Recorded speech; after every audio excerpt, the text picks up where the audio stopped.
Chapter 1. The Beginning of the Apocalypse. Li Fei, a typical office worker, emerged from the subway station that morning, still groggy, only to find the outside world transformed into an unrecognizable scene. The highway was choked with abandoned vehicles. Some had crashed into the guardrails, blocking the road, while others belched black smoke, gasoline pooling across the ground. What on earth is happening? Staring at the carnage of wrecked cars, Li Fei was utterly bewildered. Scattered across the road lay bodies, blood pooling around them. Upon closer inspection, he noticed a few individuals hunched beside the corpses, seemingly devouring something. The once pristine highway had morphed into a chaotic refuse heap. Just as Li Fei pondered this strange sight, a group of people came sprinting towards him, shouting, "Zombies are coming! Run for your lives!" "Is this some sort of movie? Excuse me, are you filming a movie?" Li Fei called out, raising his hand to greet the man leading the pack. The frantic group raced past him without stopping or acknowledging his presence, leaving Li Fei standing there, utterly flabbergasted. He and a few others who had just exited the subway stared ahead, only to see 5 blood-soaked dogs baring their teeth as they charged towards them, followed by a slow-moving throng of people. 3 of the dogs, upon spotting the corpses on the roadway, lunged forward to gnaw at them, while the other 2 quickly closed in on Li Fei and the others.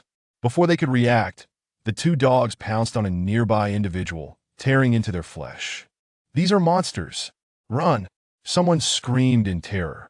As the realization struck, Li Fei and the remaining survivors hurriedly dashed towards the subway station stairs. Upon reaching the lower level, Li Fei found the scene in utter disarray. Zombies were squatting on the ground, feasting. It was evident that the undead had infiltrated this place. His mind was a blank slate, instinctively following the crowd. Suddenly, a barrage of gunfire rang out. Bang, bang, bang. The gunshots jolted Li Fei from his stupor. He halted, deciding against following the throng deeper into the subway. He needed to find a refuge. Scanning his surroundings, he spotted a single area within the expansive station that had a door capable of keeping the zombies at bay. The control room. Just as he made to sprint towards it, a wave of zombies tumbled down the staircase, landing perilously close to the control room's entrance. The grotesque figures began to rise and shuffle towards him. "Damn it, I'm out of time. I need to get out of here." Fear coursed through him as he observed the repulsive creatures. With the entrance now teeming with zombies, he knew he could not reach the control room and instead fled in the opposite direction. He quickly arrived at the entrance, finding it devoid of zombies or even other survivors. Initially puzzled, he soon realized that those still alive were likely all trying to escape via the subway. Cautiously exiting through the entrance, he was met with a chaotic scene of fleeing individuals and scattered zombies. In the center of the road, a few undead dogs were feasting. Bang, bang, bang, more gunfire erupted. The gunfire startled the zombie dogs, causing them to cease their meal, their grotesque heads lifting as they dashed towards the source of the sound. Seizing the opportunity, Li Fei, hidden at the stairway, saw the most dangerous threats depart and quickly bolted into the nearby Longyuan residential complex. The security barrier had been smashed by 5 rear-end vehicles. A security guard lay lifeless beside a Mercedes, blood pooling around him, indicating he had succumbed to his injuries. The whereabouts of the occupants in the car were unknown. Without a second thought, Li Fei spotted one building with its doors ajar and rushed inside. Upon entering, he found several zombies gnawing on a disfigured corpse in the lobby. He cautiously opened the stairwell door and swiftly slipped inside, wary of the unpredictability of the elevator. Reaching the 3rd floor, he noticed through the glass of the stairwell door that a room's door was ajar. Without hesitation, he rushed toward it. Before entering, he paused to knock on the door. If zombies hear noise, they should come out, right? That's what movies say. After several knocks yielded no response, he stepped inside. The apartment was a 3-bedroom unit, and after gently closing the door behind him, Li Fei began to explore. The room was in disarray, items strewn across the floor, as if the owner had left in a great hurry. After a thorough inspection, Li Fei found no one within, nor any zombies. "Thank goodness," he exclaimed, hastily locking the door behind him. Still shaken, Li Fei sank into a comfortable armchair, his back drenched in sweat. The recent harrowing escape felt surreal. Once his heartbeat steadied, He retrieved his phone and opened a news app, which was inundated with reports of the apocalypse and the emergence of zombies. After browsing for half an hour, he stumbled upon intriguing articles claiming that some individuals had inadvertently slain zombies, gaining special abilities in the process. Comments below suggested that killing zombies could lead to leveling up. Though intrigued, Li Fei felt a profound lack of courage to confront the undead, let alone slay them. Perhaps the sofa was too comfortable. Exhausted, he dozed off. Time passed, and suddenly a tremendous explosion shattered the silence. Boom! Li Fei jolted awake, rushing to the balcony to investigate the commotion. Peering down, he discovered the courtyard swarming with zombies. Gazing towards the road, he was elated by the sight before him. A group of soldiers, armed and accompanied by a tank, advanced resolutely. The recent explosion had evidently been caused by the tank. This was a joint operation of infantry and armor. The military had arrived to rescue survivors. As an aficionado of military affairs, Li Fei felt a surge of exhilaration and prepared to shout for help when suddenly, 5 formidable zombies and 10 zombie dogs, followed by a horde of ordinary zombies, charged towards the soldiers. With each step, the powerful zombies left deep imprints in the ground. Towering at nearly 2 meters, their bodies were a grotesque tapestry of crimson muscle, their veins bulging, suggesting explosive strength. Fire! The commander urgently commanded, signaling the soldiers to open fire. Rat-a-tat-tat! Chapter 2. Activating the base system. At the very moment the gunfire erupted, 5 robust zombies were instantly riddled with bullets, yet they did not succumb. Instead, they charged fervently towards the soldiers. One particularly strong zombie seized a nearby lamppost and, with a powerful swing, hurled it in the soldier's direction. "Get out of the way!" the commander shouted, urging the troops to evade the impending danger. The lamppost crashed onto a tank, but the armored vehicle remained unscathed. Although most soldiers managed to dodge swiftly, 2 were not as fortunate and were struck down, their fates uncertain. At that moment, a pack of agile zombie dogs surged forward. One soldier fired and felled one, only to be pounced upon by another from the opposite side. The scene descended into utter chaos, for the speed of the zombie dogs was overwhelming, rendering the soldiers no match for their ferocity at such close quarters. Retreat! The commander's realization was swift as he quickly organized the remaining personnel to fall back while firing their weapons. As the soldiers engaged with the zombie dogs, the strong zombies reached the side of the tank, delivering a tremendous blow that echoed through the air, yet the tank stood resilient. The soldiers had retreated into the Longyuan community, where Li Fei anxiously observed the battle below, knowing the odds were stacked against them. Alas, another soldier was tackled by a zombie dog, screaming in agony. Although his calm upon witnessing the scene, Li Fei ceased his examination of the main city and shifted his focus to other functionalities. To his astonishment, food and water could indeed be extracted. He promptly extracted all available food and water, only to discover that the base's food storage was at 0, as was the water storage. It appeared that food and water production would not commence until the following day, and Li Fei, seeing the 2 zeros, could only shake his head in resignation. At that moment, it was 5 p.m. As everyone gathered for dinner, Li Fei laid out the food and water on the ground and called over Li Yi and the others. The selection of food was quite meager, merely dry bread, and the water was nothing more than ordinary drinking water.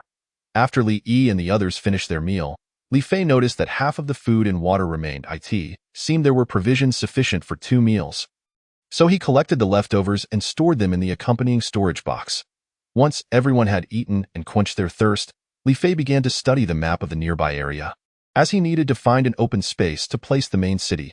Conveniently, there was Hualien Mountain nearby, a renowned attraction of SE City, which occupied a considerable area, primarily featuring a large square at its center. After browsing through some news, the clock displayed 7 p.m. At that moment, the zombies outside began to howl fervently, as if invigorated. Li Fei found this peculiar and hurried to the balcony for a closer look, where he observed that the zombies and zombie dogs below had all turned their eyes a fiery red. Their speed significantly increased. General, the night enhances the attributes of the infected. It is advisable that we refrain from venturing outside after dark, Li stated with gravity. Does this mean their hearing and sense of smell are heightened as well? Indeed, we must avoid making excessive noise. After hearing this, Li Fei cautiously returned to the hall. Just as they were preparing to rest and await the dawn, a A sudden knock echoed through the door. Shu? Li quickly raised a finger to signal silence to the others, then gestured for Li Wu, who was stationed at the door, to check the peephole. To their astonishment, Li Wu spotted a little girl standing outside. He hurriedly beckoned Li Fei over. What is going on? Why is there a little girl out there? After observing for approximately 5 minutes, he noted that the girl exhibited no unusual behavior and showed no intention of leaving, leading him to ponder. Could this be her home? Wait, let's see if there are any photos. Li Fei instructed Li Yi and the others to keep an eye on the girl while he swiftly searched the room. Indeed, he found one. Li Fei retrieved a high-definition photograph of a family of 3 from the nightstand. Upon returning to the entrance, he compared the photo against the girl in the dim corridor light and confirmed that she was indeed the same child. Though Li Fei felt a sense of strangeness, he decided to open the door and prepare Li Yi and the others for a potential confrontation.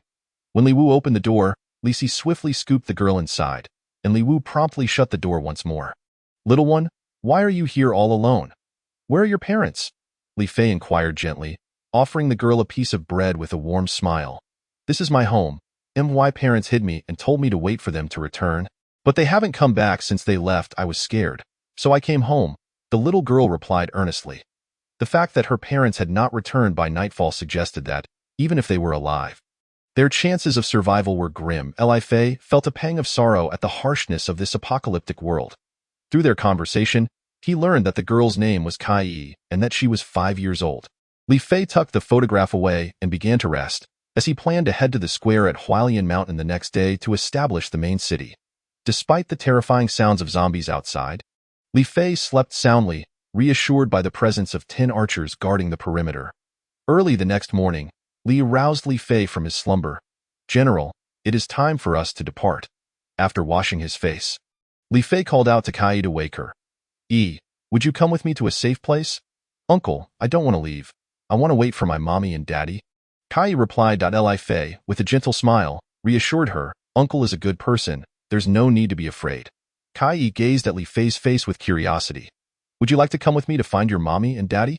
Li Fei continued to persuade her, for he could not leave Kai to wait here alone to face her fate. Really? Kai's large eyes looked up at Li Fei, unable to resist the charm of her adorable face. Li Fei playfully pinched her cheek and softly affirmed, Indeed. Let us make a pinky promise.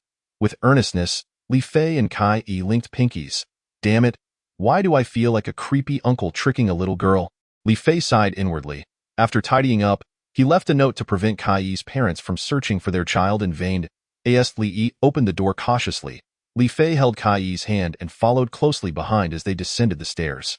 The first thing Li Fei did upon reaching the ground floor was instruct Li to collect the few spirit crystals left behind. During the day, the number of zombies outside had evidently diminished. Only a handful could be seen sluggishly moving along the wide road, while the zombie dogs had seemingly vanished. Hualien Mountain Park stood directly across the street, and after crossing the road, the group arrived at the park entrance. After successfully evading a few zombies, they finally reached their destination. Given that it was autumn, the grass in the square was dry and yellowing. Li Fei had no time to admire the scenery. He hastily selected a spot to place the main city. The main city cannot be placed. Please eliminate nearby enemies first, the system's voice chimed in. Enemies? Li Fei glanced around and indeed spotted several zombies wandering nearby. Li Yi, you and Li Er take care of those zombies, he commanded. Understood, General. With a few swift shots from their bows, Li Yi and Li Er dispatched the nearby zombies, their bodies emitting a golden light thereafter. What is this? Have they leveled up? Upon checking their attributes, Li Fei confirmed that both Li Yi and Li Er had indeed reached level 2. Character. Li Yi, level 2, 500 experience points needed for next level. Health, 100, Spirit, Unawakened, Strength, 15, Speed, 35, Stamina, 105, Defense, 25, Attack, 35, Weapon. Wooden Bow, Attack 10, Armor, Gloves, Rough Cloth Gloves, Armor, Rough Cloth Shirt, Pants, Rough Cloth Shorts, Shoes, Cloth Boots, Helmet, none, Necklace, none, Ring, none, Bracelet, none, Profession, Archer, Profession level, 1, 100 experience points needed for next level. Special skills, none. No longer preoccupied with their attributes, Li Fei resumed his efforts to place the main city. Placement of the main city has commenced. Please defend the main city and prevent enemies from approaching. Main city placement completion. 10, 15. Hearing the system's cold voice, Li Fei urgently instructed Li Yi to begin fortifying defenses around the main city. Chapter 4. Dawn Base Main City Placement Completion. 50, 70. Main city placement 100. After waiting for 10 minutes, the placement of the main city was finally complete, and Li Fei eagerly anticipated what would unfold next. Main city placement complete. The base is now operational. Please name your base. So the base requires a name as well. Let us call it Dawn Base. Li Fei replied. Dawn Base confirmed. Please commence the construction of your base. Following the system's announcement, the main city began to transition from a blurred image to a clearer form. Wow, is this my base's main city? Upon witnessing the emergence of the main city, Li Fei's heart sank with disappointment. What lay before him was merely a large tent. Entering through the tent flap, he discovered the interior devoid of any furniture, save for a few cushions. This is rather shabby. He decided to check the attributes instead. Dawn Base. Level 1. Next level requires a population of 20, 1,000 gold coins, and 100 spirit crystals. Maximum capacity. 20 people. Current population. 11. Main city. Level 1. Health. 1,000. Capacity. 10 people. Generates 100 gold coins per minute. Gold coin cap. 1,000. Summoning Hall. Level 1. Not placed. Can summon archers. Technology Hall. Level 1. Not placed. Cannot construct any items. Defense Facility Research Center. Level 1. Not placed. Cannot construct any items. Weapons Workshop Research Center. Level 1. Not placed. Cannot construct any items. Food Production Center. Level 1. Not placed. Can produce 2,000 grams of food daily. Cap. 20,000 grams. 20,000 milliliters of water. Cap. 200,000 milliliters. Why is there only an 11-person population? How odd. Kai's information cannot be found in the population records. Just as Li Fei was pondering this, he suddenly noticed a sign next to the main city that read, Application for Base Residency. Go touch that sign, Li Fei instructed, pointing at it. Obediently, Kai approached and touched the sign, prompting Li Fei to receive a notification. Detected a living being applying to join the base. Do you consent? Biological information. Human infant. Level 1. Li Fei acquiesced to Kai's request. Subsequently, the number of residents in the base increased to 12. He proceeded to establish a summoning hall, a technology hall, a defense facility research center, a weapon workshop research center, and a food production center. Li Fei arranged the remaining constructions around the main city. Summoning Hall. Level 1. Capable of summoning archers. Health. 500. Technology Hall. Level 1. Capable of producing tents, wooden lighthouses, electric windmills, lumberjacks, and quarry vehicles. Health. 500. Defense Facility Research Center. Level 1. Capable of producing wooden walls, wooden doors, and wooden watchtowers. Health. 500. Weapon Research Center. Level 1. Capable of producing ordinary bows and arrows. Health. 500. Food Production Center. Level 1. Capable of producing 2,000 grams of food daily, maximum 20,000 grams, and 20,000 milliliters of water, maximum 200,000 milliliters. Health. 500. The construction of these facilities was expedited compared to the main city, requiring only 2 minutes. Furthermore, these buildings astonishingly resembled tents. After completing these tasks, Li Fei hurriedly utilized the technology hall to produce lumberjacks.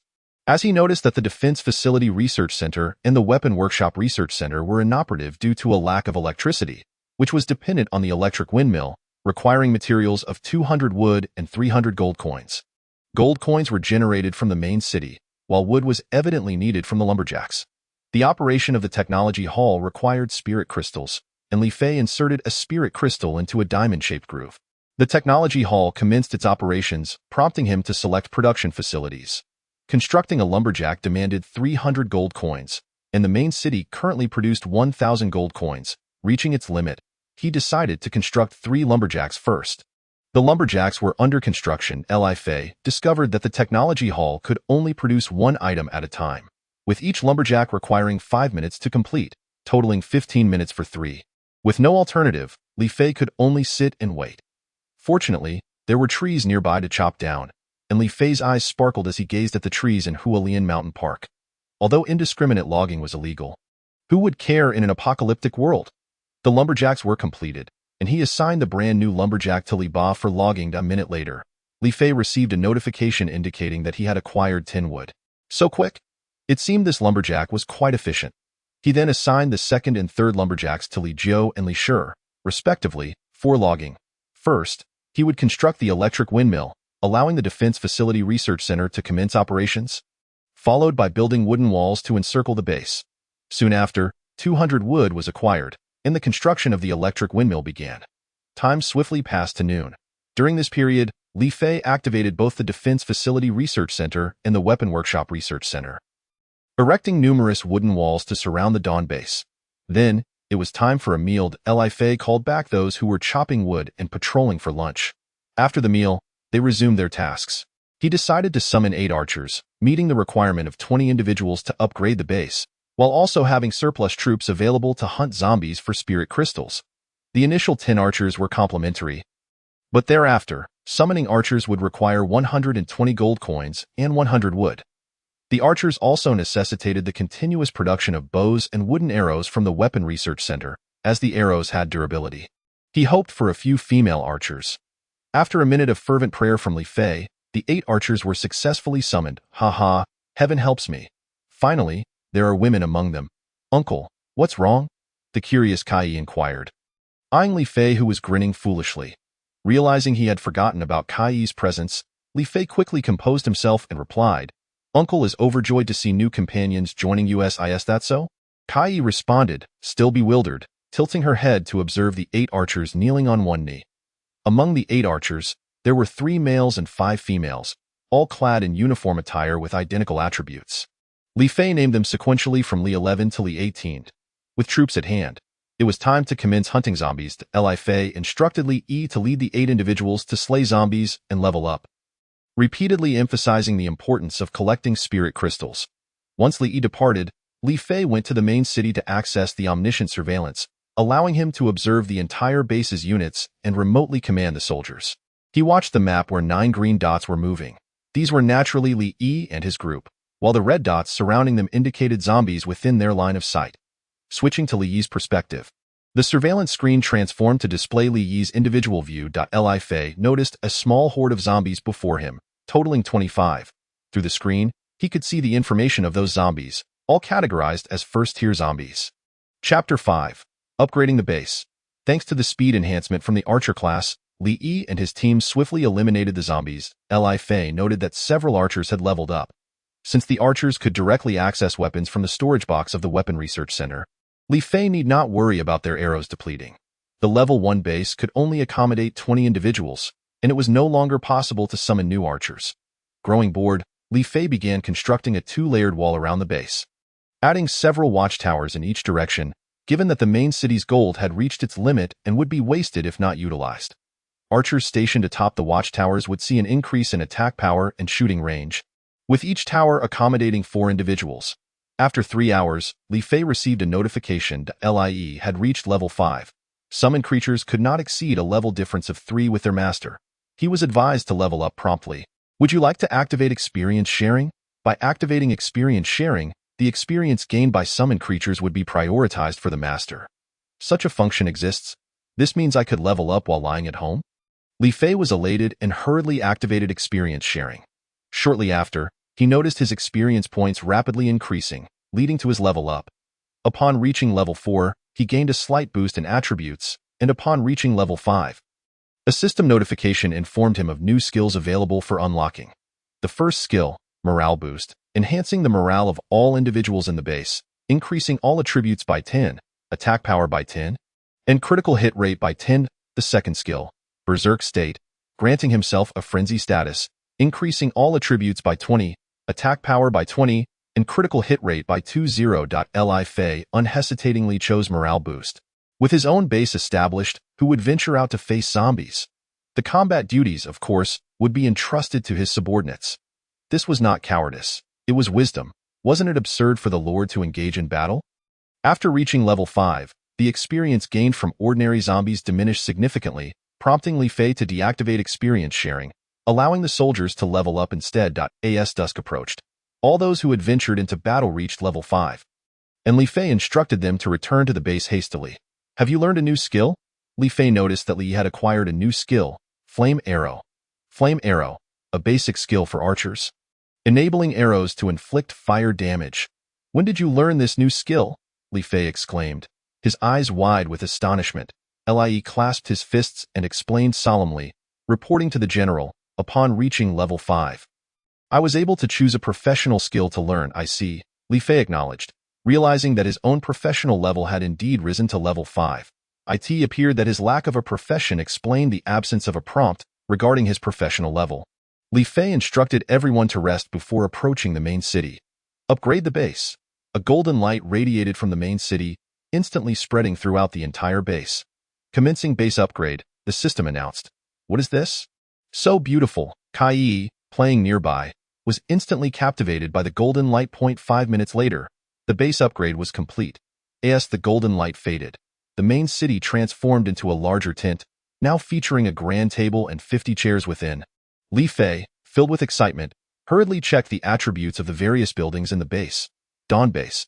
Level 2, next level requires 100 population, 2,000 gold coins, 200 spirit crystals, maximum capacity of 100 individuals.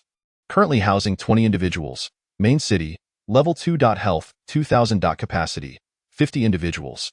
Generates 200 gold coins per minute, with a maximum limit of 2,000 coins. Summoning Hall, level 2, capable of summoning archers. Health, 600. Technology Hall, level 2. Capable of producing tents, wooden lighthouses, electric windmills, lumberjacks, quarry vehicles, and technological farms. Health, 600. Defense Facility Research Center, level 2, capable of producing wooden walls, wooden doors, wooden watchtowers, and wooden spikes. Health, 600. Weapon Research Center, level 2, capable of producing ordinary bows and large crossbows. Health, 600. Food Production Center, level 2, capable of producing 20,000 grams of food daily, maximum 200,000 grams, and 200,000 milliliters of water, maximum 2 million milliliters. Health, 600. To reach level 2 and unlock such a plethora of features is quite remarkable. The description of the large crossbow indicates it is intended for city defense, requiring 700 gold coins, 10 units of power, 50 units of wood, and either 1 level 2 spirit crystal or 10 level 1 spirit crystals for construction. Li Fei opened the material warehouse and noted that there was enough wood to build 2 large crossbows. Well then, let us commence construction. The large crossbow shall be yours. Insufficient gold, the system's voice began to prompt.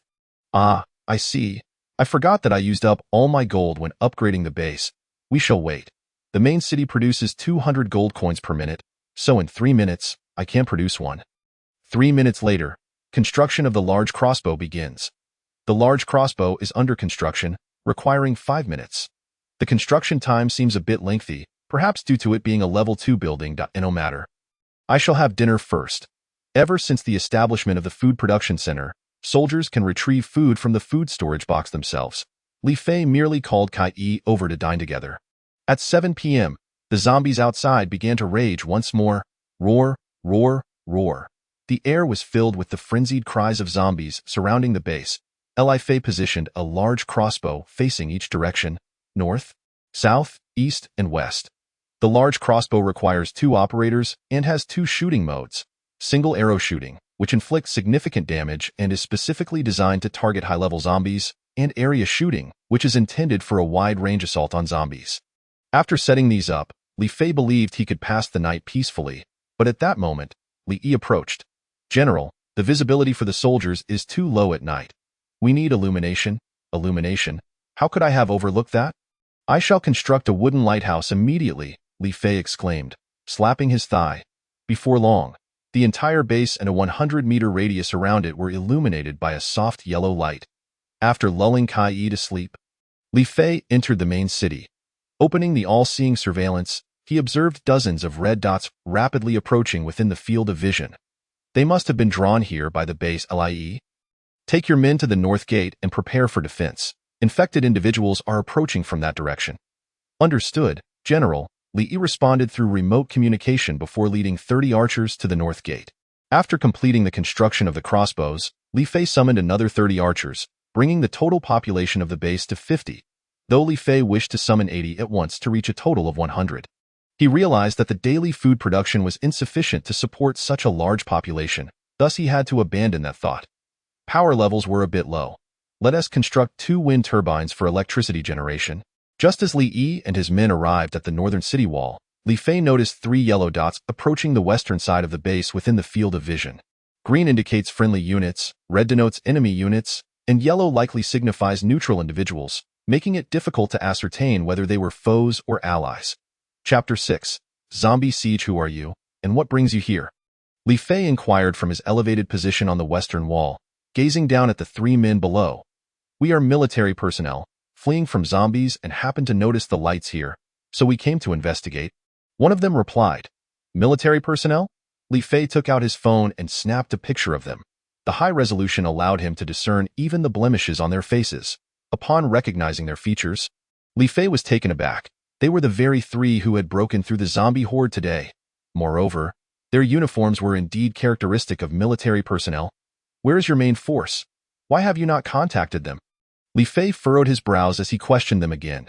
We have completely lost contact, one replied, producing a walkie-talkie and tossing it to Li Fei. Catching the walkie-talkie, Li Fei noted that it was indeed a military-grade device. Albeit utterly damaged, roar.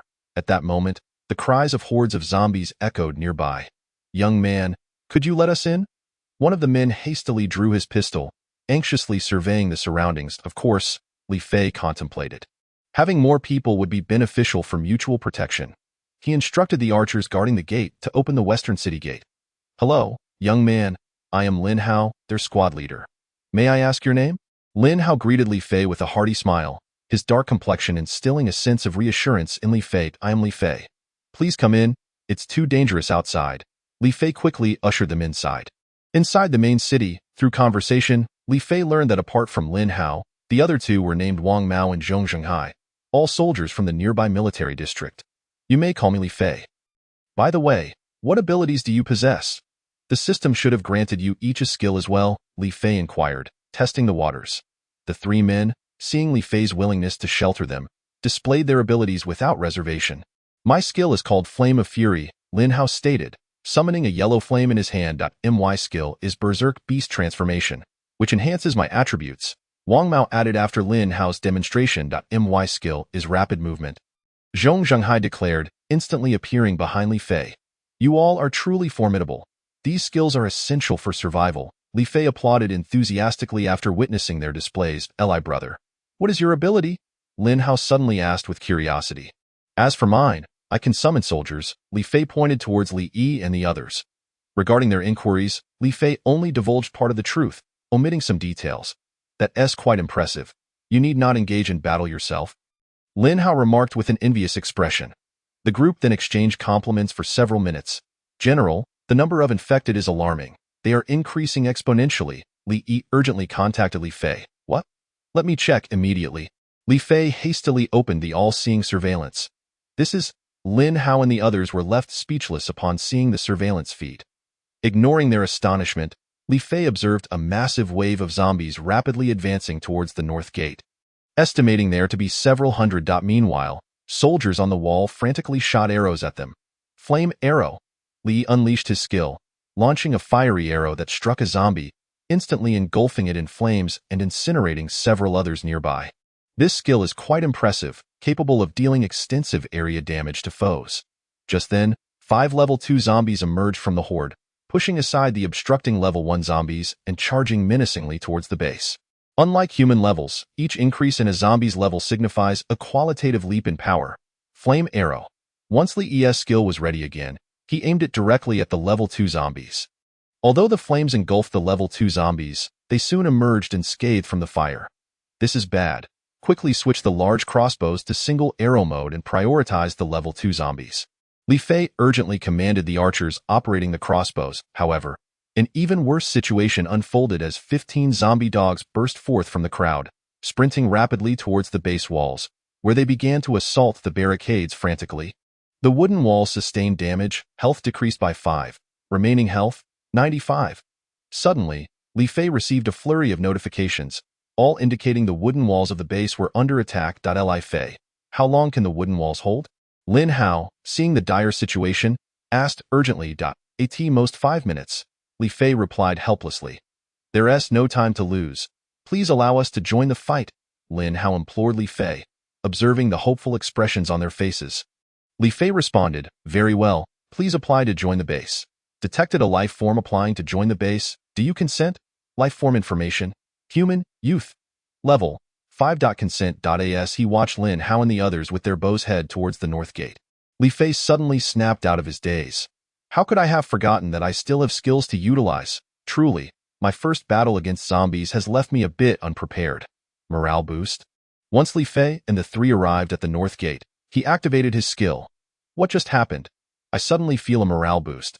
All my attributes have increased by 10, including attack and critical hit rates.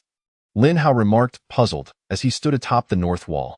That is the general skill, a buff for everyone in the base. Li Yi explained earnestly, so that it. Li Fei's skill is truly extraordinary. Wang Mao chuckled. The single arrow shot from the large crossbow dealt tremendous damage, eliminating a level 2 zombie in one hit. But the crossbow had a significant drawback. It required a full minute to reload before firing again. Flame of Fury. Li Fei observed through the surveillance footage as Lin Hao unleashed a ferocious flame from his outstretched hands, the damage inflicted by this fire surpassing even that of Li Yi's fiery arrows. And its range was impressively broad. The flames surged forth like a dragon, engulfing the zombie hounds that were attacking the wooden walls, instantly overwhelming several of them, followed by their suffering continuous burn damage. Within a minute, those unfortunate zombie hounds were reduced to mere ashes, leaving behind only a faint green spirit crystal. It appears that the skills acquired by normal individuals are indeed superior to those summoned from elsewhere. Li Fei mused as he compared the abilities of Lin Hao and Li Yi. That moment, the crossbow cart was once again primed for the next assault. Whoosh! The arrow shot from the crossbow cart flew swiftly, piercing through the body of a second-tier zombie in an instant, pinning it to the ground. Level 6 upgraded. What is this? Upon hearing the system's notification, Li Fei felt a wave of confusion wash over him. Hadn't TI disabled experience sharing? After a moment of contemplation, he realized that the experience gained from weapons stationed at the base, like the large crossbow cart, counted as his own upon defeating enemies. Just as Li Fei was intently watching the battle at the base, Kai Yi entered. Uncle, the monsters outside are terrifying. Yi is so scared. The sweet, youthful voice jolted Li Fei from his tense state, and upon seeing the adorable Kai Yi, he instantly relaxed. Do not fear. Yi, come sleep beside Uncle, Li Fei said with a gentle smile. Kai Yi approached and sat next to him, falling asleep shortly thereafter. Li Fei draped a blanket over her and resumed watching the battle. Chapter 7. Victory. The combat outside was incredibly intense. After the remaining 3 second-tier zombies were dispatched by the crossbow cart, a large wave of zombies finally arrived at the base of the city walls. Quickly switched to area attack, Li Fei commanded anxiously as he saw the second-tier zombies eliminated. The crossbow cart's area attack could unleash 10 arrows at once, each capable of killing a first-tier zombie. Archers below level 5 required 3 arrows to slay a first-tier zombie, whereas those at level 5 could accomplish the feat with just one. Boom. Under the relentless assault of the zombie hounds, a breach finally appeared in the city wall. Quickly secure the breach, Li shouted urgently. Do not descend. Allow me to handle it. Wang Mao proclaimed as he activated his berserk beast transformation, his body swelling rapidly, sprouting thick fur, his face resembling that of a gorilla. Die, you scoundrels.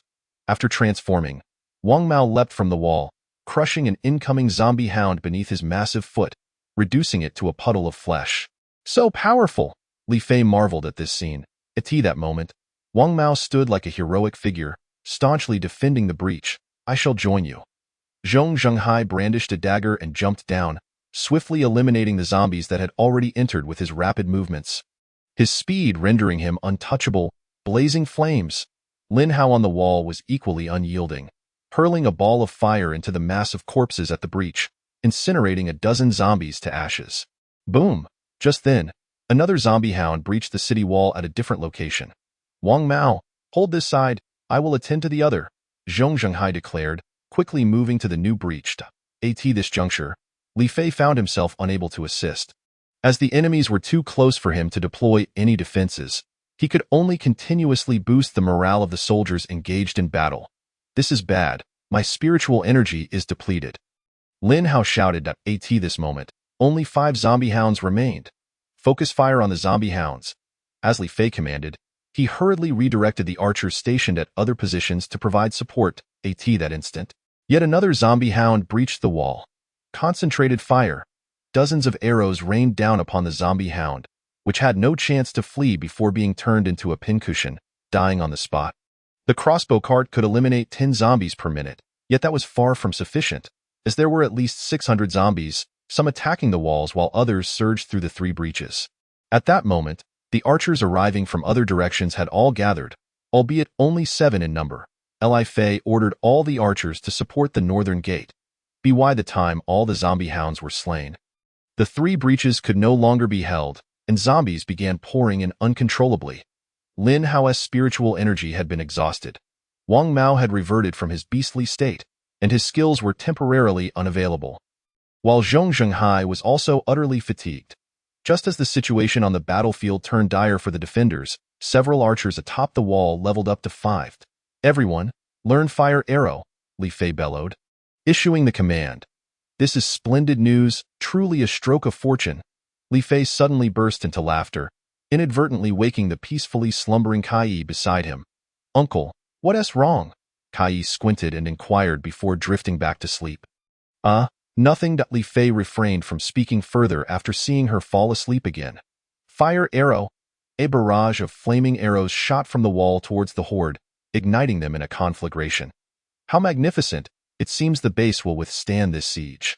Li Fei remarked as he gazed at the inferno consuming the zombie horde. Blazing flames, berserk beast transformation, rapid movement. After leveling up, Lin Hao and the others refreshed their spiritual energy and skills, unleashing their abilities. Their combined efforts brought a decisive turn to the battle, as zombies were continually eradicated. Moments later, finally, it is over. I hadn't expected the horde to be so troublesome. Wang Mao, now out of his beastly form, sat on the ground, panting heavily. I extend my deepest gratitude to the 3 of you for your assistance. I, Li Fei, am immensely thankful. With the battle concluded, Li Fei hurriedly approached Lin Hao and the others to express his appreciation. Brother Li Fei, there is no need for such formality.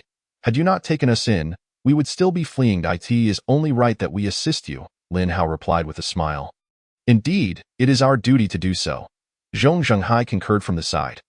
Regardless, it is thanks to all of you that the base was able to withstand the onslaught tonight. After expressing his gratitude, Li Fei began preparations to repair the damaged walls. What is that? Li Fei noticed a tall, dark figure standing in the distance, its red eyes confirming it to be a zombie. Rubbing his eyes, he found the figure had vanished, and no matter, repairing the wall is of utmost priority. With a swift motion, the wall was successfully restored. Li Fei commanded the soldiers to take turns on guard duty. The following morning, Li Fei ordered the soldiers to burn the corpses of the zombies and collect the spirit crystals. Following the battle of the previous night, Li Fei had reached level 8, significantly increasing his attributes, though his skills remained unchanged, still limited to the morale-boosting ability. Furthermore, Li Yi had also attained level 8, with considerable enhancements to his attributes and attack power, while all archers had surpassed level 5.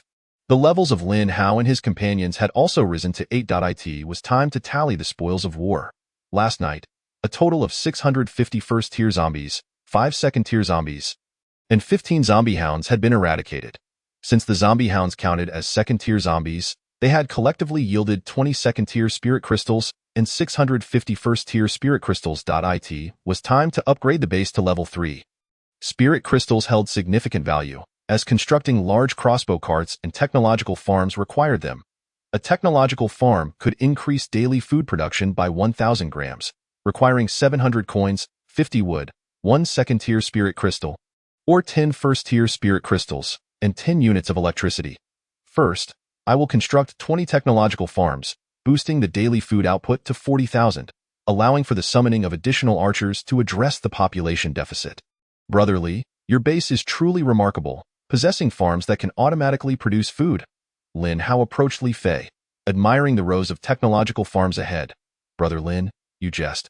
While this base is excellent, I still have a large group of people to support. By the way, I will be upgrading the base shortly.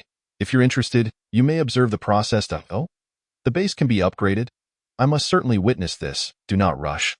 Let us first summon a few archers. Chapter 8. Departure Summoning Archers. After completing the technological farms, Li Fei summoned 47 archers in one go, bringing the base's population to 100.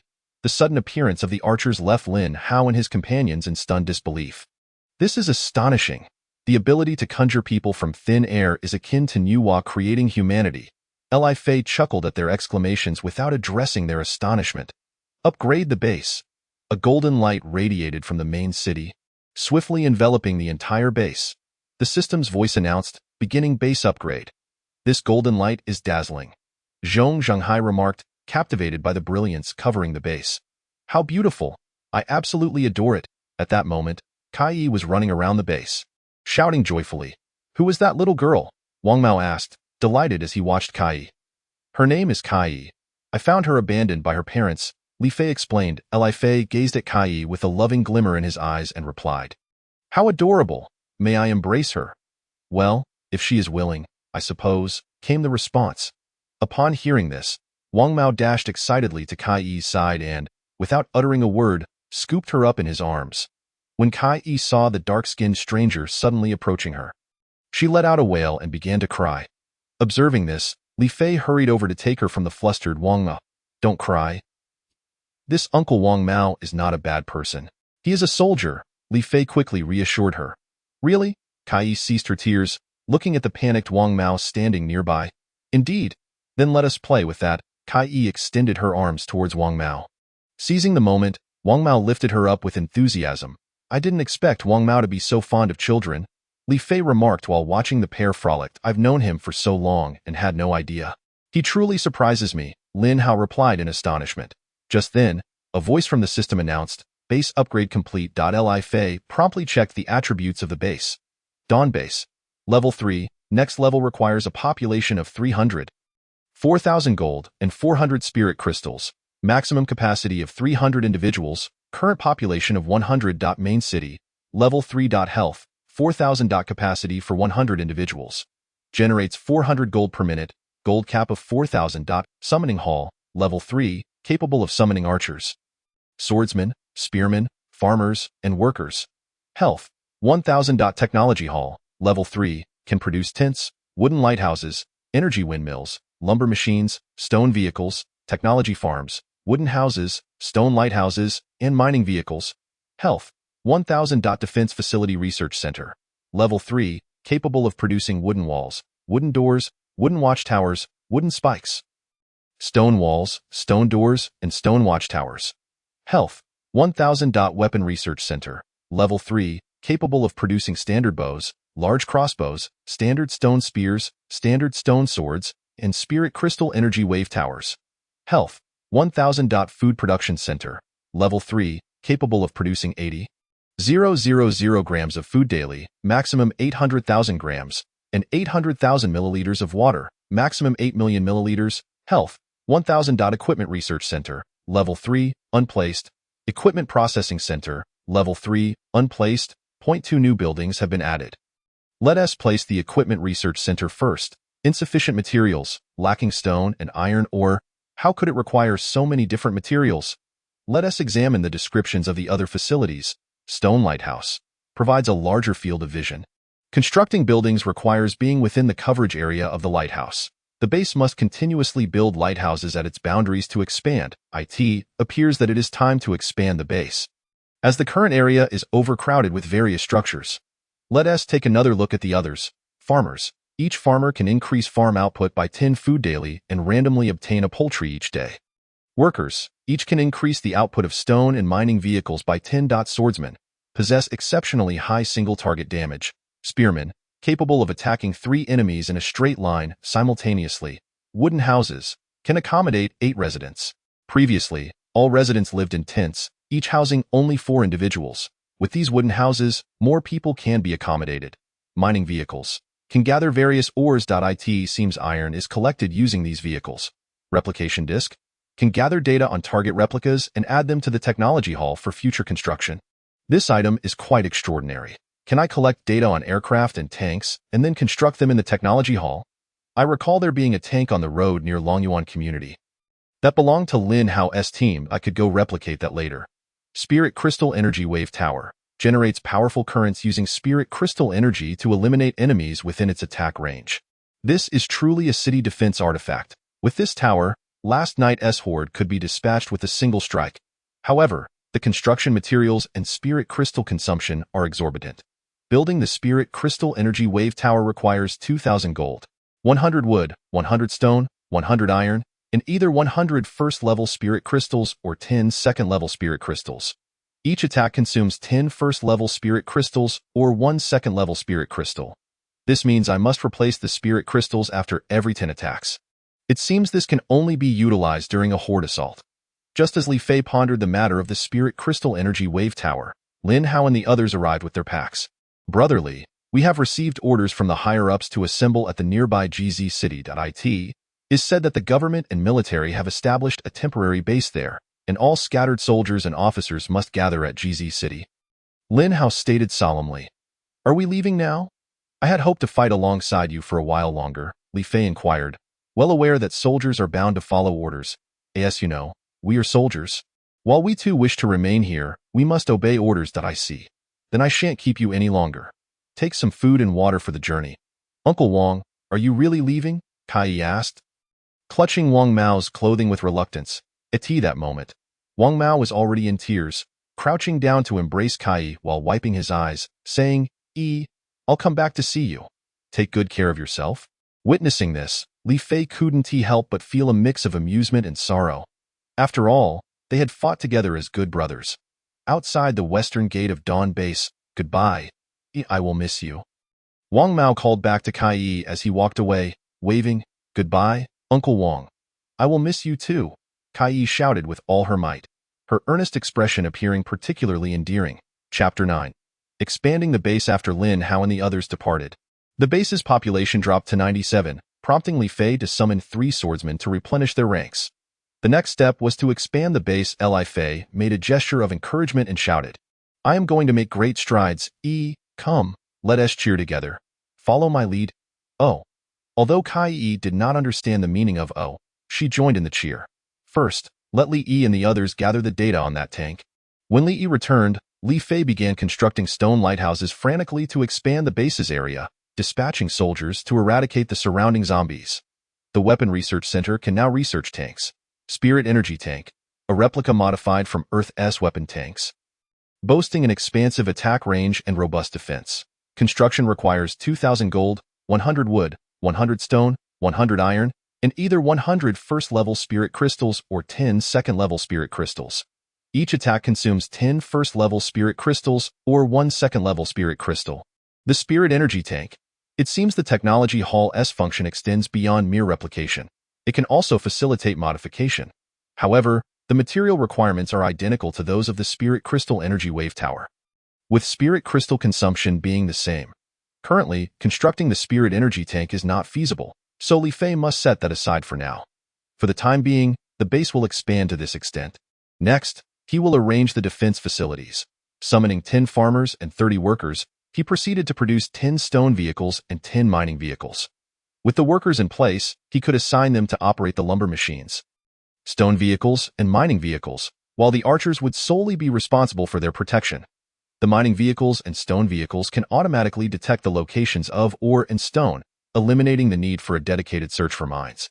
This is quite convenient. He should be able to gather sufficient stone before sunset. Hualien Mountain occupies an area of 1.94 million square meters, while the current expanded base covers only 30,000 square meters. Li Fei's immediate goal is to occupy the entire Hualien Mountain. With nothing pressing at the moment, he decided to activate experience sharing to reach level 10. Activating experience sharing, Li Yi, accompanied by 3 archers and 1 swordsman, engaged in a skirmish with a second-level zombie at the western gate of Hualien Mountain. Although the swordsman was only level 5, he exhibited remarkable agility, evading the second-level zombie's attacks with his graceful movements. Within a minute, the second-level zombie was dispatched by the group, effectively kite-fighting it. The experience from second-level zombies is indeed substantial. If I encounter a few more, I shall reach level 10. Li Fei watched the battle on the surveillance monitor with great interest. The population of the base had now reached 200, consisting of 95 archers, 50 swordsmen, 13 spearmen, 10 farmers, 30 workers, along with Li Fei and Kai Yi.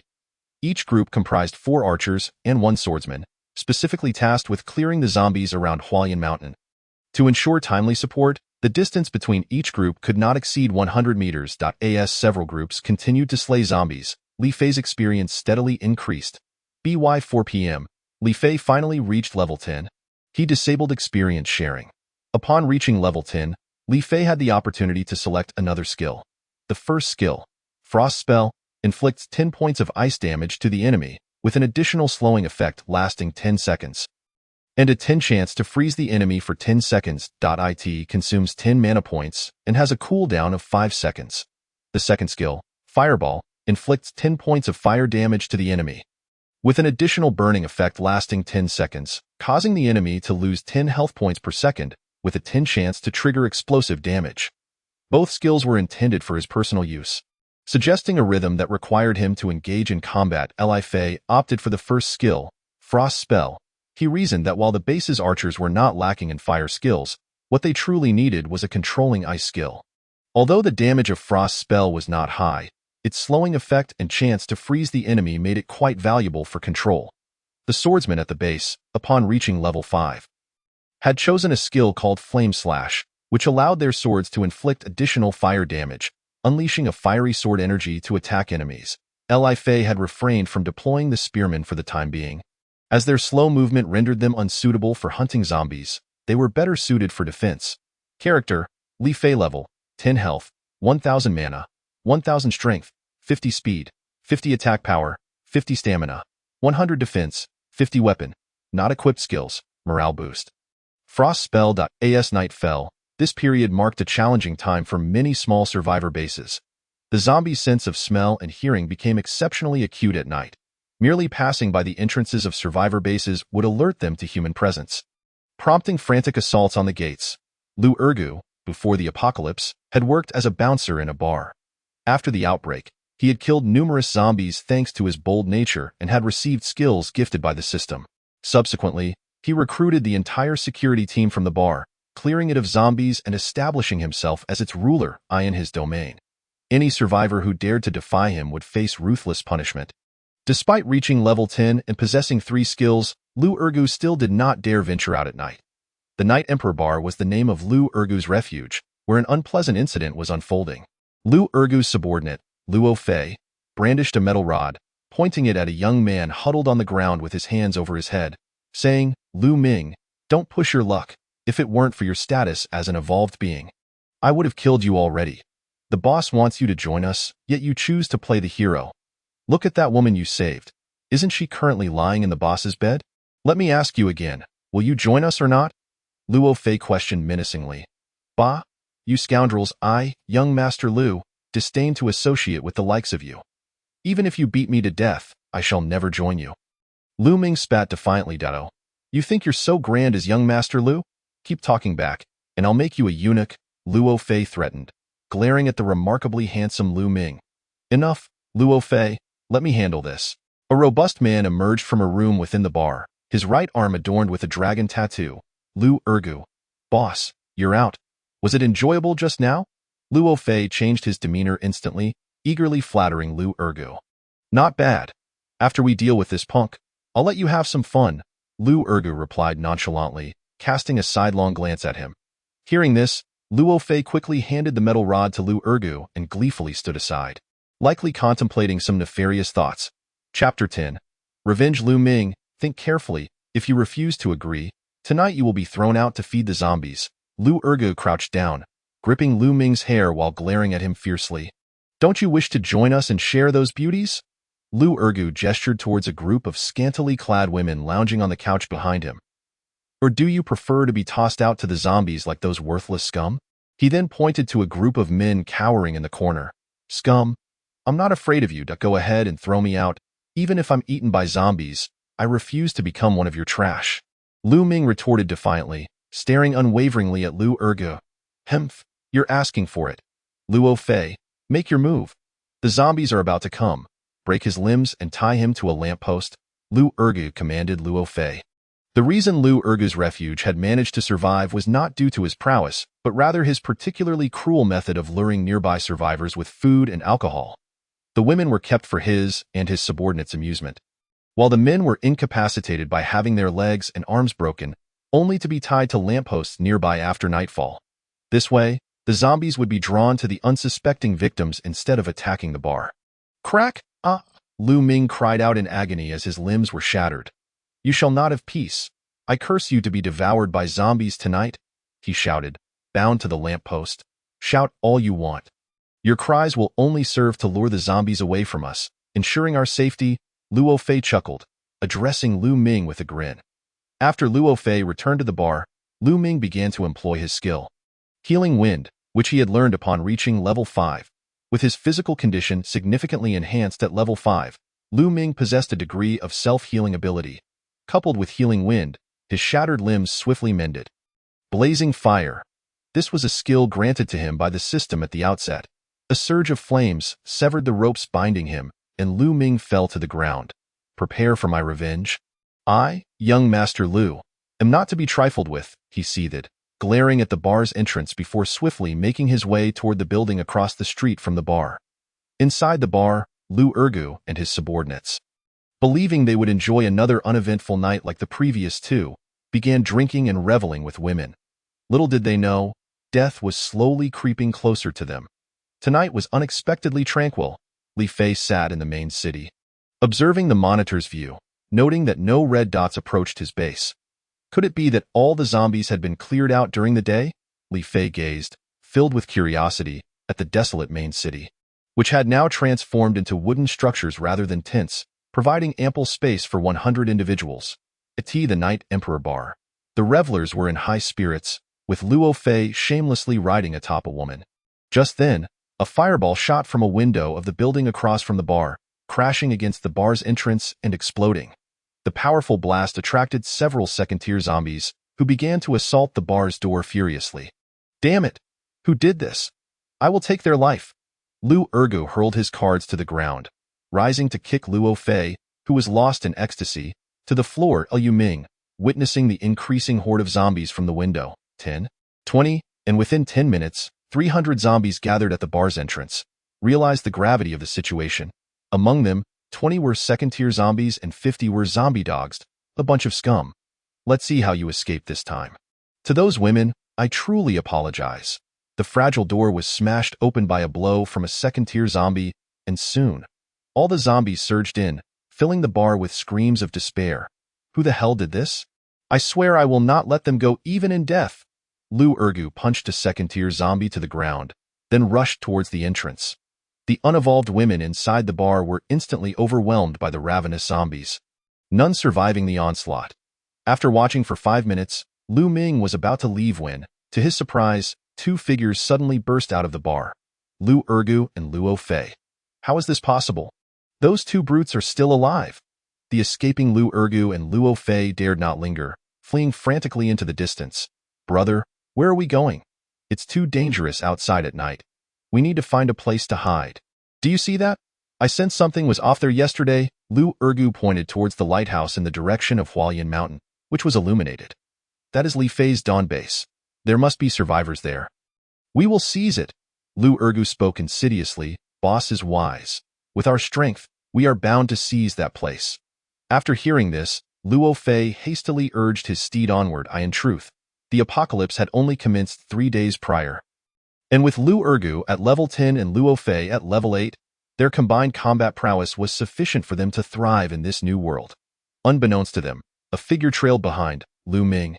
At the dawn base, Li Fei surveyed with satisfaction the newly constructed psychic tank, its silver exterior exuding a futuristic allure. Though the construction had consumed half an hour and substantial resources, the thought of its formidable firepower made all sacrifices seem worthwhile. Just as Li Fei intended to commence construction on a second tank, he suddenly noticed 3 yellow dots rapidly approaching his base on the surveillance screen. Those 3 were none other than Lu Ergu, Luo Fei, and Lu Ming. Upon reaching the western gate of the dawn base, Lu Ergu and Luo Fei were taken aback by the imposing stone walls, the massive crossbow mounted atop, and the archers stationed there. A heavy sense of foreboding settled over them, for this place seemed far from a realm where they could act with impunity. Greetings, may I inquire as to who your leader is? We are survivors from the vicinity. Hoping you might permit us entry, Lu Ergu attempted to address the archers. Lie regarded the 2 below with indifference, having received orders from Li Fei to ignore them until he arrived to deal with the situation. Shortly thereafter, Li Fei arrived. "Who are you, and what brings you here? There should be 3 of you. Where is the third?" Li Fei called out from atop the wall. Point 3. "It is only the 2 of us." Lu Ergo quickly retorted upon hearing a response. Just as Li Fei furrowed his brow, a voice emerged from the shadows. "Indeed, there are 3." Lu Ming stepped forth from the darkness. "You beast, Lu Ming. So it was you who lured the zombies to the bar." Lu Ergo's fury surged to its zenith upon sighting Lu Ming. "Indeed, it was I. You 2 scoundrels are remarkably lucky to have survived." Lu Ming replied calmly. Li Fei remained aloof, observing their quarrel with a cold gaze.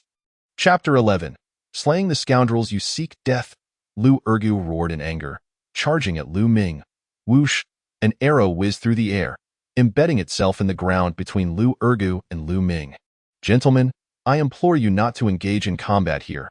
Should you attract a horde of zombies, I shall be compelled to eliminate you first," Li Fei warned, his eyes narrowed. Realizing the gravity of the situation, Luo Fei quickly adopted a conciliatory tone. "My friend, we mean no harm. We merely seek refuge and request your permission to enter. While I could allow you entry, it appears that significant discord remains unresolved between you." Li Fei remarked, his arms crossed, a smirk playing on his lips. "It was this little wretch who drew the zombies to our gathering place, resulting in the demise of everyone there, leaving only us 2 to escape." Lu Ergo shouted, pointing accusingly at Lu Ming. Li Fei scrutinized Lu Ming. "Do you have anything to say in your defense?" Yet, Li Fei found it hard to believe Lu Ergu's claims, as both appeared far from virtuous. "They speak the truth. I did indeed lure the zombies to attack their gathering place," Lu Ming unexpectedly confessed, to Li Fei's astonishment. "Fool! This idiot has admitted it." Luo Fei and Lu Ergu exchanged sardonic glances, elation evident on their faces. "However, you must understand that I will not harbor someone who poses a potential threat to my base," Li Fei said, his expression impassive as he regarded Lu Ming. "I am well aware of that, but you shall comprehend my intentions after seeing this," Lu Ming said, hurling a black object against the wall with force. Li Fei caught the object and discovered it to be a mobile phone. "Ha! A desperate struggle. Prepare to meet your end amidst the zombies tonight." Lu Ergu and Luo Fei mocked Lu Ming, reveling in their perceived triumph. Unperturbed by their derision, Lu Ming maintained his composure. Upon examining the contents of the phone, Li Fei's fury escalated, and he crushed the device into fragments. As Lu Ergu and Luo Fei sensed something amiss, Li Fei slowly raised his gaze. "I am a kind person, but my kindness is reserved for the virtuous. Conversely, I am also a brutal individual, and cruelty is reserved for scoundrels such as yourselves, my brother." "What do you mean by that?" Lu Ergu asked, bewildered by Li Fei's words. Ignoring Lu Ergu, Li Fei issued a command to Li Yi. "Li Yi, execute these 2 scoundrels." "Understood, General." "Not good, brother. Run." Luo Fei barely had time to react before a hail of arrows descended upon him, transforming his body into a veritable pincushion.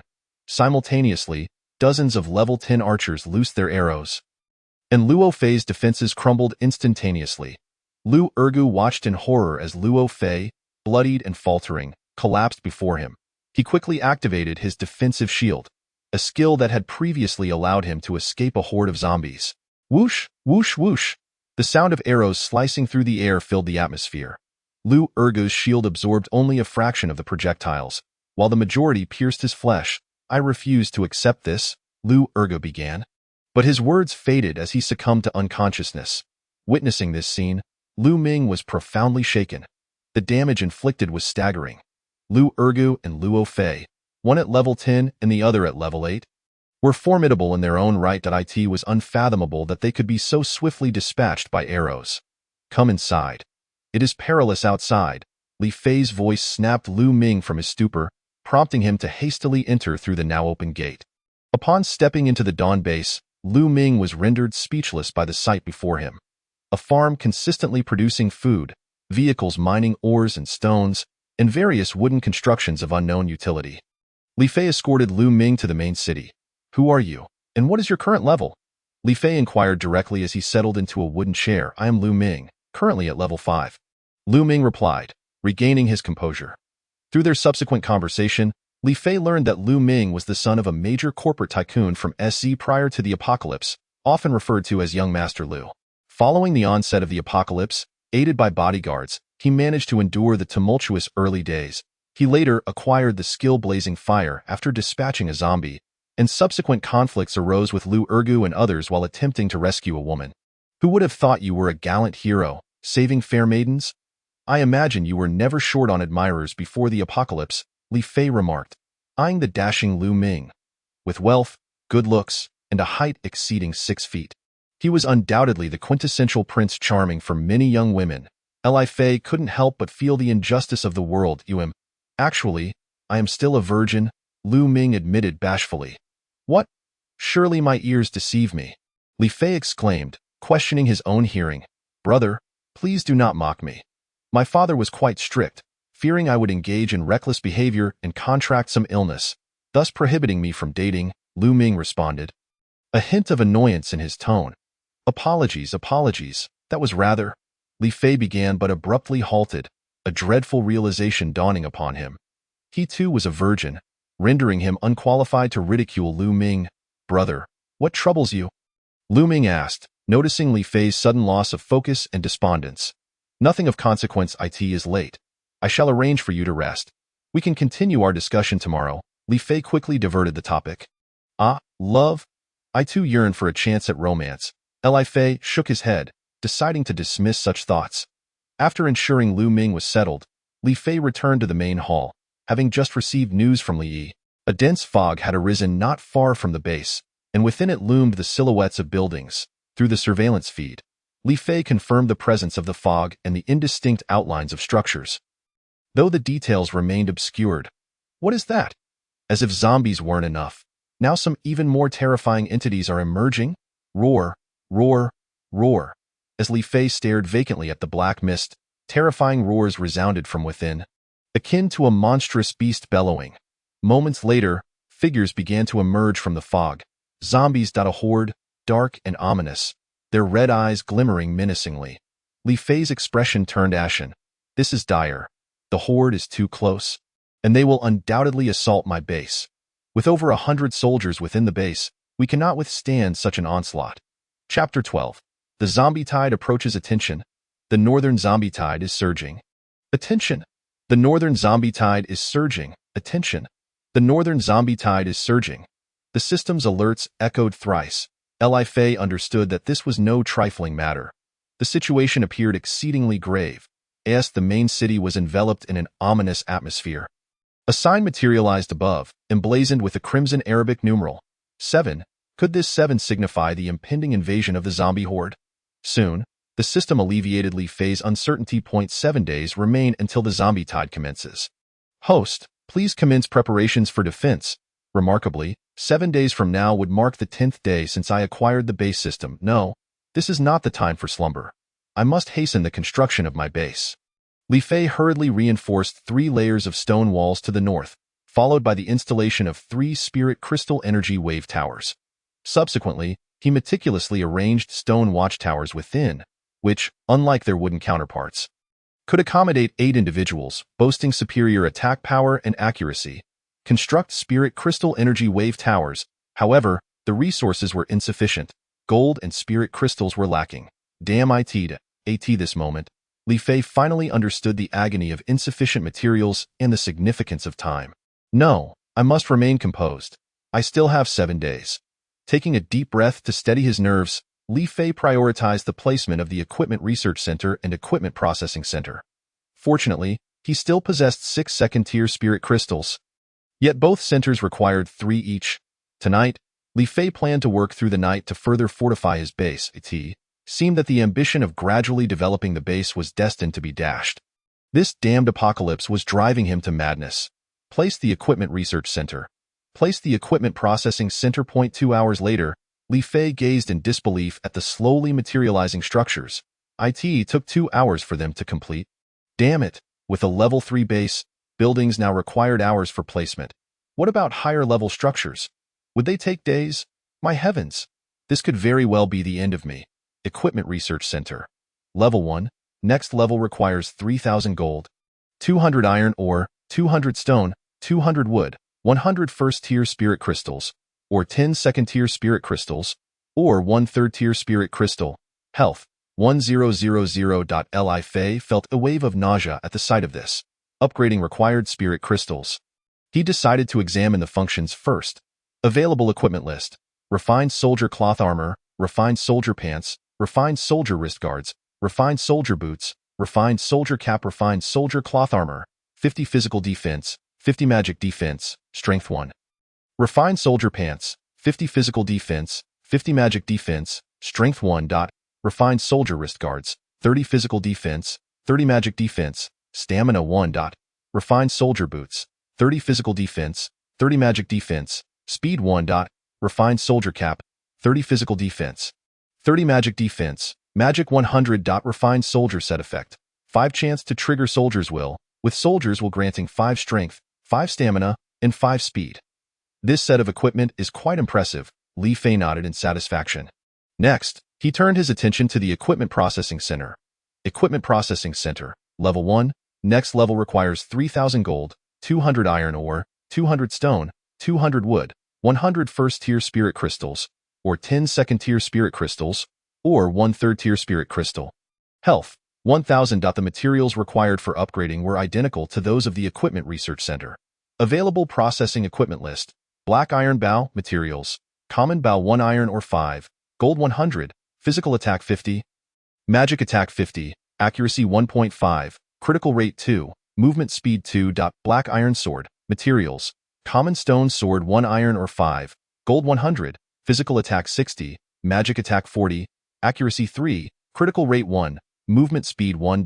Black iron spear, materials. Common stone spear 1 iron ore 5, gold 100, physical attack 70, magic attack 30, accuracy 5, critical rate 0.5, movement speed -0.1. Li Fei decided to upgrade the soldiers' equipment first.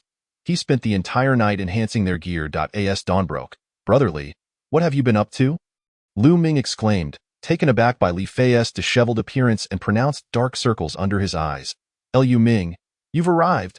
Come, try on this set of equipment," Li Fei said, tossing him a complete set of refined soldier gear and a black iron sword. A moment later, Lu Ming appeared before Li Fei, clad in soldier attire and wielding a dark long sword, his tall and striking figure eliciting a pang of envy from Li Fei. Regaining his composure, Li Fei took a deep breath and said, "Brother Lu Ming, I perceive you to be a commendable individual. There is a matter of great importance I wish to discuss with you." Seeing the sincerity in Li Fei's eyes, coupled with his earnest words, Lu Ming felt a tightening in his chest. "What could this be about?" "Follow me and take a look at this," Li Fei replied, leading him into the main city. Lu Ming pondered, "Surely, brotherly isn't that sort of person?" Inside the main city, "What is this?" Lu Ming gasped in astonishment as Li Fei activated the surveillance system. The monitor displayed the entirety of the base and its surroundings. "Look here." Li Fei pointed to the thick fog looming to the north of the base. Lu Ming followed the gesture, noticing the fog obscuring the outlines of structures, his brow furrowing in confusion. "What is that?" Li Fei paid no heed to his surprise, fixating intently on the monitor.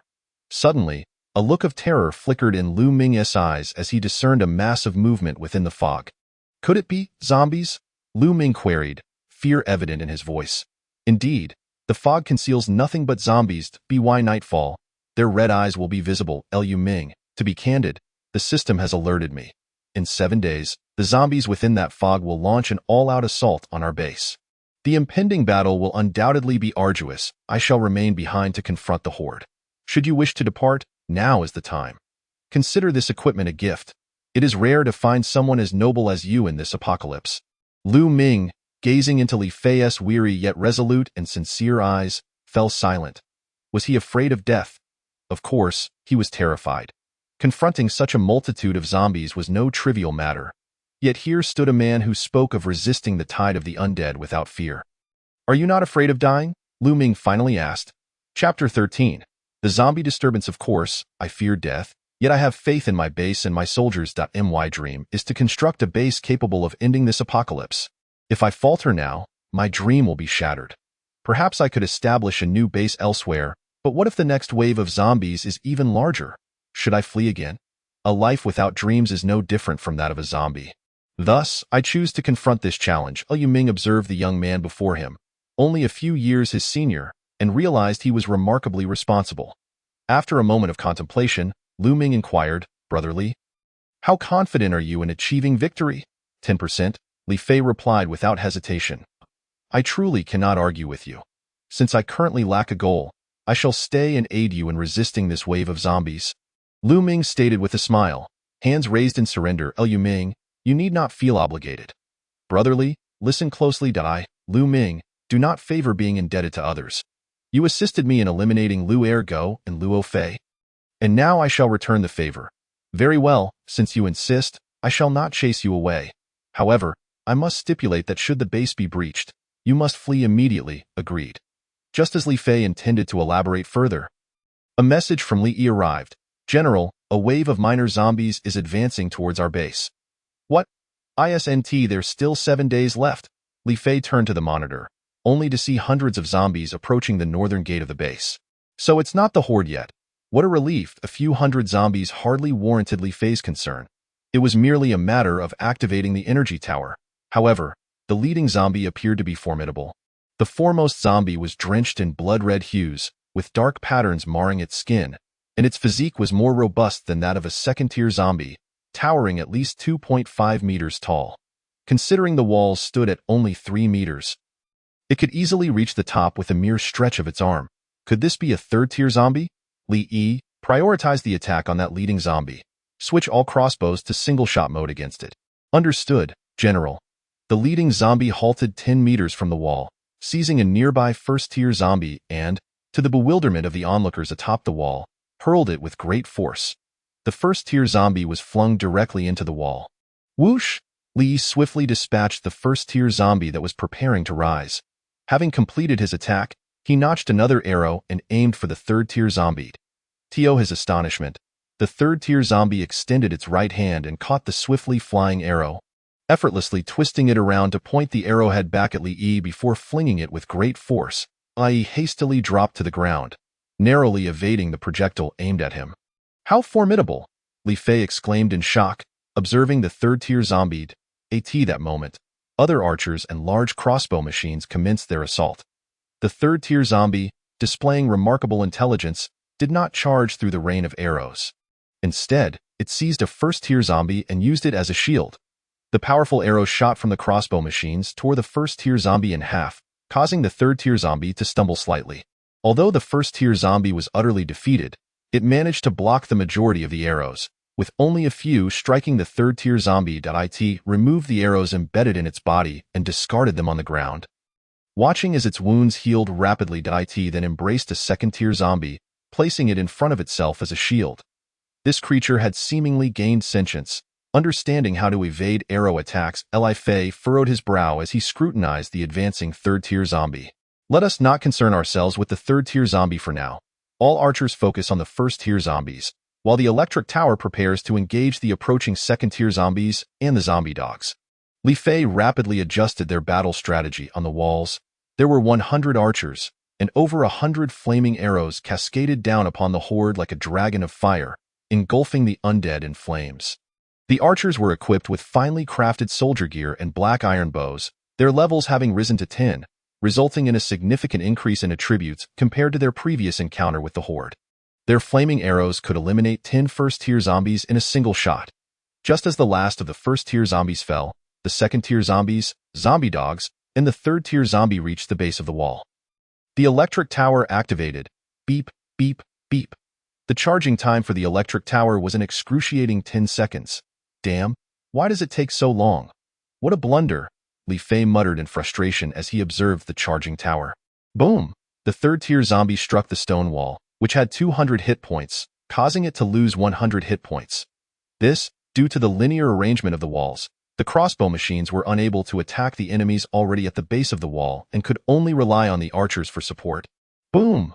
The third-tier zombie struck again, shattering the outermost wall. Even 3 layers of walls could not withstand its onslaught. Swordsmen and spear soldiers, prepare yourselves. I refuse to believe that with so many of us, we cannot vanquish this monster. Although Li Fei was astonished by the third-tier zombie's might, he was not afraid.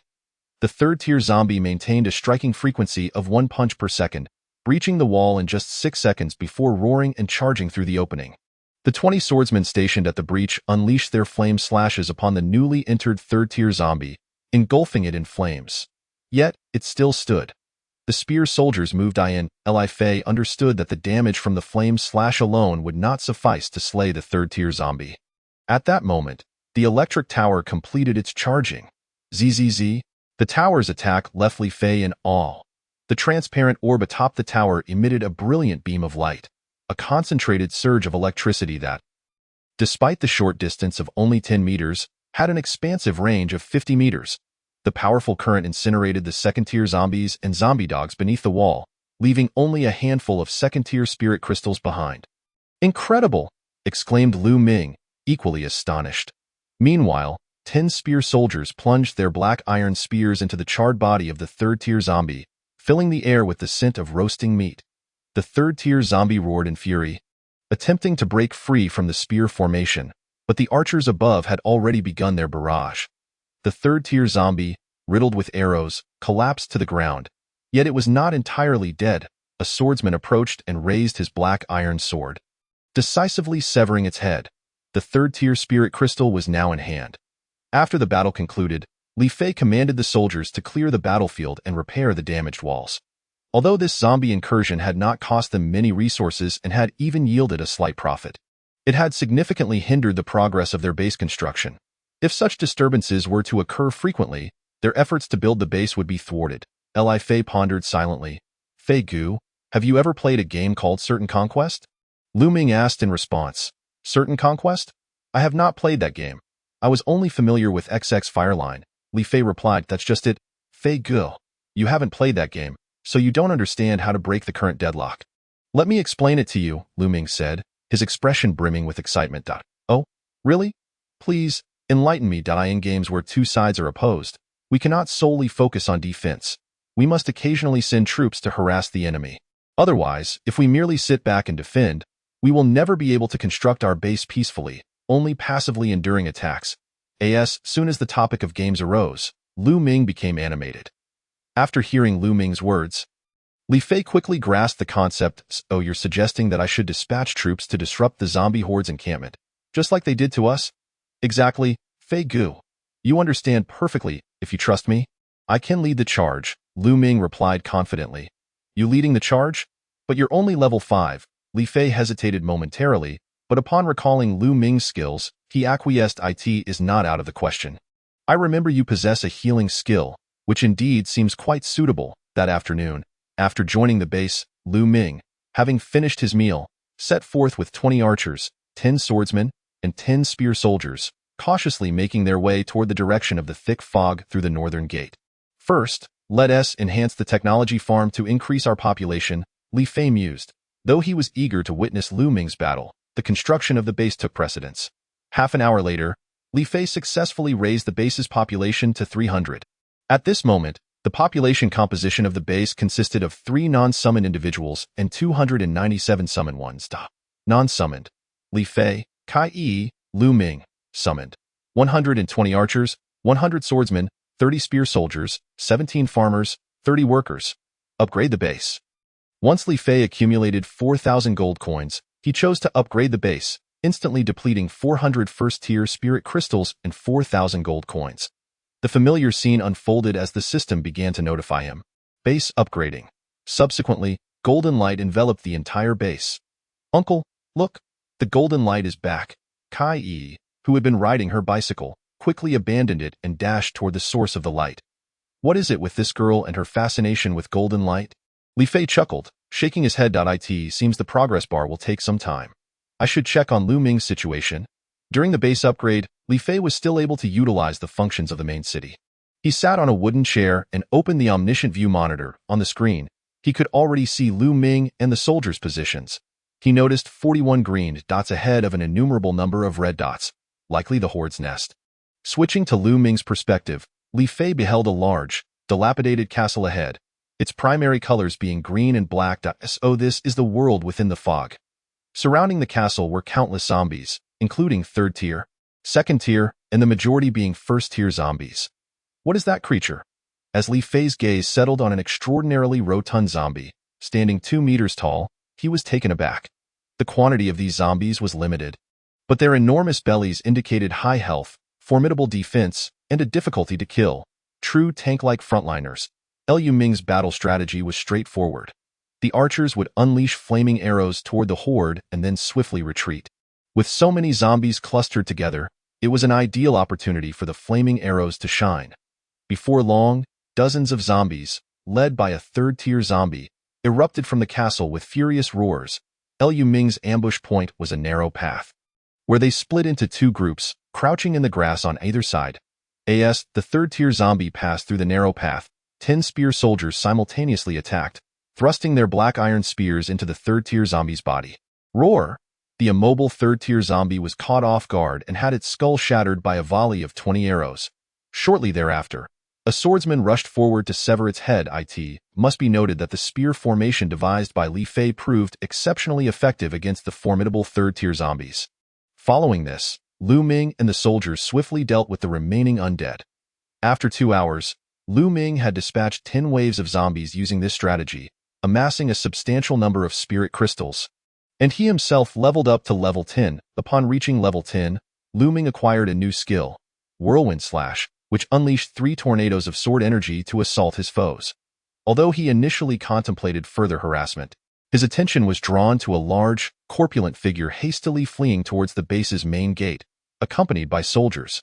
The arrows shot from the black iron bow were utterly ineffective against its defenses. Surely, this must be a 4th-tier zombie. Li Fei watched in frustration as arrows struck the rotund zombie before falling to the ground. He hoped that the upcoming base upgrade would introduce a new type of individual weapon capable of breaching its defenses. Otherwise, facing hundreds of such behemoths charging together would be overwhelming. The crossbow cart was prepared for single-arrow firing mode. By the time Liu Ming and the soldiers returned to the base, the large zombie was already within 20 meters of it. Fire! Whoosh!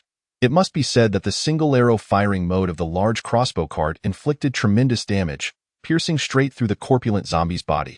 Although the zombie was not yet dead, the northern gate was not defended by just one large crossbow cart, but by 10. Whoosh! A series of 9 piercing sounds echoed as 9 massive crossbow bolts struck the incapacitated fat zombie, causing it to crumble to the ground. Within the city, Li Fei examined a red spirit crystal with great care. This crystal was a 4th-tier spirit crystal obtained from the corpulent zombie. 1st-tier spirit crystals are white, 2nd-tier are green, 3rd-tier are yellow, and 4th-tier are red. Hey, Brother Fei, don't you think I performed quite well this time? Liu Ming grinned and said to Li Fei, Indeed, you did remarkably well. I shall record this achievement for you. And once this conflict with the undead concludes, I will reward you handsomely, Li Fei replied with a smile. Feeling quite pleased himself. Not only had he gained a clearer understanding of the types of zombies and their highest tiers, but he had also made a tidy profit in spirit crystals. At 5 p.m., the base finally completed its upgrade. This upgrade took an astonishing 4 hours. Would the next upgrade to level 5 really take an entire day? Li Fei dared not contemplate how much time would be required for the subsequent upgrades to level 6, 7, and beyond. For now, he decided to inspect the attributes of the level 4 base. Each upgrade brought about changes that filled Li Fei with immense excitement. Chapter 15. Level 4 Base Dawn Base. Level 4, next level requires 600 population. 8,000 gold, 800 spirit crystals, maximum capacity of 600 inhabitants, current population 300. Main city. Level 4. Capacity for 300 people. Omnidirectional surveillance can be carried and viewed at will. Generates 800 gold per minute. Gold limit 8,000. Health, 8,000. Summoning Hall, Level 4, capable of summoning Level 10 archers, Level 10 swordsmen, Level 10 spearmen, farmers, workers, chefs, Level 10 assassins, Level 10 priests, Level 10 sword and shield soldiers. Health, 2,000. Technology Hall, Level 4, capable of producing tents, wooden lighthouses, electricity-generating windmills, lumber machines, stone carts, technological farms, wooden houses, stone lighthouses, mining carts, replica discs, stone buildings, military cafeterias, technological fish ponds, technological pastures. Health, 2,000. Defense Facility Research Center. Level 4, capable of producing wooden walls, wooden doors, wooden watchtowers, wooden spikes, stone walls, stone doors, stone watchtowers, beacon towers. Health, 2,000. Weapon Research Center. Level 4, capable of producing ordinary bows and arrows, large crossbow carts, ordinary stone spears, ordinary stone swords, spirit crystal energy wave towers, spirit energy tanks, spirit energy heavy machine guns, ordinary iron daggers, ordinary iron staves, ordinary iron greatswords, ordinary iron shields. Health, 2000. Food Production Center, Level 4, capable of producing 160,000 grams of food daily, limit 16 million grams, 600,000 milliliters of water, limit 16 million milliliters. Health, 2000. Equipment Research Center, Level 1. Next level requires 3,000 gold, 200 iron ore, 200 stones, 200 wood, 100 first-tier spirit crystals or 10 second-tier spirit crystals, or 1 third-tier spirit crystal. Health, 1,000. Equipment Processing Center, Level 1. Next level requires 3,000 gold, 200 iron ore, 200 stones, 200 wood, 100 first-tier spirit crystals or 10 second-tier spirit crystals, or 1 third-tier spirit crystal. Health, 1,000. The omnidirectional surveillance of the main city could now be carried and used at will? Could this mean I could be present on the battlefield? Let me give it a try. The omnidirectional surveillance, Li Fei indeed saw a button for portable mode in the omnidirectional surveillance, and he promptly pressed it. Omnidirectional surveillance has been switched to portable mode and can be summoned at any time via command, the system announced. Open omnidirectional surveillance. Upon issuing the command, Li Fei was greeted with a transparent screen hovering before him, displaying the map layout of the Dawn base. How intriguing! This function is exceedingly convenient. Li Fei stowed away the omnidirectional surveillance with satisfaction. The Level 4 summoning hall could directly summon Level 10 soldiers, which is remarkable considering many soldiers had to fight valiantly through several waves of zombies to reach Level 10. Speaking of which, once they reach Level 10, they cannot level up anymore. Could it be that they are already at their maximum level? This seemed unlikely. Although Li Fei was puzzled as to why experience ceased to accumulate after Level 10, he could not afford to dwell on it and decided to investigate the newly available summons instead. Shaking his head, he dismissed thoughts of the level cap. Chef. Requires a military cafeteria to summon, capable of creating a variety of delicious dishes. Soldiers consuming meals prepared by the chef will experience temporary enhancements to various attributes, with the specific enhancements depending on the type of dish, up to a maximum of 3 attributes. The higher the chef's level, the stronger the enhancements provided by the dishes. Summoning conditions, 1,000 gold, 1 third-tier spirit crystal or 10 second-tier spirit crystals or 100 first-tier spirit crystals. Level 10 Assassin, Profession Level 1, has not learned any skills, possesses the innate passive skill Agility, which increases movement and attack speed by 50.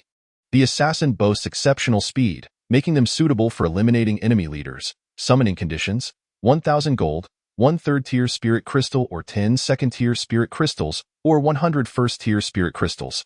Level 10 Priest, Profession Level 1, has not learned any skills, possesses the innate active skill Divine Touch, allowing the priest to heal the wounds of the injured. Each healing action grants 10 experience. Summoning conditions, 1,000 gold, 1 third-tier spirit crystal or 10 second-tier spirit crystals or 100 first-tier spirit crystals. Level 10 Sword and Shield Soldier, Profession Level 1, has not learned any skills, possesses the innate skill Iron Wall, which enables the soldier to withstand 50 of incoming damage. Summoning conditions, 1,000 gold, 1 third-tier spirit crystal or 10 second-tier spirit crystals or 100 first-tier spirit crystals. Goodness, these new summons are rather formidable, capable of assassination, healing, and damage resistance. Coupled with the previously available ranged archers, melee swordsmen, and spearmen, the variety of troops at the base has become nothing short of perfect. Furthermore, in terms of daily sustenance, this chef is quite impressive, as he can enhance the soldier's attributes. The only downside is the rather steep price. Brother Fei, what's wrong with you? Lu Ming asked softly, observing Li Fei's fluctuating expressions of excitement and concern. Li Fei was jolted back to reality by Lu Ming's voice. He composed himself and replied, Lu Ming, our base has been upgraded, and we've gained access to numerous wonderful new assets. Really? I want to learn more.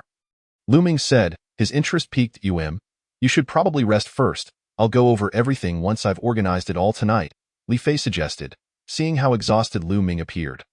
All right, Lu Ming conceded, departing with a wistful glance. Stone building can be upgraded from wooden houses or constructed directly, accommodating 20 residents. Health, 1,000. Military cafeteria, facility for chefs to prepare meals, providing sustenance for soldiers and residents of the base. Technological fish pond, produces edible fish. Required by chefs for meal preparation, a Level 1 fish pond requires 10 first-tier spirit crystals daily to maintain and will automatically upgrade when production reaches a certain level. Technological pasture produces edible livestock. Required by chefs for meal preparation, a Level 1 pasture requires 10 first-tier spirit crystals daily to maintain and will automatically upgrade when production reaches a certain level. Beacon Tower. Igniting the Beacon Tower increases the attack power of all base residents by 20. Spirit Energy Heavy Machine Gun. Fires 1,000 rounds per minute, each infused with Spirit Crystal Energy, a powerful defensive weapon. Construction materials required: 5,000 gold, 500 wood, 500 stone, 500 iron, 200 first-tier spirit crystals or 20 second-tier spirit crystals or 2 third-tier spirit crystals. Consuming 20 first-tier spirit crystals per minute. This Spirit Energy Heavy Machine Gun is quite an expensive endeavor. The combined total of all spirit crystals in the base likely wouldn't last more than a few minutes. Although it is an excellent tool, its cost is exorbitant. Li Fei gazed at the attributes of the Psychic Heavy Machine Gun and let out a sigh. Should he upgrade the Equipment Research Center and the Processing Center to Level 2? Or perhaps it would be wiser to rest first, as he had not slept a wink the previous night and was utterly fatigued. Chapter 16. The Survivor Alliance General. There are survivors seeking an audience. The news came early the next morning from Li Jiani, who was stationed at the Western Gate. Li Fei hastily rose from his bed and rushed to the Western Gate. "What brings you two to my presence? I trust you are not here seeking refuge," Li Fei inquired coolly as he stood upon the wall, observing a neatly dressed man and woman below. "Greetings, sir. We are from the Jia Shun base. My name is Jin Mingdai, and this is Gu Jun," the woman introduced herself, gesturing to the golden-haired man beside her. "We have come to propose an alliance with your base." "Jia Shun base? An alliance?" Li Fei's brow furrowed in contemplation. "Hey, can you let us in?" Gu Jun, noticing Li Fei's momentary silence, raised his voice with an air of arrogance. "Do you dare to show disrespect to our general? I suggest you tread carefully," Jiani retorted, his eyes wide with indignation as he glared at the golden-haired man. Li Jiani was, of course, the first swordsman summoned, and Li Fei had established the naming convention for swordsmen starting with him, adding one to the last character for each subsequent swordsman. Is he truly a general? I doubt he even possesses a proper profession. It's laughable that you would follow such a weakling." Gu Jun scoffed, disdain etched on his face. "Silence, you insolent fool!" Jin Mingdai reprimanded Gu Jun sharply. Li Fei narrowed his eyes, observing Gu Jun with indifference. The man's long, golden hair swayed, reminiscent of a certain breed of dog, one that was indeed called a golden retriever. Though Li Fei felt a surge of irritation, he deemed it unnecessary to engage with such impolite individuals. He raised his hand to halt Jiani, who was poised to give the order to attack. "Let them in."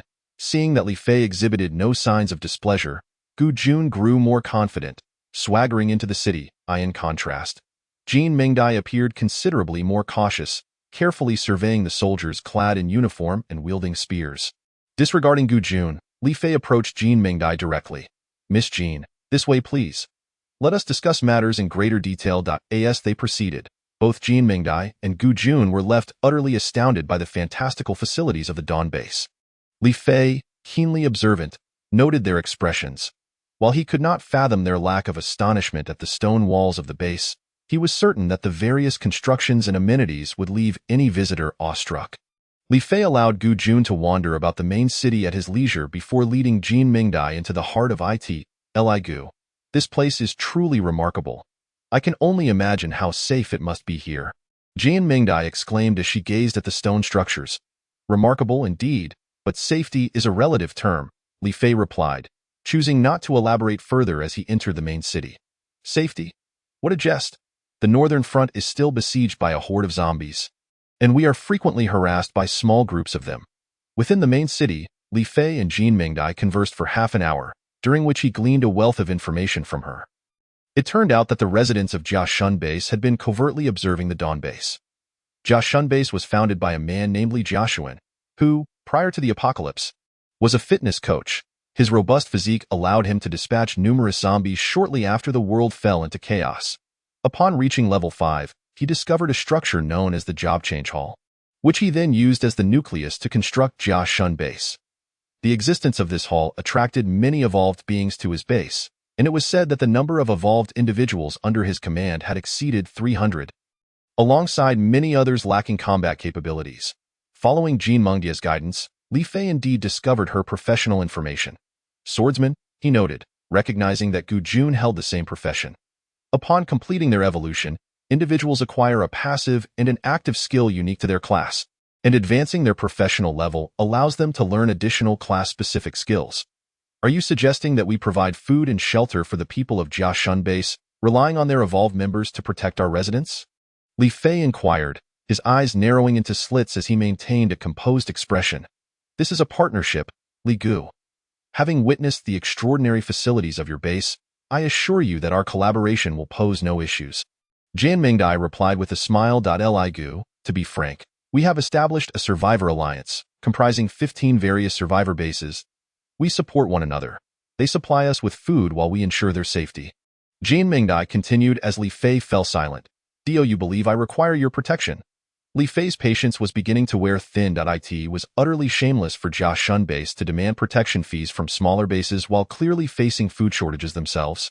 All under the guise of a survivor alliance. Li Fei quickly deduced the true nature of this alliance and the repugnant character of Jiashun Base.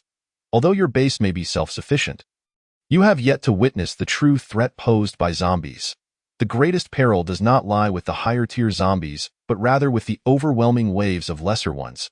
Forgive my candor. But should you encounter a massive horde, your base's strength alone may not suffice to withstand the onslaught. Jian Mingdai began to reason with him. Oh, hordes, you say? How many have you encountered, and what was the largest number you faced? Li Fei inquired with a hint of curiosity. 3 waves. In recent days, we have faced 3 waves of hordes, the largest of which numbered over 600, including a third-tier zombie. That attack cost us dearly in terms of evolved members, as that third-tier zombie was exceedingly formidable, and we expended considerable effort to slay it, Jian Mingdai recounted, her voice tinged with lingering fear from that encounter. Over 600, you say? Well then, allow me to show you something that will clarify matters. Li Fei said, his expression impassive as he stood and made his way toward the main city gates. Though Jian Mingdai was filled with questions, she rose and followed behind him, at that moment. A commotion erupted within the base. As Li Fei and Jian Mingdai exited the main city, they spotted Gu Jun preparing to duel a swordsman, surrounded by a throng of soldiers. Stop it, Gu Jun. Do you even realize what you're doing? What if that soldier gets injured? Jian Mingdai admonished, stepping forward to intervene. Chapter 17. Shock. Upon hearing Jian Mengdia's voice, Gu Jun reluctantly acquiesced. Understood. Are you suggesting my soldier would be harmed by this boy? Li Fei silently rubbed his nose, feeling somewhat apologetic. Why apologies, Li Gu? This child is utterly thoughtless, Jian Mingdai expressed, her eyes filled with regret. Not to worry. The fight hasn't even commenced. By the way, how old is Gu Jun? This boy is 19 years old. It's so young. No wonder. Youthful recklessness. It's fortunate he is in my base. Had he acted out in another's territory, he would have been promptly dealt with. Li Fei replied with a smile, shaking his head as he walked toward the northern gate. Jian Mingdai felt a wave of trepidation wash over her. Jiu Jun, you should come along, she called him over, wishing to keep him close to prevent any further disturbances. Cautiously, Jian Mingdai followed Li Fei to the northern wall, while Gu Jun maintained an air of arrogance behind them. Activate the all-seeing monitor. Before the astonished eyes of Jian Mingdai and Gu Jun, a transparent screen materialized in front of Li Fei. What is this? Patience, just observe, Li Fei swiftly interrupted as Jian Mingdai began to inquire. On the screen appeared over 50 green dots accompanied by countless red dots ahead of them. Lu Ming truly is an insatiable soul, Li Fei remarked with a smile. Switch to Lu Ming's perspective. As Jian Mingdai and Gu Jun were once again left bewildered, the screen shifted to reveal Lu Ming's view. Before him stood a dilapidated ancient castle, surrounded by an overwhelming swarm of zombies, an abundance of first, second, and third-tier zombies, alongside some notably corpulent specimens. These are all zombies? Jian Mingdai swallowed hard, her voice trembling with terror. Jiu Jun, too, was left speechless by the sheer number of zombies. As you can see, these are indeed zombies. Li Fei stated calmly, ignoring their shock. To be candid, my base has been engaged in combat with zombies since its inception. Do you see the number 6 displayed atop the main city? Li Fei pointed to the large Arabic numeral atop the city wall. I see it. What does it signify? Jin Mingdai, still reeling from the sight of the horde, inquired. It indicates the number of days remaining until the zombie tide launches a full-scale assault. At this moment, Jan Mingdai and Gu Jun were as pale as death, utterly shocked by the news. The zombie tide would launch a full-scale assault in just 6 days? What a joke. Who could possibly withstand such a thing? Gu Jun exclaimed in disbelief.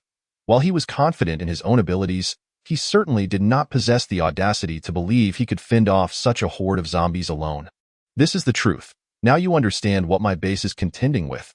The over 600 zombies and the third-tier zombie you mentioned are mere child's play compared to the tide I am about to face. Are you so composed because you have a plan to deal with the zombie tide? Jin Mingdai finally recovered from her state of shock. Plan is perhaps too grand a term. It's a matter of life and death. If we win, we move forward. If we lose, we become fodder for the undead. It's as simple as that. After hearing Li Fei's words, Jin Mingdai felt an unusual sensation towards this calm man. She pondered how much courage one must possess to face such an immense horde with such equanimity. If it were anyone else, they would have long fled. Was this what they called heroes emerging in chaotic times? Could he be the hero of this apocalypse? Li Fei, unaware of Jin Mengdia's musings, spoke slowly. It's coming. What is coming? Jin Mengdia's beautiful face flushed a deep red. Caught off guard, Li Fei remained silent. But it soon became clear to Jin Mingdai what was unfolding. Her complexion shifting from red to pale. What is this? She watched as Lu Ming and his team lured dozens of zombies from the zombie fortress. Leading the charge was a third-tier zombie. This was Lu Ming's tactical plan, to intermittently harass the zombie fortress to gather resources while minimizing the zombie numbers. Before the third-tier zombie could react, it was swiftly impaled by the hidden spearmen on either side, rendering it immobile, and the others rushed in to finish it off. How can they be so powerful? That was a third-tier zombie. Gu Jun's face was stripped of its earlier arrogance, replaced by sheer astonishment. Witnessing the ease with which the third-tier zombie was dispatched, Jin Mingdai's expression mirrored his, filled with disbelief and surprise. Now you understand why I no longer require your protection. Li Fei had yet to finish his sentence, adding, because my base is stronger than yours. Brotherly, while your base is indeed formidable, it cannot possibly withstand such a multitude of zombies, can it? With all due respect, remaining here will only lead to the unnecessary deaths of our soldiers. Jan Mingdai asserted solemnly. Observing Lu Ming preparing to draw the second wave of zombies, Li Fei slowly replied, if I cannot overcome this challenge, what use is my base? Leave now. Tell your people to evacuate SE swiftly. Once my base falls, you will find it impossible to escape.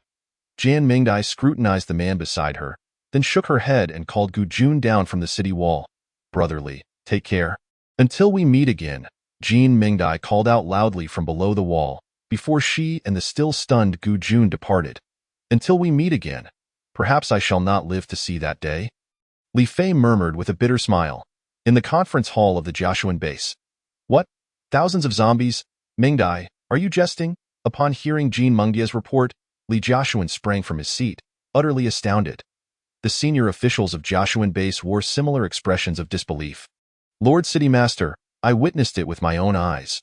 Moreover, the Lord of the Dawn base, Li Fei, is preparing to stay behind to confront the zombie tide, Jin Mingdai stated calmly. Are you certain you're not joking? Staying behind to face the zombie tide? Li Fei must be out of his mind. The more Li Joshuan pondered, the more he believed Li Fei had lost his wits. City Master, what Sister Mingdai says is absolutely true. Gu Jun quickly interjected, seeing the skepticism on Li Joshuan's face. This, observing the serious expressions on Jin Mingdai and Gu Jun's faces, fear gripped Li Joshuan and the others. They realized the zombie tide was indeed real and imminent, threatening to assault the entirety of SE City. City Master, that tide cannot be withstood with the mere few hundred of us at Joshuan base. We must flee. Vice City Master Wang Jun stood, anxious as he addressed Li Joshuan. Flee? And where do you suggest we escape to? Li Joshuan was reluctant to abandon the place he had claimed as his dominion. I've heard GZ has a government-formed base. We could head there. With our strength, we would surely hold a significant position, Wang Jun asserted confidently. Chapter 18. Fifth-tier zombies. Though Li Joshuan was averse to the idea, he nonetheless led all the evolved beings and their families from Joshuan base to depart hastily. 300 individuals crowded into 30 large trucks, heading in the direction of GZ. AT this moment. Joshua and Base was left with only those lacking combat capabilities and a few reluctant evolved beings. Among them Gu Jun and Jin Mingdai. Gu Jun, are you truly going to join the Dawn Base? Is this not a path to certain death? Jin Mingdai questioned as Gu Jun prepared to pack for his journey. Sister Mingdai, you must escape quickly. I am an adult now. You needn't concern yourself with me, Gu Jun replied, growing somewhat impatient. No. I promised your sister Guyu I would take care of you. Jin Mingdai said, her heart softening at the mention of Guyu, her close friend who had been bitten by a zombie while trying to save her, urging Jin Mingdai to look after Gu Jun before her demise. Sister, Gu Jun murmured under his breath before departing Joshuan Base for the Dawn Base without a backward glance. Gu Jun, wait.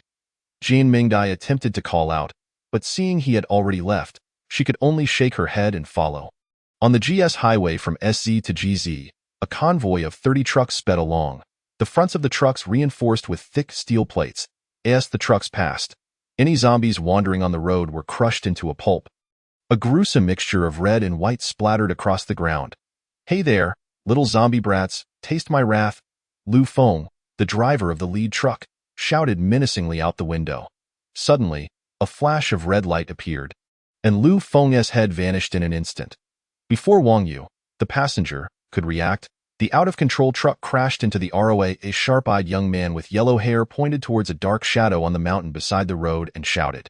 With the aid of the truck's headlights, Wang Jun and his companions gazed in that direction and indeed spotted a vague silhouette. The group gathered around, and Wang Jun urgently commanded, "You all, hurry and clear the obstruction." Just as the few individuals were about to act, the head of the yellow-haired youth, who had just begun to speak, suddenly fell to the ground, followed by a crimson shadow that landed nearby. What kind of monster is this? As the crowd finally discerned the appearance of the red creature, a chill of dread gripped their hearts. There was not just one monster. They appeared to be tiered zombies. Could they be tier 4? No, Jin Mingdai had mentioned that tier 4 zombies were the bulky kind. This must be tier 5. At that moment, the black shadow on the mountain darted behind them, and before they could react, it struck down another person. It was then that Wang Jun and the others finally saw the true form of the dark silhouette. The creature stood about 1.5 meters tall, emaciated, with skin as black as night, laced with crimson veins. Most terrifying of all was its extraordinarily long tongue, which dangled to the ground, adorned with tooth-like protrusions that appeared utterly ghastly. The red creature was no less fearsome. Its most defining feature was its long, sharp metallic claws, and it too stood at 1.5 meters, with skin of a vivid red and bulging muscles, glaring menacingly at Wang Jun and the others. Damn it, we have to fight back, or we will all perish here. Wang Jun exclaimed, raising his hefty cleaver to unleash his skill. Whirlwind /.3 gusts of wind materialized instantaneously, hurtling toward the long-tongued beast. The creature nimbly evaded the onslaught with a mere flicker. Subsequently, the others brandished their weapons, engaging the two monsters in combat. What is happening? Li Jiajun, having finished his cigarette, felt a sense of unease wash over him as the sounds of battle and cries emanated from the front. Monsters, everyone, run.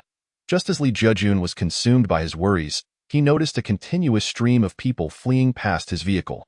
Following the flow, he caught sight of a woman in white mercilessly slaughtering the evolvers. None of the evolvers beside her stood a chance against her. One attempted to unleash a skill, only to have her rip out his heart with her bare hands and consume it before Li Jiajun's horrified gaze. Thanks to the truck's headlights, he glimpsed the woman's face, a visage that was unmistakably that of a normal woman, and one he recognized. Chapter 19. The Class Change Hall. How can it be you? Guyu? Li Jiajun stared intently at the woman in white, who was one of his initial subordinates and the sister of Gu Jieyuan. At that moment, Guyu, chewing on a heart, turned her head and fixed her crimson eyes upon Li Jiajun, pausing for 3 seconds as if recalling something. Does she still have memories? Just as Li Jiajun pondered this, Guyu cracked a sinister smile and then darted around his vehicle, chasing after the throng behind. This is terrifying. Having narrowly escaped, Li Jiajun exhaled deeply, his back drenched in sweat. He raised his trembling hands, ready to start the truck and flee. Suddenly, a palm slapped against the window, leaving a blood-red handprint. Just as Li Jiajun regained his composure, he nearly froze in shock. Slowly turning his head, he saw the approaching figure and let out a sigh of relief. Damn it, Wang Jun. What the hell are you doing?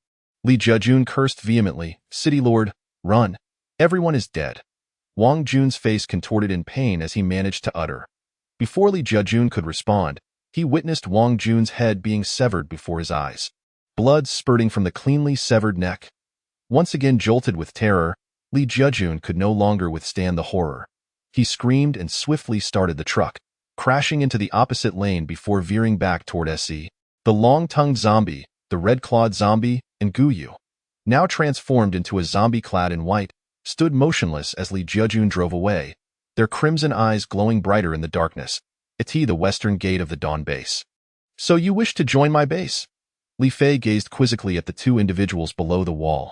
Indeed, Brother Li, I wish to join your base and resist the tide of corpses alongside you. Gu Jun replied earnestly. Gone was the arrogance that once emanated from Gu Jun's face. Instead, it was replaced by a resolute expression. Miss Jean, is this also your wish? Li Fei's gaze shifted from Gu Jun to Jean Mengdai. Instantly, Jean Mengdia's face flushed, and she lowered her head to softly reply, yes. Although Li Fei was puzzled as to why Jean Mengdai spoke with her head bowed, she should have been looking up. He dismissed the thought and ordered the soldiers to open the city gate, allowing the two to enter at this moment of dire need for combatants. Every additional person counted. Inside the main city of the Dawn base, Li Fei had the two sit down and began to inquire. So you say that everyone from Jejun's base has left? Yes, Brother Li. Li Jejun took all the evolvers and their families away, leaving behind only the elderly, weak, sick, and 5 evolvers who did not wish to leave. Jean Mengdai replied. The apocalypse truly is terrifying. The weak can be abandoned at any moment, Li Fei mused, shaking his head. And what of the class change hall you mentioned? Is it still there? Li Fei's expression shifted suddenly. Yes, the class change hall cannot be moved, came the reply. Very well, you two should rest for now. Tomorrow morning, I will take some people to your base and see what is happening, Li Fei thought. Suddenly conceiving a grand idea regarding the class change hall. After arranging accommodations for the two, Li Fei promptly fabricated several imitation discs. I wonder if the class change hall can be replicated. The following morning, Li Fei set out with dozens of soldiers, accompanied by Jean Mengdai and Gu Jun, to Jejun's base. This Jejun base is rather impressive. It seems Li Jejun knows how to indulge himself, Li Fei remarked, observing the various luxurious sofas and decorations, noting how his own Dawn base paled in comparison. Brother Li, you jest. The people of Jejun's base are merely a bunch of cowards who only know how to enjoy themselves. Gu Jun retorted disdainfully. Under Jean Mengdia's guidance, Li Fei arrived at the class change hall. Though called a hall, it was merely a small room of about 10 square meters, containing a solitary light column. How is this used? Li Fei inquired with curiosity. An evolver places a Tier 2 spirit crystal in that slot, and then extends their hand into the light column to choose their class for the change. Jean Mengdai explained, pointing to a diamond-shaped slot beside the light column. After hearing this, Li Fei inserted a Tier 2 spirit crystal and extended his hand into the light column. Evolver recognized. Please select the class you wish to change to. The cold voice of the system resonated. Let me see what classes are available. Li Fei discovered that there were only 3 options. The swordsman, which most would choose, the archer, and the melee warrior. Which one should I select? Li Fei felt that none of these 3 classes suited him. Brother Li, you must choose the swordsman. Swordsmen receive a passive skill, Swordsman's Heart, and an active skill right from the start. This passive skill is incredibly powerful, increasing the user's melee damage by 10, and it escalates with the improvement of the class level. Swordsmen slay zombies as easily as one would dogs, Gu Jun exclaimed, visibly excited. Yet, it seems that even zombie dogs are quite challenging to kill, Li Fei thought, disregarding Gu Jun's words and withdrawing the spirit crystal. Class change cancelled, the system announced once more. Brother Li, what are you doing? Gu Jun and Jean Mengdai exchanged puzzled glances as they awaited an explanation. We'll discuss it later, Li Fei replied, eager to return to the base and properly place the class change hall. Although Jean Mengdai and Gu Jun were confused, they followed Li Fei as he prepared to leave. At the entrance of Jejun's base, a large crowd had gathered. Those were the powerless survivors abandoned by Li Jejun. Brother, please help us. I can tell you are a good person. An elderly man with a head full of white hair, leaning on a cane, called out in a slightly hoarse voice. Li Fei's hasty steps came to an abrupt halt as he turned to Jean Mengdai beside him and asked, how many survivors are there? 1500, Jin Mingdai replied. Brother Li, you aren't seriously considering taking them in, are you? I know you are a good person, but you can't do that. With the tide of corpses approaching, you can't afford to let anyone weigh you down, Jin Mingdai cautioned. I want them to be of USE. Li Fei turned around to face the crowd after finishing his words. Ladies and gentlemen, would you be willing to come to my base? All meals and accommodations are provided, along with protection from zombie attacks. I am willing, replied the elderly gentleman leaning on a cane. The first to respond. Soon, all present echoed their agreement. Haha, the issue of population has been resolved, Li Fei thought to himself, feeling a surge of satisfaction. Upon upgrading the base to level 4, he discovered that he could no longer summon soldiers, as the number of summoned population and non-summoned population could not differ too greatly.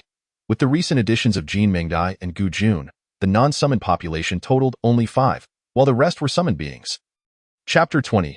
Rewards unlocked. Early. Li Fei immediately assigned the task of escorting the survivors to the Dawn base to Jin Mingdai and Gu Jun. Upon returning to the base, he hastily began to set up the job transfer hall. The process of placing the job transfer hall commenced. Li Fei had long since grown accustomed to the cold, mechanical voice of the system. Anticipating a wait, he decided to register the survivors he had just brought back. Due to the overwhelming number of survivors, Jin Mingdai could only bring them over in batches. Li Fei first selected 100 individuals to register at the base, then summoned 198 soldiers, bringing the total population to 600. Thus meeting the requirements for upgrading the base. As he observed the sudden influx of people at the base, Li Fei felt an immense sense of pressure. After all, these individuals were not like the summoned beings. Devoid of emotions, they were living, breathing humans. He had to dedicate time to construct housing for them. An hour later, Li Fei had built 75 stone houses. He was nearly exhausted and had no time to rest or drink water when, suddenly, the system's notification rang out. The job transfer hall has been successfully placed. Finally, it was complete. Li Fei, unable to spare a moment for rest, was eager to check the attributes of the job transfer hall. To his astonishment, the system continued with its praise. You are intelligent and courageous, with a far-reaching vision, skilled in both literature and warfare, standing out among the crowd, and well-versed in many matters. Goodness, this system can flatter too. Li Fei was initially taken aback, then frowned as he patiently listened to the system's barrage of commendatory phrases. Perhaps the system had run out of words, as it finally ceased its praise after 2 minutes. Due to your early unlocking of the job transfer hall, you will receive an epic quality king-level gift pack. Has the system's manner of speaking changed? Is it now a soulless robotic customer service transformed into an emotional artificial intelligence? Li Fei's mind raced with questions. However, one statement brought him immense joy. The assurance of a gift pack, prefixed with the terms epic quality and king level, suggested it was far from ordinary. Would you like to accept the epic quality king level gift pack immediately? You have 10 seconds to consider. The system's voice reverted to its usual emotionless tone. Of course, I accept. Failing to do so would be foolish. Li Fei hastily chose to accept. Congratulations, you have obtained the unique king-level profession, Extraordinary, Lord of the Nine Dragons. Would you like to transfer immediately? The name sounded absolutely magnificent. Not to transfer would be the height of folly. Initiating your transfer, please hold on, as the system spoke. A brilliant golden light enveloped Li Fei, captivating the attention of everyone in the base. 1 minute later, transfer successful. With the system's announcement, the golden light surrounding Li Fei surged into his body. Delightful, he exclaimed, feeling a wave of euphoria wash over him. Would you like an introduction to the Extraordinary, Lord of the Nine Dragons profession? Yes, please, Li Fei eagerly requested the system to elaborate on this seemingly extraordinary profession. Extraordinary, Lord of the Nine Dragons, initially possesses 2 passive skills, 2 active skills, and 1 extraordinary skill. Passive skill 1, Nine Dragon Holy Light Level 1. Allies within the range of the Holy Light gain an increase of 15 in health, mana, defense, attack, strength, and speed. The diameter of the Holy Light is 50 meters, and the values of attributes increase with the profession level. Such strength. All attributes of allies increase by 15 and can grow with the profession's level. Li Fei could hardly contain his joy. Passive skill 2, Indestructible Nine Dragons Level 1. Grants 1 chance at resurrection. The value increases with the profession level, up to a maximum of level 9. Could this be the legendary immortality? At the highest level of 9, It implies that upon reaching the peak of the profession, one could possess 9 lives. How extraordinary! The mere thought of this skill left Li Fei agape with excitement. Active Skill 1, 9 Dragons Drive Level 1. Upon activation, immunity to mana attacks is granted, alongside an increase of 15 in physical defense and health. Values increase with level, lasting for 10 minutes with a cooldown of 20 minutes. Duration and cooldown reduce with level advancement. The brief description of 9 Dragons Drive left Li Fei utterly speechless. Active Skill 2, 9 Dragons Pilgrimage Level 1. Upon activation, 9 luminous dragons are summoned to attack enemies. Once a dragon locks onto a target, it will pursue relentlessly until obliterated by overwhelming force. The attack power of the dragons increases with level, with a cooldown of 2 minutes, which decreases with level advancement. Extraordinary Skill, 9 Dragons Ascension Level 1. The caster's health is reduced to 1 point, instantly transporting one enemy to the Western Paradise, disregarding the enemy's level, defense, and health, resulting in an instant kill. The value increases with profession level with a maximum of level 9. The cooldown lasts 9 days, decreasing with level advancement. Is this not cheating? The very notion that whoever is targeted must meet their demise was astounding. After hearing the introduction to this extraordinary skill, Li Fei was left utterly flabbergasted. Ha ha, ha ha, ha ha. He could not help but burst into laughter. However, his mirth was abruptly halted as he furrowed his brow in deep thought. This apocalypse surely harbored more than just this singular extraordinary king-level profession. If others were luckier than him and obtained an even stronger profession, and they became his adversaries, wouldn't that spell danger for him?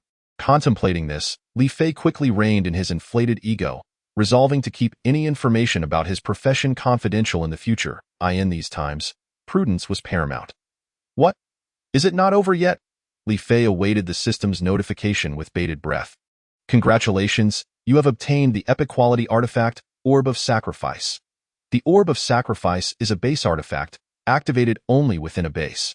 When the power of the orb is invoked, it absorbs the energy from all summoned beings. Bestowing it upon the Lord, during the activation, the Lord gains the cumulative attributes of all summoned beings, and once the activation concludes, all summoned beings perish. The duration is 20 seconds, with a cooldown of 20 days. Would you like to bind the Orb of Sacrifice to the Dawn base? The cost of this artifact seems exorbitant, requiring the lives of all summoned beings to activate. Yet, the attribute boost is truly remarkable. If there are 100 summoned soldiers, each with 100 strength, that would grant an additional 10,000 strength. Let us bind it for now. I will activate it when the base can no longer hold. The base level is insufficient. The Orb of Sacrifice requires the base to be level 10 for binding. Li Fei was left speechless upon hearing the system's response. Let us just put it away for now. He took the golden orb into his hands, examining it for a moment before storing it safely. Are there any more rewards in my gift pack? Li Fei eagerly awaited another notification from the system. Chapter 21. 9 Dragon City. The system did not disappoint Li Fei. Its voice resounded once more. Your profession needs to be bound to 9 Dragon City. Would you like to rename your base to 9 Dragon City? Renaming? It shouldn't have much of an impact. After all, the name Dawn Base was chosen rather haphazardly. Let us change it. Agreed to the change. 1 minute later. Your base has been successfully renamed to 9 Dragon City, and it can now be bound to your profession. Once bound, it cannot be undone. As long as the city stands, so shall the people. If the city falls, so shall the people. Would you like to bind your profession immediately? Bind it immediately. Without hesitation, Li Fei confirmed the binding. Successfully bound. Now reconstructing 9 Dragon City. After the system's voice came to an end, a radiant golden light enveloped the entire base.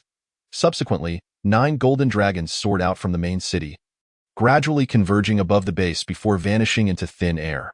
Once the golden glow subsided, the appearance of the base remained unchanged, yet its attributes underwent a significant transformation. Firstly, the health points of the city walls and various structures astonishingly increased by 15. The attack power of the base's defensive weapons rose by 15, and their attack speed also heightened by 15. Residents registered in the 9 Dragon City gained an additional 15 health points, 15 attack power, and 15 defense points while within the city. Furthermore, the walls acquired an automatic repair feature. The maximum population capacity of the 9 Dragons main city was adjusted to 1,200 individuals. With the gold production per minute set to 1,600 and the gold cap raised to 16,000, the first phase of the Nine Dragons quest was unlocked. Quest 1. Eliminate 10,000 first-tier infected. Quest 2. Eliminate 5,000 second-tier infected. Quest 3. Eliminate 1,000 third-tier infected. Upon the completion of all 3 quests, the reward would be the upgrade of Nine Dragons City to Nine Dragons Holy City. Although the addition of the term holy seemed minor, it was evident that monumental changes were imminent. Li Fei silently clicked his tongue in astonishment. As the system's announcement concluded, Li Fei's tense excitement finally settled. This epic-quality, king-level gift pack was indeed extraordinary. Now, I feel significantly more confident in fending off the zombie tide. He decided to inspect the attributes of the Job Change Hall. What is this?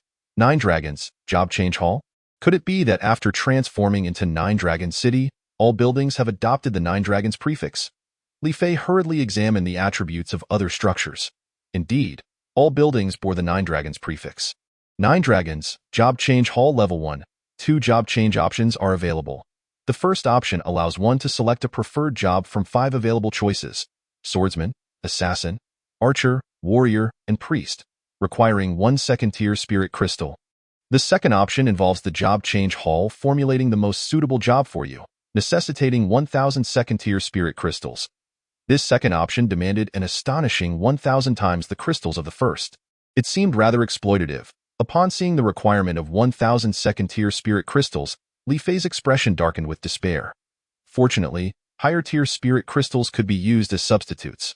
Otherwise, where would he find such a large quantity of second-tier spirit crystals? The most suitable job would undoubtedly be the best, and I must call that lad Lu Ming over to change his job. Li Fei took out 10 fourth-tier spirit crystals and summoned Lu Ming. Lu Ming, I have a delightful surprise for you, Li Fei said, beaming at the hurriedly approaching Lu Ming. Li brother, what do you need from me? And why does your demeanor seem so altered? Lu Ming inquired. Observing Li Fei, who was bathed in the holy light of Nine Dragons, that moment, Li Fei radiated an aura of purity, majestic and regal, exuding an undeniable kingly presence with every gesture. Let's not dwell on my changes for now. You should proceed with your job change, Li Fei urged Lu Ming. A job change? You mean the Job Change Hall? Lu Ming exclaimed. Instantly overjoyed, Li Fei inserted the 10 fourth-tier spirit crystals into the slot of the Nine Dragons Job Change Hall and selected the second job change option for Lu Ming. Now, extend your hands into the light column. Following Li Fei's guidance, Lu Ming placed his hands into the glowing column. A cold voice soon echoed from the Job Change Hall. Race confirmed, human. Screening for the most suitable job in progress. After approximately 5 minutes of anxious anticipation from both Li Fei and Lu Ming, the screening finally concluded. Screening completed. The most suitable job for you is Holy Flame Knight. Do you confirm the job change? Confirm job change, Lu Ming replied hastily. Job change in progress. Please wait. A beam of light suddenly enveloped Lu Ming. A minute passed. Job change successful. You have successfully transformed into a Holy Flame Knight. The voice faded. The radiance surrounding Lu Ming surged into his body. Immediately after his job change, Lu Ming began to examine the introduction of the Holy Flame Knight. Passive skill, Holy Flame Aura Level 1. Under the coverage of Holy Flame, it can dispel all darkness, increasing fire attribute damage by 10 and fire resistance by 10. Values increase with job level. Active skill, Holy Flame Burn Level 1. Releases a holy fire that scorches enemies within a 10-meter radius, with damage increasing alongside job level.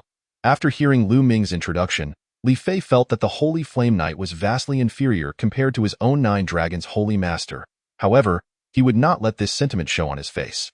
Congratulations, Lu Ming, on obtaining such a formidable job, Li Fei said with a warm smile. In fact, the Holy Flame Knight was considered strong compared to other jobs such as swordsman or archer. Li brother, why does your smile seem somewhat disingenuous? Lu Ming quickly discerned Li Fei's forced grin. Is that so? Let's not dwell on that. Let me introduce you to some new friends who have joined the base. In the Nine Dragons main city, Li Fei sat at the main seat, with Lu Ming, Jin Mingdai, Gu Jun, and 5 evolved individuals who remained at the Joshuan base seated below. Please introduce yourselves. Li Fei said in a calm tone to those present. I am Lu Ming, and my job is Holy Flame Knight. Lu Ming stood first to introduce himself. Jan Mingdai and Gu Jun were still in a daze, as they realized Li Fei's demeanor had completely transformed, making him seem like an entirely different person. Had it not been for his unchanged face, they would have found it challenging to recognize him as Li Fei. I am Jin Mingdai, and my job is swordsman. Ji Yu Jun, and my job is swordsman. Zhao Sanlang, and my job is archer. Lin Yuan, and my job is swordsman. Lin Feng, and my job is swordsman. Mu Gui, and my job is warrior. Su Benshan, and my job is warrior. After their introductions, Li Fei learned that Lin Yuan and Lin Feng were actually brothers. Li Fei then proceeded to explain the changes within the base and some fundamental information about Nine Dragons City. Nine Dragon City? Li brother, are you saying the base has been renamed? Jin Mingdai asked, puzzled. Indeed, it has been changed from Dawn Base to Nine Dragon City. As for the reason, I shall refrain from elaborating.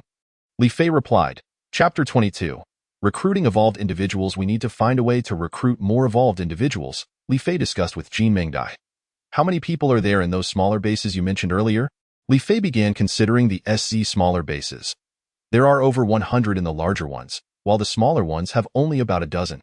However, enticing them away from their own bases won't be simple. They are considered elites in their own domains and wouldn't willingly come to be commanded by us, Jin Mingdai articulated his viewpoint. Have they all undergone job changes? Li Fei contemplated using the job change hall to attract them. Not exactly, but they won't be swayed by the prospect of a job change. We previously tried recruiting them with job changes, but they were utterly obstinate, each aspiring to be the leader. Some even arrogantly claimed that they would only join us if we made them city lords. Jin Mingdai recalled, his anger rising at the memory of those individuals' attitudes. What a pity. I was hoping to recruit more evolved individuals to assist in fending off the zombie tide, Li Fei lamented. Li brother, I've always had a question.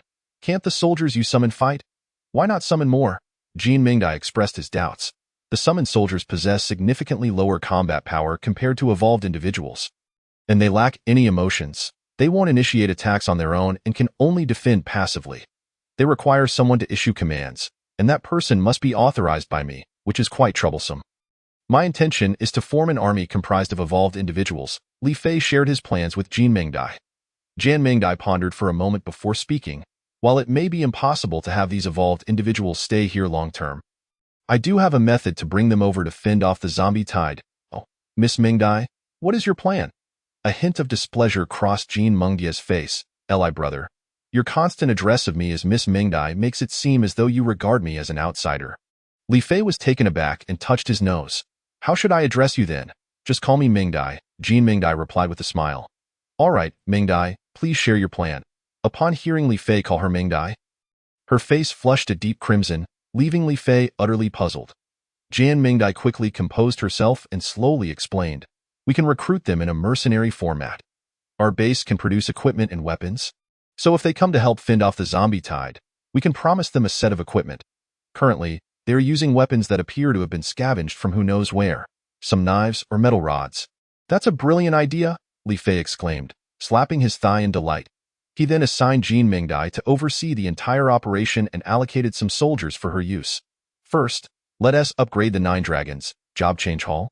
I have a feeling it possesses many more intriguing functions. Upgrading the class transfer hall requires 3,000 gold coins, 200 iron ores, 200 stones, 200 woods, and either 100 first-tier spirit crystals, 10 second-tier spirit crystals, or 1 third-tier spirit crystal. Let us proceed with the enhancement of the Julong class transfer hall. There are ample resources available. We should also elevate the Equipment Research Center and the Equipment Processing Center concurrently. Thus, we shall upgrade the Julong Equipment Research Center and the Julong Equipment Processing Center. The upgrading process will require 2 hours. On another note, Lu Ming and Gu Jun appear to resonate with each other splendidly, as they venture forth with their soldiers to harass the zombies. With nothing else to occupy his time, Li Fei activated the omniscient surveillance to observe their encounters with the undead eye in the surveillance feed. He swiftly witnessed a third-tier zombie being vanquished, and to his astonishment, his long stagnant experience points surged by half. What is this? Ah, right. I had not disabled the experience sharing since I reached level 10, believing it would no longer increase. How surprising that it has risen this time. Could it be due to the class transition? Yet, that seems implausible. Why have Gu Jun and the others, having transitioned, not reached level 11? Li Fei felt utterly perplexed and resolved to monitor the situation further. After Lu Ming's group eliminated a horde of second-tier and first-tier zombies, Li Fei noticed his experience points had not increased. Is it necessary to transition and slay zombies of tier 3 or above to earn experience?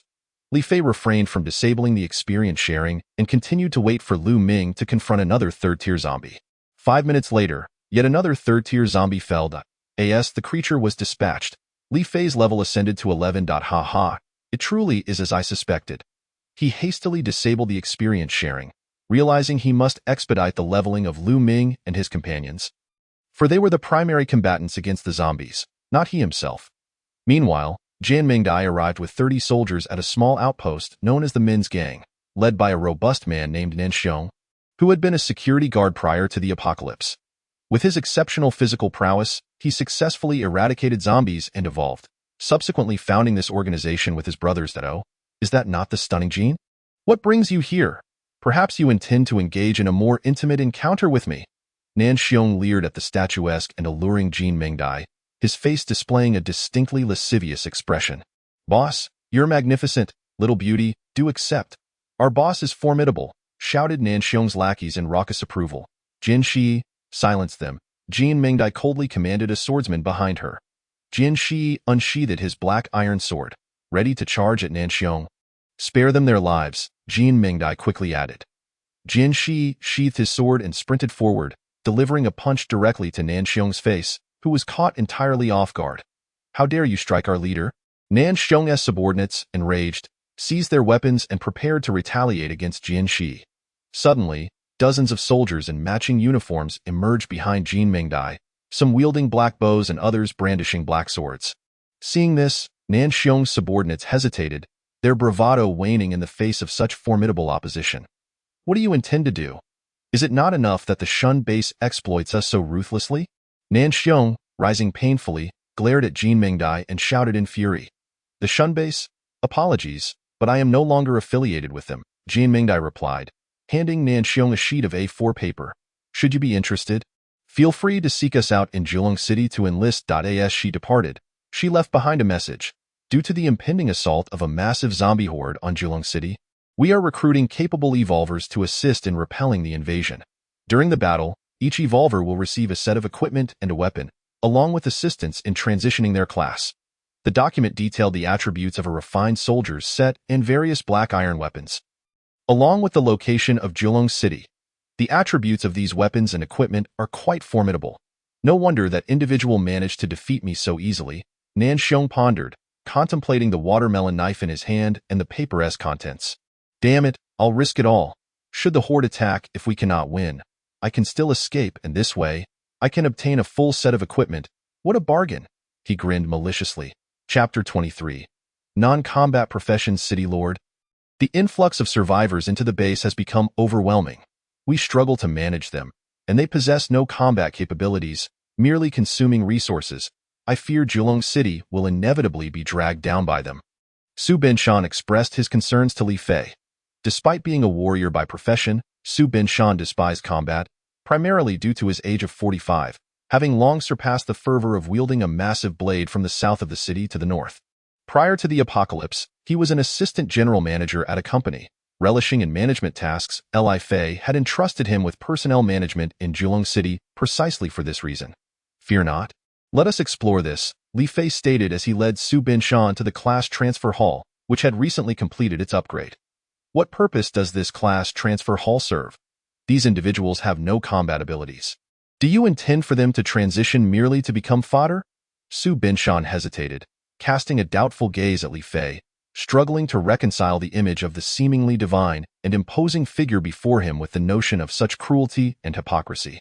You shall see for yourself, Li Fei replied calmly. Upon Su Binshan's entry into the luminous column, he was thoroughly astonished. The class transfer hall, previously offering only 5 options, now boasted an additional 10 professions, all of which were non-combat related. The newly available professions included chef, fisherman, barber, equipment researcher, biochemical researcher, sanitation worker, sewage cleaner, tailor, masseuse, and resource manager. Chef, capable of preparing an array of delicious dishes akin to summon chefs. Soldiers consuming these meals will experience enhanced states for a limited time, dependent on the dish type, with a maximum of 3-state stacking. The higher the chef's level, the more potent the effects of their cuisine. Notably, they do not require a military mess hall. Transitioning to this profession necessitates a transfer test, which must be passed to qualify fisherman, provides various fish for the chef. Open to all individuals barber, capable of styling residents' hair exquisitely. Open to all individuals. Equipment researcher. Enhances the attributes of equipment produced by the Equipment Development Center and can independently develop new equipment. The higher the researcher's level, the greater the attributes of the developed equipment. Transitioning to this profession requires a transfer test, which must be passed. Biochemical researcher. Enhances the attributes of equipment produced by the Biochemical Weapons Development Center and can independently develop new biochemical weapons. The higher the researcher's level, the greater the attributes of the developed equipment. Transitioning to this profession requires a transfer test, which must be passed. Sanitation worker. Maintains the cleanliness of the base. Open to all individuals. Sewage cleaner. Ensures the sewage systems of the base remain clear and tidy. Open to all individuals. Tailor. Capable of creating exquisite garments for base residents. Open to all individuals. Masseuse. Provides various states to residents, with the masseuse's level determining the strength of the effects. Transitioning to this profession requires a transfer test, which must be passed. Resource manager. Responsible for organizing and consolidating various resources within the base, as well as devising a detailed development plan for the city lord. Transitioning to this profession requires authorization from the city lord, and only one resource manager is permitted within the base. Su Bin Shan stammered, utterly flabbergasted. How do you find it, old Shan? This class transfer hall is quite remarkable, is it not? Li Fei expressed satisfaction at Su Binshan's reaction. City Lord, this class transfer hall is simply perfect. With so many professions, the over 1,500 survivors can finally cease their aimless existence of merely eating and sleeping, Su Binshan exclaimed with enthusiasm. Indeed, old Shan, the matter of these non-combat personnel transitioning falls into your capable hands. Execute it diligently. Once we withstand this wave of zombies, I shall reward you handsomely, Li Fei smiled. Thank you, City Lord. I shall certainly fulfill the task entrusted to me, Su Binshan responded. Preparing to kneel, Li Fei swiftly intervened, preventing him from doing so. Remember, prioritize the testing for the equipment researcher and biochemical researcher professions. Their importance to the base is paramount. Understood, City Lord, Su Binshan affirmed before proceeding to arrange for the survivors to transition. Now, I shall examine the functionalities of the Level 2 Equipment Research Center and the Level 2 Equipment Processing Center. The Level 2 Equipment Research Center, in addition to developing the Refined Soldier set, has introduced two new sets, the Refined Elite Soldier set and the Refined Commander set. The Refined Elite Soldier robe offers 70 physical defense, 70 magical defense, and an increase of 2 to strength. The Refined Elite Soldier pants provide the same statistics. The Refined Elite Soldier bracers yield 50 physical defense, 50 magical defense, and 2 to stamina. The Refined Elite Soldier boots also grant 50 physical defense, 50 magical defense, and 2 to speed. The Refined Elite Soldier hat offers 50 physical defense, 50 magical defense, and 150 to magical power.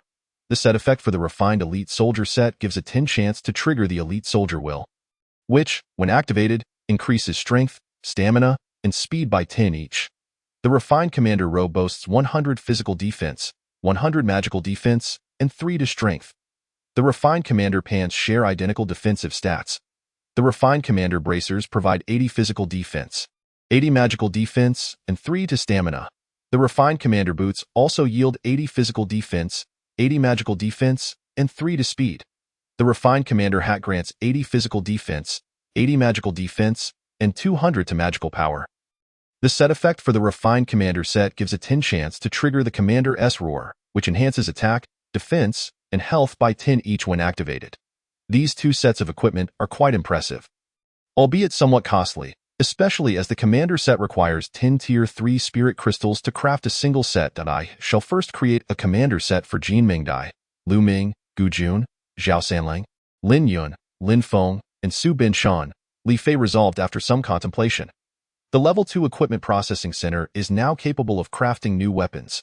The Refined Iron Dagger, Refined Iron Staff, Refined Iron Broadsword, Refined Iron Shield, Refined Black Iron Bow, Refined Black Iron Sword, and Refined Black Iron Spear. It seems the soldiers are due for an equipment update. However, we are in dire need of gold, coins, and spirit crystals. Li Fei lamented, raising his hands towards the somber sky. In the evening, Su Binshan called Li Fei, who was playing with Kai. Lord City Master, I have both bad news and good news. Which would you like to hear first? Old Sean, you still dare to play this game with me? It seems your spirit remains youthful despite your age. Shall I send you out to slay some zombies? Li Fei smiled at Su Ben Shan. That would be inadvisable, for I cannot compare to the impetuous youth of Lu Ming and Gu Jun. I will share the good news first, Su Ben Shan replied with a wry smile. The good news is, Lord City Master, there has been unusual activity among the zombies. Before Su Ben Shan could finish, Li Yi, who was monitoring the zombie tide, relayed a message to Li Fei. I understand, I will investigate shortly. Old Sean? You have 30 seconds to finish, Li Fei instructed. The good news is that all non-combat personnel have completed their job transitions, but the bad news is that none of the equipment researchers or biochemical researchers passed their tests. Su Ben Shan sensed the gravity of the situation and concluded in just 3 seconds, I understand. Please arrange for them to begin work at once, Li Fei said, hurrying towards the north gate. Brotherly, you have arrived. Lu Ming and Gu Jun, who were responsible for distracting the zombies outside, had returned to the city and were now standing on the city wall, observing the zombies spreading outwards. How is the situation? Li Fei inquired as he climbed onto the wall. Currently, the zombies' intentions remain unclear. They have launched several attacks on our base, all of which we have successfully repelled. Many zombies have started to circumvent our base and are moving towards various directions in SC. And the Tier 4 fat zombies have also begun to mobilize, Lu Ming reported, furrowing his brow. Have they moved their attack time forward? Li Fei pondered, glancing at the large 5 emblazoned on the main city. Jin Mingdai, where are you now? Li Fei initiated remote communication with Jin Mingdai. I am at the Dagwang base in the Luoluo district. The local chief is quite stubborn, and I am presently teaching him a lesson. At that moment, Jin Mingdai was standing over the chief Wang Dagwang, clad in black boots. Wang Dagwang lay on the ground like a defeated dog, unable to move, not from a lack of will, but from fear, as Jin Mengdia's long sword was lodged firmly in the ground nearby. Return promptly. It is dangerous outside. As for those unwilling to join our base, let them fend for themselves. Understood, brotherly, Jan Mingdai replied.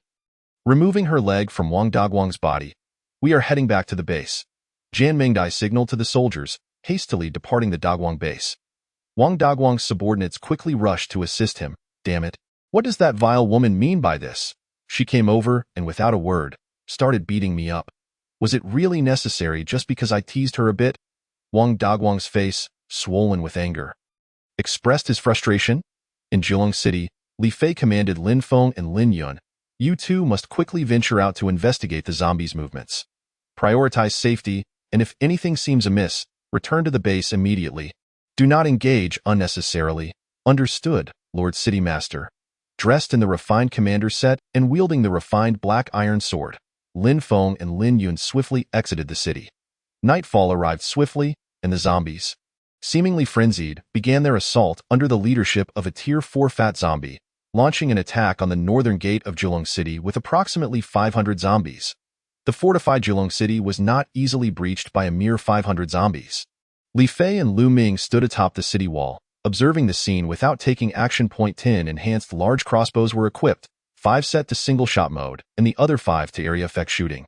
5 powerful large arrows swiftly eliminated the fat zombies that were still 50 meters away. At that moment, 10 Tier 3 zombies charged forward, and Zhao Sanlang, now at level 15, seized the opportunity with his refined black iron longbow, targeting one of the Tier 3 zombies with a precision shot. A piercing sound resonated as the zombie's skull was penetrated. Li Fei nodded in satisfaction at this display. Following suit, the archers on the wall began to fire. As the attacking power of the refined black iron bow was now capable of inflicting substantial damage on Tier 3 zombies. Dozens of arrows, some imbued with flames, swiftly engulfed the remaining 9 Tier 3 zombies. Once all Tier 3 zombies were vanquished, Li Fei ordered the soldiers to open the city gates, deploying swordsmen and spearmen to eliminate the remaining Tier 2 and Tier 1 zombies.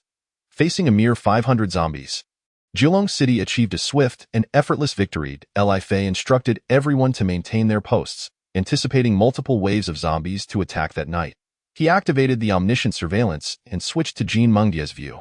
The monitor displayed a scene where Jin Mengdai was surrounded by zombies. 2 Tier 3 zombies, dozens of Tier 2 zombies, and over 100 Tier 1 zombies were roaring at the entrance of a small base. Jin Mingdai and 30 soldiers were currently sheltering within this small base, led by Zhang Tongtian, who had only 50 personnel.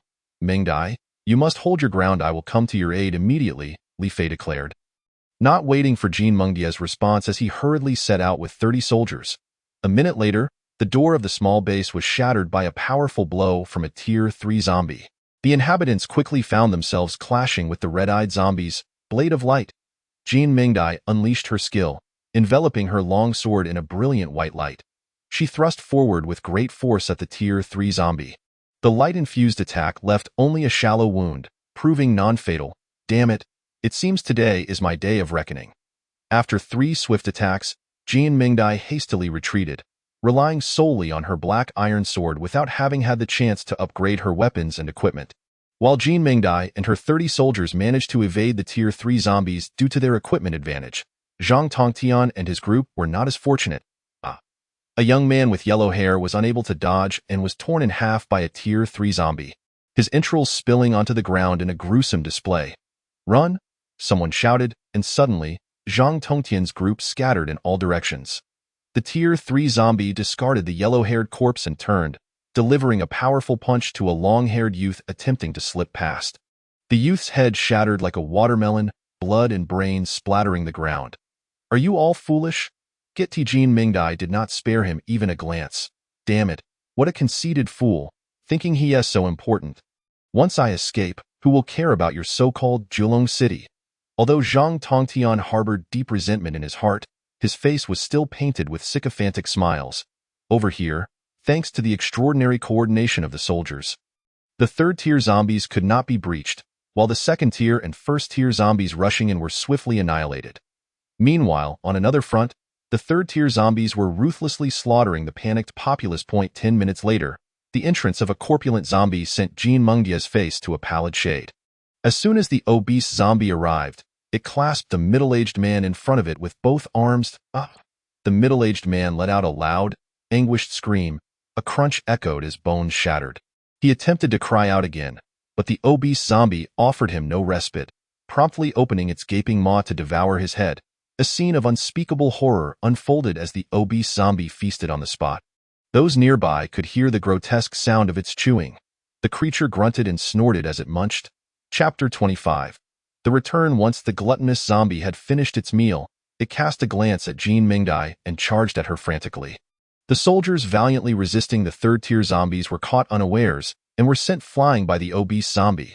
One soldier was killed on the spot. Li Ershi was dead in the midst of a hurried journey. Li Fei abruptly received this news.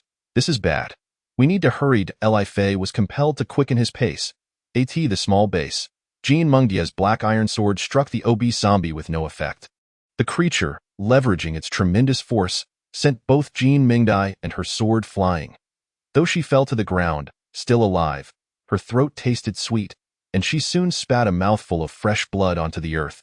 With 2 swordsmen hastily shielding her, the obese zombie seized both swordsmen, one in each hand, and crushed their skulls with ease. Sword 21 is dead. Sword 19 is dead. Damn it, we're almost there. You'd better wait for me. At this moment, Li Fei could already see the entrance of the small base. Jean Mengdia's vision began to blur. Sigh. It seems I am destined to die here. Jean Mingdai sighed, and suddenly, a figure radiating an aura of sanctity and dominance appeared in her mind. Just then, the obese zombie stood before her, and just as she prepared to close her eyes and await death, a familiar silhouette materialized within her sight. Could this be an illusion before death? Jean Mingdai bitterly smiled. Julong Ascension, Li Fei, upon seeing the obese zombie, swiftly activated his professional skill. 9 golden dragons surged forth at incredible speed towards the obese zombie. This is not an illusion. It is truly Li Fei. Jean Mingdai's dim eyes instantly sparkled with renewed brightness. The 9 golden dragons, roaring with golden light, penetrated the enormous form of the obese zombie, causing it to pause for a moment before collapsing forward. Li Fei rushed over and scooped Jean Mingdai into his arms. Li Gu, you've come. Jean Mingdai reached out her left hand, preparing to touch the man holding her to ascertain his reality. Li Fei grasped her hand firmly. Do not speak. We're going home. Li Fei's brief statement stirred profound emotions within Jean Mingdai. The warmth emanating from his hand enveloped her in an immense sense of security and comfort. Level 14 achieved. The system notification chimed in. Just as he was fending off the horde of zombies, Li Fei had already leveled up twice, and now, by eliminating another obese zombie, he ascended once more. The soldiers Li Fei brought were all clad in finely crafted elite soldier armor and wielding exquisite black iron weapons. They effortlessly dispatched 2 third-tier zombies before charging ahead to confront the second-tier and first-tier zombies. 2 minutes later, Li Fei, cradling Jin Mingdai, led the group away from the small base. Naturally, Zhang Tongtian followed suit, though now only 4 of his subordinates remained. The 5 of them treaded cautiously behind Li Fei. Fearful of inciting his wrath and being cast aside, Li Fei was well aware of their thoughts, yet he paid them no mind. After all, they were in need of manpower and allowed them to follow. Their return journey was remarkably smooth, devoid of encounters with 4th-tier zombies. Thanks to the soldiers' formidable combat prowess, the zombies ahead were all eradicated. After a while, in Jilong City, Li Gu, you've finally returned. How is Mingdai Jia? Gu Jun inquired anxiously, observing Jin Mingdai in Li Fei's arms.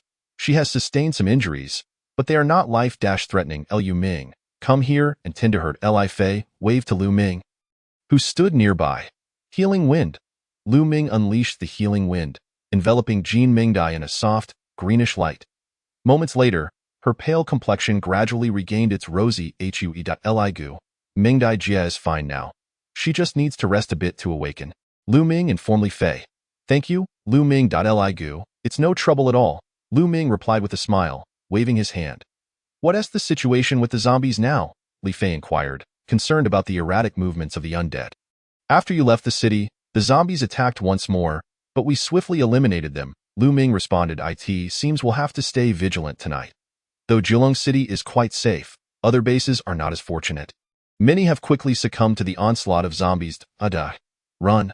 A youth with a buzz cut shouted towards a red-haired young man not far away. Just then, strong arms seized him, and before the red-haired youth's eyes, he was torn in half by a 3rd-tier zombie. Brother, beast, I'll fight you.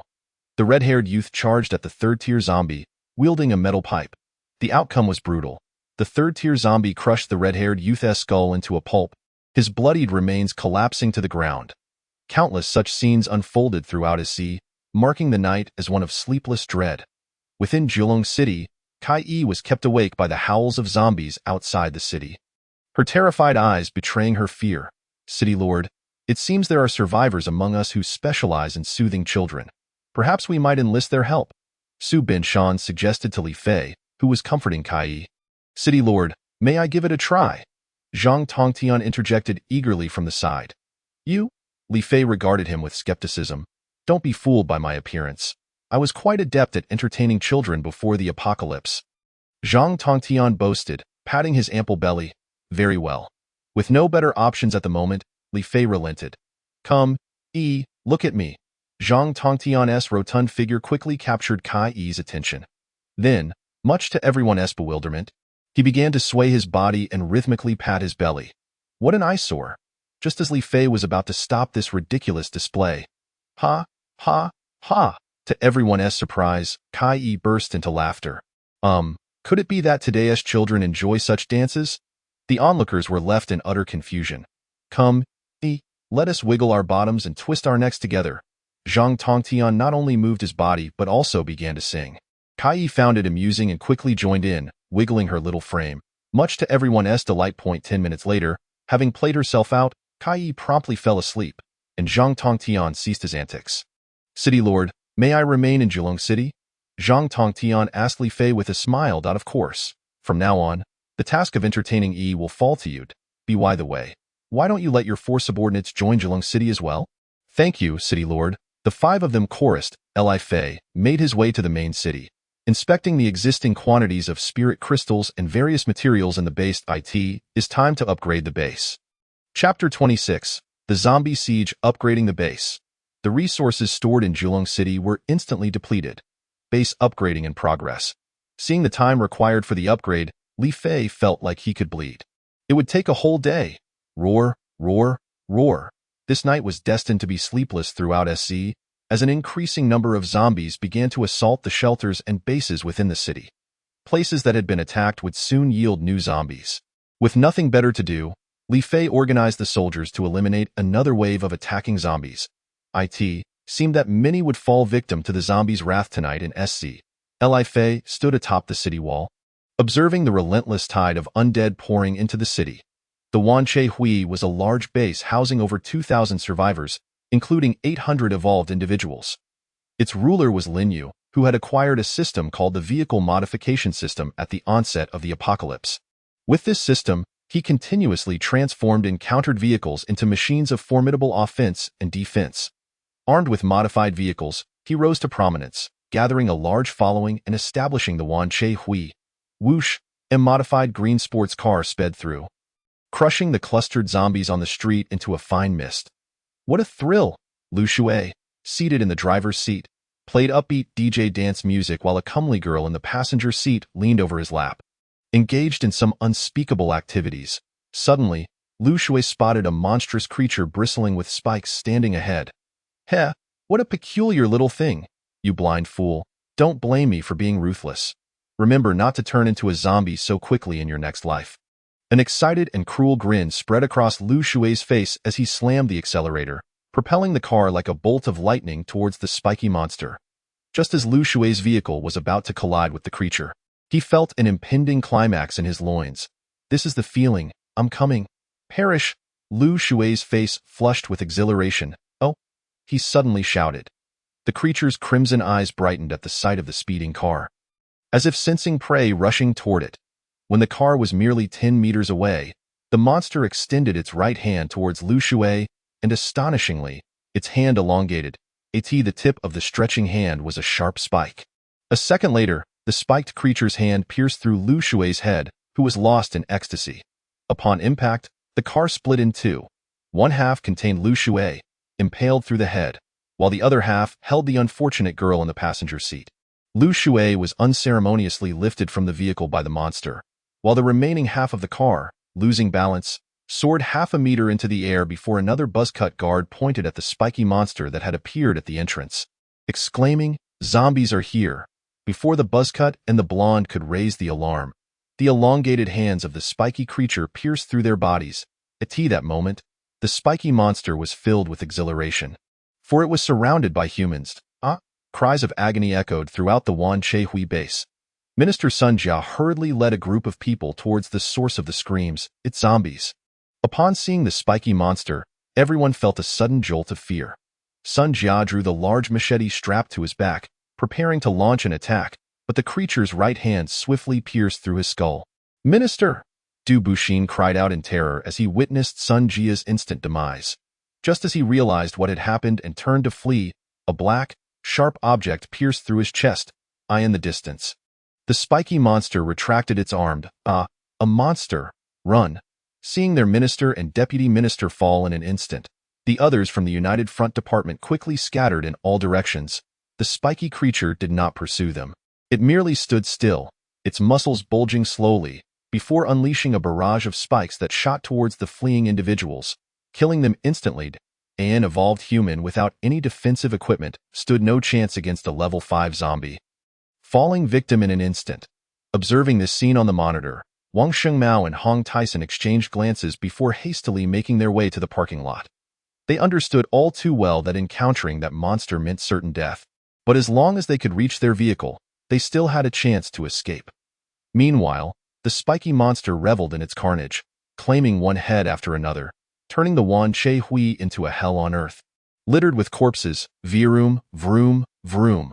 Upon hearing the sound of engines starting, the spiky monster rushed towards the parking lot, where numerous vehicles were revving up to flee. It granted no one any opportunity, unleashing its ultimate move as countless spikes flew forth, slaughtering everyone inside the cars, including Wang Shengmao and Hong Taisan. The spiky monster spared not a single soul from Wanche Hui. After extinguishing all life in the area, it departed, marking the obliteration of Wanche Hui. Lin Feng and Lin Yun, following Li Fei's command, were currently investigating the zombies outside with their soldiers. Suddenly, a red sports car sped past them. What was that? Lin Feng wondered, watching the red car disappear into the distance. Let's report this to the city lord, Lin Yun suggested. Indeed, I will contact him right away. Beep, beep. Lin Feng, what's the situation? Have you gathered any information about the zombies? Li Fei asked urgently. City Lord, The zombies have split into many waves, continuously assaulting shelters and slaughtering survivors. Understood. Return to Geelong City immediately. City Lord, wait. I just saw a modified sports car speeding by. Its speed was quite astonishing that a fast and modified sports car. Could it be a survivor escaping from somewhere? Li Fei pondered aloud. City Lord, could that possibly be Wan Che Hui's war vehicle? Zhang Tongtian interjected. Wan Che Hui? What organization is that? I'm not entirely sure, but I know it's a large base, and the leader is rumored to be an evolved human skilled in vehicle modifications. Zhang Tongtian explained. Skilled in vehicle modifications? We should pay a visit to Wan Che Hui tomorrow, Li Fei exclaimed with excitement. Chapter 28. Spirit Crystal War Vehicle Zombies ravaged SC City throughout the night. And with the arrival of dawn, the chaos finally subsided. The zombies' red eyes returned to their normal state, and their attributes significantly diminished. Early the next morning, after a brief rest, the people of Geelong City hurriedly set out to hunt zombies. As SZ City was now overrun with them, making daytime the perfect opportunity to eliminate them, this time. Jian Mingdai also awoke, and upon learning that Lu Ming and the others were going out to hunt zombies, she expressed her desire to join them. Since being rescued by Li Fei, she only wished to grow stronger and no longer be a burden to him. Mingdai, wait a moment. Put on this gear. Li Fei called out to her just as she was about to leave the city, handing her a finely crafted commander set and a refined black iron sword. Thank you, Li Gu, Jian Mingdai said. Her head bowed, unable to meet Li Fei's gaze. Once the zombie hunting squad set off, Li Fei selected 30 soldiers and prepared to head to Wan Che Hui with Zhang Tongtian. The purpose of Li Fei's visit to Wan Che Hui was to replicate the modified war vehicles there. At present, the vehicle he relied on was merely an ordinary truck devoid of any protection, leaving him vulnerable to being obliterated by level 2 zombies or higher. Li Fei had previously contemplated using the replication disc to fabricate a vehicle, but the system indicated that he required war vehicle modification skills for replication, thus he had to abandon the idea. However, upon hearing news of modified war vehicles, he perceived it as an opportunity. Hoping to unlock a certain building in advance and receive a grand reward similar to before. City Lord, at our current pace, we will need over an hour to reach Wan Che Hui. Zhang Tongtian informed Li Fei, who was seated in the passenger seat, and no matter, I shall rest for a moment. Call me if anything arises, Li Fei replied, intending to take a brief nap, as he felt fatigued from staying up all night. Understood, Zhang Tongtian responded, refraining from disturbing Li Fei further. While sleeping, Li Fei activated the experience sharing feature, planning to turn it off after reaching level 15. GZ Huaxia's first base in South China. What is the current situation in SZ? What did the drones capture last night? A middle-aged man clad in black armor with a fierce demeanor inquired of another man seated before a computer. He was General Long Hao of GZ Huaxia's first base in South China. Report, General. Last night, SZ was besieged by numerous level 3 and level 4 zombies, leading a vast number of level 1 and level 2 zombies and attacks on many shelters. The zombies wreaked havoc in SZ. The subordinate reported. Damn it, what on earth happened in SZ City to spawn such a multitude of level 3 and level 4 zombies? Long Hao questioned in exasperation. Have we located those 3 monsters on the GS highway? Long Hao pressed again. Yes, General, we have identified them, if I'm not mistaken. They are all level 5 zombies. Only a few days into this apocalypse, and we already face such terrifying level 5 zombies. Is humanity truly facing extinction? Long Hao gazed helplessly at the computer screen displaying the images of the 3 level 5 zombies. Currently, every entrance to SZ City was guarded by countless zombies, with the GS highway being the only area devoid of zombie hordes. Albeit with 3 extremely formidable level 5 zombies lurking there. In fact, 2 days ago, Long Hao had dispatched numerous personnel from the GS highway to SZ to rescue the survivors, but all those sent had been slaughtered by the 3 level 5 zombies guarding the area. Has SZ City now become an isolated fortress? No way in or out, and how will the military extract the secret weapon left in SC? Long Hao pondered, furrowing his brow as he considered numerous pressing issues. You have reached level 15. The system notification jolted the sleeping Li Fei awake. Level 15 already? Turn off experience sharing. Upon reaching level 15, Li Fei acquired a new skill called Thunder Flash. Thunder Flash is a teleportation skill with a cooldown of 1 minute, allowing him to instantly relocate to a position 10 meters ahead. As his level increases, the cooldown time and movement distance gradually decrease. Heavens, how much longer until we reach Wanchehui? Li Fei asked Zhang Tongtian. Who was driving? City Lord, we will arrive in a little over 10 minutes, Zhang Tongtian replied. With some time to spare, Li Fei opened Jin Mengdia's vision to observe their zombie hunting activities. At this moment, Jan Mengdai had already reached level 13. Wherever she traversed, zombies would fall in heaps. Level 1 and Level 2 zombies could no longer withstand her strikes, and her targets were now Level 3 and Level 4 zombies. As only these could provide her with experience. Has the experience increased? Did Li Gu turn off experience sharing? Jan Mengdai wondered, puzzled after piercing the skull of a Level 3 zombie point 10 minutes later. They finally arrived at the location of Wanchehui. City Lord, we have arrived, Zhang Tongtian announced as he parked the vehicle. Very well, let's go inside and take a look. Zhang Tongtian hurriedly exited the vehicle, opening the truck's cargo area to release the 30 soldiers. Upon entering Wanchehui, Li Fei was immediately struck by a foreboding sense of dread. The iron gate lay on the ground, surrounded by shattered corpses and pools of blood. Wanchehui has been breached by zombies. This was Li Fei's first thought. What is this? Li Fei noticed that many corpses bore black spikes protruding from them and ordered the soldiers to retrieve them. What on earth is this? It's quite hard, harder than metal, Li Fei mused in confusion. Could it be something not of this earth? Let's see if it can be replicated. Li Fei produced a replication disc and pressed it against one of the black spikes. Material acquired, Cow Spike. Weapons Research Center has unlocked Cow Arrow, Cow Sword, Cow Spear, Cow Spikes. The 5th tier infected cow leaves behind spikes when casting its skills, possessing formidable penetrating power. Cow Arrows. 1 cow spike can be crafted into 20 cow arrows, each imbued with 10 points of penetrating damage that ignores all forms of defense. Cow Sword. Requires 2 spikes and carries 10 points of penetrating damage that disregards any defenses. Cow Spear. Also requires 2 spikes and similarly inflicts 10 points of penetrating damage that bypasses defenses. Such penetrating damage that disregards defense makes dealing with cow exceedingly troublesome. It appears that the monster will be the one to eliminate the Wanchei Association.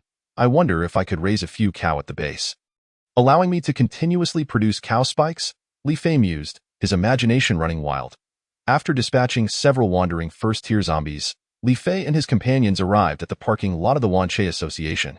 Upon witnessing the scene before them, both Li Fei and Zhang Tongtian gasped in horror.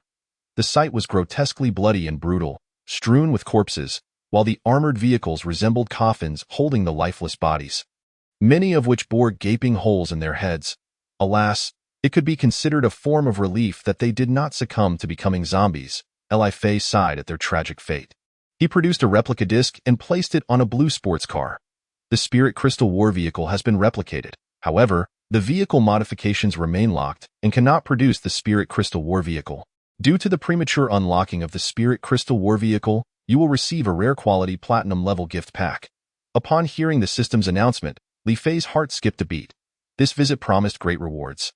Yet another gift pack awaited. Chapter 29. Super Vehicle vs.kao.do. You wish to open the gift pack immediately? Yes, Li Fei felt an exhilarating rush. Although the rare quality platinum level could not compare to the epic quality king level, there would surely be valuable items within.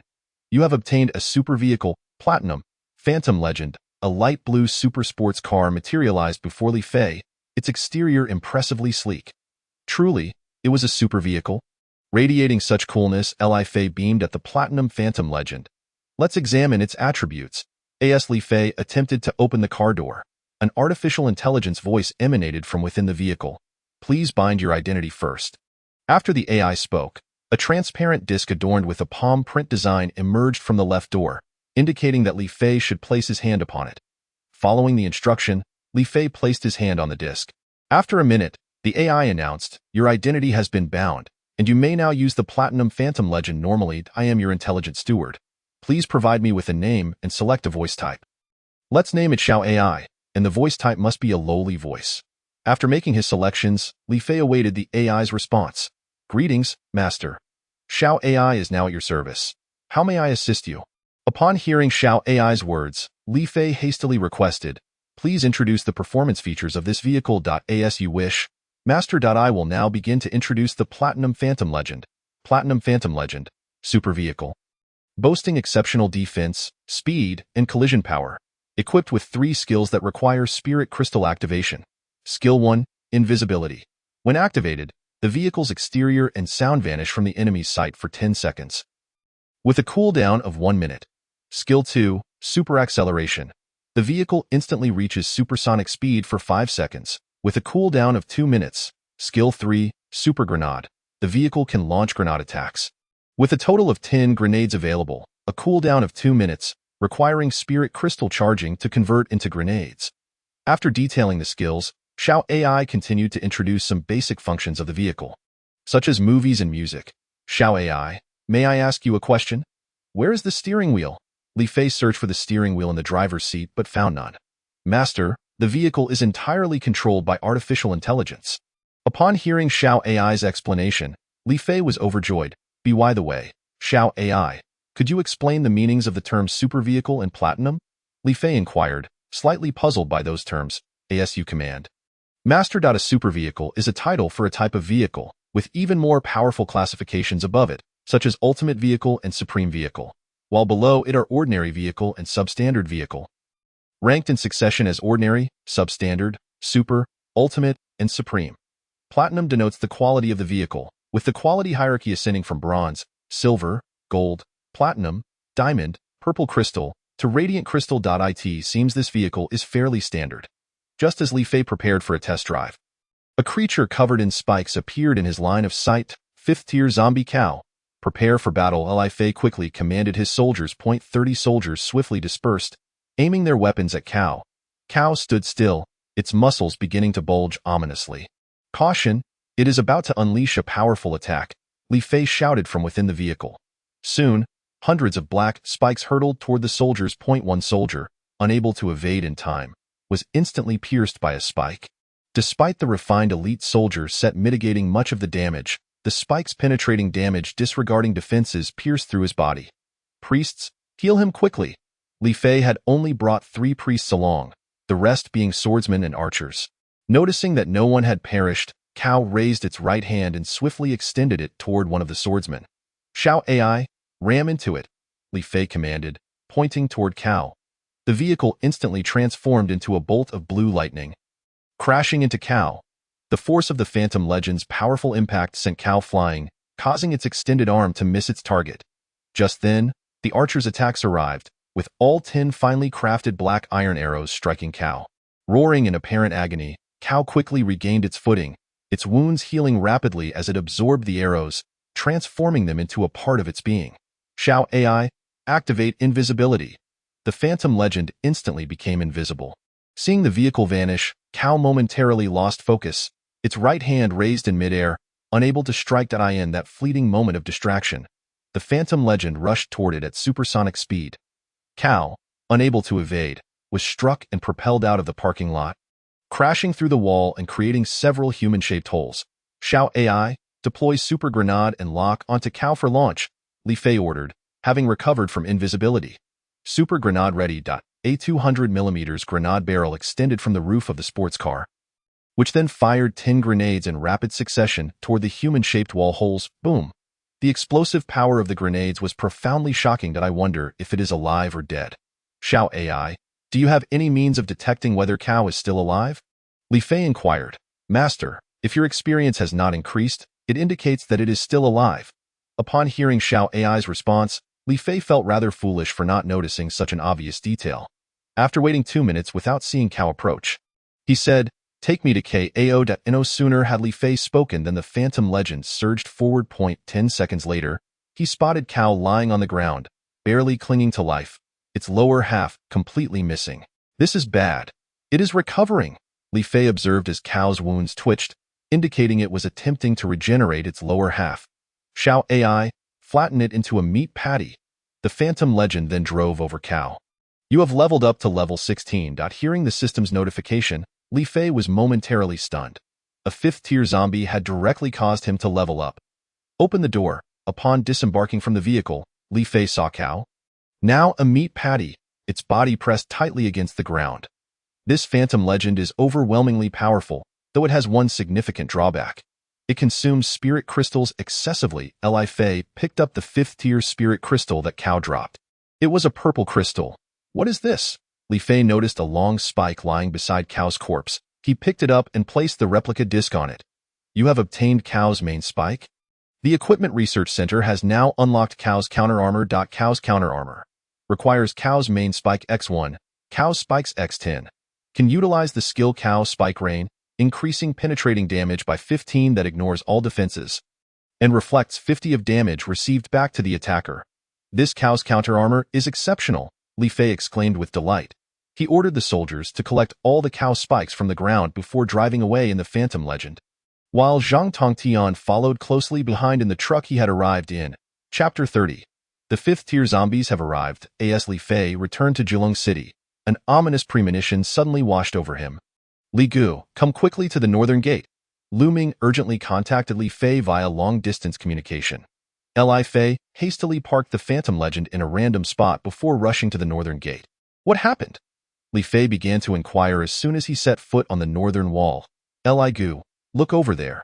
Those zombies seem a bit unusual. Their terror can be felt even from a distance. Lu Ming spoke while pointing at 5 dark figures in the distance. As Li Fei followed Lu Ming's gaze, he indeed spotted the 5 silhouettes standing motionless. Bring me the binoculars, he commanded. Through the lenses, Li Fei discerned that one of the zombies was Cao, while the other 4 were unfamiliar to him, though their presence exuded a similar level of menace. What could they be plotting? Li Fei's brow furrowed as he contemplated their intentions. Were they waiting for nightfall? He glanced up at the overcast sky.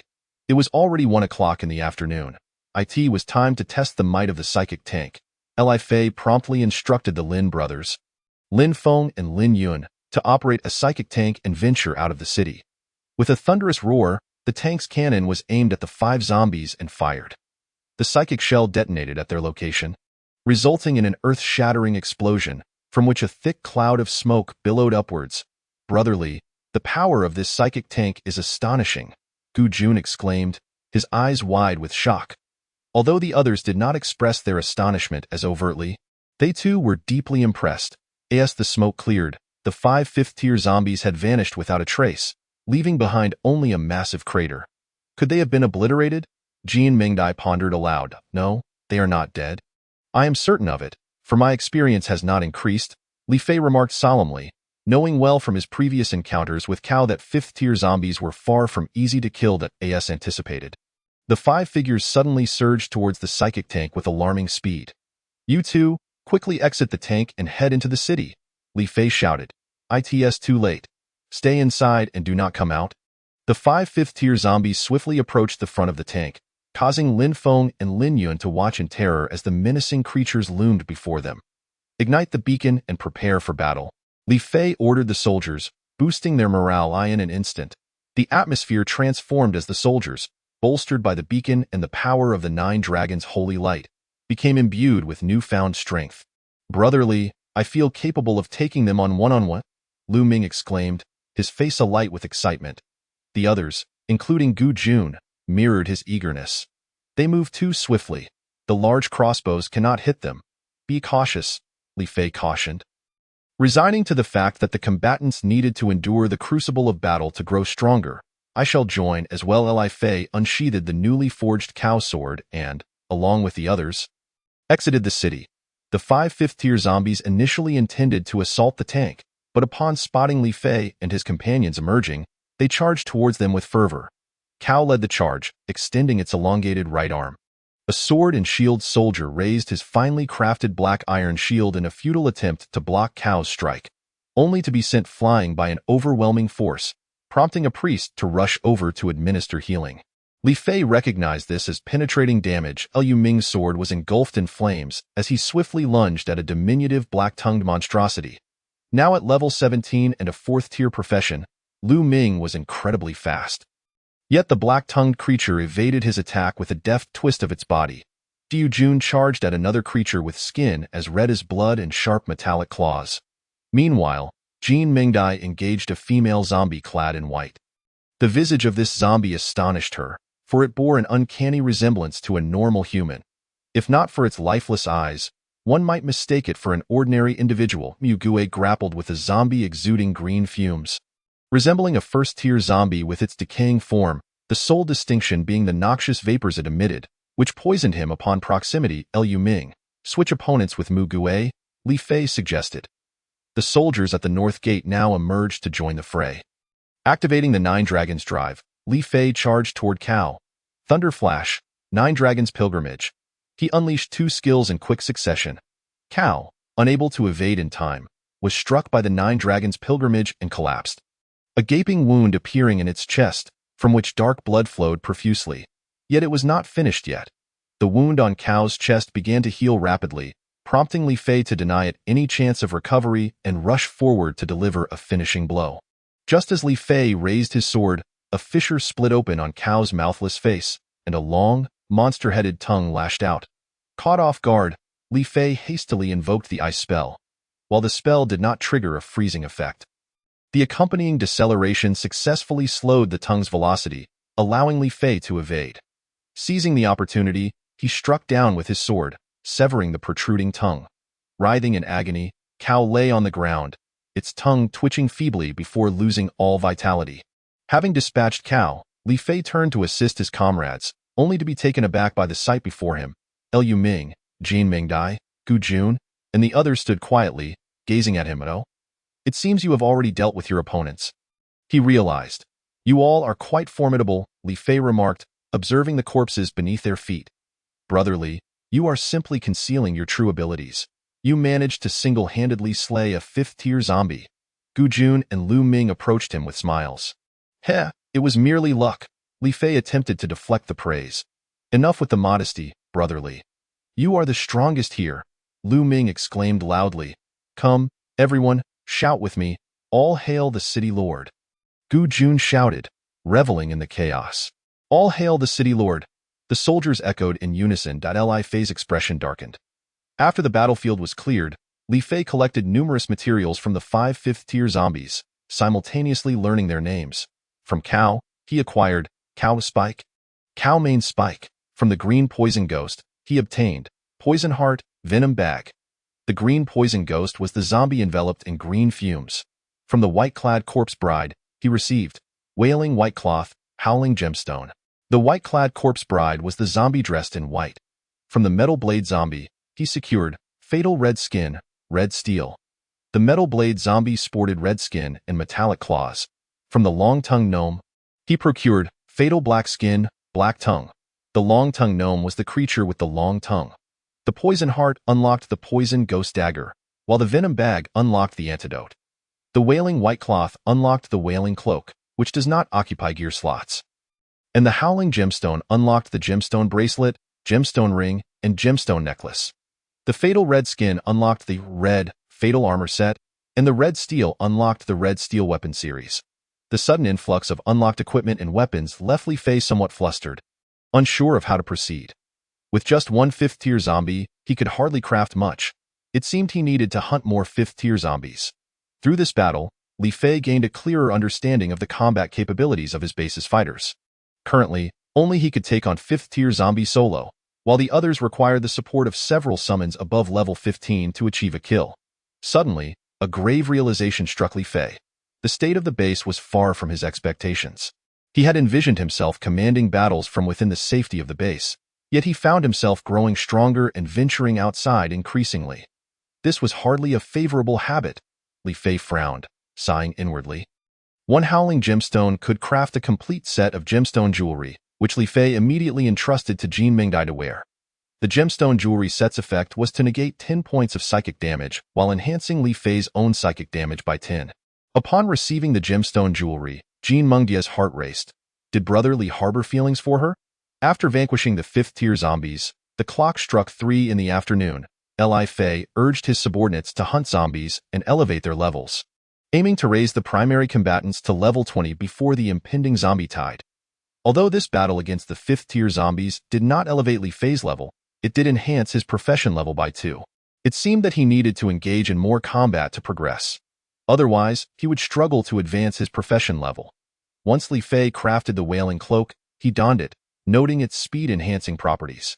"Not bad at all," he mused, admiring his reflection in the mirror of the legendary Phantom vehicle.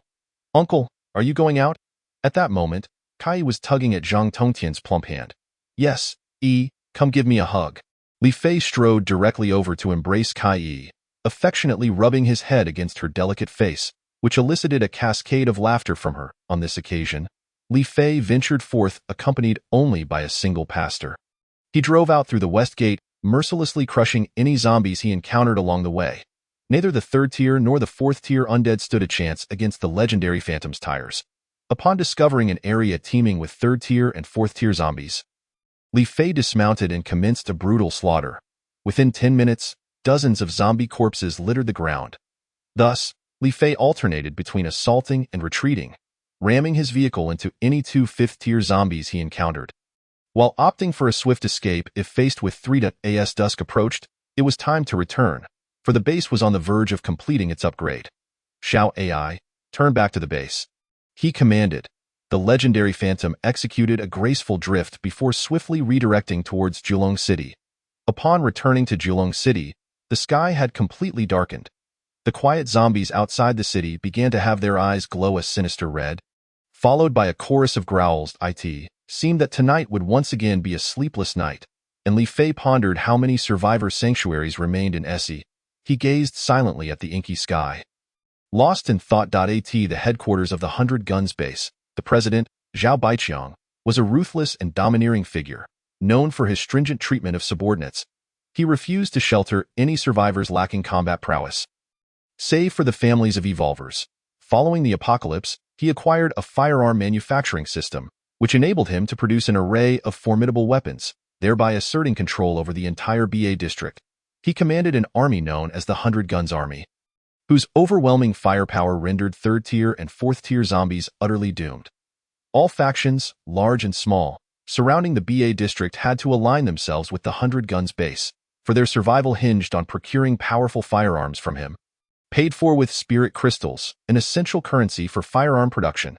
The 100 Guns base boasted a population exceeding 10,000, with around 3,500 evolvers, situated in a large stadium capable of accommodating over 20,000 individuals. As night fell, it appeared that the smaller bases would not survive until morning. Ding Chong remarked with a tone of schadenfreude to a robust young man with yellow hair beside him. Indeed, the zombies grow stronger by the day, and those petty base leaders still refuse to join us, foolishly dreaming of becoming rulers in this apocalypse. The yellow-haired youth, named Chen Xiaofei, bore a contemptuous expression. In my view, the only true ruler of this apocalypse is our president. I envy his firearm manufacturing system immensely. I suspect no one in this world can rival him. Ding Chong's eyes sparkled with admiration at the mere mention of Zhao Baiqiang. Chonggu, look, there's a zombie over there, Chen Xiaofei exclaimed, pointing at a shadow beneath a streetlight outside the stadium. Damn, you brat, are you trying to get me killed? I told you never to call me Chonggu. It's only Ding Gu, Ding Chong corrected him with irritation. In truth, Ding Chong had not always disliked being called Chonggu, but after learning that Zhao Baiqiang's name also contained the character Chong, the rocket launcher possesses formidable power, obliterating the green poison ghost into mere fragments with a single shot. Just as Zhao Baiqiang was preparing to depart, a horde of zombies surged towards him from behind. A middle-aged man trailing Zhao Baiqiang was caught off guard and seized by an overweight zombie. Subsequently, the rotund undead began to relish its gruesome feast. The others, regaining their wits, swiftly turned around and opened fire, dispatching several of the pursuing zombies. The number of zombies around the football field continued to swell, compressing all survivors of the 100 Guns base into the corner by the entrance. Among them, a few zombies exhibited alarming speed, reaching the front lines in the blink of an eye. Zhao Baiqiang drew a handgun and shattered the lock on the gate before hastily making his escape. The entrance was barely wide enough. At that moment, the remaining evolved beings rushed towards it, while the zombies savored their relentless pursuit from behind. Run! Someone shouted, though it was unclear why. In an instant, the once thriving 100 Guns base, home to over 10,000 souls, was breached by the zombies, with only a mere 20 survivors managing to flee. Damn it! Zhao Baiqiang seethed, delivering a powerful kick to a street lamp, snapping it clean in two. His fury stemmed from the loss of the base he had painstakingly built, along with the shattered dream of becoming the sovereign of the apocalypse. Yet, he reminded himself, I am still alive. I can still forge weapons. I am the heart of this base, not those fallen evolved beings, which means I can rise again. Suddenly, clarity dawned upon Zhao Baiqiang, and his twisted visage gradually relaxed. Reluctantly glancing back at the massive stadium, he turned and departed with the handful of remaining subordinates in the opposite direction. Chapter 33. The zombie tide attacks early in the dead of night. After much anticipation from Li Feiqian and others, the base finally completed its upgrade. The base has been upgraded. Jilong City, Level 5. The next level requires a population of 1,216,000 gold and 1,600 spirit crystals, capable of accommodating a maximum population of 2,400. With the current population at 1,200. Jilong main city transformed into a small palace surrounded by golden dragons. The Level 5 summoning hall introduced 3 new types of summons: mechanical guard dogs, psionic gunmen, and psionic artillerymen. Mechanical guard dogs, adorably designed and beloved by children, with heightened vigilance to detect hidden enemies, making them ideal for base defense. Upon reading this description, Li Feiqian felt utterly speechless. Such a trivial asset required a Level 5 base to unlock. Psionic gunmen, adept at wielding various psionic firearms, exhibiting exceptionally high single-target damage at range. Psionic artillerymen, skilled in operating various psionic artillery, delivering significant area damage from afar. These 2 summons were precisely what Li Feiqian desired, as they would likely play a pivotal role in the face of the impending zombie tide. The Level 5 Technology Hall added a reinforced concrete building, a psionic extractor, and a psionic provider. The reinforced concrete building offered superior defense and health compared to stone structures, accommodating up to 100 individuals. Psionic extractor, capable of extracting various zombie materials' psionic energy for storage, when combined with the psionic provider, can supply energy for various buildings and equipment requiring psionic activation. Psionic provider works in conjunction with the psionic extractor. The technology hall was indeed impressive. Li Feiqian nodded in satisfaction. The Level 5 Weapons Research Center introduced 3 new weapons: Warmech I, Standard Psionic Gun, and Standard Psionic Artillery. Warmech I consumes vast amounts of psionic energy. Once activated, its immense destructive and defensive capabilities allow soldiers to survive better in battle. Wow, a mech! Mechs are the epitome of masculine romance. Li Feiqian beamed at the sight of the mech. The Level 5 Defensive Facilities Research Center added iron spikes, steel gates, steel walls, and steel watchtowers. After reviewing the introductions, Li Feiqian felt thoroughly satisfied, especially with the war mech. Regardless, he resolved to summon several mechs at once. He summoned 4 mechs consecutively, only to be met with a system notification stating insufficient resources when attempting to summon a 5th. What a drain on resources. Back to being broke, constructing 1 mech required a half-hour wait. Just as Li Feiqian was about to take a brief rest, the system's cold voice echoed. A Level 6 Zombie King has been born. The zombie tide invasion has commenced early. What is happening? What is a Zombie King? Startled, Li Feiqian rushed out of the main city. Upon witnessing the Arabic numeral on the main city change from 3 to 0, his complexion turned pale as death.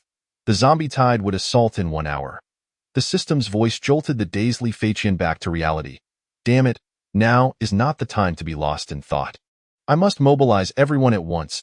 He instructed Lin Feng and Lin Yun to urgently notify the nearby evolved beings. War was imminent. The leader of the Min-S gang, Nan Xiong, was promptly informed. What the hell? Didn't they say it would be a few more days? The zombie tide is coming this quickly? Upon receiving the news, Nan Xiong swiftly led all base personnel towards Jilong City. Half an hour later, the first war mech I was completed. Li Feiqian summoned a total of 200 psionic gunmen and 100 psionic artillerymen. Damn it, resources. I hoarded so much when it wasn't needed. And now there's a shortage and a crisis, Li Feiqian lamented, gazing at the empty resource storage with tears of despair. He replaced all 3 layers of the northern wall with steel walls and continuously scattered wooden spikes and iron spikes outside. Standing atop the northern wall, Li Feiqian observed countless zombies shuffling within the zombie fortress. The first mech was assigned to Lu Ming, while the second would go to Gu Jun once ready. The evolved beings need to arrive faster. Time is running out. Li Feiqian's anxiety surged. As soon as Nan Xiong arrived, Li Feiqian arranged for them to change classes and then distributed equipment and weapons, providing a unified set of refined soldier gear and black iron weaponry. Currently, he lacked the resources to produce higher-level equipment, so new arrivals had to don previously discarded gear. I should have let these evolved beings change classes sooner. In fact, to prevent these evolved beings from fleeing after class changes, Li Feiqian had planned to delay their transitions until the last day, not anticipating the zombie tide's early invasion. That damned zombie king. Shaking his head, Li Feiqian dismissed these thoughts. Gradually, 10 groups of evolved beings arrived. They were from the vicinity of Julong City, and for the past few days, the presence of Julong City had deterred level 5 zombies from attacking them. With only 5 minutes remaining, 120 evolved beings had gathered, and Lin Yun and Lin Feng were back at the base, ready for battle. To bolster their morale, Li Feiqian registered them as residents of Julong City. The base's population had now reached its maximum capacity of 400, with 301 non-combatants, 1 being Kai, while the remaining 300 were survivors from the Jiashun base. To be cautious, Li Feiqian had only registered 300 of the 500 survivors from Jiashun base. The remaining 2,099 were all combatants. 5 minutes later, the zombie tide invasion commenced. Infected individuals, 150, 000, 150, 000. Li Feiqian nearly fainted at the staggering number. With 2,099 fighters versus 150. 000 zombies, each individual would need to eliminate approximately 71 foes. Li Gu, what's wrong? You look a bit pale, Jin Mingdai inquired with concern. There are 150,000 zombies, Li Feiqian blurted out, instinctively, as soon as he spoke. A sinking feeling gripped his heart. He had made a grave mistake. Indeed, those present who heard the zombie count turned ashen. That shouldn't have been said. It could disrupt morale. Clearly, I am still quite immature. Li Feiqian chuckled bitterly to himself. Everyone, if you wish to leave, now is the time. I will remain and fight until the bitter end. Li Feiqian felt it necessary to rally the troops. Li Gu, I will stand with you, Jin Mingdai was the first to declare. Following suit, everyone present shouted in unison, we will stand with the Lord of the city. However, differing voices emerged among the newly arrived evolved beings. Can I leave now? A short-haired youth trembled as he spoke. Li Feiqian fixed his gaze upon him and replied softly, of course, you can leave at any time. Anyone else wishing to depart should do so now. After Li Feiqian's words, 25 individuals swiftly removed their gear and descended the city wall. You cowards! Do you think escaping now guarantees your safety in the future? Gu Jun, clad in mech armor, shouted at the 25 below. Let them go. Not everyone possesses the courage to face 150,000 zombies, Li Feiqian sighed, shaking his head at Gu Jun. Chapter 34. The war begins. A bunch of fools. It is so perilous outside, yet they choose to run out. What utter stupidity! Remaining here could offer a glimmer of hope. Venturing out is a certain death. Can't you see the nearby energy charging power towers? The poised large crossbows and the heavy machine guns ready to fire. Beside him, Nanxiong gazed at the 25 individuals preparing to depart through the west gate as if they were fools, within the confines of the zombie castle. A figure clad in black armor, exuding a dark mist, sat upon a throne. The black helmet obscured its face, revealing only its red eyes. If anyone were present, they would undoubtedly be astonished, for it spoke. I am the Zombie King, Hatred. You shall all heed my command. Tonight, I task you with the bloodbath of humanity. After proclaiming this, the Zombie King rose slowly from its throne. Before it lay hundreds of fifth-tier zombies. Trembling in anticipation of the King's orders, I in the face of the overwhelming power of the Zombie King. They harbored no thoughts of rebellion. Compelled to obey, Li Fei stood atop the city wall. Observing the relentless tide of zombies surging forth, it would be a lie to claim he felt no fear. Yet he knew he must advance. They are coming. Prepare for battle. He drew the cow sword and raised it skyward. The first wave of attackers consisted of a pack of exceedingly swift zombie dogs. A resounding roar echoed as thousands of second and third-tier zombies followed closely behind. A distance of 100 meters. Then 50, and finally 20 meters, the zombie dogs raced forth. Beholding their grotesque visages, Li Fei shouted, Fire the arrows! The archers and large crossbows stationed on the wall released a barrage of arrows.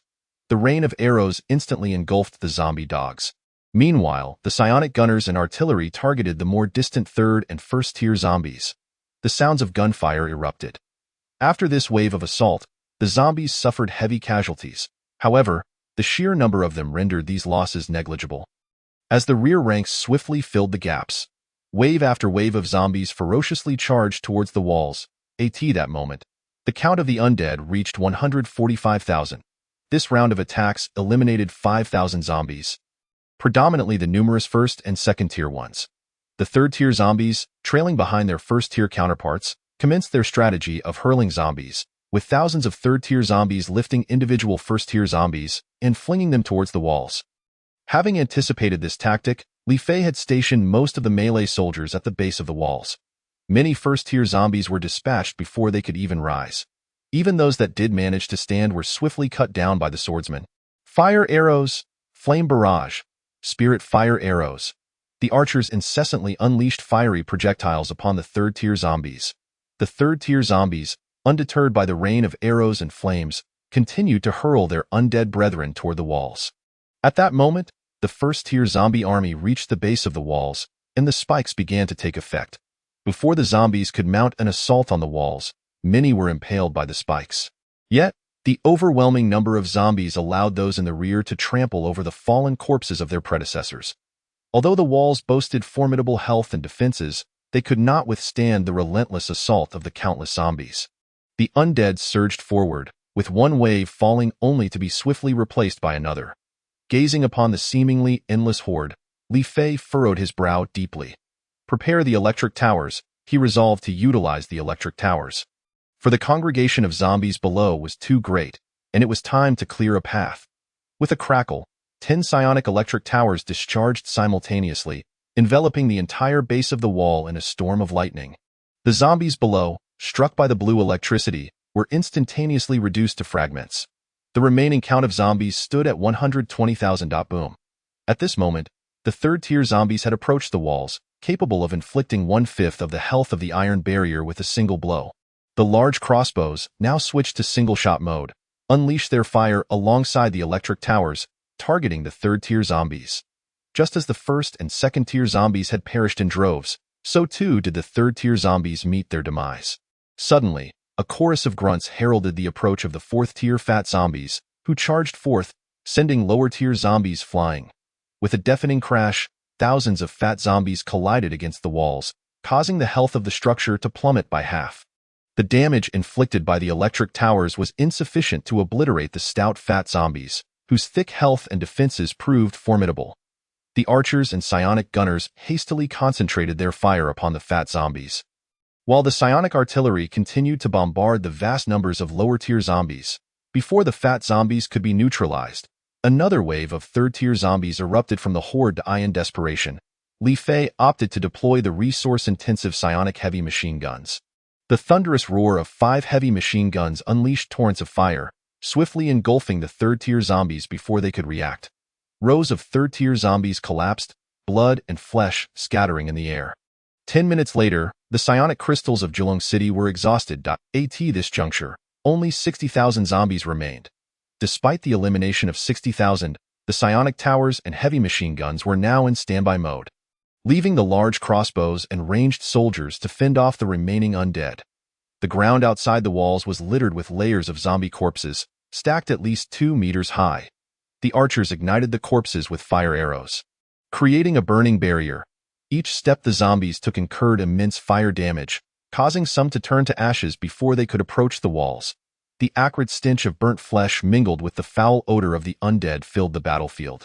After a ferocious onslaught, only a handful of first and second-tier zombies remained. However, the fat zombies and third-tier zombies continued to pour forth from the zombie castle, overwhelming the defenders with a profound sense of hopelessness. The ground trembled with each advance of the third-tier zombies, the assault having persisted for half an hour. At this point, the third mech was completed. With no other options, Li Fei ordered the city gates open to deploy 3 battle mechs and 3 psionic tanks.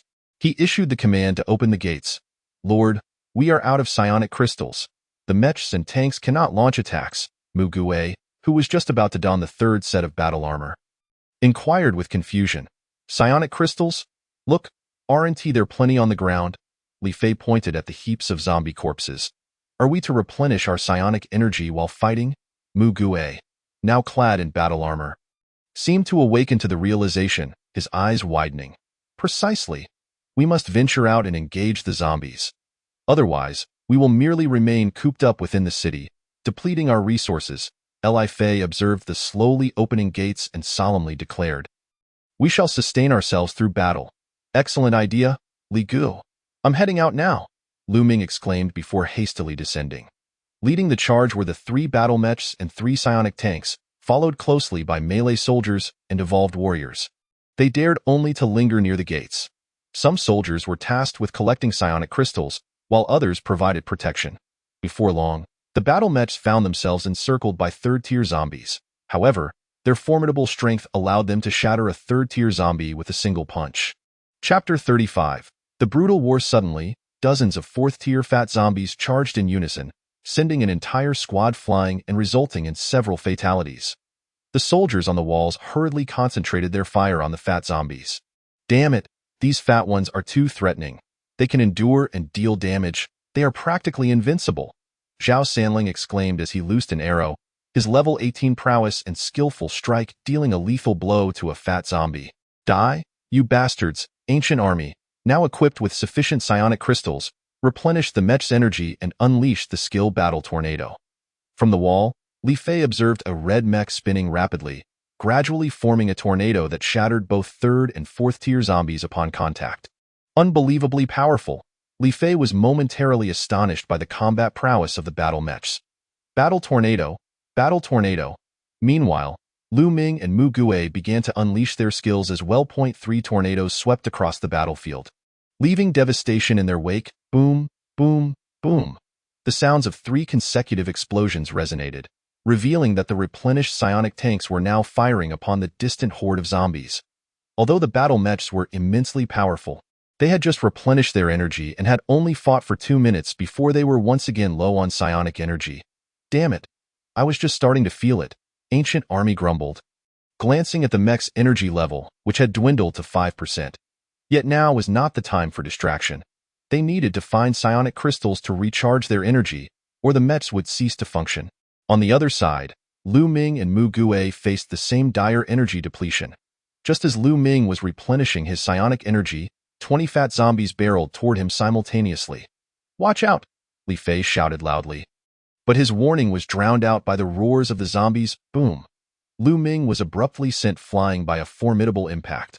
The war mech crashed violently against the city wall, and when it fell to the ground, it lay unresponsive, leaving Lu Ming's fate uncertain within. Damn it, priest, hurry to rescue him.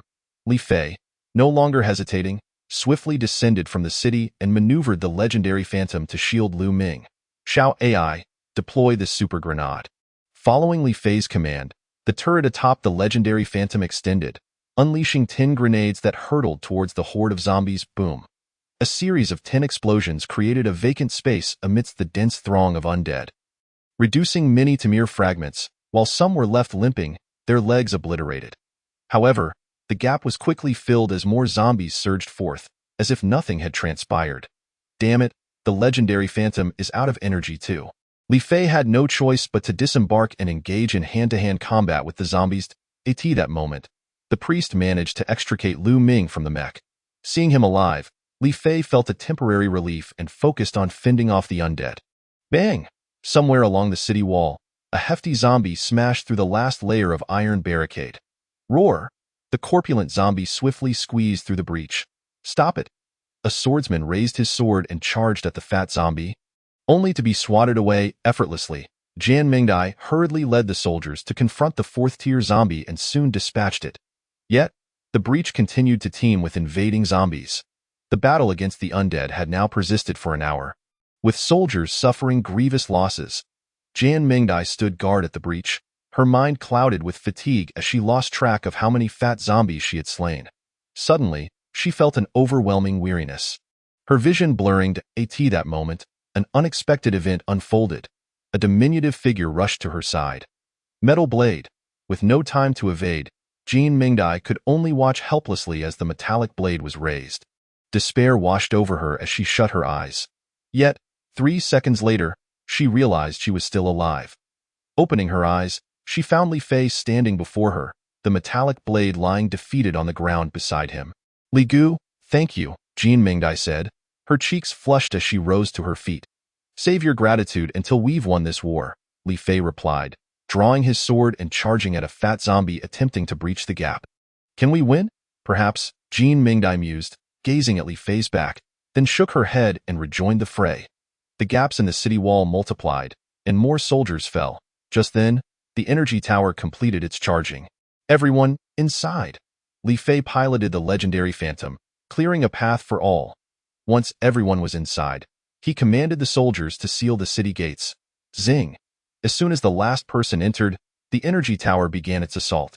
The fat zombies required 3 jolts of electricity to be vanquished, while the third-tier zombies fell to a single shock.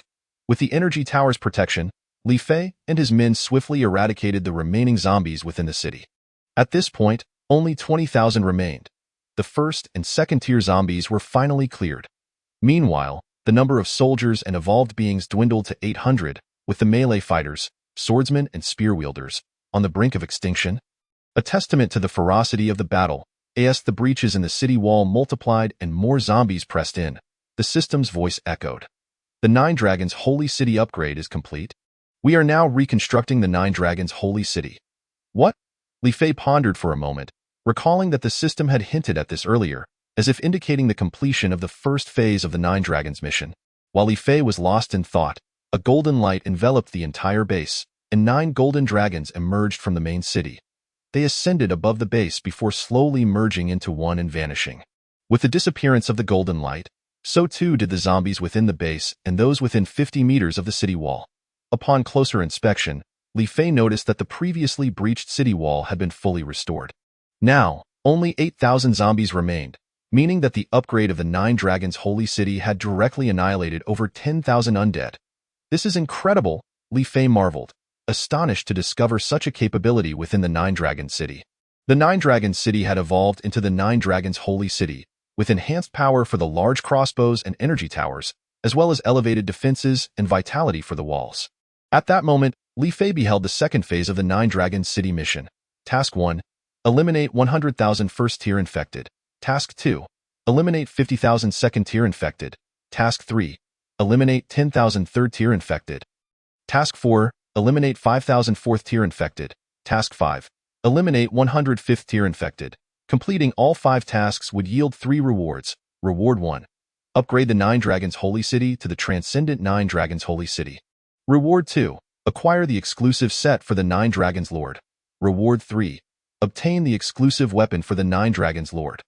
Although the rewards were enticing, the difficulty of these tasks was at least 10-fold greater than that of the first phase. Without further contemplation, Li Fei ascended the city wall once more, gazing down at the remaining 8,000 zombies, feeling an unusual sense of calm. Even without the energy crystals, the remaining archers and large crossbows could easily eradicate the remaining undead. At this point, the third-tier zombies had already been eliminated, while the relentless fat zombies continued their advance toward the wall. Slay them all, avenge the fallen, Li Fei bellowed. Chapter 36. The resentful zombie king. As the soldiers finished off the front row of fat zombies, the remaining ones abruptly ceased their assault. 5,000 zombies remained. What is happening? Li Fei wondered. The fat zombies began to shift their corpulent bodies, parting to reveal a 3-man-wide path. From this opening emerged a zombie clad in black armor, followed closely by over 100 fifth-tier zombies. I am the zombie king of resentment. Lowly humans, you shall kneel before me. Resentment exuded a dark mist, appearing particularly fearsome. So, this is the zombie king? Remarkable that it can speak. Li Fei observed, his brow furrowed as he fixed his gaze on resentment. Did you hear that? The zombie can talk, Gu Jun remarked, curiously scrutinizing the zombie king below the wall. Resentment, is it? Spare us your nonsense. Do you not realize you are about to lose? Li Fei retorted after a moment of silence, dismissing the idea of submitting to it as mere drivel. Foolish humans, do you not understand my might? Resentment stepped forward. Very well, allow me to demonstrate my power, so you may relinquish your delusions.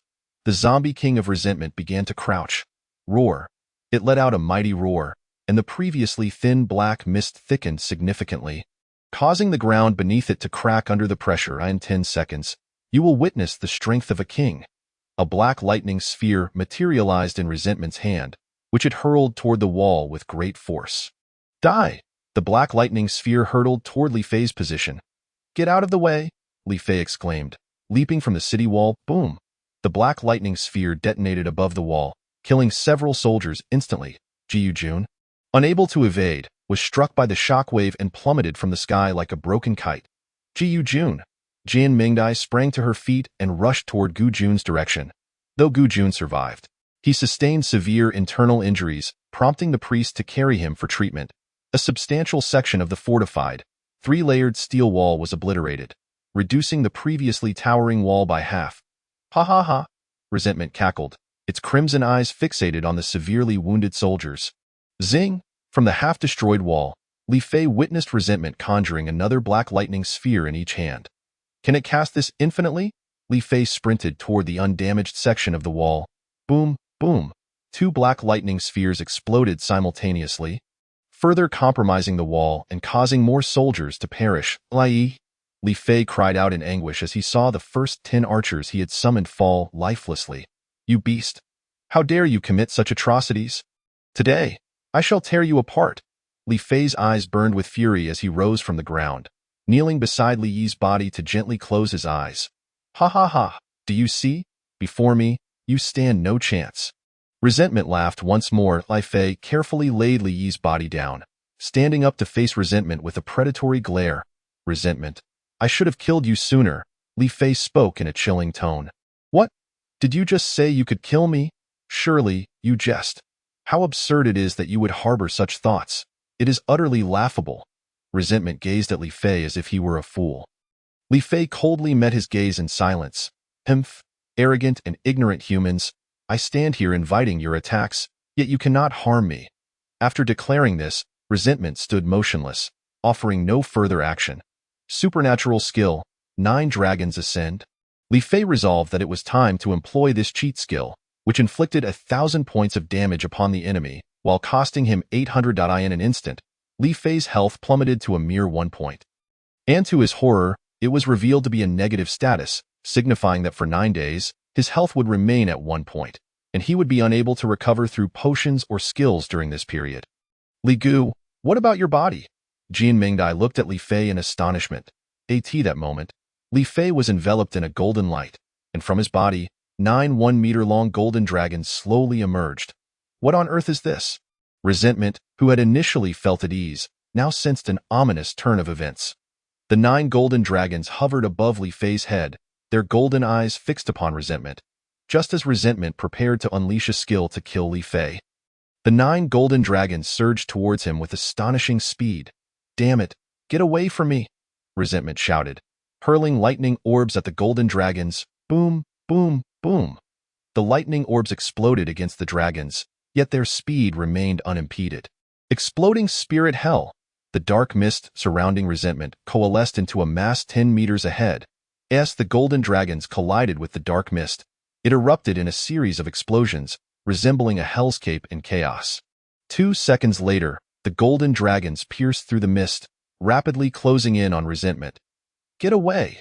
At this moment, Resentment was utterly terrified, feeling the overwhelming power emanating from the golden dragons, and hurriedly retreated in his retreat. He seized several 5th-tier zombies and flung them towards the dragons, hoping to use them as a barrier, but before the zombies could approach, they were disintegrated by the golden light radiating from the dragons. Having retreated to the position of the zombie horde, Resentment hastily dove into the mass of corpses. The golden dragons charged into the horde, relentlessly pursuing Resentment, incinerating the surrounding zombies with their golden radiance. Ultimately, Resentment could not match the speed of the dragons. After all, they could fly, while at this moment, the eyes of Lu Ming and Gu Jun brimmed with anticipation. Naturally, all of you shall receive rewards. However, the base is currently impoverished and can only offer some weaponry as incentives. Nevertheless, the spirit crystals required for the mechs must be procured by your own means. Li Fei shrugged his shoulders, indicating his lack of funds. Thank you, brotherly. The two felt a surge of excitement and hurriedly departed, with Li Fei suspecting they were off to retrieve war mechs. Hey, brotherly, do I look good in this? A melodious voice from behind interrupted him. Li Fei turned around and was instantly captivated by the sight before him. Jian Mingdai, now clad in a sleek black armor, exuded an aura of elegance and valor. Her figure perfectly accentuated by the armor. The exquisite beauty of her face, combined with her alluring physique, rendered Li Fei momentarily speechless. So beautiful, truly beautiful, he stammered. Brother Li, you are so annoying. Why do you stare like that? Jian Mengdia's head hung low, her cheeks flushed. Chapter 38. The Zombie Castle. After ordering the soldiers to dispatch the remaining zombies outside the city, Li Fei's eyes sparkled with excitement as he gazed upon the heaps of zombie corpses beyond the walls. That was a fortune of spirit crystals, amounting to hundreds of thousands. Let's get to work. Li Fei mobilized over 2,000 non-combatants to assist him in collecting spirit crystals, promising them a spot as residents of Jilong City once they amassed a sufficient quantity. Following the battle from the previous night, these survivors seemed to have found hope for survival in both Jilong City and in Li Fei. When he issued the command, they rushed out of the city, eager to gather spirit crystals, fearful of being expelled from Jilong City if they lagged behind. Some wielded energy extractors, diligently siphoning energy from the lifeless bodies of zombies. The higher the zombies' level, the greater the amount of energy extracted. It appeared that worries about energy scarcity would be a thing of the past for some time. As Li Fei observed the energy extractors at work, a weight lifted from his heart that it was essential to increase the number of troops. Watching the spirit crystals multiply in the resource space, he summoned 200 energy gunners, 100 energy artillerymen, and 200 swordsmen. He decided to forego archers, as they were outclassed in both rate of fire and damage by the energy gunners. Li Fei instructed Jian Mingdai and Gu Jun to lead the newly summoned 500 soldiers to the zombie castle to destroy it. Is this the zombie castle? Jian Mingdai, now adorned in black armor and wielding a black longsword, resembled a formidable and imposing dark warrior. Sister Mingdai, as you can see, this is the lair of the zombie horde, Gu Jun said, casting an envious glance at Jian Mengdia's armor. Despite donning a war mech, he still felt dissatisfied. Let us search carefully, Li Fei commanded, observing the zombie castle through the omnipresent surveillance from the main city. The interior of the castle was desolate, devoid of any valuables. Jian Mingdai led her soldiers through several rooms, yet they found nothing of significance. The castle was vast, making their search seem endless. Jian Mingdai decided to split up with Gu Jun. Gu Jun led his soldiers to the second floor. Suddenly, a loud crash echoed as Gu Jun fell from the second floor. The weight of his war mech had caused the dilapidated floor to give way. What happened? Jian Mingdai rushed over upon hearing the commotion, only to find Gu Jun slowly rising to his feet. Sister Mingdai, it's nothing. I just tripped. Gu Jun chuckled. Be careful, Jian Mingdai admonished, before continuing her search of the castle. An hour later, Jian Mingdai and Gu Jun regrouped in a grand hall on the second floor. The other rooms in the zombie castle yielded no treasures, leaving only this majestic hall. Jian Mingdai ordered 2 swordsmen to push open the grand doors. The hall was expansive, with a throne adorned with skulls set in the center. To the left and right of the throne were 2 portals, both of which appeared damaged. Could this be the place where zombies are summoned? Li Fei observed meticulously, noticing dried dark red bloodstains beside the portals, evidence of the zombies' presence.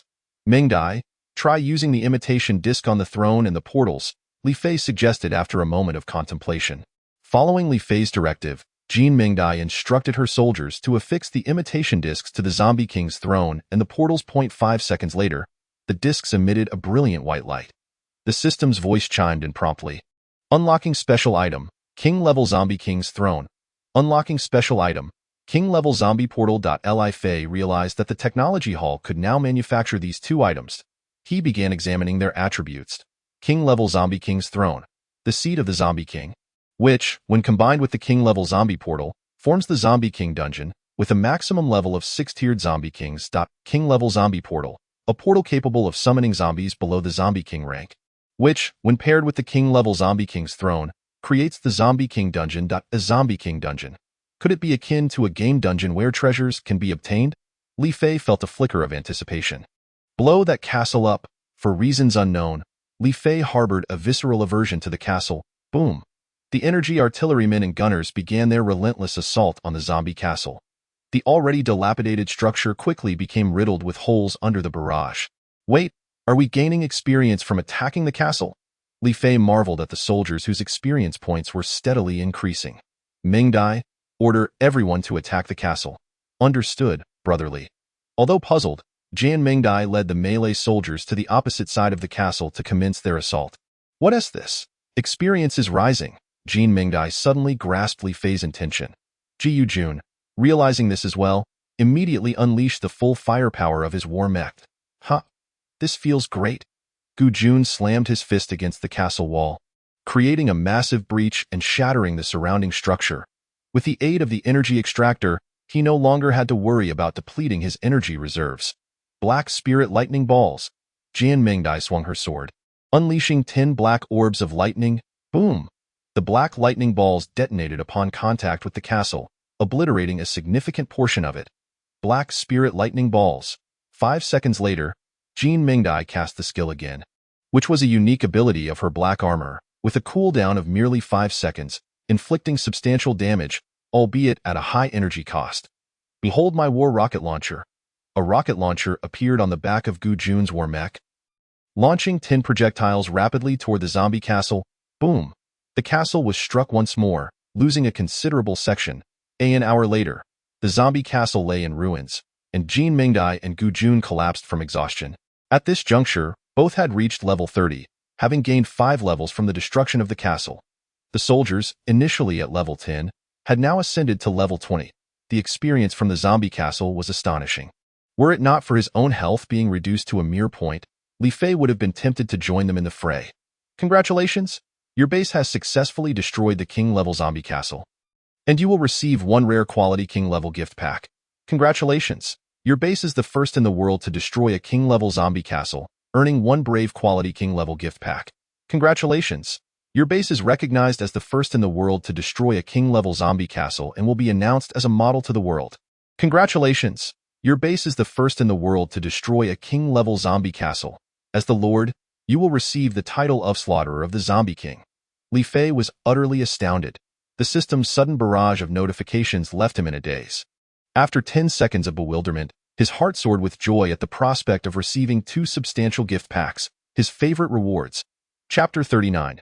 2 gift packs. Congratulations to the Julong City base for becoming the first in the world to destroy a king-level zombie castle. The system repeated this announcement 3 times. At that moment, people around the globe were taken aback by this news. In the distant Y country, a fierce battle between humans and zombies raged on.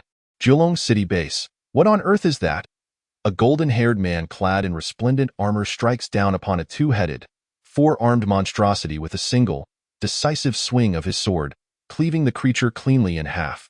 Behind him stands a legion of evolutionaries, all adorned in golden armor, facing an unending horde of zombies and various abominations, with a towering fortress of the undead looming in the background. In the distant land of M. Another fierce battle rages on. A figure in crimson mechanized armor leads a diverse group of evolutionaries clad in various suits of armor, engaging in combat against thousands of zombies, all of whom are backed by a colossal fortress of the undead. At this moment, the entire Earth is embroiled in a war between humanity and the undead. In the southwestern region of Huaxia, the nation of Asan is also witnessing a fierce conflict between zombies and humans. Unlike other nations, however, the evolutionaries of Asan find themselves consistently retreating in the face of the undead. This is not due to a lack of strength, but rather the prevalence of grotesquely mutated zombies in this region, which are several times more formidable than their ordinary counterparts. Meanwhile, within the sacred river H of Asan, a pair of enormous red eyes gazes ominously upon the land, their owner lurking beneath the surface, casting a massive shadow. Unbeknownst to Li Fei, who was preoccupied with the 2 substantial rewards and titles bestowed by the system, events unfold outside his awareness. The title King Slayer is granted upon the condition of being the first to vanquish a zombie king, bestowing an increase of 20 damage against zombie-type infectors. The rare quality king-level gift pack is now unlocked. Eagerly, Li Fei opens the first gift pack. The function for secondary job changes has been unlocked for your base. The job change hall now includes the classes of Divine Archer, Gunmaster, Divine Swordsman, Demon Swordsman, Shadow Stalker, Bloodthirsty Warrior, Demon Spirit Warrior, Guardian, Paladin, and Holy Priest. Additionally, a function for custom secondary job creation has been introduced.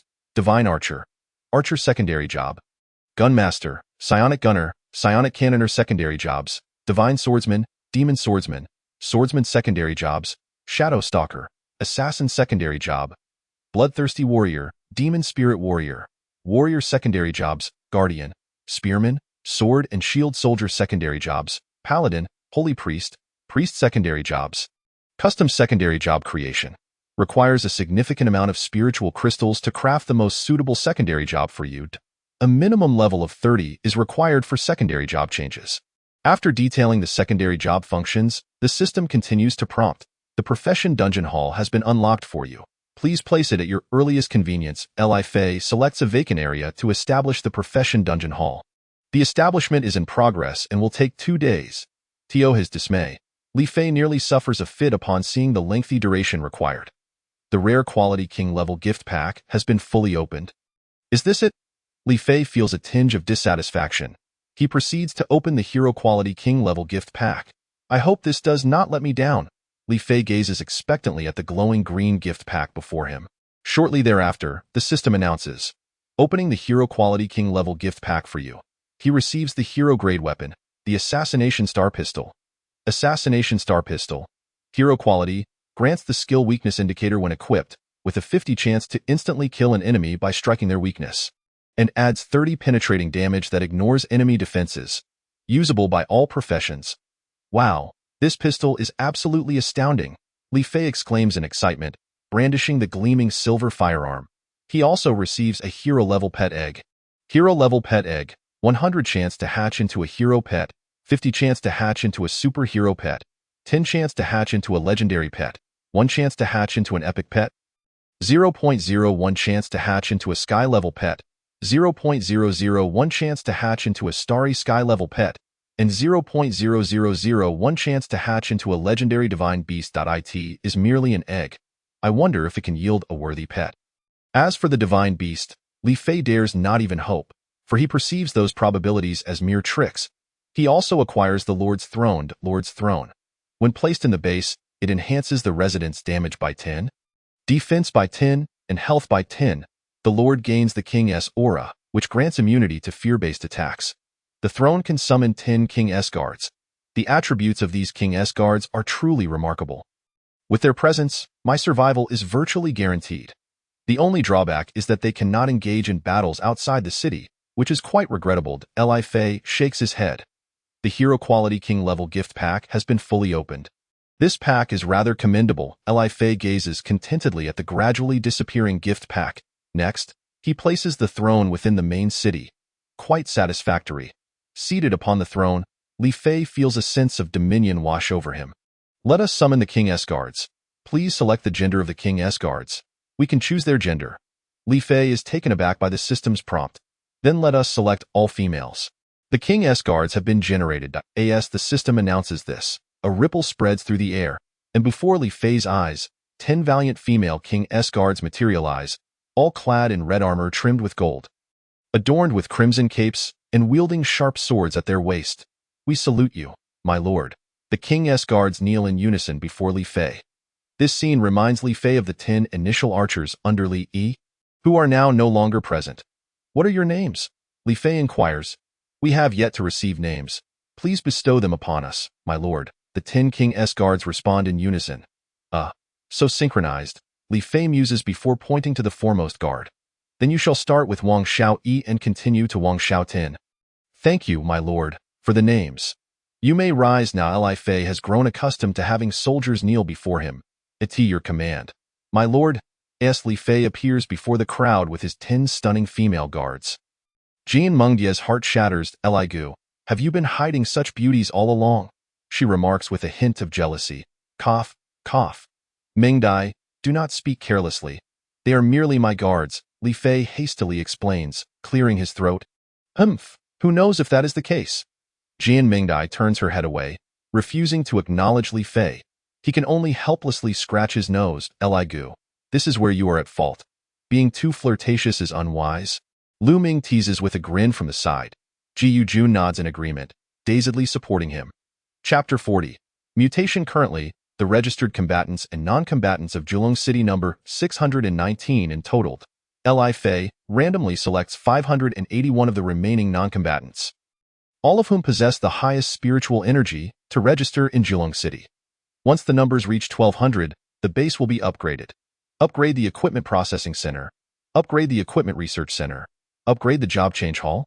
With an abundance of spiritual crystals at his disposal, Li Fei proceeds to upgrade everything possible. The base upgrade requires 2 days, while the upgrades for the Equipment Processing Center, Equipment Research Center, and Job Change Hall will take 5 hours. Li Fei promptly appoints Su Bin-shan as the Minister of Logistics for the base. It is time to expand the base. After a restful night's sleep, Li Fei rises early the next day to commence the expansion of the base. Observing the increasingly crowded conditions, he deems it the perfect moment for an expansion. He summons 200 workers and 200 farmers in one go, then initiates the construction of logging machines, mining trucks, and stone trucks. Following this, he continues to summon soldiers for the base expansion, calling forth 500 psionic gunners. Taking full advantage of the surplus of spiritual crystals, he instructs Lin Feng and Lin Yuan to lead the 500 psionic gunners out through the southern gate of the base to eliminate scattered zombies. After clearing the zombies, they begin constructing stone lighthouses. After a busy day, Li Fei has claimed a significant portion of Hualien Mountain. At this point, 3 buildings have been upgraded, though he has little interest in observing them, and returns to his room to sleep immediately. Awakening at dawn, Li Fei checks his status, discovering that his blood drop status will last for another 6 days, marking the 10th day since the apocalypse began. Equipment Research Center Level 3 introduces the Ordinary Psionic Soldier Armor Set, Female, Ordinary Psionic Soldier Armor Set, Male, Ordinary Psionic Commander Armor Set, Female, and Ordinary Psionic Commander Armor Set, Male. Equipment Processing Center Level 3 introduces the Equipment Synthesis function, which requires design blueprints and relevant materials. Blueprints can be obtained from various equipment dungeons. Equipment dungeons? They are akin to profession dungeons. I presumed that Li Fei gazed thoughtfully at the professional dungeon hall, still half a day away from completion. He had instructed all the evolvers in the base to venture out and hunt zombies to level up. Currently, among the 30 evolvers in the base, only Li Fei, Jin Mingdai, and Gu Jun had reached level 30. While the rest lingered around level 2-5, Liu Ming had been working tirelessly, returning late every night after hunting zombies with the 20 evolvers from Nanxiong. They had missed the previous operation to destroy the zombie castle, resulting in their lagging levels. Jian Mingdai had chosen to become a magic swordsman upon her second-class transition, while Gu Jun opted for the divine swordsman. To Li Fei's astonishment, he noticed a faint black mist emanating from Jin Mengdia's body after her transition, accentuated by her striking black armor, making her resemble a dark knight. Surprisingly, Gu Jun exuded a hint of purity following his transition. Li Fei had already dispatched personnel to retrieve the hundreds of operational spirit crystal war chariots parked at the Wanshui parking lot back to the base, ensuring each evolver had their own mount. However, he remained uncertain about when the modifications for the war chariots would be completed, as he anticipated this structure with great eagerness. The new equipment and levels enabled the evolvers to easily defeat 5th-tier zombies during their hunts. It seemed as though everything was progressing towards a brighter future. Yet on the 11th day of the apocalypse, the world began to undergo a transformation. At midnight on the 11th day of the apocalypse, the moon turned blood red, and darkness enveloped the sky, where enormous whirlpools appeared. Subsequently, countless mists began to descend from the whirlpools in the sky. Something was amiss in the city. Zhang Tongtian hurriedly used long-distance communication to awaken Li Fei from his slumber. Appointed by Li Fei as the covert observer of the base, Zhang Tongtian was responsible for monitoring and reporting any anomalies or threats to the base. Woof, woof. As Li Fei stepped outside, he heard 2 mechanical guard dogs barking incessantly at the sky. These mechanical guard dogs had been summoned for play with Kai. What is happening? Li Fei looked up at the transformed sky, feeling a sense of unease. The mist that fell continuously was eerily familiar. It had surrounded the zombie castle outside the northern gate of the base, but it had vanished after the castle's destruction. The anomalies persisted for 5 hours, and by dawn, the sky and moon returned to normal. Yet countless zombie castles emerged across the globe. Attention, the southern zombie tide is surging. Attention, the western zombie tide is surging. Attention, the southern zombie tide is surging. Attention, the western zombie tide is surging. Attention, the southern zombie tide is surging. Attention, the western zombie tide is surging. The system repeated its warnings thrice. In a way, it has barely been a moment, and now this? Li Fei hurriedly rushed out of his room towards the main city. Looking up, he indeed saw a sign floating above the main city, displaying a red Arabic numeral, 10.2 directions of zombie tides this time. Could there be 2 zombie castles? Li Fei promptly instructed Jin Mingdai to take a team outside to investigate. As Li Fei busied himself with the zombie tide situation, the first base of Huaxia in southern China was also grappling with a similar dilemma. as a fog-enshrouded zombie castle had appeared to the north of their base. Drones were swiftly dispatched to photograph the zombie castle. Long Hao, acting promptly, knew as a general the importance of understanding local intelligence. After all, knowing oneself and the enemy ensures victory in every battle. At this moment, numerous zombie castles were manifesting worldwide, with some large bases experiencing the simultaneous emergence of 2 or even 3 castles.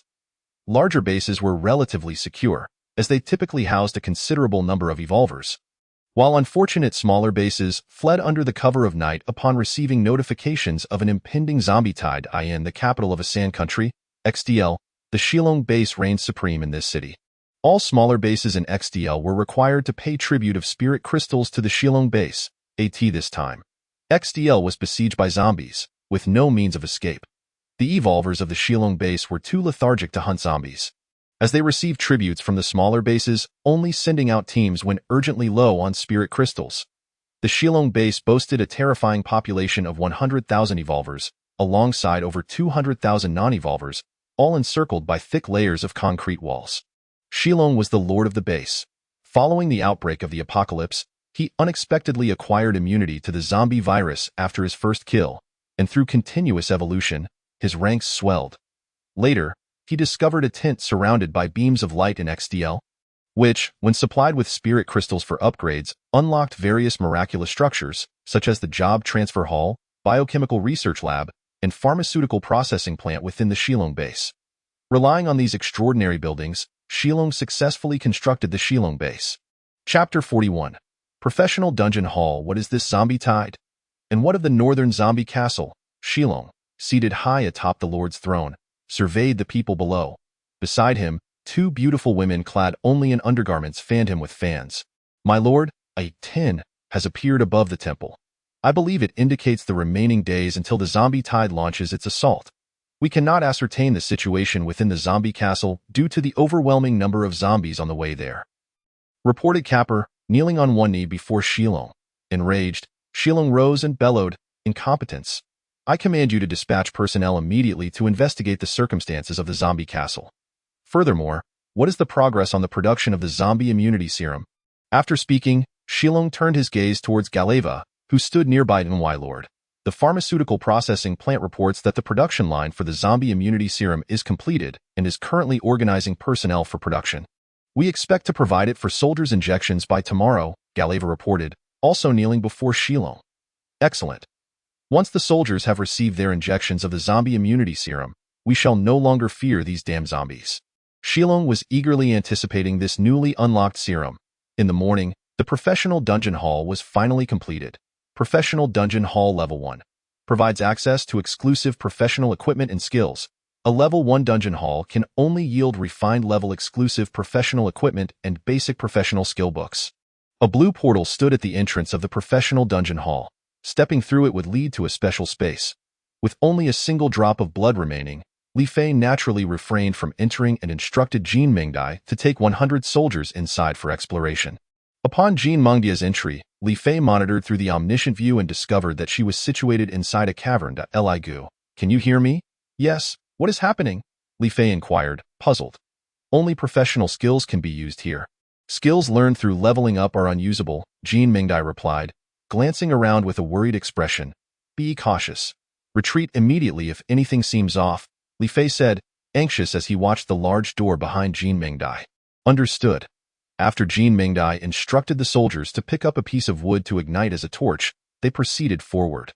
After nearly 5 minutes without encountering any threats, the cavern proved to be quite spacious.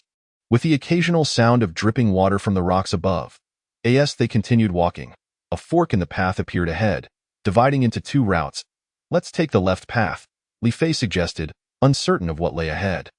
And they proceeded to choose randomly. Jin Mengdai complied, leading the soldiers down the left path. After walking for another 10 minutes, the scenery shifted dramatically. The previously flat brownish-yellow ground transformed into a bumpy surface, with pits bubbling with green liquid. Toss a stone to test if those liquids pose any threat, Li Fei advised. Plop. The pit below seemed bottomless, and the stone produced a resounding noise upon entry. Some of the liquid splashed out, corroding the ground into a pit, which soon bubbled with green liquid as well. These liquids are dangerous. We should avoid contact. Let's carefully navigate around, the group resolved. Just as they prepared to advance, creatures resembling toads began to leap out from the bubbling pits. These toads had 3 eyes. Upon their emergence, the 3-eyed toads began to spit green liquid towards Jean Mingdai and her team. Everyone, dodge! Jean Mingdai shouted urgently. A soldier, unable to evade in time, came into contact with the green liquid and immediately fell into a state of poisoning, his body beginning to decay. Quick, use the antidote. Priest, hurry and heal. The priest rushed forward to cast the healing light, halting the decay of the wound enveloped in healing light. The soldier quickly drank an antidote, narrowly avoiding death, to be on the safe side. Li Fei had instructed each person to carry 10 vials of antidote, and it was fortunate they had done so. Gunners, attack. Melee units, fall back and let the psychic gunners take the lead, he commanded. Bang, bang, bang. The 3-eyed toads, struck by bullets, exhibited no reaction. Suddenly, a crimson beam erupted from the 3rd eye on their bellies. The soldiers hastily sought cover. However, several soldiers were not entirely successful in evading, sustaining grievous wounds that left gaping holes. A sight most distressing. The priest rushed forward to administer aid. Utilizing his professional skills, he assaulted the creatures. That moment, Li Fei had a sudden realization and urgently issued commands to the soldiers. The psionic gunners began unleashing their abilities. Fireball, Ice Shard, Lightning Strike. Bullets imbued with various elemental properties soared towards the 3-eyed toads. A cacophony of anguished cries erupted from the afflicted toads. One toad, engulfed by a fireball, was incinerated to ash. The ice shards slowed their movements, with some toads becoming encased in ice. In no time, over 100 3-eyed toads were vanquished. What is this? Li Fei observed that the corpses of the toads vanished 5 seconds later, leaving behind a multitude of luminous orbs. He dispatched soldiers to collect the orbs and discovered they contained skill books, unique materials from the 3-eyed toads, and various pieces of equipment. These were to be stored in the base's warehouse. A particularly convenient aspect of the base was the ability to access the warehouse remotely. Jean Mingdai continued instructing the soldiers to toss stones into the toxic puddles to ascertain if any more 3-eyed toads lurked within. Meanwhile, Li Fei was inspecting the items in the base's warehouse. Toad skin. Unlocks 3-eyed toad series armor. Eye of the Toad. Unlocks 3-eyed toad jewelry. The most notable feature of this armor and jewelry set was its enhancement of poison resistance and poison attribute damage, collectively providing an impressive 200 points of poison resistance and 30 points of poison damage. However, the dropped equipment consisted mainly of mundane leather armor and refined leather armor, devoid of any special attributes, mere trash. The weapons were similarly unimpressive, consisting of standard-issue, useless armaments. He decided to craft some jewelry from the 3-eyed toad materials to augment their poison resistance. After careful consideration, Li Fei resolved against creating the toad armor, opting solely for the jewelry. Within the dungeon, Jean Mingdai and her companions once again faced another wave of emerging 3-eyed toads. They continued to leverage the psionic gunner's skills for ranged attacks. And soon this wave of toads was eradicated as well. The 3-eyed toads offered no experience to characters but significantly boosted the experience needed for class advancement, leading to rapid leveling for several psionic gunners. Chapter 42. The 3-eyed toad king. Upon closer inspection, Li Fei discovered that the equipment acquired from the dungeon was markedly inferior compared to that produced in the base. Could this subpar equipment be sold to the inhabitants of the outer bases? The more he contemplated this idea, the more promising it appeared, for those outside were in dire need of weapons and gear. He suspected they were still wielding makeshift weapons like watermelon knives and metal rods, likely incapable of penetrating even the defenses of a Tier 3 zombie. Nan Xiong, come here, Li Fei commanded, deciding to assign this task to the man named Nan Xiong, whose fierce appearance, a bald head adorned with tattoos, instilled a sense of intimidation in others. Lord City Master, what is it? Nan Xiong knelt cautiously before Li Fei, casting a wary glance at the king's guard stationed beside him. Li Fei reclined on his throne, squinting at the anxious Nan Xiong. Finding the situation amusing, you may rise. I have a task for you, he instructed, tossing a large cleaver he had retrieved from the dungeon towards Nan Xiong. Why, Lord, what is this? Nan Xiong inquired. What do you think of this weapon? Li Fei countered without explanation. It is a product of the apocalypse, significantly superior to ordinary weapons, yet still inferior to those produced in the base. Unaware of Li Fei's intentions, Nan Xiong could only speak candidly. Weapons from the apocalypse displayed their attributes, while non-apocalyptic weapons bore none. Precisely. Now, let me pose another question. Who do you believe is in greatest need of these weapons? Li Fei continued, maintaining his indifferent tone. Who is in greatest need? Undoubtedly, it is the evolutionists outside at Tob Frank. Before joining Geelong City, I wielded a watermelon knife that struggled even to cut down Tier 2 zombies. Now, equipped with Geelong City's weapons, I can single-handedly take on Tier 5 zombies, Nan Xiong exclaimed with enthusiasm. Exactly. The evolutionists outside are indeed desperate for weaponry, Li Fei nodded, affirming his agreement. Are you suggesting I distribute these weapons to the evolutionists outside? Nan Xiong queried, a look of confusion crossing his face. Certainly not. Do I appear to be that benevolent? Li Fei decided to be straightforward, explaining, I want you to sell these weapons to the evolutionists outside. Sell them? Indeed, I will assign a few soldiers to assist you, and you will set the prices. The higher, the better, Li Fei concluded, awaiting Nan Xiong's response. Lord City Master, I assure you I will fulfill this task. Nan Xiong quickly knelt again, clasping his fists in a gesture of respect. He recognized this as a pivotal opportunity and constantly sought to cultivate a positive rapport with Li Fei, having observed how early joiners like Gu Jun and Lu Ming consistently received the best weapons and equipment. Leaving later arrivals to envy their fortunes, he yearned for a warm mech eye of his own. Now, off you go. The weapons have already been loaded onto a truck by the soldiers. You are responsible for selling them. Li Fei gestured for him to depart. Understood, Lord. Nan Xiong clasped his fists in gratitude before hastily exiting the main city. Once outside, he felt a wave of relief. The regal aura emitted by Li Fei had imposed considerable pressure upon him, as if a single misstep could lead to immediate execution. At the western gate, Nan Xiong drove a truck laden with weapons and equipment out of the city. Meanwhile, within the dungeon hall, Jian Mingdai found herself in grave peril. After leading her soldiers to slay 10 waves of three-eyed toads, a colossal three-eyed toad emerged before them. This is the three-eyed toad king. Be cautious, Mingdai, Li Fei warned with concern. Fear not, brother Li. I shall exercise caution. Jian Mingdai replied, her beautiful eyes fixed intently on the massive toad king, Guwa. The toad king emitted a thunderous roar, causing the green toxic gas from the puddles on the ground to surge toward its body as if drawn by an unseen force. Poof, poof, poof. The Toad King relentlessly spewed forth three-eyed toads, a staggering 3,000 appearing before Jian Mingdai. Open fire immediately, Jian Mingdai commanded her soldiers in haste. Melee units, join me in taking down the Toad King. With that, she drew her crimson steel longsword and charged headlong towards the Toad King. Character skills and equipment skills were rendered ineffective. Thus, Jian Mingdai could only resort to her professional abilities, Lightning Flash. Whirlwind Slash. She first employed Lightning Flash to pierce through the Toad King's form, eliciting a pained cry as it was struck by the electric force. Quickly following up with Whirlwind Slash, she delivered a fierce blow to the Toad King's back. Although injured, the Toad King swiftly turned, extending its massive tongue toward Jian Mingdai, who was suspended in midair, preparing to land in an instant. She was propelled away by a tremendous force. Mingdai, Li Fei shouted in alarm. Brother Li, I am unharmed, Jian Mingdai reassured him, using her long sword to prop herself up as a priest rushed to her side to provide healing. The three-eyed Toad King, seemingly fixated on Jian Mingdai, opened its third eye, unleashing a tremendous crimson beam directed at her.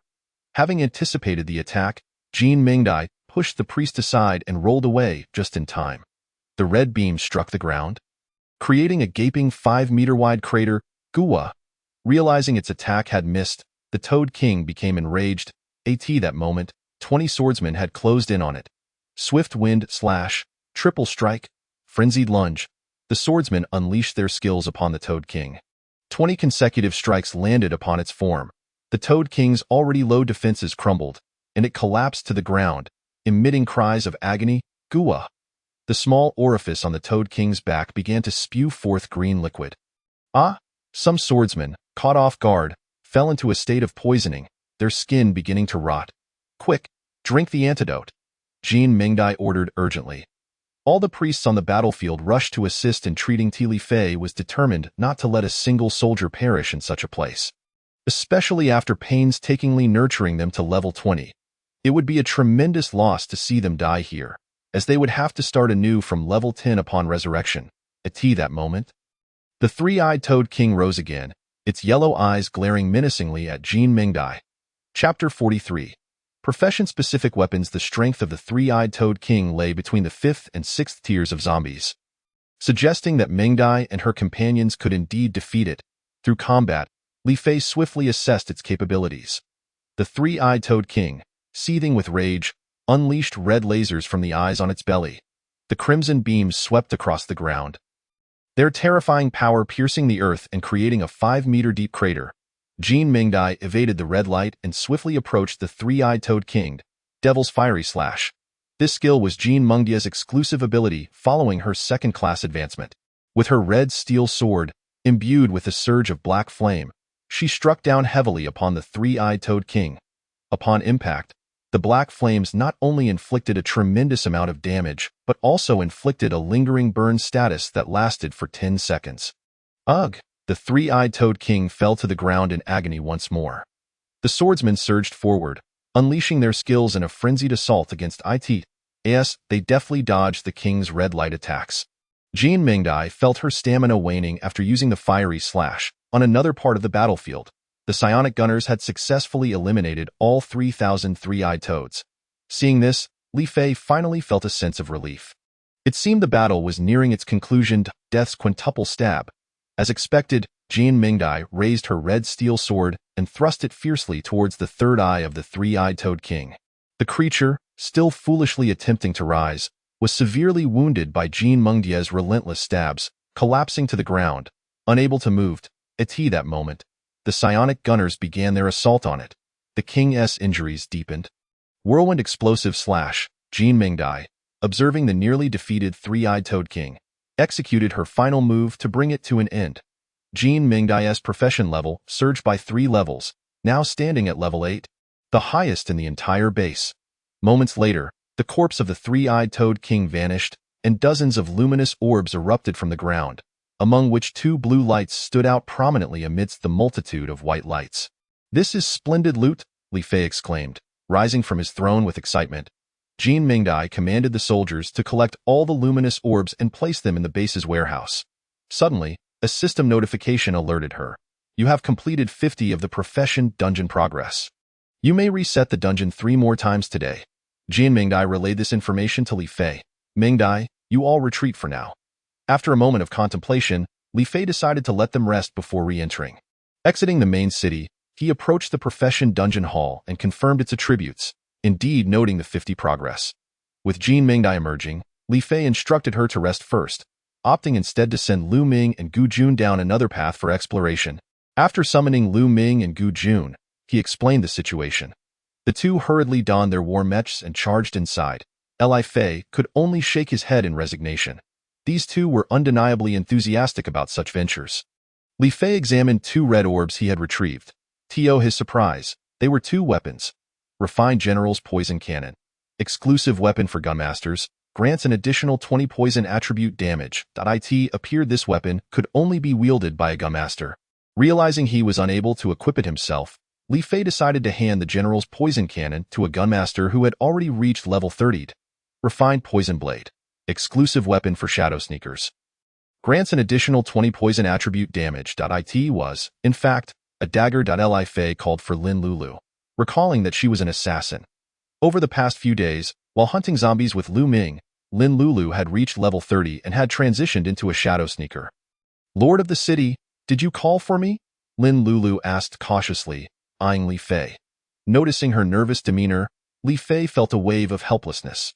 Ever since he had advanced to the transcendent rank of the 9 Dragon Saint, his aura had grown increasingly intimidating with the rise in his profession level. "Do not be anxious. This weapon is for you." With that, Li Fei handed her the poison blade. Lin Lulu gazed at the dagger emanating a green glow, sensing its extraordinary nature from the depths of her heart. "Lord of the city, what is this?" Lin Lulu inquired, perplexed. "It is a reward for you. Previously, I had nothing worthy to offer, but this time I shall make amends." Li Fei stated calmly, "Lord of the city, your acceptance of me is the greatest reward of all." Though Lin Lulu cherished the dagger, she was prepared to decline, not speak such foolishness. This weapon serves no purpose for me. Only by growing stronger can you better protect the base. Li Fei's tone shifted to one of seriousness. Understood, Lord of the City. Sensing the change in Li Fei's demeanor, Lin Lulu hurriedly knelt on one knee to express her gratitude. All right, you may leave now, as Lin Lulu departed. She glanced back at Li Fei's figure, a complex expression flickering in her eyes. Just then, Li Fei turned and called out, "Wait a moment." Upon meeting Li Fei's gaze, Lin Lulu quickly averted her eyes, her face flushed a deep crimson. "Lord of the City, is there something else?" she asked in a sweet, timid tone. Li Fei found her expression quite peculiar but thought little of it. Responding, "You should accompany Lu Ming and the others to clear the dungeon." Without a moment's hesitation, Lin Lulu dashed into the profession dungeon hall. "Remember to utilize your profession skills in battle," Li Fei called after her. Hoping she heard. Inside the dungeon hall, Lu Ming and Gu Jun were engaged in a fierce battle against a swarm of flame giants. The flame giants relentlessly hurled fireballs at the group, which detonated upon contact with the ground. Damn it, these flame giants are quite troublesome. Gu Jun had already removed his war mech, realizing that its skills were ineffective against these monsters. "Use your profession skills," Lin Lulu shouted as she entered, having indeed heard Li Fei's reminder. "Fiery venomous slash," Lin Lulu declared, charging towards the nearest flame giant. The giant fell to the ground upon being struck by her skill. "One-hit kill?" Lu Ming stared incredulously at the stunning girl before him. "I remember her name is Lin Lulu. I didn't expect her to be so fierce," Gu Jun murmured, eyeing the slender Lin Lulu. "What are you dawdling for? Quickly use your skills to attack," Lin Lulu yelled at the two. "Oh." Prompted by Lin Lulu's admonishment, the two hastily employed their profession skills against the nearby flame giants. Soon, the flame giants on the field were completely vanquished. However, a new wave of flame giants swiftly emerged. Li Fei was aware that there would be a total of 5 waves of minions followed by a boss. After relaying this information to Lu Ming and Gu Jun, he decided to inspect the base, which was on the verge of leveling up. Chapter 44. Flame Giant King. The group had effortlessly dispatched the flame giants. Half an hour later, all 5 waves were cleared. Just as Gu Jun was about to take a breather, the ground began to tremble and magma started to erupt from below. "The boss is here. Be cautious," Li Fei warned urgently as he monitored the situation. Before their eyes, an enormous flame giant emerged from the depths of the earth. Roar. As soon as the flame giant king appeared, it let out a thunderous roar, spewing magma in all directions. "Quick, dodge!" Lu Ming swiftly sidestepped the blob of magma hurtling towards him. The magma struck the ground, scorching large holes and releasing smoke. The flame giant king waved its hand, hurling dozens of fireballs at the crowd. The group scrambled to evade. Boom! The shockwave from the exploding fireballs caught some off guard. The priest hurried to heal them. Ice bomb. The psionic gunners initiated their ice attribute attacks. Observing the incoming projectiles, the flame giant king opened its mouth and unleashed a fiery beam, incinerating the ice-infused bullets. "So powerful," Li Fei gasped, taken aback by the formidable attack power of the flame giant king. The flames enveloping the king kept everyone at bay, while the ranged soldiers struggled to land hits. For the time being, they could only continue dodging. Damn it. How are we supposed to fight this? The fiery-tempered Gu Jun gradually lost his patience. After much effort, he had finally transitioned to a new position, eager to prove himself, only to encounter an unapproachable boss, which left him feeling utterly frustrated. 5 minutes later, through keen observation of the flame giant king's attack patterns, Li Fei discerned that it paused for 5 seconds after every 2 rounds of attacks. During this brief interlude, the flames enveloping it visibly dimmed. A detail that might easily be overlooked by the unobservant. Li Fei promptly relayed this information to Lu Ming, urging them to strike during that crucial 5-second window. "There's a weakness. This makes things much easier. Prepare to experience my prowess." Gu Jun cackled mercilessly upon discovering the flame giant king's vulnerability. True to Li Fei's observations, after 2 rounds of assaults, the flame giant king indeed came to a halt. "Now's our chance. Ultimate Divine Sword Technique." Ultimate Divine Sword Technique.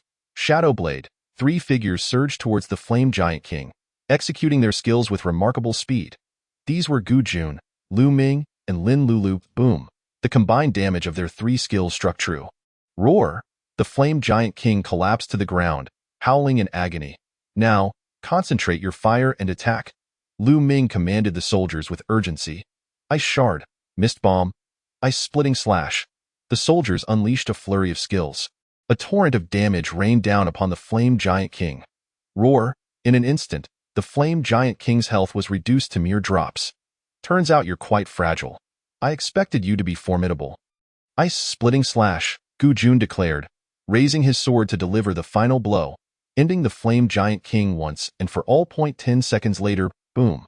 The corpse of the Flame Giant King disintegrated, releasing a multitude of luminous orbs, among which were 3 blue orbs. Suddenly, the system notified Gu Jun.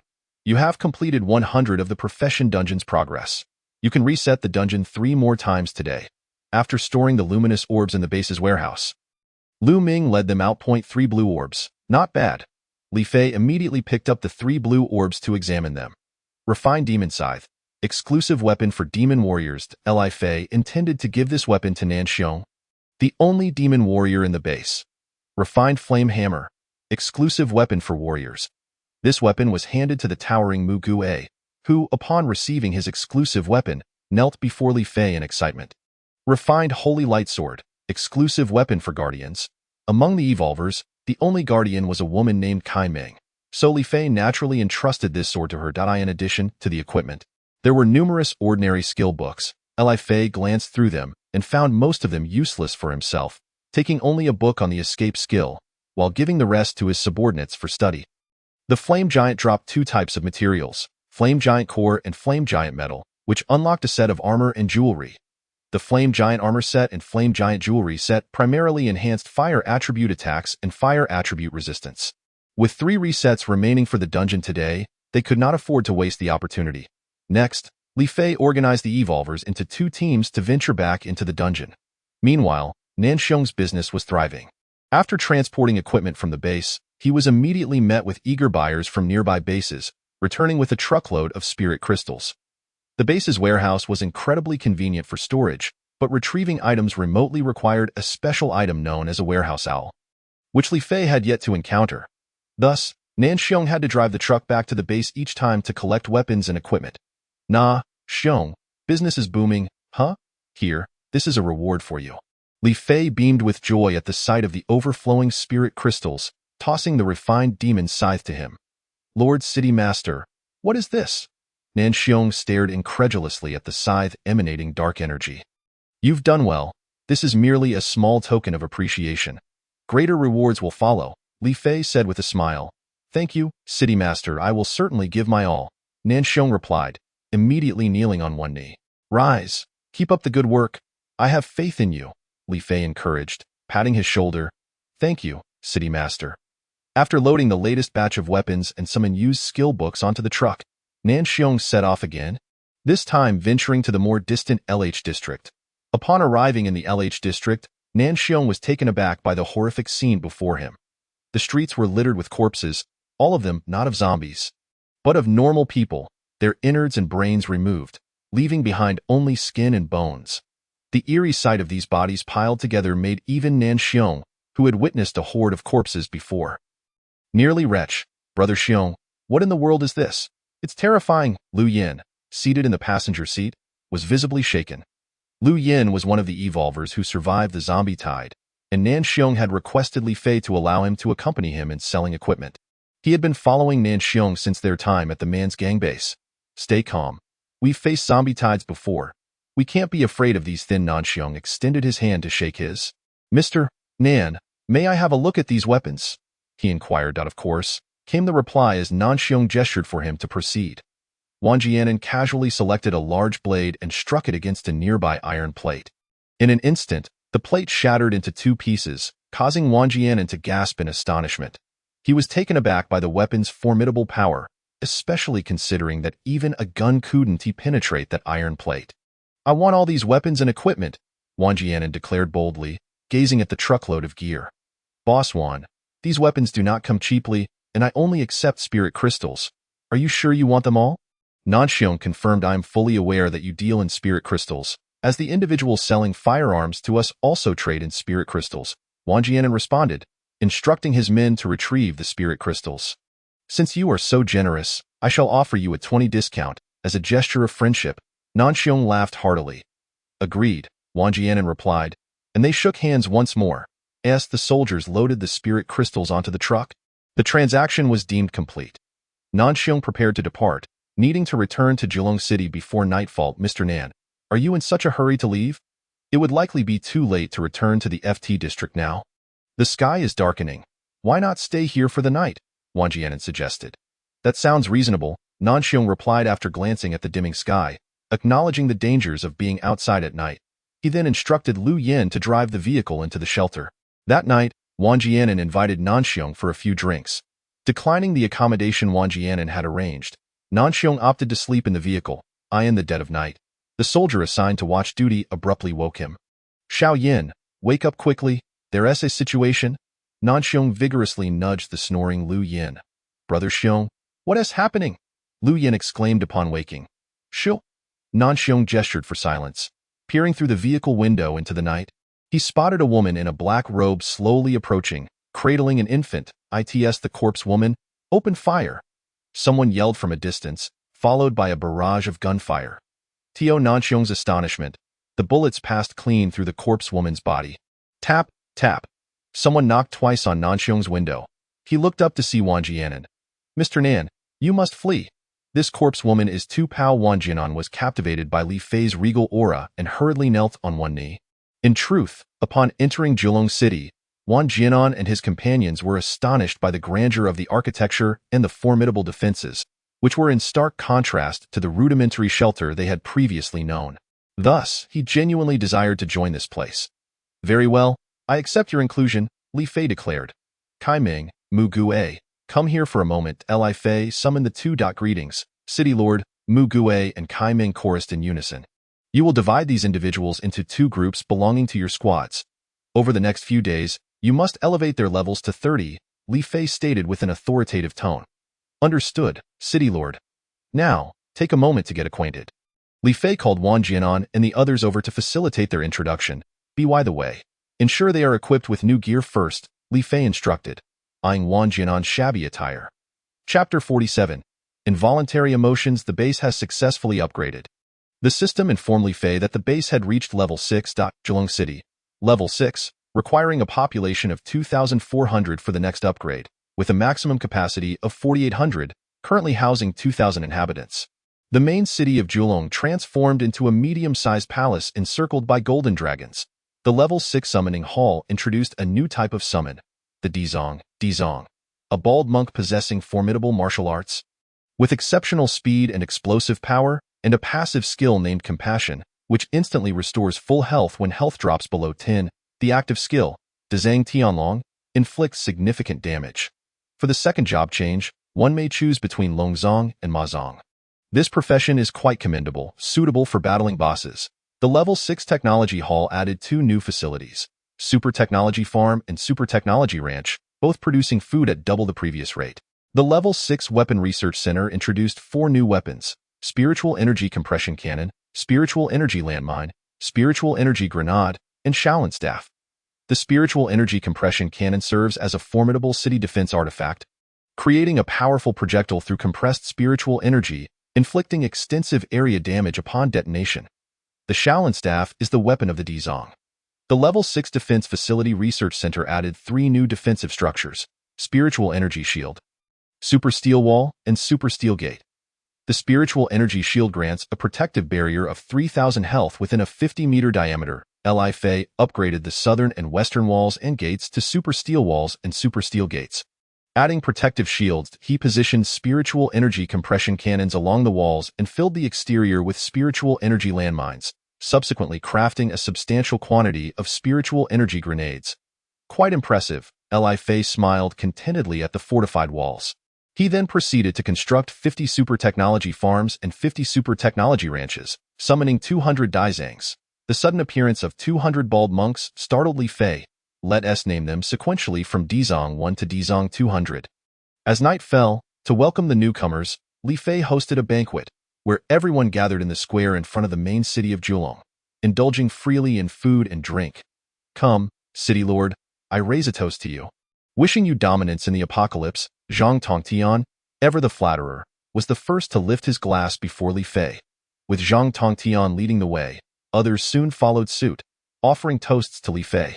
Unable to refuse their warm hospitality, Li Fei found himself downing cup after cup. Ha! This liquor is truly potent. After consuming a dozen cups of white liquor, he quickly devoured a chicken leg. Gradually, Li Fei began to feel lightheaded. Damn it, I'm going to get drunk. This was the last coherent thought he had. City Lord? Brotherly? Li Fei vaguely heard someone calling his name in a daze. He was uncertain who had carried him back to his bed. Brotherly, wake up. What is this? Upon awakening, Li Fei discerned a figure beside him. A woman named Jean Mingdai. Is this a dream? Li Fei thought he was still dreaming. Mingdai, you are so beautiful. I like you so much. He blurted out, causing Jean Mingdai to feel a rush of embarrassment. Brotherly, I like you too, Jean Mingdai whispered, lowering her head. Although still intoxicated, Li Fei caught her words, mistaking the moment for a dream. He suddenly pulled Jean Mingdai closer. Startled by his action, she quickly reciprocated, and soon they tumbled onto the bed together. That night, as Jean Mingdai's black armor was removed, their passions ignited like dry kindling meeting a fierce flame. The following morning, Li Fei awoke to find himself entirely unclothed. As he turned his head, he discovered a similarly naked woman beside him. A sense of dread washed over him. He had landed himself in serious trouble. Who is this? Unable to see her face as she lay with her back to him, he soon recognized the black armor on the floor, piecing together the events of the previous night. 5 minutes later, Jean Mingdai stirred awake. Brotherly, you were incredible. Her first words left Li Fei nearly falling from the bed in shock. I will take responsibility, he declared, meeting her gaze. I believe in you. Jean Mingdai replied, her eyes filled with affection. Though neither Li Fei nor Jean Mingdai mentioned the events of the previous night, the inhabitants of Julong City were well aware that the two had spent the night together in a room. As they emerged, the crowd regarded them with knowing looks, particularly Gu Jun and Lu Ming, whose glances were most pronounced. Jean Mingdai kept her head down, her face as red as a ripe apple. What are you all dawdling about? If you don't reach level 20 today, none of you are returning, Li Fei shouted, prompting the crowd to disperse hastily. After Jean Mingdai departed, Li Fei felt a pair of eyes scrutinizing him. He glanced around, only to find Lin Lulu nearby, tending to her gear. I must be imagining things, he thought, shaking his head as he made his way toward the main city. Li Fei had 5 days remaining until the negative status of 1 drop of blood expired. During this time, he dared not venture anywhere, for a single blow from a zombie could cost him a life. Despite having 3 lives now that he was no longer at level 3, he was unwilling to squander a resurrection opportunity. After Li Fei left, Lin Lulu gazed after him with a mournful expression. Outside Julong City, a group was luring and exterminating zombies from the castle. This group was led by Kai Ming, comprising a squad of evolvers upgrading their levels. Upon reaching level 30, they needed to undergo a second job change and eliminate zombies of level 4 or higher to gain experience. Lulu, why do you seem a bit distant? Kai Ming inquired, observing Lin Lulu's frosty demeanor. Oh, do I? Lin Lulu replied coldly, Just look around you. Kai Ming gestured toward the other evolvers, who were keeping their distance. What are they doing? Lin Lulu remained oblivious to her own effect on others. Lulu, you're exuding an aura that keeps people at bay, Kai Ming remarked, grasping her shoulders and looking into her eyes. Lin Lulu hesitated, words caught in her throat, and tilted her head away, signaling her desire to cease the conversation. Sighing, Kai Ming, an experienced woman, recognized the signs of a broken heart. She understood that Lin Lulu was clearly nursing emotional wounds. Not wanting to delve into matters of the heart, Kai Ming hoped that Lin Lulu would recover swiftly, as she held a fondness for the girl. It must be the city lord. A figure of his stature could never have just one woman. With that, Kai Ming departed. Sister Ming, Lin Lulu stared in shock at Kai Ming's retreating figure, astonished that her feelings had been discerned. Her previously cold expression flushed with embarrassment, and as she reflected on Kai Ming's words, her demeanor softened considerably. Chapter 48. New Humanity Die? Lin Lulu darted past a metallic blade, her dagger, the poison blade, slicing through its neck effortlessly. Without a glance back, she charged towards a long-tongued gnome, as the head of the metallic blade slowly detached from its body. The wound remarkably clean. After 5 seconds, dark red blood began to spurt from the gash. With each strike of Lin Lulu's blade, More level 5 zombies fell before her. Nonggu, this girl is incredible. A blonde-haired youth exclaimed, astonished by Wang Jinan's reaction. So impressive, Wang Jinan stammered, finally managing to articulate his admiration. What are you all dawdling for? If you don't reach level 20 today, none of you are returning. Kai Ming scolded the dazed group. Sister Ming, we're on it. The man from Wanjia swiftly raised his weapon and charged towards the nearby zombies. He felt an overwhelming sense of frustration. Kai Ming was several years younger than him, and now he found himself compelled to address her as sister, which left him feeling quite discontent. However, he could only conceal this displeasure within, for he recognized that Kai Ming was nothing short of a demonic instructor. Unwaveringly harsh with her subordinates, he recalled that just yesterday, a few young men had defied her sternness and spoken out against her. Today, he discovered that their bones had been shattered, leaving them bedridden and reliant on the priest's healing. After vanquishing a wave of zombies, Kai Ming ordered her team to continue luring more of the undead. Meanwhile, Mu Guo led a group of individuals in a relentless search for nearby houses, gathering all useful supplies to stock the base warehouse. In contrast to Kai Ming's severity, Mu Guo exuded a much gentler demeanor, quickly bonding with his subordinates. Brother Guo, aren't we supposed to lure zombies from the castle today to slay them? Inquired a slender man, resembling a monkey, with a tone of confusion. Skinny monkey, killing zombies day in and day out is rather tedious. Today, I shall take you to see something extraordinary, Mu Guo replied with a grin. What extraordinary thing? Why so mysterious? Enough with the questions. Just remember not to startle the snakes in the grass, Mu Guo instructed, then proceeded in the direction of the Jiashun base. Suddenly, a green toxic ghoul lunged towards them, spewing poison. Hemph, seeking death, Mu Guo scoffed, seizing the flaming hammer in his hand. Flame whirlwind. As his body spun with the fiery hammer, a whirlwind of flames surged towards the green toxic ghoul. The fiery cyclone instantly dissolved the poison, and before the ghoul could escape, it was shredded into pieces by the whirlwind. Brother Guo, that's impressive, Skinny Monkey exclaimed, his excitement palpable. Just a small feat. Once you all level up, you'll be able to achieve such prowess as well. Mu Guo replied casually, stowing away the flaming hammer. With the green toxic ghoul dispatched, the group continued their journey. Here we are. After walking for 10 minutes, Mu Guo instructed everyone to halt. Ahead, what was once a desolate Jiashun base now displayed the faint outlines of several figures patrolling. City Lord, can you hear me? Mu Guo activated the long-range communicator to contact Li Fei. I'm here. How are things on your end? Li Fei, seated on the throne of the main city, began to activate the omniscient surveillance. Switching to Mu Guo's perspective, City Lord, there are indeed individuals active at Jiashun base. Should I attempt to make contact with them? Mu Guo inquired. Not for now. Remain hidden and keep observing. Notify me immediately of any unusual movements. I suspect they may no longer be human, Li Fei responded, his gaze fixed intently on the figures outside Jiashun base. Understood. City Lord. Mu Guo led his group to a nearby residential complex opposite the Jiashun base.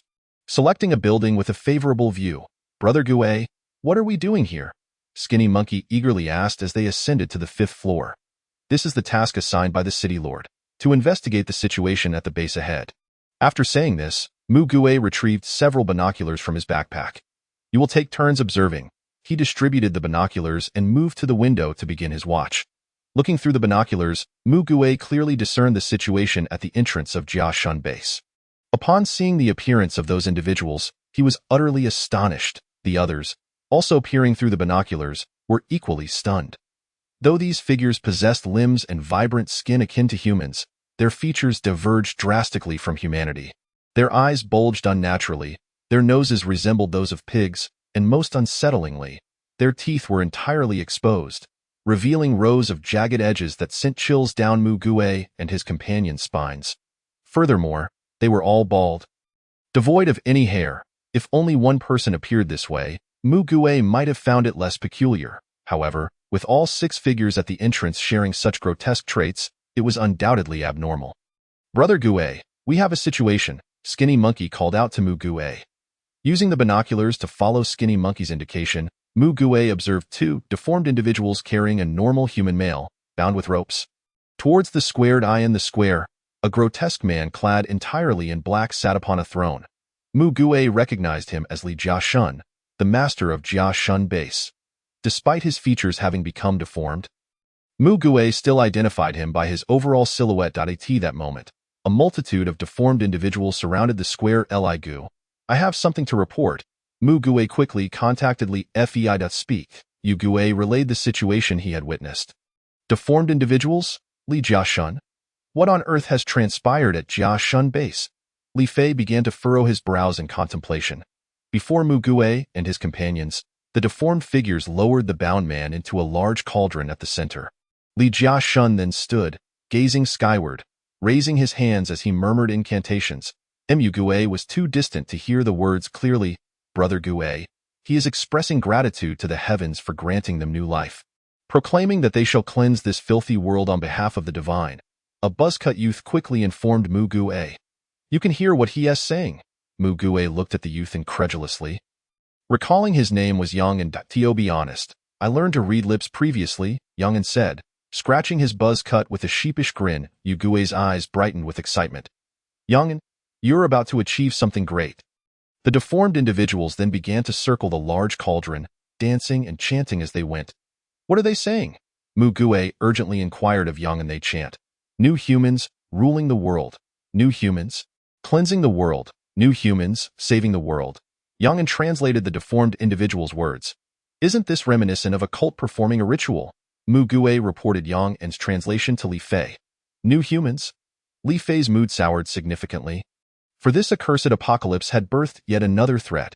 Chapter 49. The birth of new humans. Dear companions, today we are fortunate to gather here. Surely a divine arrangement. As a child of the heavens, I shall lead you in salvaging this filthy world, Li Jiashun proclaimed, arms raised passionately before him. Oh, oh, oh! The deformed individuals erupted in raucous cheers.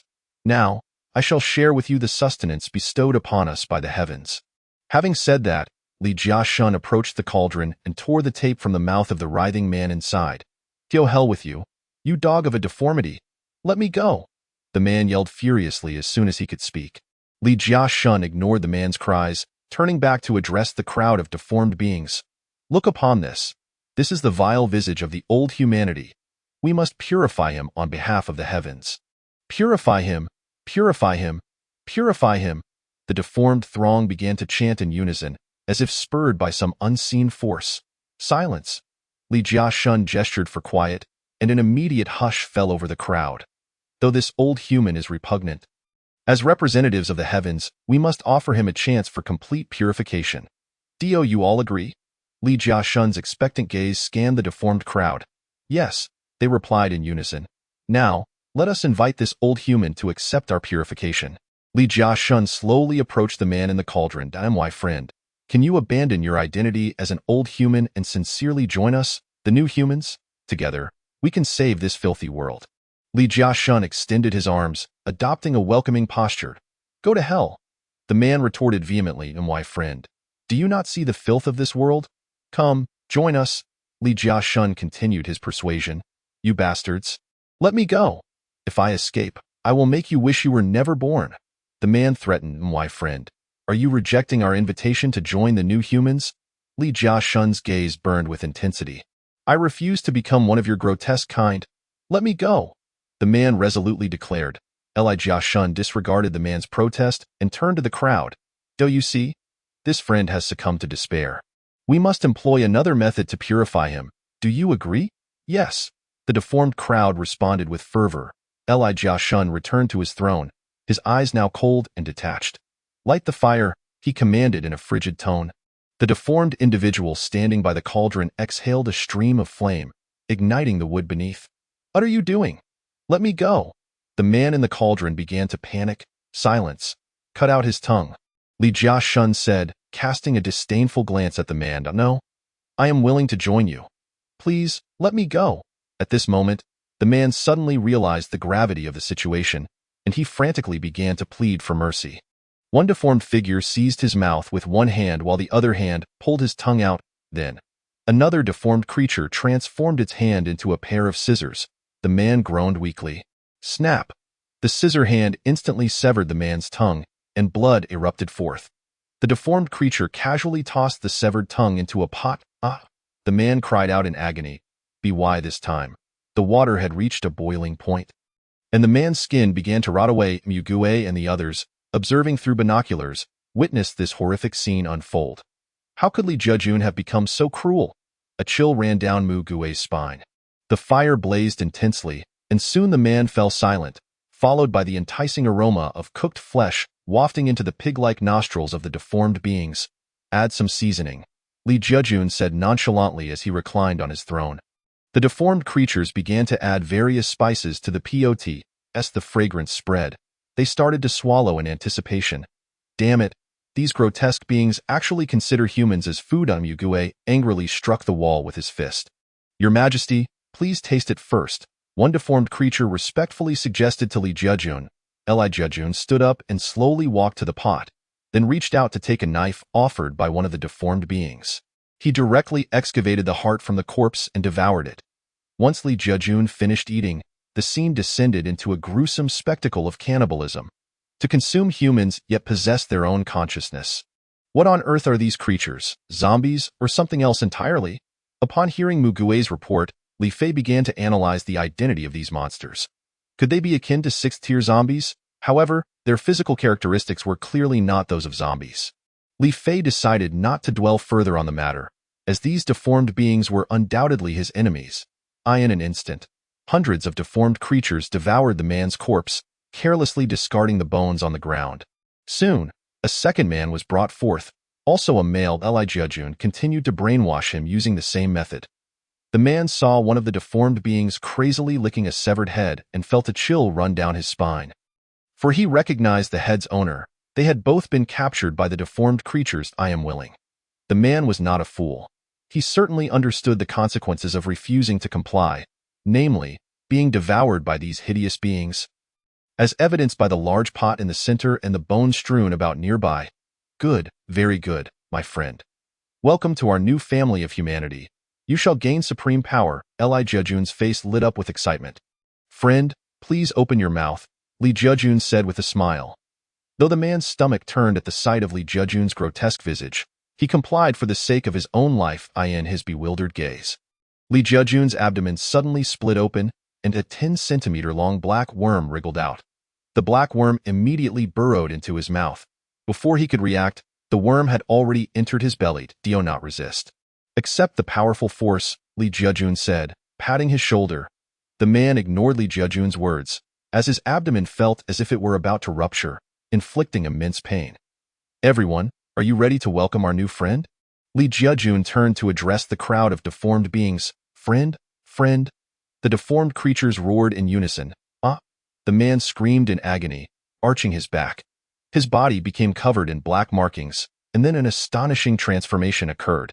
In the astonished eyes of Mu Gue and the others, the man's face began to contort, his nose morphing into that of a pig, his eyes bulging, hair falling out, and finally, his teeth becoming jagged and protruding. So, this is how deformed beings are formed. Mu Gue hurriedly reported this information to Li Fei. Chapter 50. The battle between zombies and new humanity. The man quickly transformed into the likeness of a deformed creature. Welcome to the new world, my friend. Li Jejun extended his hand toward him. The man reciprocated the gesture, grasping Li Jejun's hand. How strange. Has he lost all his previous memories? Mu Gue found this quite perplexing. Subsequently, more individuals were brought forth. Those unwilling to join were devoured by the deformed creatures, while those who did not refuse became deformed themselves. How many people have they captured? Mu Gue counted carefully and found that by now, 30 individuals had been brought out, 3 of whom had been eaten, with the remainder transformed into deformed beings. Brother Gue, shall we go to battle with them? The thin monkey inquired. No, we currently know nothing of their strength. If we rashly launch an attack, it could lead to disaster. The city lord wants us to observe them closely to ascertain their capabilities, Mu Gue replied. Just as they were discussing the strength of the deformed beings, a man named Li Xiang suddenly spotted a horde of zombies moving toward the Joshuan base. Brother Gue, look, there are zombies. Li Xiang hurriedly relayed what he had seen to Mu Gue. Using binoculars in the direction Li Xiang pointed, discovered indeed a horde of over 2,000 zombies being led by a woman in red toward the Joshuan-based is that Guyu? Mu Gue stared incredulously at the red-clad woman. Brother Gue, who is Guyu? The thin monkey asked, also noticing the horde of zombies. Jiyu, she was with me at the Joshuan base. She is also Gu Jun's sister. Mu Gue said, lost in thought as he gazed at Gu Yu's face. Should we report this to the city lord and Captain Gu? The thin monkey inquired. This must be reported, Mu Gue said. Retracting his gaze and informing Li Fei of the situation, Li Fei promptly summoned Gu Jun and Jin Mingdai to inform them of Gu Yu's situation. My sister is still alive. Gu Jun looked at Li Fei in disbelief. Gu Jun, don't get too excited. That may not be Gu Yu anymore, Jin Mingdai comforted him. Regardless, you should go meet her. With your current strength, you should be able to navigate outside with ease, and even if you encounter a 6th-tier zombie king, you should have the strength to fight back. Li Fei instructed them to take soldiers to find Gu Yu, while also resolving the issue of the new humanity, as he had a premonition that if they did not take the opportunity to eliminate them now, it would become increasingly difficult later on. 5 elongated trucks, led by a sports car, slowly departed from Jilong City, with Jin Mingdai and Gu Jun in the sports car, while the trucks carried 200 level 30 gunners. 5 minutes later, the zombies reached the entrance of the Joshuan base. Foolish zombies, we are new humanity. How dare you attack us? The deformed beings guarding the entrance shouted. 10 4th-tier zombies charged toward the guards. You seek death? The deformed beings transformed their arms into various weapons to counter. The 4th-tier zombies were no match for the deformed beings, and within 10 seconds, they were completely slaughtered. You are the ones seeking death. Surprisingly, Guyu began to speak. The zombies behind her surged toward the deformed beings, quickly overwhelming 6 of them. A metallic figure seized the opportunity to ambush a deformed creature engaged with a long-tongued dwarf. Its sharp claws severing the creature's head. However, the decapitated deformed being was not yet dead. Its body reached for its fallen head. The metallic figure stomped the head into a pulp, and only then did the deformed being truly die. The resilience of these creatures is astonishing. Watching the decapitated being still thrashing about, Mu Gue furrowed his brow deeply. The chaotic battle soon concluded, with the sheer number of zombies overwhelming the deformed beings, the last of whom was pierced through the head by the long-tongued dwarf's tongue. Through this battle, Mu Gue also gauged the combat strength of the deformed beings, determining they were slightly stronger than 5th-tier zombies, but certainly not as formidable as 6th-tier zombie kings. A sports car and several trucks came to a halt at the entrance of the community where Mu Gue and the others were located. Stepping out of the vehicles were Jin Mingdai and Gu Jiu, and Mu Gue hurriedly went down to greet them. Captain Gu and General Jin, greetings. As soon as Mu Gue descended the stairs, he called out loudly to the two.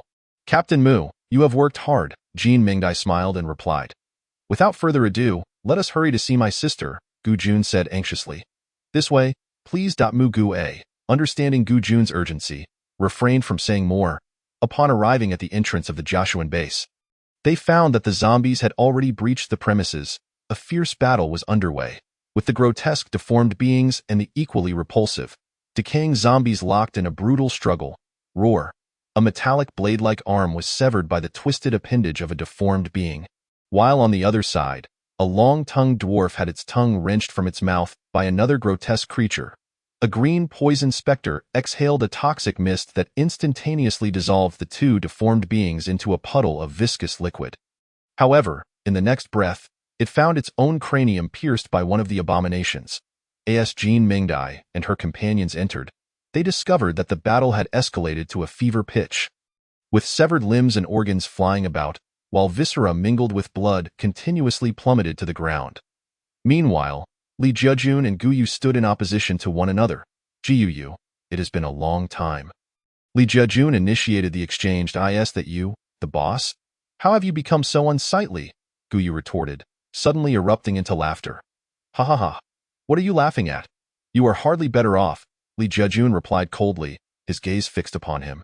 At that moment, Guyu ceased his laughter, his eyes glimmering with intensity as he regarded Li Jiajun, then spoke slowly.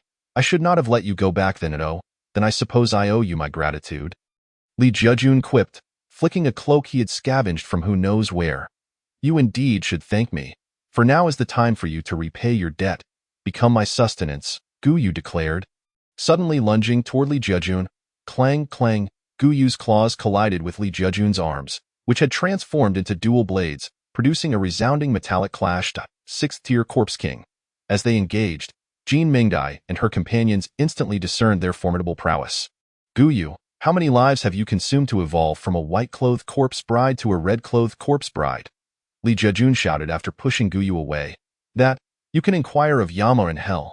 Guyu steadied himself and charged at Li Jiajun once more. Chapter 51. The Escape Boom. The two monstrosities collided again, causing the ground beneath them to erupt into large craters from their spiritual energy shockwaves. Bone-vanishing claws. Guyu's claws were suddenly enveloped in a crimson glow, rapidly reaching for Li Jiajun's head. Seeking death, Li Jiajun bellowed as he raised both hands to block Guyu's assault. Guyu's claws struck thrice in succession, resulting in Li Jiajun's arms being severed, prompting him to retreat hastily. Heh, boss, you've become this ghastly figure for the sake of power. Yet it seems that power is rather lacking, Guyu remarked mockingly. Approaching him slowly, as Guyu drew closer, Li Jiajun's eyes turned icy, devoid of any emotion. You forced my hand. Li Jiajun's once hideous visage twisted into a grotesque snarl as his severed arms rapidly regrew, and his abdomen split open, releasing a writhing worm. Initially, the worm measured merely 10 centimeters, but it suddenly ballooned into an enormous mass, its gaping maw lined with serrated teeth swallowing Li Jiajun whole. To the astonishment of the onlookers, a face emerged on the pale belly of the worm. It was Li Jiajun's own face. Ha ha ha ha. You shall all perish, Li Jiajun howled maniacally, first glancing at Guyu before turning his gaze toward Jean Mingdai and the others. Jean Mingdai, he shouted upon spotting her. Mingdai? Guyu, hearing Li Jiajun's call, followed his gaze and indeed saw Jean Mingdai and Gujun Mingdai. Gujun, a flicker of tenderness unexpectedly crossed Guyu's cold countenance. Sister! Gujun attempted to rush forward, but was forcibly restrained by Jean Mingdai. Are you mad? Do you wish to throw your life away? Jean Mingdai rebuked loudly. But she is my sister, Gujun insisted. Fixating intently upon Guyue.at that moment, Li Fei was also observing the scene through a panoramic monitor. Jiyu Jun, calm yourself. Your sister is no more. She is now a 6th-tier red-clothed corpse bride. Li Fei spoke with undeniable authority. But she still remembers us, Gu Jun protested, his gaze lingering on Guyu, who was locking eyes with him. Regardless, she is now a zombie, a creature irreconcilable with humanity. Jean Mingdai gently shook her head. Jiyu Jun, Jean Mingdai, how audacious of you two traitors to return here. Once I deal with Guyu, I shall take care of you both, Li Jiajun proclaimed, beginning to command his colossal form toward Guyu. Crash! The enormous head of the worm collided with the ground, creating a massive crater, while Guyu narrowly evaded the blow, leaping onto the worm's body and tearing a chunk of flesh from its back. Without a second thought, Guyu tossed the piece into his mouth.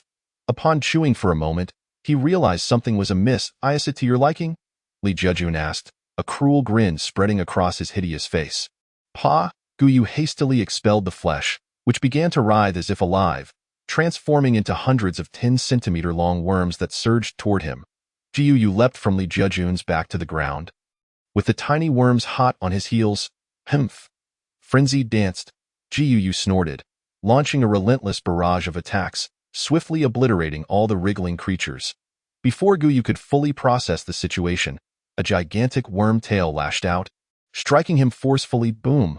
Guyu was sent careening against the wall, producing a thunderous sound. Sister! Gujun could no longer contain himself and charged at Li Jiajun. Damn it, it's time to strike. Jean Mingdai commanded her soldiers loudly. At this juncture, the deformed beings had been vanquished by the overwhelming horde of zombies, yet only a handful of 5th-tier zombies remained. Thud, thud, thud. The artillerymen began to unleash a barrage upon the remaining zombies, swiftly eliminating them. Chaotic Moon Slash, Gu Jun raised the flaming long sword in his hand, sending several gleaming crescent blades hurtling toward Li Jiajun's form. Divine Sword Technique? The enraged Gu Jun relentlessly assaulted the massive creature. Die! The colossal worm opened its maw, lunging toward Gu Jun with the intent to bite. Devil's Sword. A long sword shrouded in black mist pierced its head. Roar! The immense cranium was instantly engulfed in black fog. Halting its assault, Black Spirit Lightning Ball. Boom, boom, boom. 10 black lightning orbs detonated incessantly against the worm's head. The enormous creature collapsed, groaning in agony. Whirlwind Slash.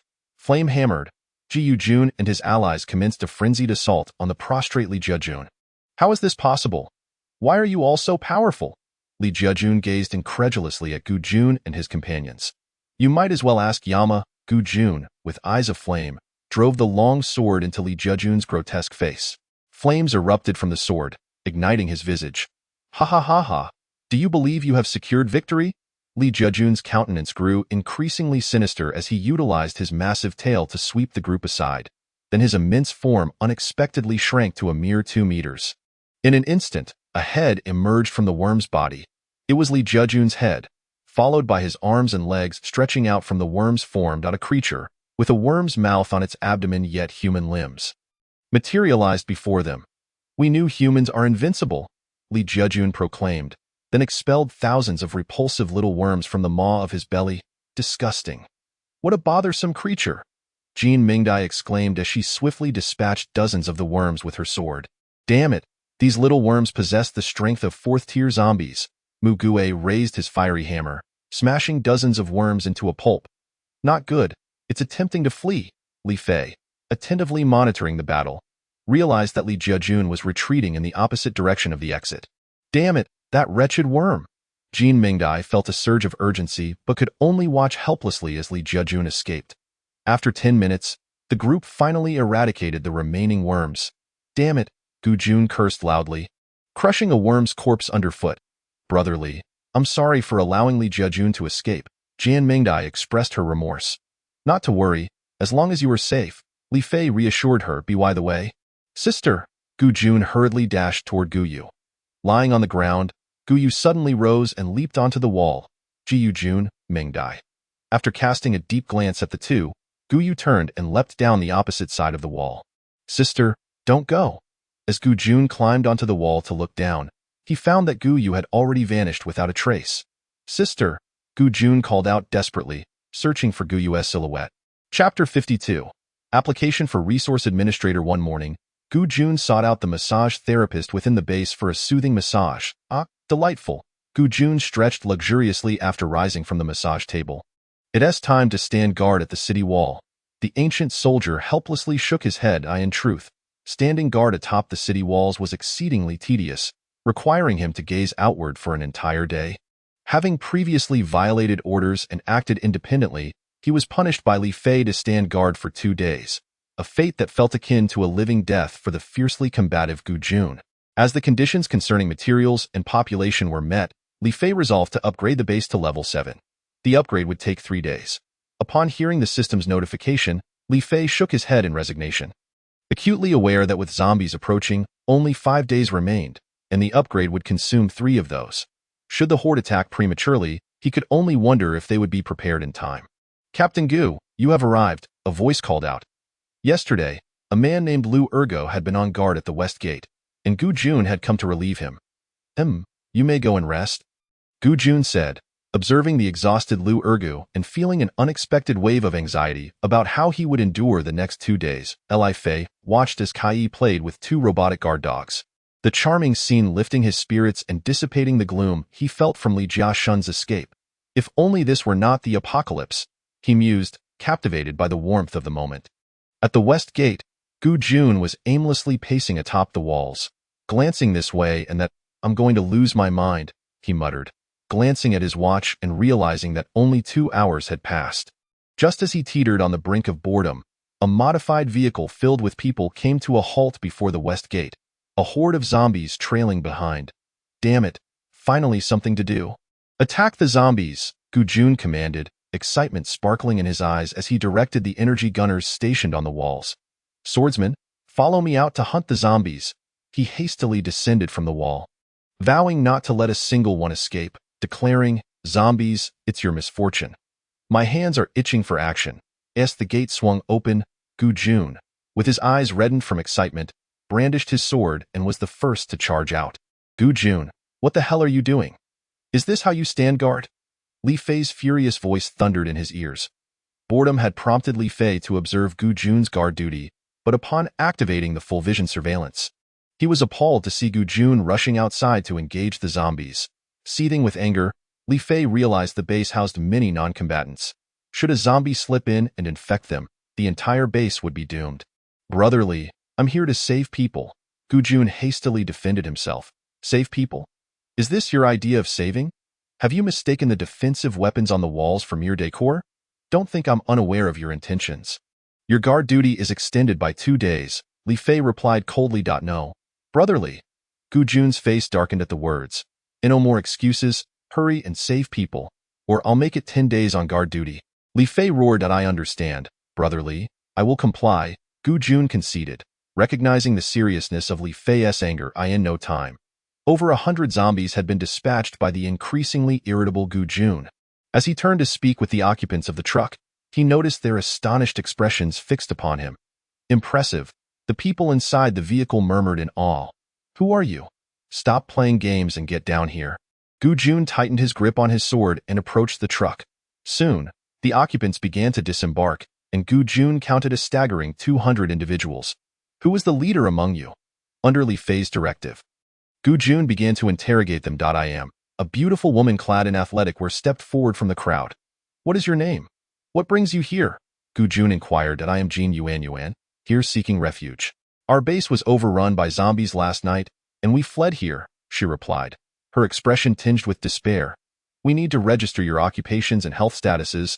Gu Jun waved a hand, instructing the soldiers to check if any of them had been bitten by zombies. Aware that the zombie virus was beyond even a priest's healing. Better to be cautious. 10 minutes later, after completing the registration, Gu Jun welcomed the 200 individuals into the city, all of whom were found to be in good health. Li Fei approached them with 10 of the king's guards. Greetings, I am Li Fei, the Lord of Zhilong City. We are delighted to have you join us. You will be entirely safe here. However, there is one task you must undertake. With puzzled expressions, the crowd followed as Li Fei led them to the main city sign. Li Fei intended to review their basic information. When someone wished to join Zhilong City, the system would display the information of the prospective member.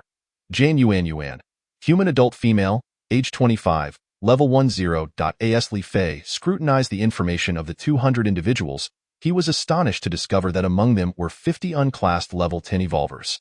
Old Su, Kai Ming, Mu Gue, Lin Feng, Lin Yun. Come here for a moment, Li Fei called, preparing to separate them for management. 5 minutes later, several individuals arrived in succession.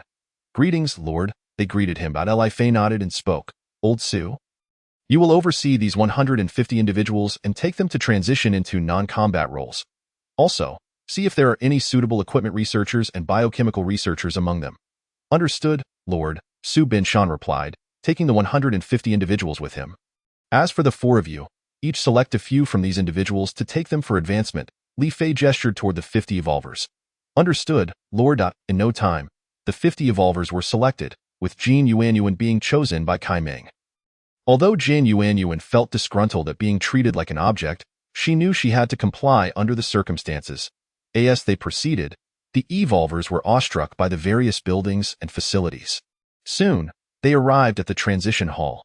Following instructions, Jin Yuan placed her hand on the light column, where a dazzling array of professions appeared before her.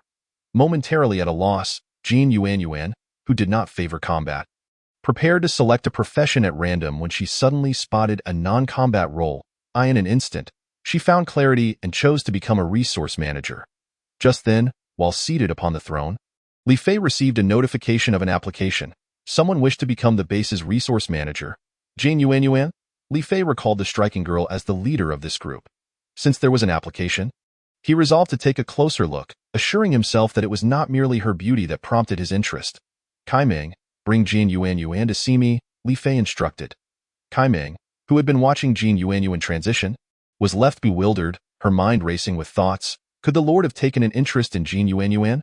Wasn't he just with General Jin? Although unsure of Li Fei's intentions, Kai Ming complied and brought Jin Yuan before him. Lord, what is this about? She inquired, curiosity getting the better of her. Upon observing her gaze, Li Fei quickly understood her thoughts and explained. Jin Yuan wishes to apply for the position of resource manager. I want to learn more about her. I see. Kai Ming realized she had misjudged the situation and hurriedly excused herself. Jin Yuan, are you aware of the significance of this role? It is the only profession within the entire base.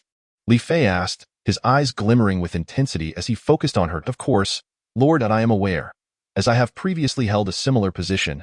Jan Yuanyuan replied, feeling bashful under Li Fei's penetrating gaze, which exuded a pressure she could hardly bear. "Oh, pray tell, what was your prior occupation?"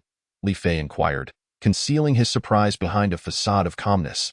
Half an hour later, Jan Yuanyuan detailed her previous work experience. Although Li Fei remained silent, he was deeply impressed by her professionalism. Following this, Jan Yuanyuan combined her expertise to outline the current state of the base, resource allocation, and potential future developments. Clap, clap, clap. As she concluded, Li Fei's face lit up with admiration as he applauded her. "You are remarkable, exceedingly professional. I greatly admire your abilities and insights," Li Fei commended her.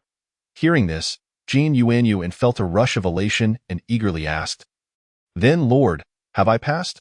"Of course not," Li Fei replied without hesitation, leaving her bewildered. "What?"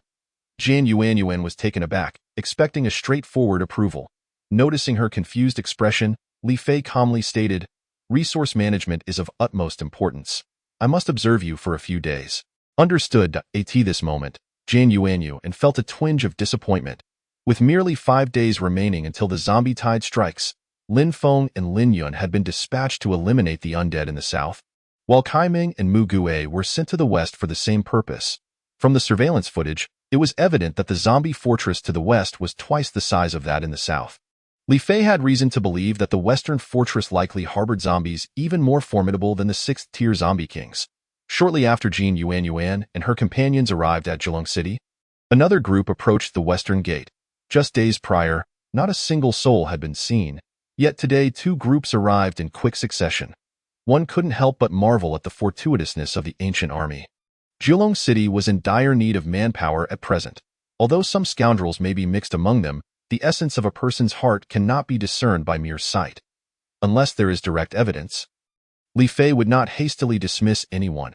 "Hey, gatekeeper, open the gate now," shouted a brash individual with yellow hair. The newcomers numbered 50, all evolutionaries. "Oh, you're so arrogant. Why don't you open it yourself? Just watch. I'll make you regret it." Ancient June was not one to be trifled with. He was already seething over his post at the gate, and hearing the yellow-haired ruffian's insolent demand pushed him to the brink of fury. "Ha ha ha, you think you can kill me? Do you even know who I am?" The yellow-haired man ignored Ancient June, who had become increasingly irate, continuing to shout provocations. "Calm down, Ancient June," Li Fei interjected, having fortuitously witnessed the scene.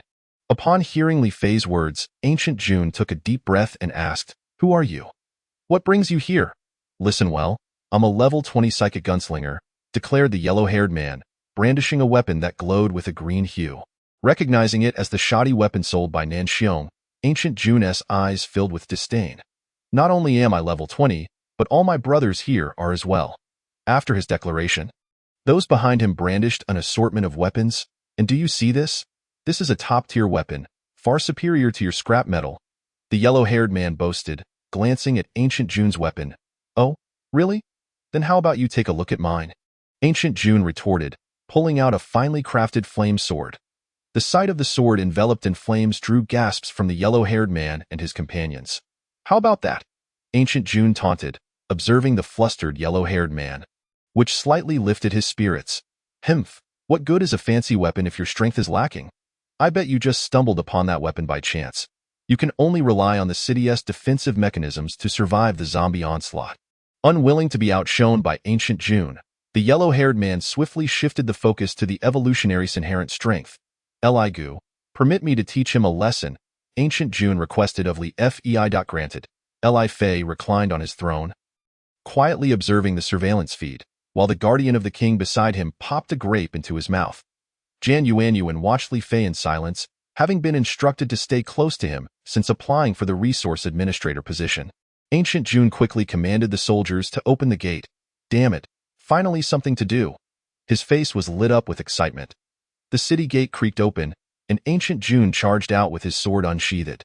The yellow-haired man was startled by the intimidating figure of Ancient June, and when he saw the artillery master behind him wielding a psychic gun, his legs trembled in fear. "I've messed with the wrong person." This was the thought racing through the yellow-haired man's mind. "Come on, yellow-haired one.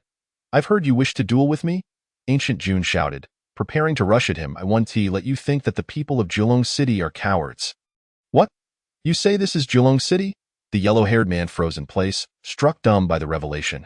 Before leaving, Nan Xiong had warned him that he was from Julong City, and if he were fortunate enough to join, his chances of survival in the apocalypse would significantly increase, but never provoke Julong City. Indeed, this is Julong City, Ancient June asserted, now standing before the yellow-haired man. Misunderstanding, brother, do not take this the wrong way. I am a friend of Nan Xiong. The yellow-haired man hastily discarded his weapon and retreated. Chapter 54. Zhao Baiqiang's ambition. Nan Xiong. Ancient June plunged his weapon into the ground, fixing a steely gaze on the yellow-haired man's eyes. Ready to strike if he so much as blinked at The yellow-haired man did not blink but nodded fervently at Ancient June. Let them in. Set them up with a leveling team. I want to observe for a while. Or perhaps wait for Nan Xiong to return and inquire. Li Fei instructed Ancient June. Upon mentioning Nan Xiong, Li Fei found that he could not reach him via long-distance communication, uncertain of how far he had wandered. Humph, tedious. Upon hearing Li Fei's words, Ancient June sheathed his weapon. Hey, you can go in now, he called out to the stunned yellow-haired man and his companions. Stepping aside, he allowed a path for them. The terrified yellow-haired man cautiously entered. Not daring to breathe too loudly as they passed Ancient June, he did not hinder their entry, merely watching them silently. Yi Tong, head to the western gate and assist the new arrivals. Keep an eye on them and gather information about their situation. Li Fei commanded Yi Tong. Understood, General. The dark-skinned Yi Tong swiftly made his way toward the western gate. Having survived the previous zombie tide assault, his meticulous nature led Li Fei to assign him the responsibility of receiving the new evolutionaries. Otherwise, he would be exhausted from greeting them himself each time. In the B Area Bounty Hunter Association, the president, Zhang Muyun, found a building known as the Bounty Hunters Lodge, where evolutionaries could choose to become bounty hunters.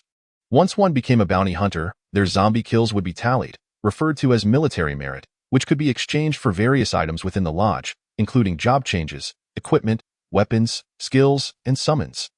The military merit required for a job change was minimal, but acquiring quality items demanded substantial military merit.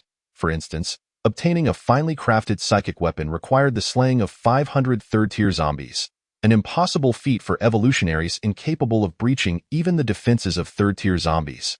Nan Xiong, where did you procure these weapons? You better come clean, or you won't be leaving this door, Zhao Baiqiang threatened, brandishing a psychic AK-47 at Nan Xiong. After the destruction of the 100 Guns base, Zhao Baiqiang fled to a place called the Bounty Hunter Association. His unique skills quickly made him a local tyrant, feared by all except the association's president. Upon his transfer at the Bounty Hunter Association, his weapon production system grew more powerful with each level gained. Previously capable of producing only ordinary firearms, he could now manufacture psychic-enhanced weapons upon reaching level 20, leveraging his firearm production abilities. Zhao Baiqiang thrived within the association, amassing over 2,000 evolutionaries under his command. This formidable strength led him to disregard the authority of the association's president. Gradually, he began to entertain the ambition of usurping Zhang Muyun's position. However, with Nan Xiong's arrival, his aspirations grew more delicate. The president, who had once treated him with courtesy, suddenly adopted a more arrogant demeanor.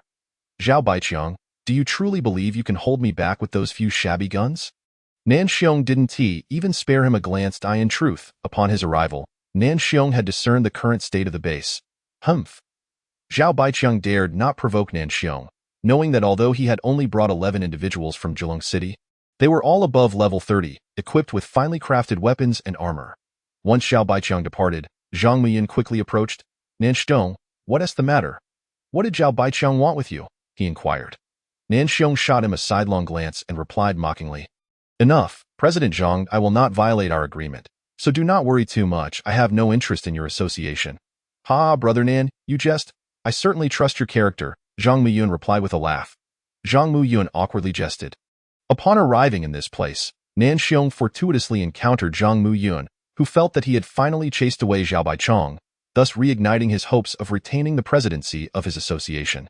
Without hesitation, he expended a considerable sum to purchase all the weapons available. However, during his return to organize the transportation of the spirit crystals, he spotted Zhao Baiqiang conversing with Nan Xiong, which sent him into a state of panic, fearing that Nan Xiong might suddenly sell all the weapons to Zhao Baiqiang. Nan Xiong handed over all the weapons to Zhang Mu Yun and promptly left with the spirit crystals, unwilling to wade through this murky water. Nonetheless, he affixed a recruitment flyer for Jilong City beside the entrance of the association. After watching Nan Xiong depart with a calm expression, Zhang Mu Yun's demeanor instantly turned frigid, his eyes gleaming with a fierce intensity. "Tear that flyer into shreds," he commanded coldly to a subordinate beside him. The subordinate complied, tearing down the flyer only to discover that Jilong City's conditions were quite favorable and appeared remarkably safe. He silently committed the information to memory. After witnessing his subordinate reduce the flyer to tatters, Zhang Mu Yun instructed his men to distribute the pile of weapons on the ground, deciding that tonight, Zhao Baichong would meet his demise. Meanwhile, an informant of Zhao Baichong observed everything unfold. "Humph, Zhang Mu Yun, I intended to let you live a few more days, waiting until after the tide of corpses had passed before driving you away. It seems you have grown impatient with life yourself. Very well, tonight I shall grant you your wish." Zhao Baichong's face bore a cruel smile. As night fell, the outside zombies began to howl furiously. At this moment, Zhang Mu Yun withdrew all his subordinates and stealthily approached Zhao Baichong's abode. Zhao Baichong, sitting in an armchair, sipped his tea with an unperturbed heart. When Zhang Mu Yun and his men finally confronted him, he was still leisurely enjoying his tea. "Zhao Baichong, tonight marks your death," Zhang Mu Yun sneered. TSK, President Zhang, are you truly so foolish? Have you not noticed the peculiarities here?" Zhao Baichong replied with a mocking tone. "Peculiarities? Are you suggesting that you are the only one here? They seem rather astute, having fled knowing you would undoubtedly meet your end tonight." Zhang Mu Yun smugly believed he had everything under control. In reality, the informant from earlier had been sent back by him to scare off Zhao Baichong's associates. "Ha ha ha, President Zhang, I truly cannot fathom how you have survived this long. You are simply hilarious," Zhao Baichong remarked, nearly brought to tears from laughter after hearing Zhang Mu Yun's assessment. Chapter 55. Chaos Charge. Zhang Mu Yun resolved to cease his idle chatter and commanded an assault. "Emph, a dog too ignorant to know its fate." Zhao Baichong's previously jovial expression suddenly turned icy as he pressed a button on the table, causing a fissure to open beneath his chair. To Zhang Mu Yun and his men's astonishment, Zhao Baichong plunged into the abyss. "Damn it, trying to escape." Zhang Mu Yun dashed forward, but grasped at empty AT that moment. The door to the room was abruptly shut from the outside. "This is bad," an ominous feeling washed over Zhang Mu Yun. "Close the door and trap the dog." Zhao Baichong's voice echoed from the underground passage. "Quick, get out," Zhang Mu Yun shouted urgently, before they could breach the door.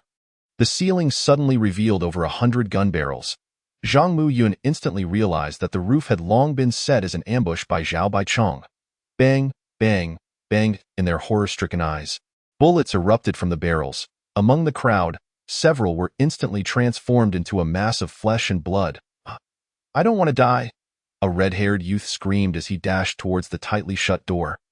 Only to have a bullet swiftly pierce through his skull, he collapsed lifelessly to the ground. Zhang Mu Yun hurriedly seized a nearby corpse to shield himself. "Zhao Baichong, I will ensure your dismemberment." He gritted his teeth, glaring at the continuously falling subordinates. The mere door could not withstand Zhang Mu Yun's wrath. He kicked it open and hastily exited. At this point, only over 100 of the original 500 subordinates remained still in a state of shock. Li Fei instinctively opened the gift package. Chapter 56, Bounty Hunter's Lodge. You have received the Bounty Hunter Crown. The Platinum gift package for heroes has been fully unlocked. Just one item? Li Fei felt a profound sense of disappointment. Although disheartened, he still picked up the Bounty Hunter Crown to examine it. The Bounty Hunter Crown. The wearer can receive 1/10 of the military merits contributed by bounty hunters registered in the lodge bound to this crown. In other words, if a bounty hunter kills a first-tier zombie and earns 10 military merits, Li Fei would receive 1 military merit. If a 4th-tier zombie is slain, resulting in 10,000 military merits, Li Fei could effortlessly obtain 1,000 military merits without lifting a finger. This was akin to earning wealth while reclining. Li Fei hastily stored the crown away, although he was uncertain how military merits would be utilized. His years of gaming experience led him to believe they must be redeemable for items. With the Bounty Hunter Crown in hand, Li Fei found a vacant spot to place it. The Bounty Hunter Lodge requires only 6 hours to be established, and Li Fei estimated that it would be ready by morning. Who could have unlocked this new building? Could it be Nanxiong? At that moment, Li Fei was filled with questions. Never mind, he would inquire once Nanxiong returned. Resolving to think no more on the matter, Li Fei retired to his room for the night, with the royal guards stationed at the door, rotating duties, while he had set up the resting quarters for the 10 guards on either side of his room. The next morning, Nanxiong returned with a large group of evolved beings.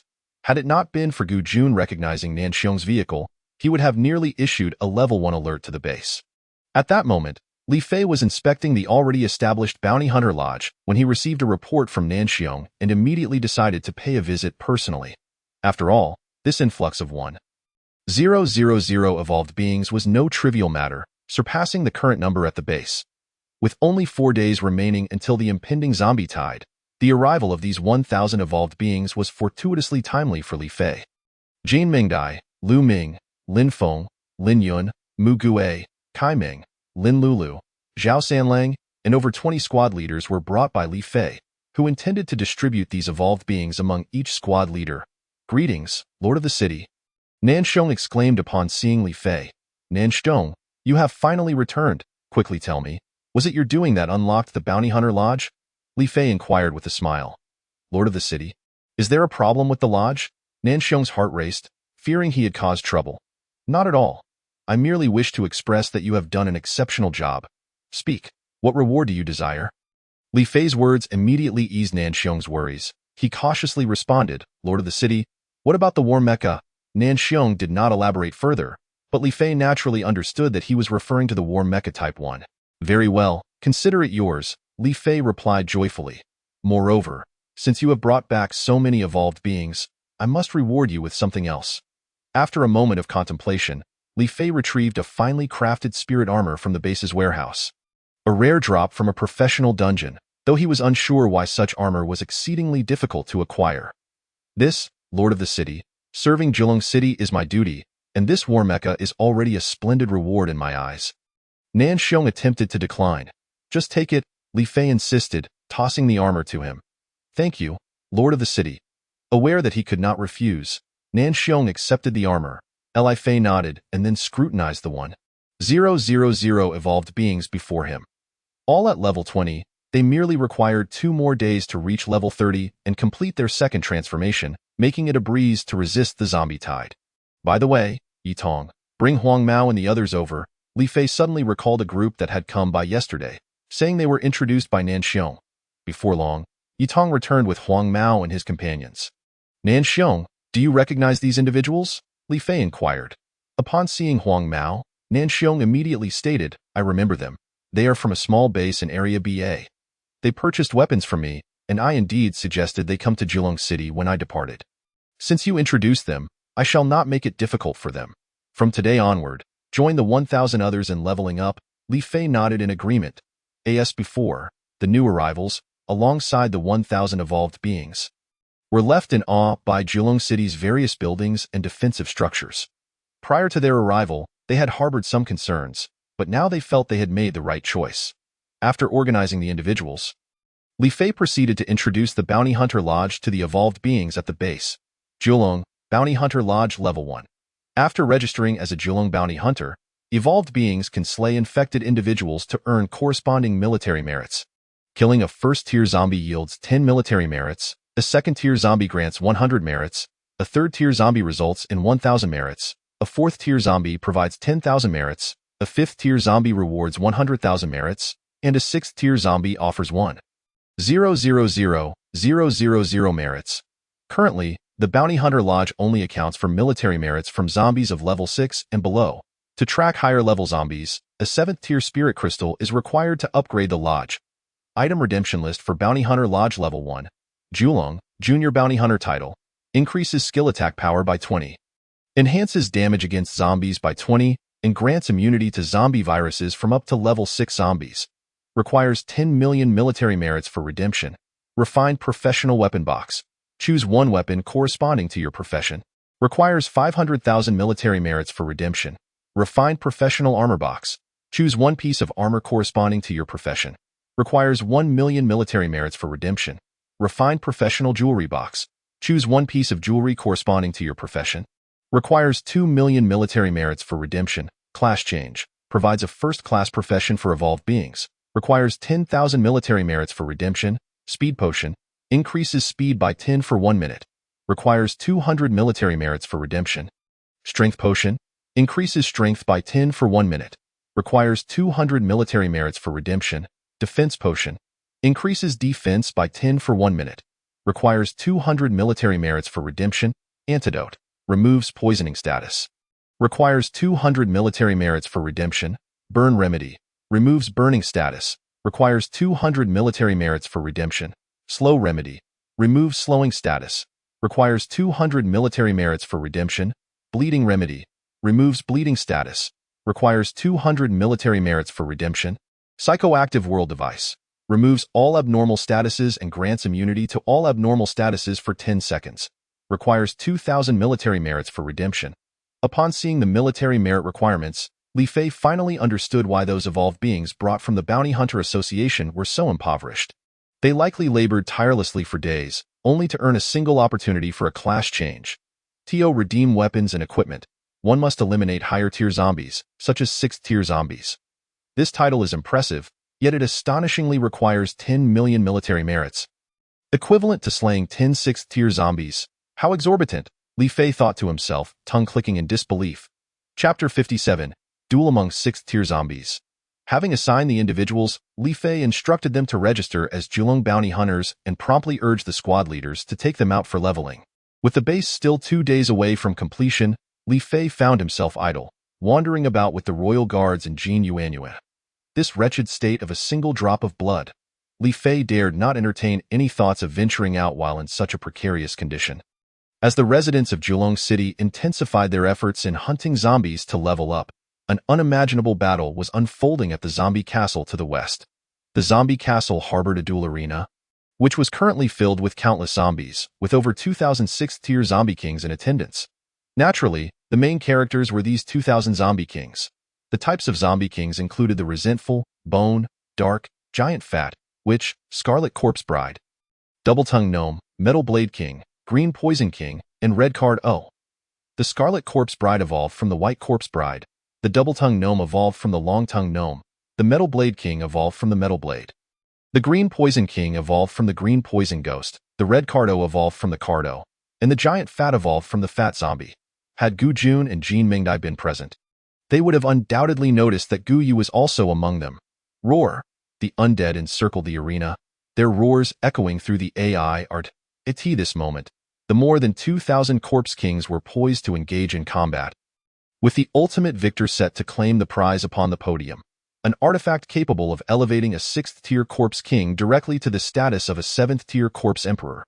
All 2,000 corpse kings were irresistibly drawn to the luminous white orb on the podium, their gazes aflame with anticipation.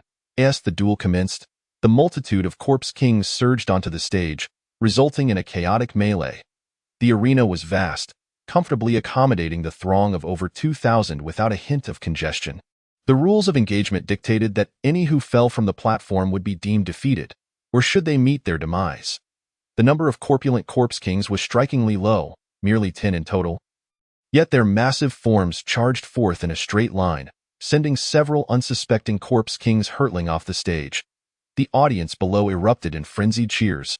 Those who had been knocked off the platform seethed with bitterness, for they had yet to showcase their strength before being vanquished, a fate that meant they would now be subservient to the singular corpse emperor.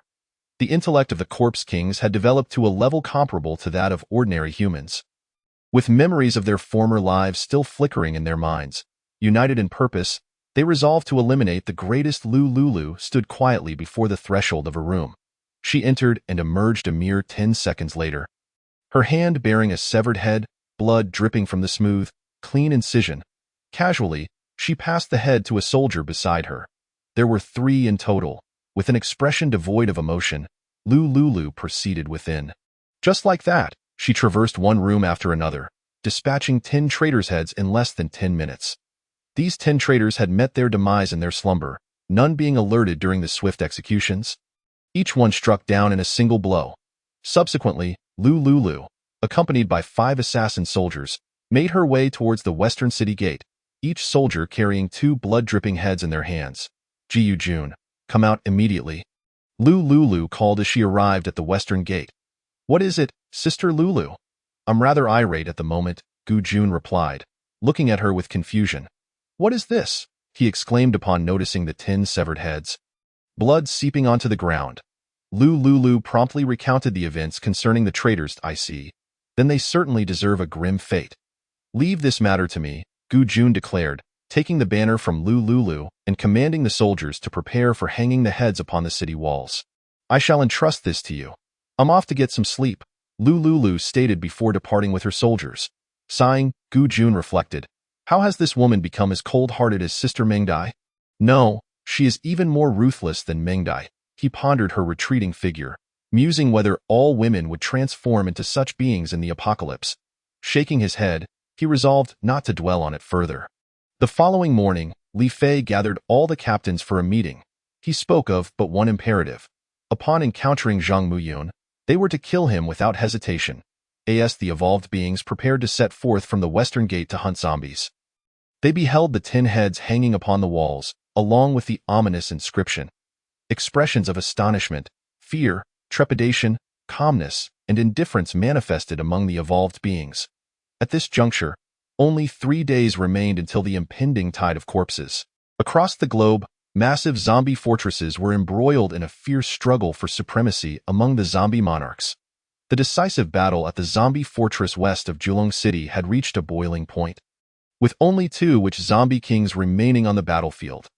The 2 witches screamed at each other, soon realizing that neither could instill fear in the other, leading them to swiftly close the distance and grapple with one another. Over 2,000 zombie kings watched in astonishment as the 2 witches rolled on the ground like children in a scuffle. Damn it, these witches can do nothing but scream in fear. The thought of a zombie monarch emerging from among them makes me want to leave this place. A green poison ghost grumbled, though deep down, it was reluctant to depart from the zombie fortress, as it provided an avenue for evolution, albeit at a painfully slow pace. As the 2 witches continued to tussle, they rolled to the edge of the arena. The one lying on the ground suddenly revealed a cunning smile of triumph, bringing her legs together and delivering a powerful kick to the belly of the other witch. The upper witch was sent flying, and the one beneath swiftly rose, kicking her adversary down, devoid of any grandiose skills or dazzling magic. Their brawling, consisting solely of punches and kicks, left the gathered zombie kings in a profound silence. A roar erupted from the zombies below grade 6, for a new zombie monarch had just been born, heralding the dawn of a new era. The victorious witch, with a face both exquisite and beautiful, smiled at the assembled zombies before being enveloped in a radiant purple light and elevated to the podium. Chapter 59. The birth of the zombie monarch. The witch zombie king before the podium trembled as she cradled the white orb of light with shaking hands, swiftly consuming it. A fierce purple glow began to emanate from her abdomen. "Ah!" she screamed, as if in great agony. Had she failed? The thought arose among the zombie kings below. At that moment, both high-tier and low-tier zombies fell into a hushed silence. The witch's cries persisted for 10 minutes, until the enveloping purple light surged entirely into her body. A powerful shockwave obliterated the entire battleground, raising a thick cloud of dust. As the dust settled, a figure radiating purple light stood before them. All zombies beheld the imposing presence of a ruler, exuding an air of dominance. "Congratulations on the birth of the zombie empress. Let us welcome her emergence," someone bellowed, prompting all zombies to kneel in reverence. Soon, the purple glow surrounding the zombie empress faded, and she let out a mighty roar. The zombie empress slowly approached a defiant red Kaoru who refused to kneel by him. The zombie empress Yelena. "Why do you not bow?" Yelena spoke with a tone of cold indifference. "Humph, a lackluster empress isn't worthy of my submission," retorted the red Kaoru, causing the gazes of several kneeling grade 6 zombie kings to flicker with intrigue. "Oh, then you shall perish," Yelena declared, swiftly raising her hand to slice through the red Kaoru's neck with a speed imperceptible to the naked eye. The red Kaoru's head fell from its shoulders. Yelena, in her high-heeled shoes, crushed the severed head beneath her foot. Witnessing this scene, the previously hesitant zombie kings lowered their heads even further. "I am the zombie empress Yelena. You shall all heed my command. Now, I order you to cleanse all humans without delay," Yelena proclaimed, raising her voice. With a unified roar, all zombies responded in affirmation. Just as Guyu was preparing to leave SE, an overwhelming sensation washed over her, a feeling of subjugation. As if something was beckoning her towards the zombie fortress. It seems the zombie monarch has been born. I wonder if Gu Jun and Mengdai will endure today, Guyu pondered, shaking her head to regain clarity before departing towards GS Highway. The 7th-tier zombie monarch had been born, and the tide of corpses commenced its early invasion. When Li Fei received this news, he was utterly astounded. Another one. This is the second time it has come early. The main city's status plummeted from 2 to 0 in an instant, followed by the system's cold announcement. The tide of corpses will assault in 1 hour. Hurry back, Nanxiong. Where are you? Li Fei's greatest concern lay with Nanxiong, who frequently wandered into areas beyond remote communication. City Lord, I'm here, came Nanxiong's reply, bringing relief to Li Fei, who hastily urged him, return quickly. The tide of corpses is approaching. What? The tide of corpses? I'll be back right away. Nanxiong sensed the gravity of the situation from Li Fei's urgency and promptly turned his vehicle around. Half an hour later, everyone had returned to Zhilong City. This tide of corpses required defense on 2 fronts, the South Gate and the West Gate. Li Fei began to allocate personnel for defense. Focusing on the West, as the zombie fortress there appeared distinctly abnormal. He suspected that the so-called zombie monarch was likely within that very castle. As for the South Gate, Lin Feng and Lin Yun were tasked with its defense. As it was fortified with numerous defensive measures, Li Fei was confident that the southern zombies would not breach their walls, perhaps even failing to touch them. With a blood status lasting only 1 more day and the 7th-tier base upgrade also a day away, Li Fei felt a surge of frustration. The inability to utilize the extraordinary skill, 9 Dragons Ascend, meant he could not eliminate the zombie monarch in one fell swoop. It was regrettable that this skill required full health to activate. Li Fei recognized that this time, he could not resort to trickery. He would have to confront the zombie monarch head-on. Currently, the strongest individual in the base was Jin Mengdai, who had reached level 35. The highest tier alongside Li Fei, adorned with the most extravagant equipment. Li Fei had made it a point to equip her with any advantageous skills and gear he could find. Furthermore, she was the sole recipient of the title Junior Bounty Hunter of 9 Dragons within the entire base. Li Fei instructed the soldiers to ignite the beacon towers and utilize morale-boosting skills. Regrettably, the range of 9 Dragons' sacred light was too limited. Otherwise, with the addition of the City Lord's throne, a masseur's ministrations, food enhancements, and various buffs from rare professions, the scenario would have been utterly perfect. Seated upon the City Lord's throne, Li Fei lamented the missed opportunities. I recall that the second phase task for 9 Dragons' sacred city is nearing completion. Li Fei mused that it might help him eliminate a significant number of zombies, similar to the last time when the sacred city was reforged. Come on, this time, I shall not respond hastily as I did before. He gazed at the 160,000 spirit crystals, a confident smile gracing his face. In the days prior, through the relentless efforts of evolved beings hunting zombies, the count of spirit crystals had not diminished but rather increased slightly. Just then, amidst the tense atmosphere, the system's voice alerted Li Fei. The tide of corpses has begun its invasion.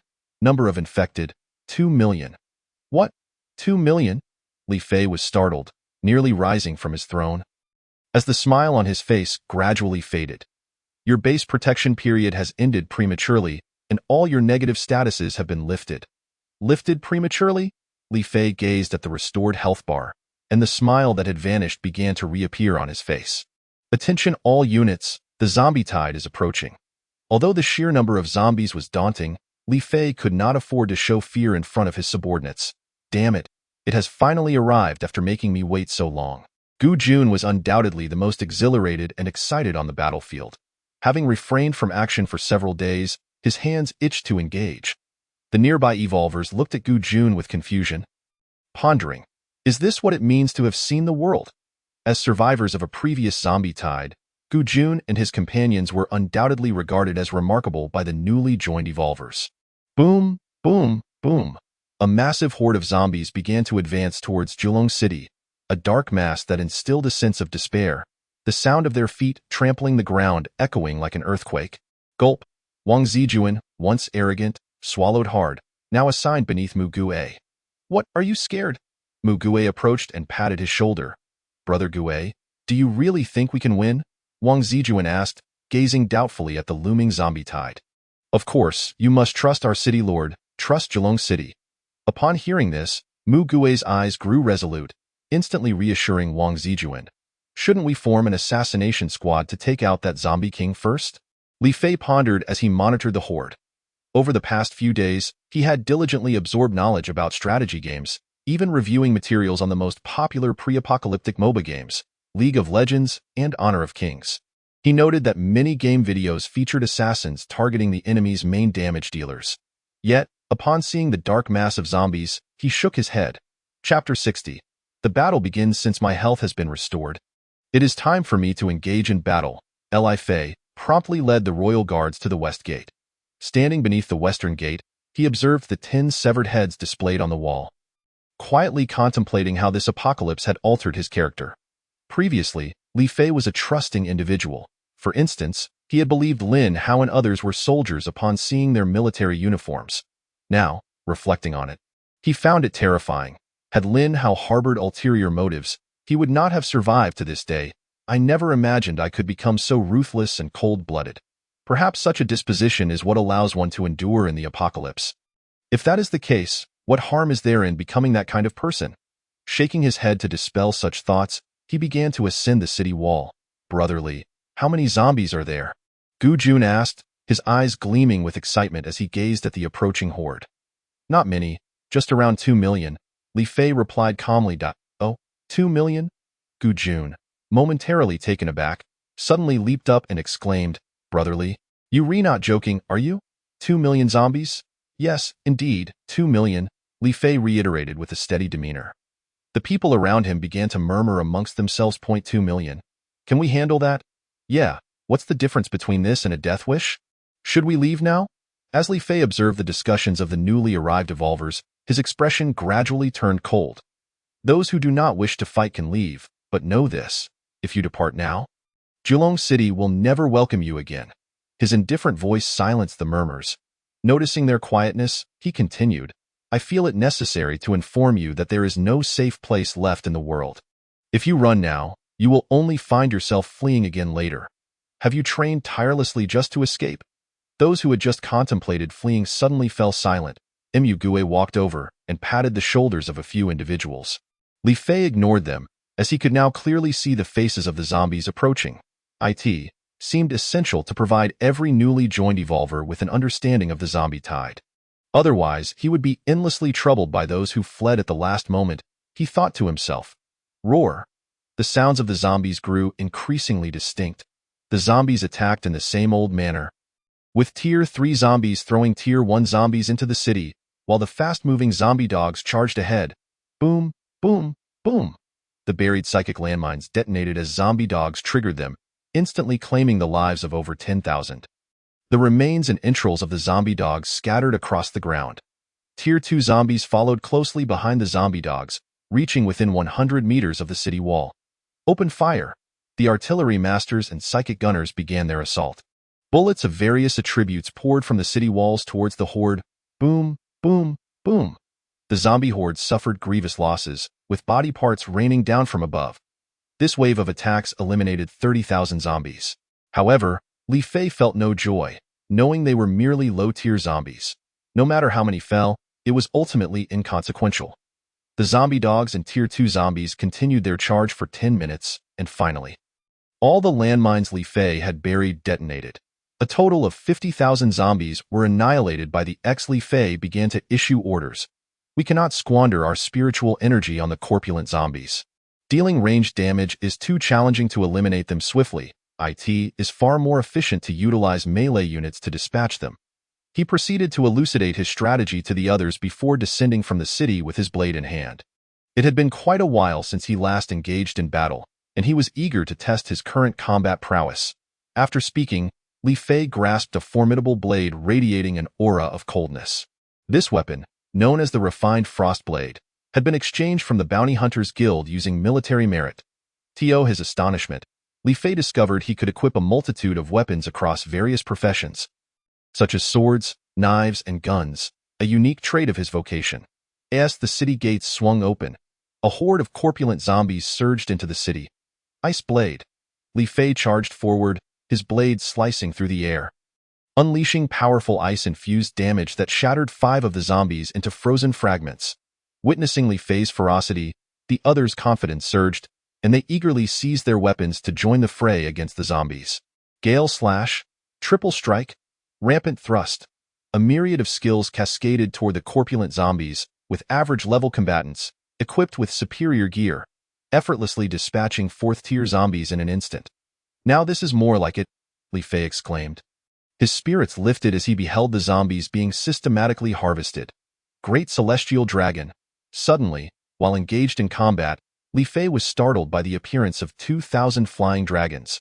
Upon closer inspection, he realized it was the Earthbound Immortals, who had undergone their second job advancement into either the Demon Dragon or the Dragon Immortal, unleashing their skills. Each Earthbound Immortal summoned 10 flying dragons.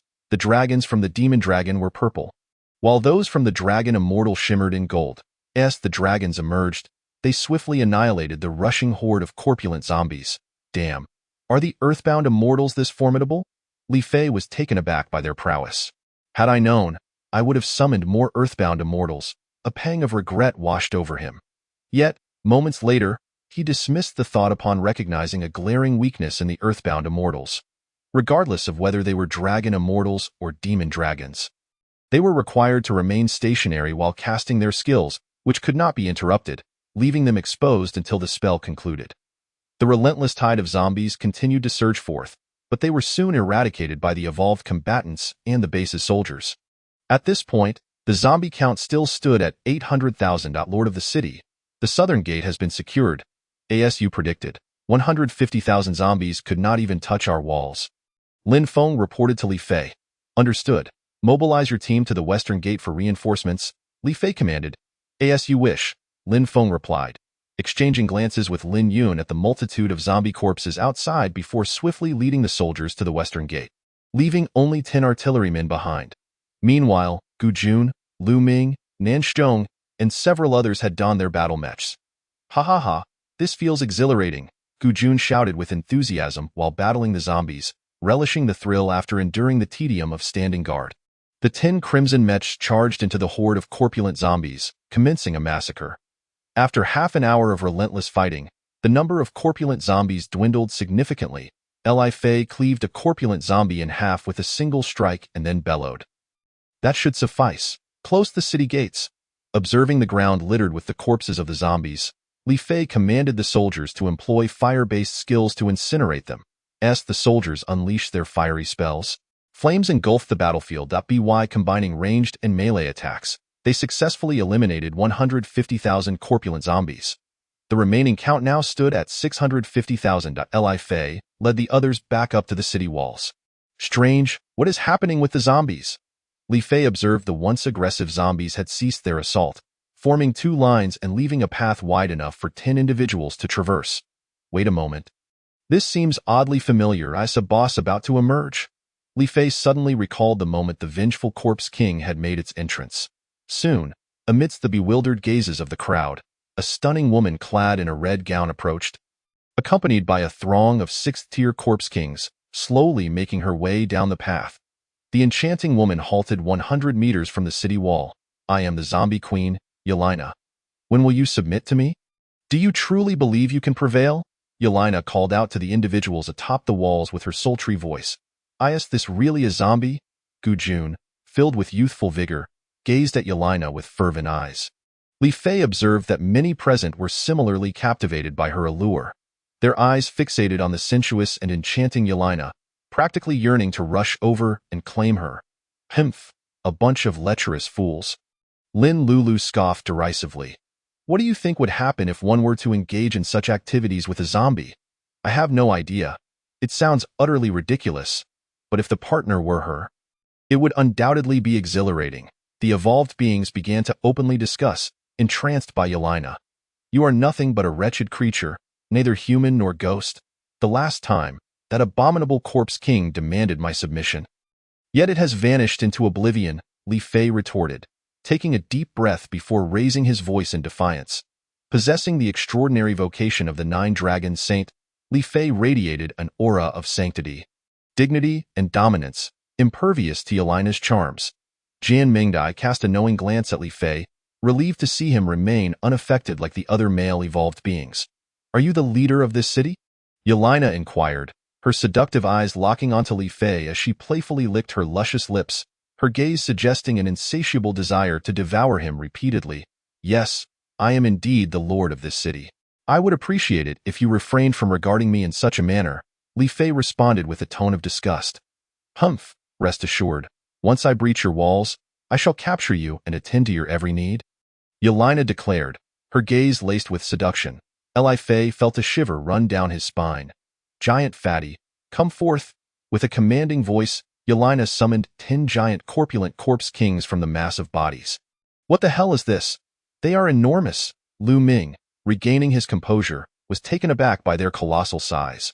"These appear to be the evolved versions of the corpulent zombies," Mu Gue remarked. "No, I have seen the evolved version.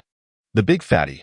They are not this massive, and the big fatty is merely a 5th-tier zombie," Nan Xiong, who had been wandering outside, corrected Mu Gue, having encountered many peculiar zombies. "Chances are, these giant fatties are the evolved versions of the big fatty," Zhao Sanlang stated with certainty. "Regardless of whether they are big fatty or giant fatty, prepare for battle," Gu Jun alerted the others as the giant fatties rushed toward the city walls. Chapter 62. Surprise attack. Though the giant fatties were extraordinarily large, at least 5 times the size of a corpulent zombie, their speed was surprisingly swift. Ranged attacks upon them felt like mere tickles. Even the most powerful siege crossbows could only inflict minimal damage. With a thunderous crash, a giant fatty collided with the city wall, breaching the spiritual energy barrier and reducing the sturdy wall's integrity by half. "Damn. How thick is this?" Li Fei stared incredulously at the giant fatty relentlessly pounding against the wall. "Focus all fire on the giant fatty." Thud, thud, thud. Countless skills rained down upon the 10 giant fatties, their imposing girth rendering them unable to evade. Yet they had no need to dodge, as Li Fei had anticipated. The giant fatties absorbed tons of damage, seemingly unfazed. With a resounding crash, 10 giant fatties smashed through 10 sections of the wall and continued their assault on the second layer. At this moment, higher-tier zombies commenced a full-scale assault on Julong City. "Damn it, the third layer of walls will soon be destroyed by these fat corpses." Li Fei felt a wave of helplessness wash over him as he observed the giant fatties. "Ah, how could I forget this weapon?" Suddenly, Li Fei recollected the assassin star handgun. "Li Gu, what should we do?" Jian Mingdai inquired. Noticing Li Fei's furrowed brow, "Don't worry, leave the giant fatties to me. You all focus on using ranged skills against the other zombies," Li Fei instructed, eyeing the 5th-tier zombies that had begun to stir. Although Jian Mingdai felt puzzled, her trust in Li Fei compelled her to refrain from further questioning. Li Fei grasped the silver-white metallic handgun and aimed it at one of the giant fatties. A small red dot appeared at the base of its neck, but it vanished after a second. Li Fei understood that the larger and more numerous the red dots, the more evident the enemy's weakness became. Relying on memory, he squeezed the trigger at the position where the red had previously appeared. Unfortunately, at that moment, the giant fatty raised its arm, blocking the bullet. Undeterred, Li Fei took aim once more and fired at the same location. Just as the giant fatty was preparing for another action, its entire body suddenly froze in place before gradually toppling to the ground. "What luck?" Li Fei couldn't help but marvel inwardly. "What?" Everyone on the battlefield was taken aback by the sudden collapse of the immense figure. The zombie kings, including Yelena, were well aware of the terrifying defense and health of the colossal creature. They never anticipated it would be so easily dispatched by Li Fei at that moment. Li Fei aimed his pistol at Yelena, contemplating whether to eliminate this so-called queen of the undead outright. However, he quickly dismissed the thought, for the attack range of his assassination star was limited to 30 meters. He redirected his aim towards another giant. Bang! With the sound of the gunshot, yet another giant fell to the ground. "You all go in." Seeing yet another giant perish, Yelena urgently commanded the 6th-tier zombie kings to join the fray. The humans began to cheer exuberantly. Li Fei observed at least 200 zombies, resembling Yelena, trembling beside her. What could be causing their trembling? Li Fei felt a wave of confusion wash over him. Bang! Ignoring Yelena, he fired another shot at a giant. This time, fortune did not favor him, as he failed to trigger the 50-point instant kill effect. "No matter. I have plenty of spirit power." Each shot from the assassination star consumed 500 points of the user's spirit power. And at that moment, Li Fei's spirit power had surpassed 10,000 due to various enhancements. Bang! Another shot took down a giant.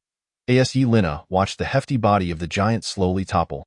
Her expression grew increasingly grim. At that moment, 6-tier zombies began to leap onto the city walls, engaging in close combat with the evolved beings. These zombies were none other than the highly agile Metal Blade Kings and the twin-tongued gnomes. One Metal Blade King, utilizing its agile movements, swiftly maneuvered behind Li Fei, its expression revealing a sense of impending success. Suddenly, it realized its head had separated from its body. Wang Xiaoyi flicked the blood off her sword and stood resolutely beside Li Fei. As more zombies attempted to attack Li Fei, the royal guardians beside him proved exceptionally formidable, dispatching both 5th and 6th-tier zombies with single strikes. Only Li Fei understood the terrifying attributes of the royal guardians, allowing him to remain unconcerned about the approaching zombies, trusting his back to them. Boom! Under the assault of the 6th-tier zombie kings, the city wall was finally breached, and zombies began to surge into the base through the gap. But defenders were already waiting for them. Bang, bang, bang! Li Fei continued to fire, systematically eliminating the remaining giants. At this moment, no one noticed that Lin Lulu had vanished from the city wall. Yelena's gaze was icy, her fair skin bulging with veins from anger. Very well, you have successfully provoked me. I shall make you experience the might of a monarch. Just as Yelena finished speaking, an unexpected event occurred. A flash of light sliced through her neck. With remarkable reflexes, she raised her right hand to shield her throat. An arm fell to the ground, the severed wound remarkably clean. Yelena stared in disbelief at the detached arm. Who did this? She roared at her surroundings, and a one answered, and then a figure swiftly retreated. The invisibility effect on Lin Lulu had worn off, and upon realizing she had failed to eliminate Yelena, she hurriedly prepared to retreat into the city. Die! Just as Yelena intended to attack Lin Lulu, she found herself weakened, her attributes diminished, unable to unleash any skills. You all go! She urgently commanded the nearby witches to commence their assault. The witches beside Yelena began to scream. Having retreated 50 meters from the city wall, Lin Lulu was horrified to discover her body was no longer under her control, a wave of dread surging from the depths of her heart. Kai Meng noticed her distress and quickly cast the Guardian's aura upon her. The Guardian's aura could dispel all abnormal states, and the fear enveloping Lin Lulu vanished in an instant. The uncontrollable Lin Lulu rolled to the ground, narrowly avoiding a lethal strike from a Metal Blade King. Lulu, come back! Kai Meng shouted loudly. You all support her, Li Fei commanded several gun masters. This girl is truly reckless, he muttered, shaking his head in concern as he observed her. With the assistance of the gun masters, Lin Lulu elegantly leaped back onto the wall. Lulu, why are you so impulsive? You scared me to death, Kai Meng exclaimed, embracing her as she returned safely. Sister Meng, don't worry, I'm back safe and sound, aren't I? Lin Lulu playfully stuck out her tongue at Kai Meng, then glanced at Li Fei, only to become irate upon noticing he was not paying attention to her. How dare you harm me? I will turn you all into my slaves. Yelena fumed at that moment. She had retrieved her severed arm from the ground and reattached it. Chapter 63. The Abilities of the Zombie Empress? Lin Lulu's audacity was astonishing. Though Li Fei did not focus on her, he couldn't help but admire her courage. Yelena was now thoroughly agitated, her fair skin bulging with veins from rage, her exquisite face contorting into a grotesque expression. What are you shouting about? Come over here if you dare. I've noticed your queen of the undead only knows how to scream. Li Fei began to mock Yelena. Yelena took a moment to calm her fury, her cold eyes fixed on Li Fei in the blink of an eye. She vanished from sight.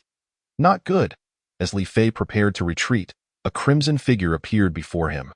So fast, was Li Fei's immediate thought.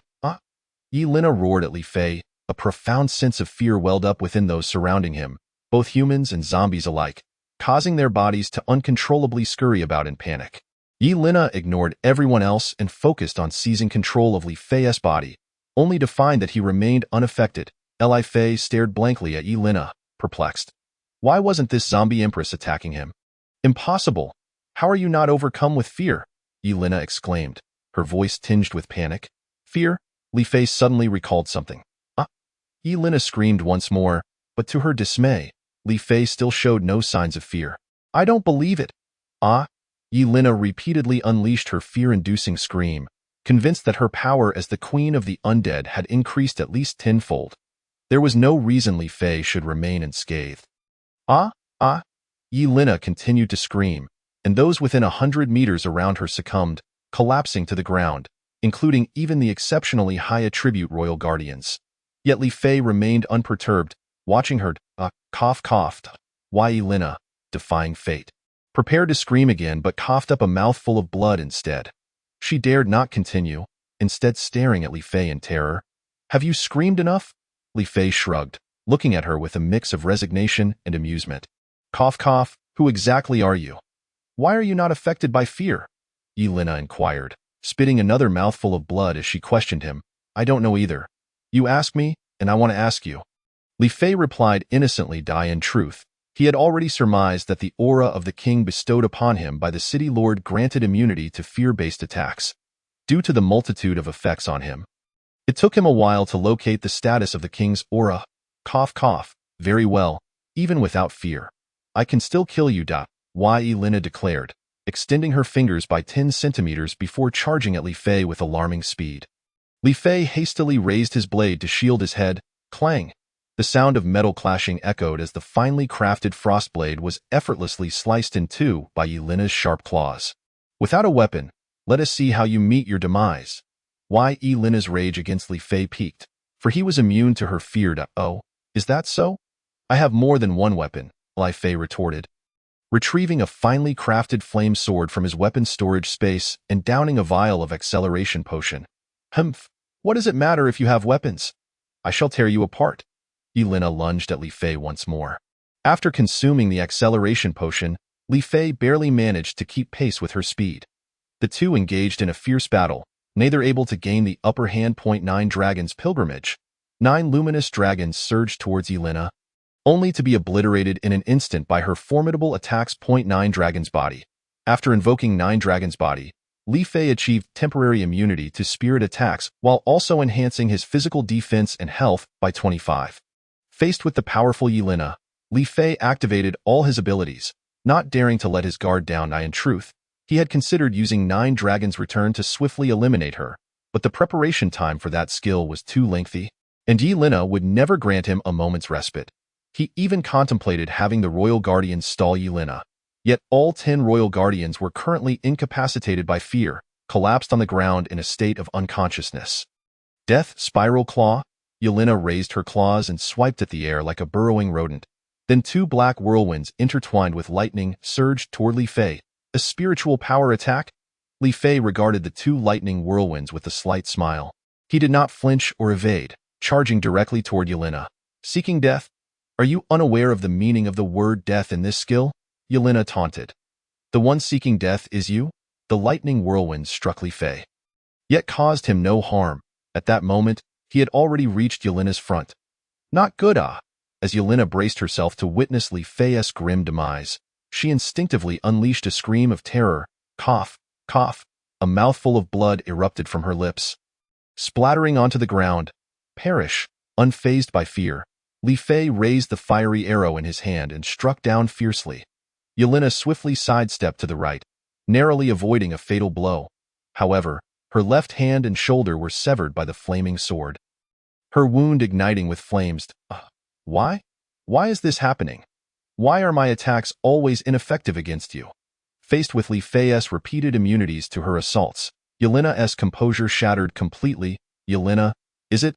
Do let go. You are so beautiful. Once the war concludes, I shall construct a splendid tomb for you.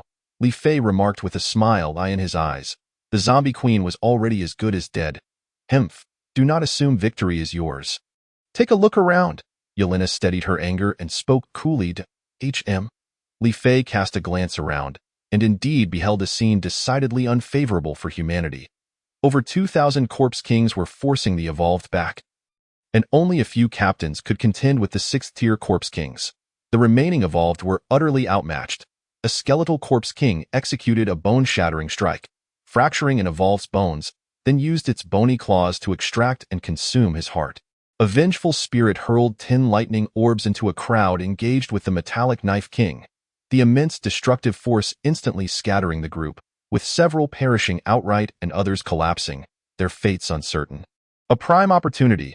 Observing Li Fei lost in thought, Yelena hurriedly picked up an arm from the ground and leapt from the city. It is time.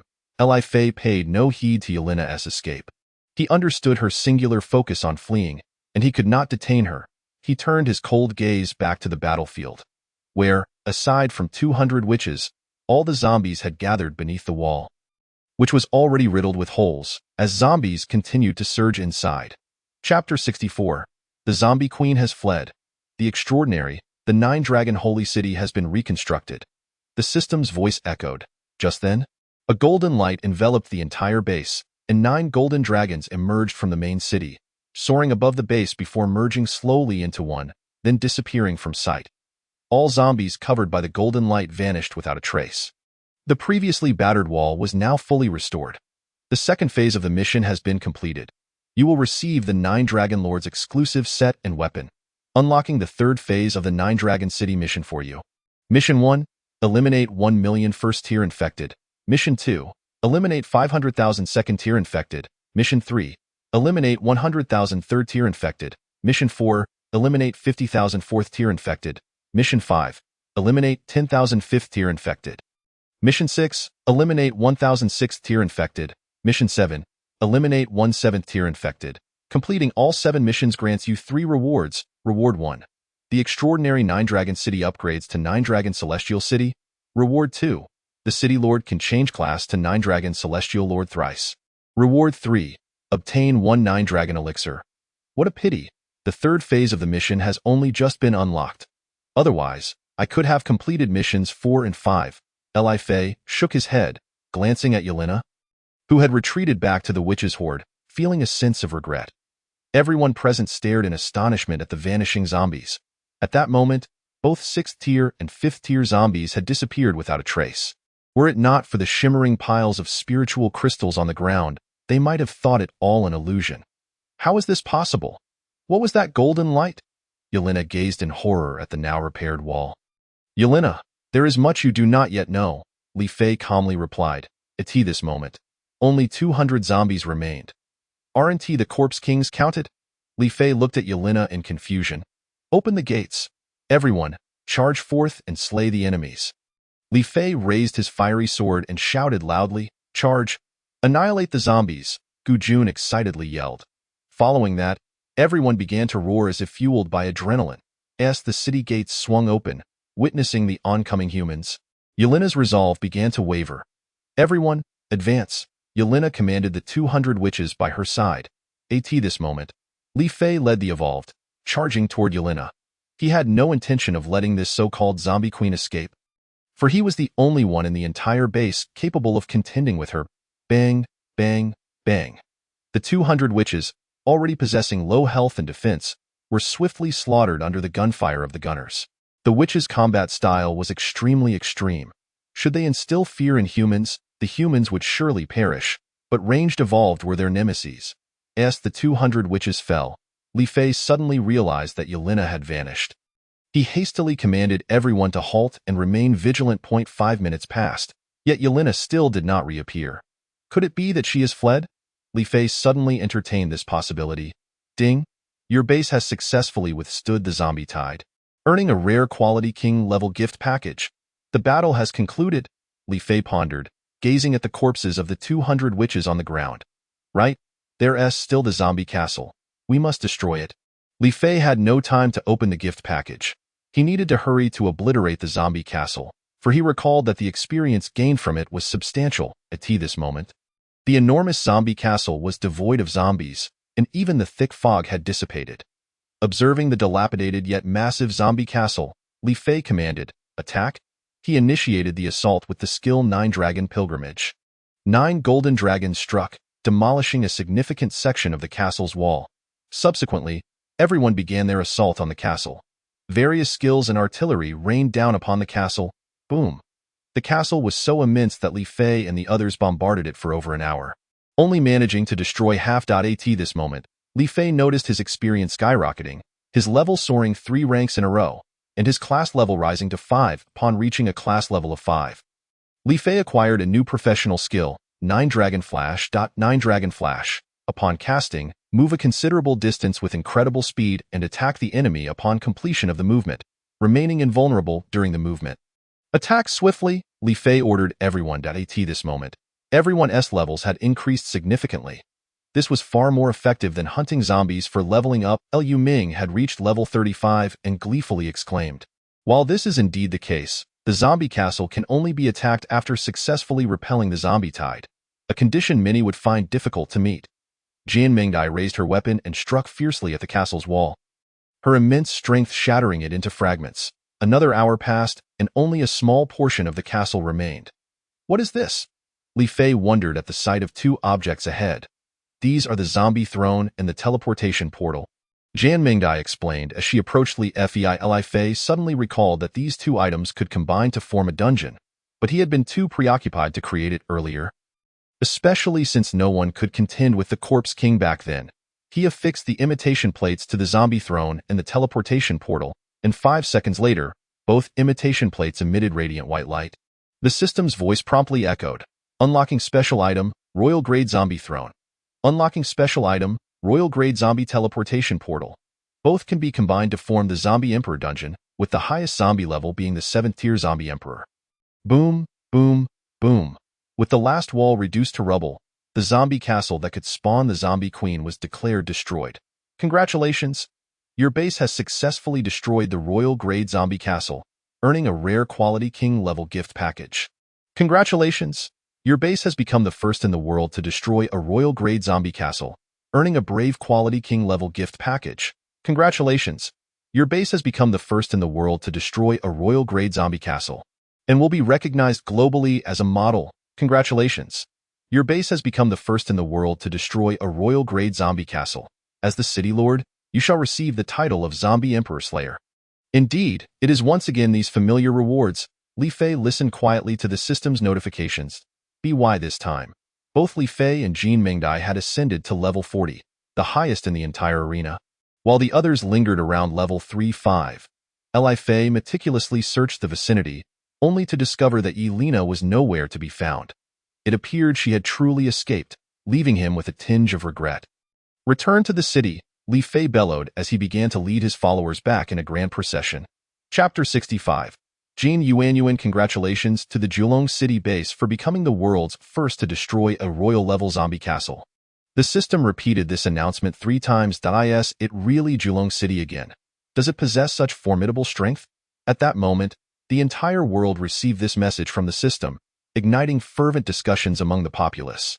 Meanwhile, the battle for supremacy among the royal-level zombies within the zombie castle was gradually coming to a close. In the northern zombie castle of Countrywise Golden Armor Base, a winged zombie king, leveraging its ability to fly, eliminated numerous contenders to become the castle's zombie emperor. Damn it, why is it Julong City once more? A golden-haired man clad in golden armor sat upon a throne, irate at being informed that Julong City had just destroyed a royal-level zombie castle after he had tirelessly obliterated a king-level castle just days prior. Just then, the system abruptly notified him of an impending zombie tide. In the western region of Country M's Iron Man base, the contest for Zombie Emperor also reached its conclusion. A muscular black zombie swept through the ranks, overpowering its largest rival, a massive behemoth, and forcing it off the stage. In the southern zombie castle of Country A's Shilong base, a zombie king with 4 arms and 2 heads, each adorned with 3 eyes, triumphed through rapid-fire attacks, claiming the title of Zombie Emperor. In the southeastern zombie castle of Country Y, a mutated green poison king, presumably a black poison king, unleashed a cloud of black toxic mist that left all other zombie kings severely weakened, prompting them to hastily retreat from the stage. At this moment, battles for supremacy among royal-level zombies unfolded across the globe. Li Fei, however, remained blissfully unaware, his mind solely focused on constructing his base. Early the next morning, Jin Yuanyuan approached Li Fei. City Lord, this is the plan I devised overnight, taking into account the current status of our base. May I lead the expansion this time? Jin Yuanyuan gazed at him with eager anticipation. Li Fei, disregarding her hopeful eyes, focused on the PPT displayed on his computer screen. Simultaneously, Jin Mingdai sat nearby, fixated on the two. Him. Feeling the intensity of Jin Mengdia's scrutinizing gaze, Li Fei felt a shiver down his spine. Yuan, let us first discuss the feasibility of these proposals before confirming whether you can implement them, Li Fei suggested, pointing at one of the slides. Yuan? How intimate you sound, Jin Mingdai remarked with a hint of jealousy. Well, this is merely a necessity for work. Besides, I call you Mingdai too, don't I? Li Fei hastily explained. Can she even compare to me? Jin Mingdai looked at Li Fei in disbelief. No, Mingdai, please don't be upset. It's not as you think. Li Fei realized he was digging himself deeper into a hole. Forget it. Continue without me, Jin Mingdai said, nonchalantly placing her legs, clad in black stockings and knee-high boots, on the table. Silently observing the two. Yuan. Let us proceed, Li Fei urged, prompting the embarrassed Jin Yuan to begin her presentation. Regarding the expansion, Li Gu, are you there? Lin Lulu burst through the main city's gates, calling out loudly. Li Fei interrupted, looked at Lin Lulu with confusion. There's something you need? Nothing much. I came to find Sister Mingdai, Lin Lulu replied. Her face suddenly flushed as she hurried over to sit beside Jin Mingdai. But you just called for me? Li Fei stared at her intently. Did I? I don't think so. You must have misheard, she feigned innocence, glancing left and right, avoiding his gaze. Never mind, Yuan, let's continue. Li Fei turned his attention back to the screen. Regarding the expansion of the base, this is an excellent idea. First, we should occupy the entire FT area, which aligns with my current thoughts. Li Fei flipped to the next slide, continuing, as for the matter of assimilating surrounding small bases, we should act while they are still weak, which coincides with my strategy. However, your method of assimilation differs slightly from mine. Is there anything inappropriate about sending personnel to distribute flyers to promote our cause? Jin Yuan inquired. Of course, had this apocalypse just begun, my thoughts would align with yours. However, after experiencing 2 waves of zombies, I believe we should dispatch a considerable number of soldiers to demonstrate our might. Li Fei asserted with conviction, demonstrating might? What if they resist? Jin Yuan frowned, struggling to comprehend the need for such displays of strength. Resistance? Humph. Then we shall subdue them or eliminate them outright. Li Fei's eyes gleamed with a fierce intensity. Standing beside him, Jin Yuan observed his fervent demeanor, a strange, indescribable feeling blossoming within her, causing her cheeks to flush. Suddenly, a loud thud echoed as Jin Mingdai slammed her hand on the table, startling Jin Yuan while Li Fei looked on in surprise. Mingdai, what's the matter? Li Fei queried, perplexed. Nothing much, just swatted a fly. Please continue, Jin Mingdai replied calmly, redirecting her gaze to Lin Lulu. Li Fei noticed that the girl was glaring at him, her expression filled with ire. Could it be that they, even he, in his naivety, could deduce what was transpiring? Li Fei glanced at Jin Yuan, then at the 2 women sitting across from him, suddenly realizing how remarkably beautiful they all were. Shaking his head, he said, let us proceed. Thus, the 2 spent an hour debating strategies within the main city, while Jin Mingdai and Lin Lulu continued to scrutinize them intently.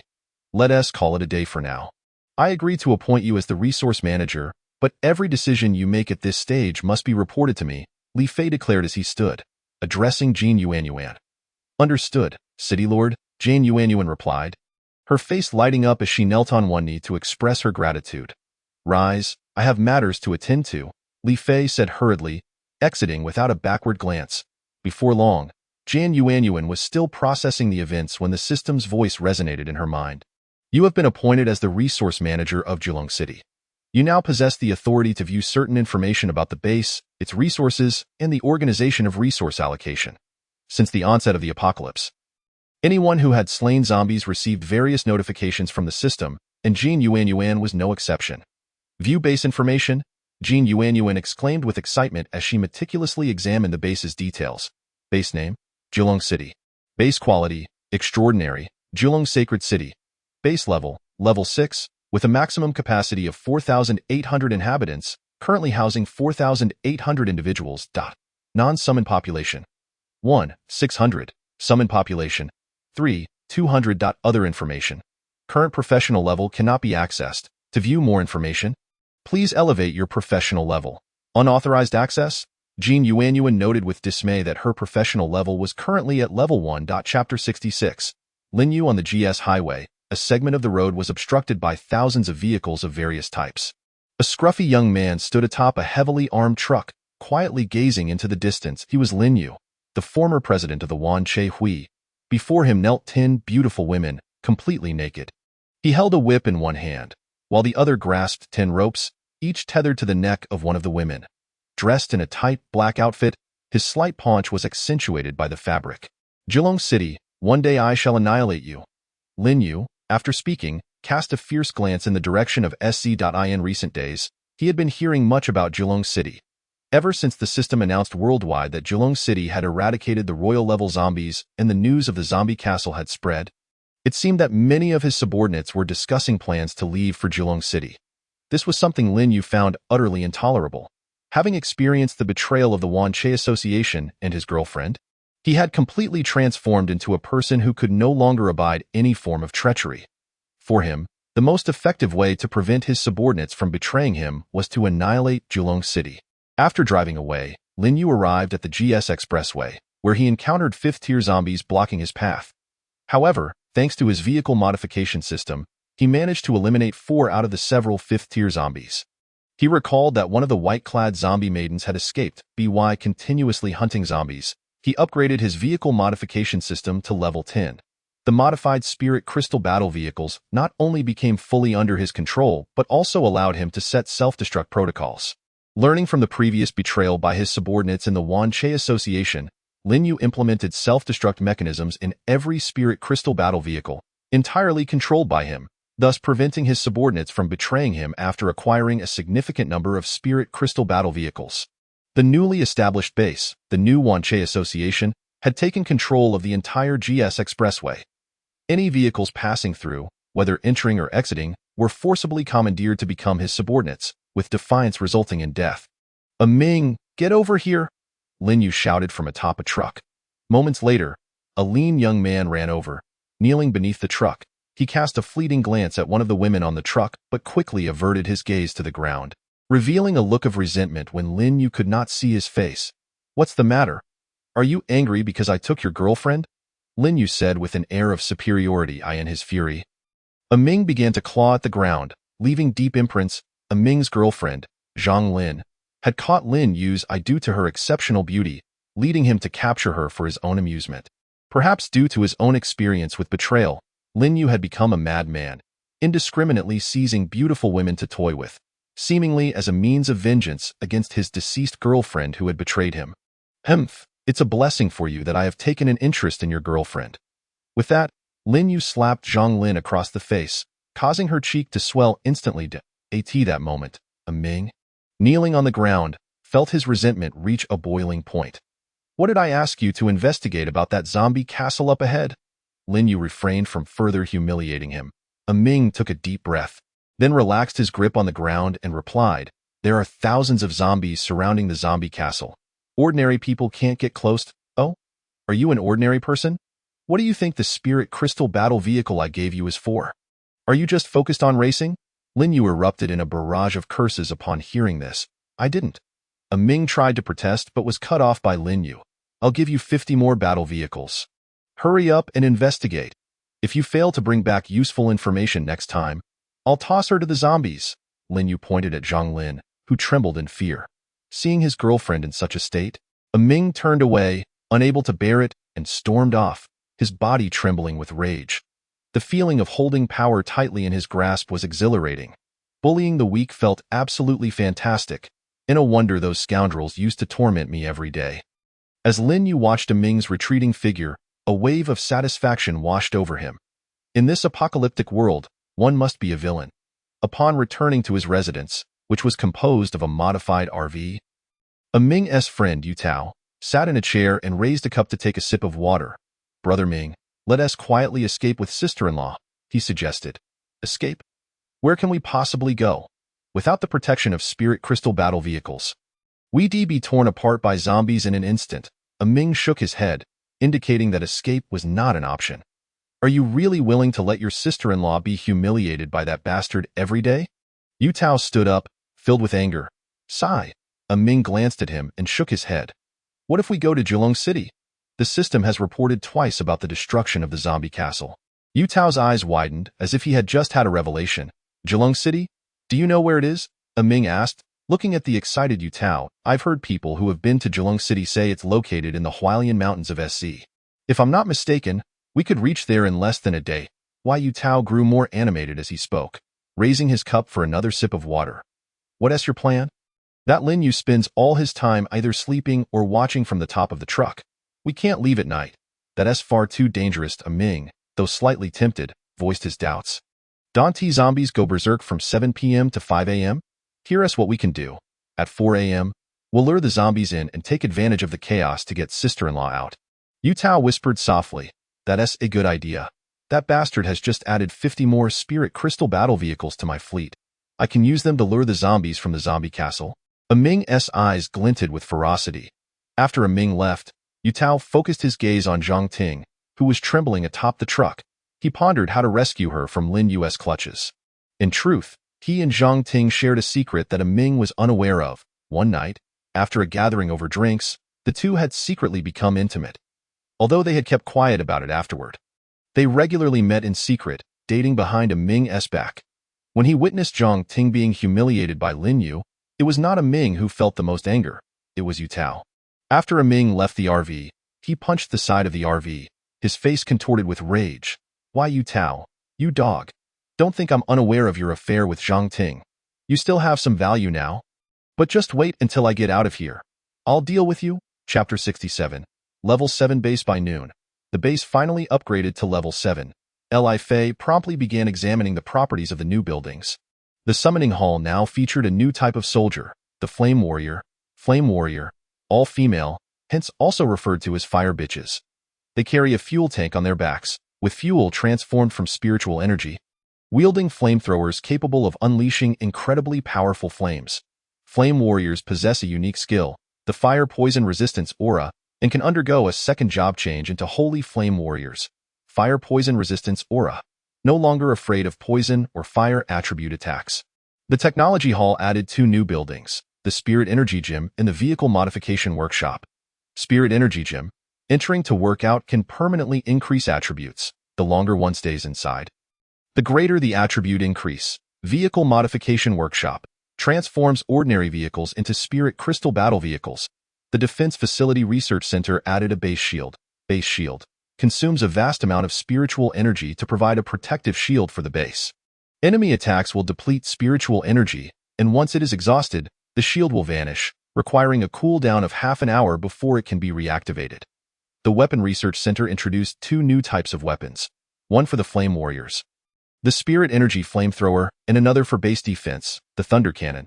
Thunder Cannon converts spiritual energy into thunder energy, launching shells that inflict extensive damage on enemies and additionally inflict thunder attribute damage. Not BAD.Li Fei looked at the newly added facilities at the level 7 base with satisfaction. The maximum population capacity of the base had increased to 9,600, with the current population at 4,800. Upgrade to level 8. A population of 4,800 is required. Upgrade the base. Without a moment's hesitation, Li Fei chose to upgrade the base. Upgrade the Equipment Research Center. Upgrade the Equipment Processing Center. Upgrade the Job Change Hall. After completing these tasks, Li Fei created the Zombie King and Zombie Emperor dungeons, then found a suitable spot to place them. The placement duration was 1 day. Let South first place the Spirit Energy Gym and the Vehicle Modification Workshop. Finally, the Vehicle Modification Workshop is here. Li Fei felt a surge of excitement. The base's battle vehicles were clearly insufficient, and the addition of the Modification Workshop would significantly enhance the base's mobility. The Spirit Energy Gym's placement would take 3 days. The Vehicle Modification Workshop could not be placed due to the Vehicle Modification System's host having upgraded their system to level 10, thus suppressing the workshop. What the hell? Li Fei was taken aback by the system's notification. Could I be this unlucky? His emotions fluctuated wildly, akin to a roller coaster ride. Damn it. Who is the host of this vehicle modification system? If I find him, I will make him pay. How dare he suppress my vehicle modification workshop? Li Fei exclaimed in frustration. Suddenly, Li Fei was struck by a revelation. Have I become this ruthless? To want to kill someone just because they obstruct my path to becoming stronger? It seemed that this apocalypse could truly transform a person. Survival of the fittest was indeed the underlying principle. After Li Fei calmed down, he murmured softly, "Be why this time?" The apocalypse had already transpired for 20 days. Under the leadership of Jin Yuan, the expansion team of Jilong City began to gradually extend its reach. Several small bases, with average levels of only a dozen for their evolved members, were utterly incapable of resisting the military threat posed by Jilong City, and thus chose to submit and join. These small bases had managed to evade numerous waves of zombie crises due to the presence of Jilong City, and their leaders had been contentedly venturing out with their subordinates to eliminate a few low-tier zombies and gather supplies. However, the situation was now different. Having joined Jilong City meant they would be embroiled in daily skirmishes with high-tier zombies, with the constant risk of death looming over them. Reluctantly, these base leaders found themselves with no choice but to join Jilong City for the sake of their safety against the threat of zombies. Alas, they would now have to submit themselves to this so-called Jilong City, one of the blonde-haired men remarked, shaking his head as he watched Jin Yuan and her group depart. "Boss, perhaps we should flee," suggested a bald young man to the blonde. "Flee where? Have you seen how the zombies outside are growing stronger?" The blonde recalled with trepidation the last time they witnessed the neighboring base being annihilated by a white-clad zombie queen. "Let us not say anything further. Joining Jilong City at least alleviates our concerns regarding resource issues. And did you notice the equipment those soldiers were wearing?" The blonde's eyes glimmered with envy at the thought of the soldiers' gear. Suddenly, he had a thought and continued. "I remember someone named Nan Xiong came to ask us if we wanted weaponry, but we lacked the spiritual crystals for payment. If we had that equipment, our chances of survival in this wretched apocalypse would increase significantly." Jin Yuan had stipulated that they must report to Jilong City by tonight, or face a purge the following day. Thus, Jin Yuan visited each base in turn, while Jilong City commenced its expansion westward and southward. The task of placing the lighthouses naturally fell to Jin Yuan. As Li Fei observed the ever-expanding territory of Jilong City, a wave of joy surged within him. "Damn the apocalypse! Watch me bring you to a definitive end." With the resource administrator now in place, Li Fei felt a sense of relief wash over him as he sat comfortably on his throne. Watching the various feeds from the surveillance monitors, I remember there are still 5 grand gift packs left unopened. Li Fei suddenly recalled the 5 grand gift packs bestowed by the system. Rare Quality King Level Gift Pack, Rare Quality Emperor Level Gift Pack, Hero Quality Emperor Level Gift Pack, Jilong Master Exclusive Set Box, Jilong Master Exclusive Weapon Box. Why did I only receive a King Level Gift Pack after fending off such a horde of zombies? A Emperor Level Gift Pack would have been more appropriate, Li Fei grumbled internally. He decided to open the Rare Quality King Level Gift Pack first. The system prompted, "You have obtained 100 rare summoning cards, a rare King S Cloak, and 10 rare weapon enhancement vouchers. Rare summoning cards. Use this card when obtaining a summon from the summoning hall to increase the chance of acquiring a rare summon by 20. Rare summoning cards? Such a treasure exists?" Li Fei thought, eager to try a few. He began summoning 200 fire warriors, utilizing 10 rare summoning cards. A ripple surged through the air, and then emerged 200 women clad in black bodysuits. Their hair a striking blue, all wearing half-masks adorned with white lace. Among them, 50 wore purple masks, while the rest donned white. Upon summoning, all fire warriors were at level 20. It appeared that those with purple masks were indeed the rare fire warriors. Upon checking their base attributes, Li Fei discovered they were significantly superior to the others. Why does this mask increasingly resemble those used at certain exclusive gatherings in particular videos? Li Fei mused. Noticing the half-masks, he recalled having had the fortune to view a few such videos before the apocalypse, where the number of attendees at such gatherings rarely fell below 3. Chapter 68. The Grand Gift Packs unveiled Rare King S Cloak. Increases speed by 20.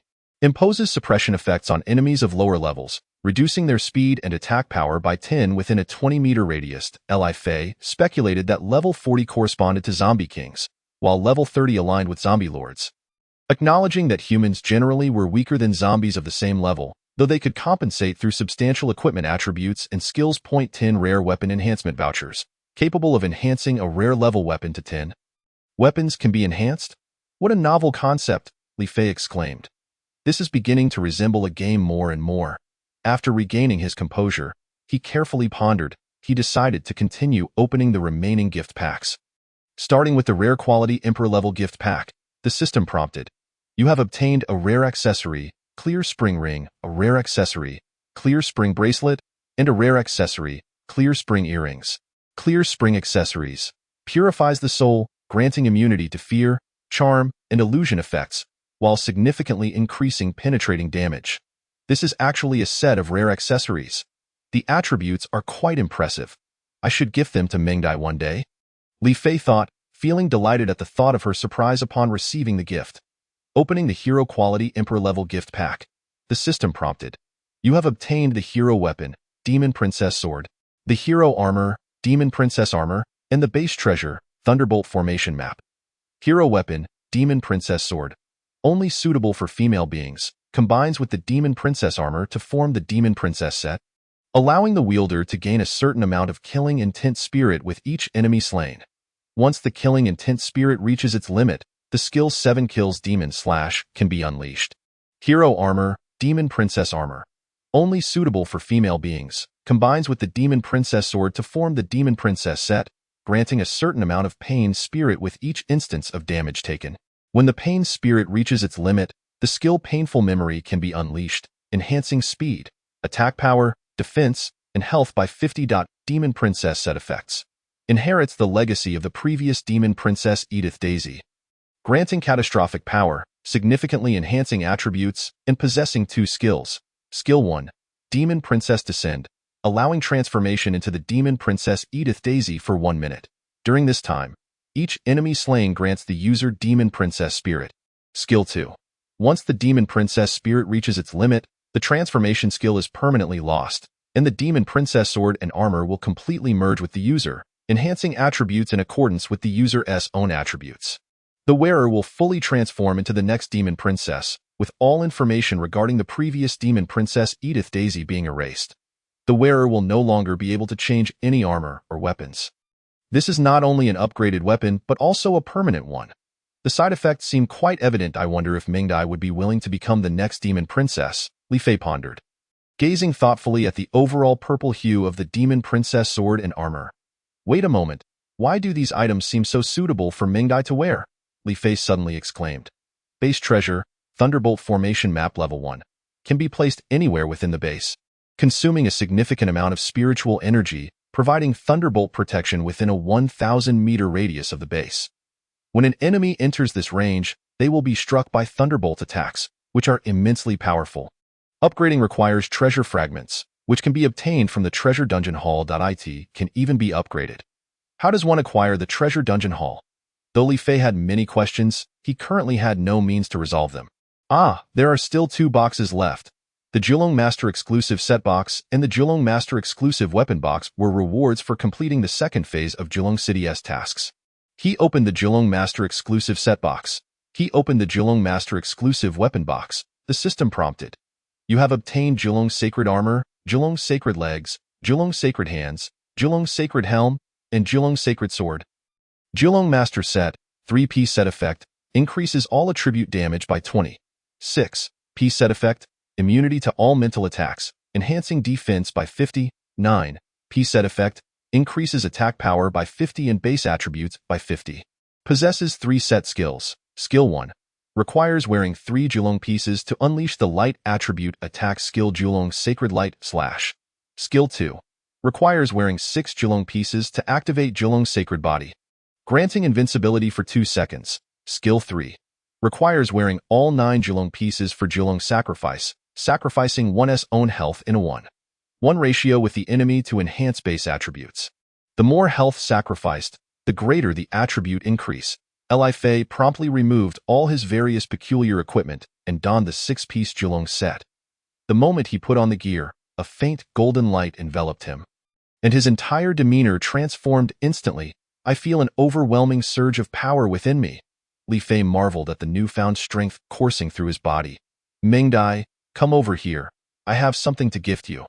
Li Fei prepared to present the equipment to her immediately.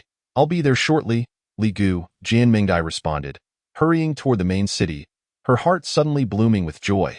Her hurried demeanor happened to catch the attention of Lin Lulu, who had just exited the massage room. What's going on with you, Mingdai? Surely, there must be ghosts. Lin Lulu pondered for a moment before deciding to investigate. Invisibility. Before long, Jian Mingdai appeared before Li Fei. Li Gu, do you have something to give me? Jian Mingdai exclaimed as she rushed through the door. That's right, Mingdai. Come here quickly. Li Fei handed her the clear spring jewelry set and the Demon Empress set. Thank you, Li Gu, Jean Mingdai said, her face flushed with joy. After receiving the equipment, she prepared to put it on. Who? At that moment, Li Fei shouted loudly. Lin Lulu slowly dispelled her invisibility, revealing herself. Lulu, what are you doing? Li Fei asked, looking at her in confusion. Li Gu, what about mine? Lin Lulu replied. Her complexion paled. Li Fei, puzzled, said, What do you mean? Yours? The equipment and the jewelry, Lin Lulu stated, her gaze hollow as she pointed at the clear spring jewelry in Jean Mengdia's hands. This? Li Fei suddenly found himself at a loss for words, as he had never considered giving Lin Lulu anything. Li Gu, you are so biased, Lin Lulu said, and in her sorrow, she ran away from the main city. Lulu, Li Fei called out, but Lin Lulu had already departed. Should we chase after her? Jian Mingdai observed coldly from the side. Of course not. I don't want to stir up such emotional debts. I only have eyes for you. Li Fei said, gazing at her with deep affection.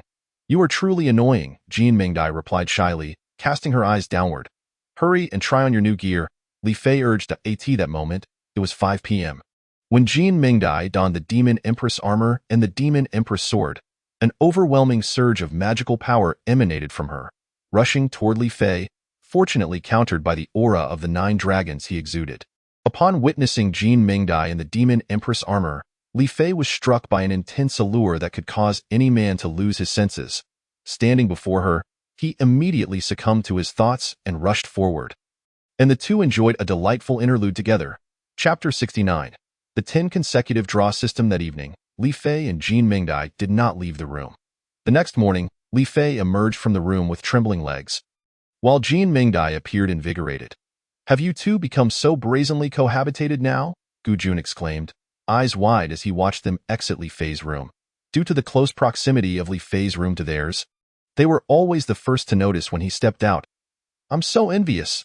Li Gu is living so freely now, Lu Ming remarked with a hint of sarcasm. You two, keep it down. Lulu is still here, Kai Ming said, gesturing towards Lin Lulu's room. Ji Yujun and Lu Ming exchanged glances at Kai Ming and hurried downstairs, having sensed her disapproving gaze. Rumor had it that Kai Ming was nearing 40 and had a penchant for younger men. As they passed her room, they indeed saw a strikingly youthful, handsome young man convulsing on the floor, frothing at the mouth. They recalled that he was a recent recruit to the 9 Dragons City, chosen as Kai Ming's subordinate. That poor fellow, Gu Jun said to Lu Ming as he quickened his pace to leave the premises. Yeah, just the other day he was full of life, and now he looks like a dead fish. Lu Ming said, shaken. As they spoke, they suddenly broke into a run. Kai Ming watched their retreating figures, licking her lips. Li Fei checked the remote warehouse at the base and discovered a rare quality king-level gift pack lying inside. What is this? He wondered, pulling out the gift pack. I remember now. This was obtained by destroying that small zombie castle in the south, Li Fei said, slapping his thigh as he recalled the event. Open the rare quality king-level gift pack, the system prompted. You have received 100 rare summoning cards, a rare vehicle, platinum, legendary Reaper motorcycle, and 100 rare fish fry, rare goldfish, platinum, legendary Reaper motorcycle, a single occupant vehicle with 3 skills, Reaper Jet, race with the Reaper, and grenade launch. Reaper Jet rushes towards the enemy at an incredible speed to eliminate them. Race with the Reaper. When life is threatened, increases speed to 10 times that of the enemy to escape combat. Grenade launch. Fires 10 powerful grenades. Rare goldfish fry. Placed in a technological fish pond, can be cultivated into large goldfish, which reportedly can evolve into large golden dragons. So what exactly is the purpose of this little goldfish? Furthermore, it doesn't specify what the evolved large golden dragon is for, and why does it say reportedly? That sounds so unreliable. Li Fei felt quite exasperated by the rare goldfish fry. Although he couldn't quite grasp the purpose of the little goldfish, he instructed his soldiers to place them in the technological fish pond. Lulu, come here. I have something to give you. Li Fei decided after some contemplation to present the Reaper motorcycle to Lin Lulu. I'll be right there. Lin Lulu, who had initially been sulking in bed, hurriedly got up to wash up and dashed to Li Fei's side. All within 10 minutes. Li Gu, I'm here. What are you going to give me? Lin Lulu asked, her eyes, marked by dark circles, sparkling with anticipation.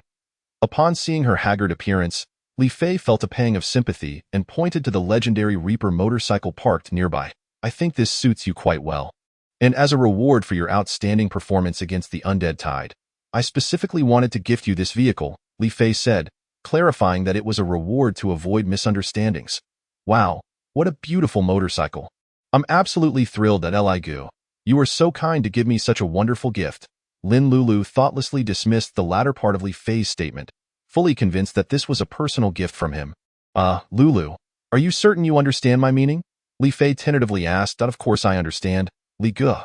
I will cherish this motorcycle and treat it as if it were you, Lin Lulu replied, immediately hopping on the motorcycle and commanding the artificial intelligence to start it. No, wait. Li Fei attempted to say something, but Lin Lulu had already sped off as Jean Mingdai was preparing to lead her subordinates out of the city. She saw Lin Lulu zooming out of the city gates on a strikingly beautiful and flashy motorcycle like a bolt of lightning. What is this? Li Fei, you wait. Jean Mingdai gritted her teeth as she watched Lin Lulu's retreating figure. To her, this motorcycle, which she had never seen before, could only belong to Li Fei, and thus she felt a surge of anger. City Lord, we have a serious situation, Nanxiong said, observing the horde of zombies surging toward a large base in the distance. Wait a moment, let me take a look. Li Fei switched the panoramic surveillance to Nanxiong's feed. Is this a zombie tide? Li Fei marveled at the thick mass of zombies. It seemed that not only Nine Dragon City but many other areas were also under threat from zombie hordes. Li Fei instructed Nanxiong to search carefully, and sure enough, he discovered a massive zombie castle far in the distance, royal-level zombie castle. The source of the undead was this very castle. For days, Li Fei had been focused solely on the situation surrounding Nine Dragon City, neglecting to consider that other bases were also facing the menace of zombie castles. Do you know who resides in that base? Li Fei inquired, gazing at the distant stronghold. I entered there before. They purchased a lot of weapons from me. I was planning to head there myself, Nanxiong replied. Then please provide me with an overview of this base. As you command, City Lord. Nanxiong began to detail the base's situation to Li Fei. Through Nanxiong's account, Li Fei found himself utterly astonished. This base was called Dream Factory, boasting a population of 30,000, with as many as 20,000 evolutionaries among them. The owner of the base was a young man named Tian Meng. After the apocalypse struck, Tian Meng acquired an exceedingly bizarre system by defeating 2 second-tier zombies in one fell swoop, the 10 consecutive draw system. For every level he ascended, he received one opportunity for a 10 consecutive draw, yielding numerous valuable items each time. It was rumored that his special profession, along with the base's class transfer hall and various defensive facilities, were all obtained through these draws. Tian Meng was currently at level 35, meaning he had completed 35 rounds of 10 consecutive draws, totaling 350 items acquired. After hearing Nanxiong's introduction, Li Fei could no longer remain calm. He had worked tirelessly to build his base to its current scale, while Tian Meng effortlessly acquired valuable items through simple lottery draws. However, Li Fei reminded himself that Tian Meng's draw system was randomized, which could lead to duplicate items, causing his mood to lift somewhat. What is Tian Meng's profession? Li Fei suddenly asked. It is said to be a special profession, Brave, Blade God of Domination, Nanxiong replied. Brave, Blade God of Domination? I wonder how it compares to my own profession, Li Fei murmured to himself. Chapter 70. The Global Zombie Tide. At this moment, scenes of a zombie tide were unfolding across the globe. Numerous small to medium-sized bases found themselves utterly incapable of withstanding the onslaught of hordes, numbering over 100,000. They were completely annihilated before they could even defend against the first wave of zombie dogs. And the most tragic part was that they were completely unaware of the location of the zombie fortress as they were surrounded. A man was knocked to the ground by 10 ravenous zombie dogs. One of the zombie dogs tore a large chunk of flesh from his skull and swallowed it whole. Why were there so many zombies? The leaders of some small bases never grasped the reason. Even unto their deaths, the world witnessed numerous bases being overrun by zombie tides, with the survivors within tragically devoured by the undead. In the Golden Armor base of Country Y, an exceedingly fierce battle was taking place. John, the Lord of the Golden Armor base, successfully established the base with the Golden Armor Knight system, transforming all its inhabitants into Golden Armor Knights. This system possessed numerous functions, among which the two most crucial were the ability to assist those untransformed to become Golden Armor Knights and to alter the profession of those already transformed to that of a Golden Armor Knight. Clad in uniform golden armor and wielding standardized golden long swords, the Golden Armor Knights lacked any defensive weaponry. Their method of resisting the zombie tide was to charge forth and engage the undead in close combat. As the leader of the Golden Armor Knights, John's armor and long sword were naturally distinct from those of the others. He boldly charged out of the city to battle the zombies. "Kill them all! Defend our homeland!" John shouted as he dashed forward, cleaving a long-tongued gnome in two, then stepping on its head in golden boots to finish it off. The Golden Armor Knight Corps boasted an impressive force of 20,000. Each member exceptionally fierce. Even the lower-tier zombies were no match for them, and they could slice through level 4 and 5 zombies with a single strike. Like the Nine Dragon City, the Golden Armor Base faced a zombie tide of 2 million, meaning that each knight would have to slay an average of 100 zombies.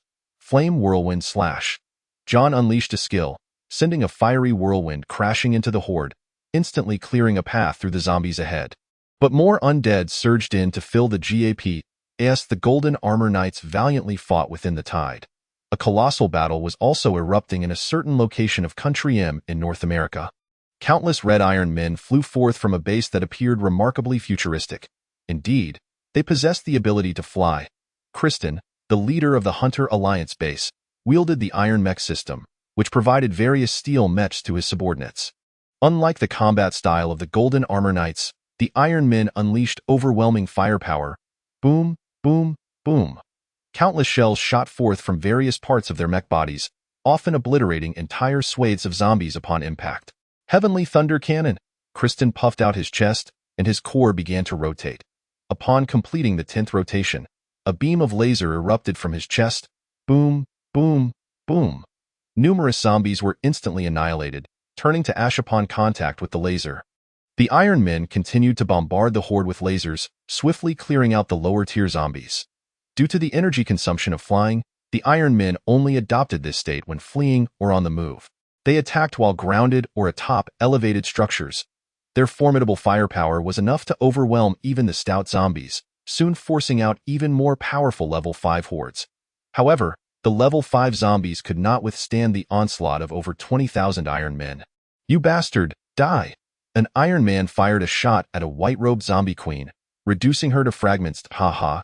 Do you see my power now?" The Iron Man laughed triumphantly. Yet, the very next moment, his expression changed. An unknown Metal Blade King had crept up behind him, delivering 50 consecutive strikes that totaled 500 damage, tearing him and his mech to shreds. Over 2,000 level 6 zombie kings emerged. They instantly turned the tide of battle, with Iron Men falling to their monstrous might. "Damn it, it seems we need to level up more, or we won't stand a chance against the level 6 zombie kings." Kristen lamented, smashing a red-robed zombie queen into pieces with his fist. Iron Country. Unlike the Golden Armor Base and the Hunter Alliance, the battle at the Shillong base was exceptionally brutal. The zombies had already breached the city, and despite the desperate resistance of the inhabitants, many continued to perish at the hands of the undead. "Quickly eliminate the zombies. They are down to 1 million, Shillong shouted, wielding a golden sword as he dispatched a zombie king. The people of Shillong base generally possessed immunity to zombies, thanks to the existence of a zombie immunity serum. Thus, when evolved beings were bitten, they did not turn into zombies. However, Shillong base still had over 100,000 individuals lacking combat capabilities. Due to the limited supply of the immunity serum, these non-combatants had not been inoculated, and thus, when bitten, they quickly transformed into zombies, attacking those around them. The initial charge of the stout zombies shattered the hard-won defenses of Shillong base, resulting in the loss of several hundred lives. "Kapil, what are you doing? Hurry and tighten the defenses to seal the gaps," Shillong shouted urgently as more zombies flooded into the city. "Lord Mayor, Kapil began. But before he could finish, a skeletal zombie king's claw pierced through his skull, extracting his brain, resulting in instant death. "Damn it, useless fool," Shillong cursed upon witnessing his demise. "Humph, it seems I must resort to that tactic." Frowning at the ever-increasing number of zombies, Shillong slowly approached a peculiar structure within the city. "O Brahma, please aid me in driving away the invaders. I shall offer you 100,000 humans." Shillong knelt on one knee, raising his hands overhead and praying to a statue before him. After finishing, he drew a dagger from his waist and made a cut on his finger, squeezing it to drip blood at the statue's feet. Upon contact with the blood, the eyes of the Brahma statue suddenly glowed red, enveloped by a brown light. In no time, the statue began to crack, revealing a man with brown skin, 6 arms, and 3 eyes emerging from within. My esteemed follower, I have received your prayer. Please prepare the sacrificial offering. I shall return shortly to collect it. The Brahma deity said, patting Shilong's head, his eyes flashing with red light before he vanished in a blink beneath Shilong's gaze. Chapter 71. The Brahma deity and the octopus monster. In the sacred river H of country A.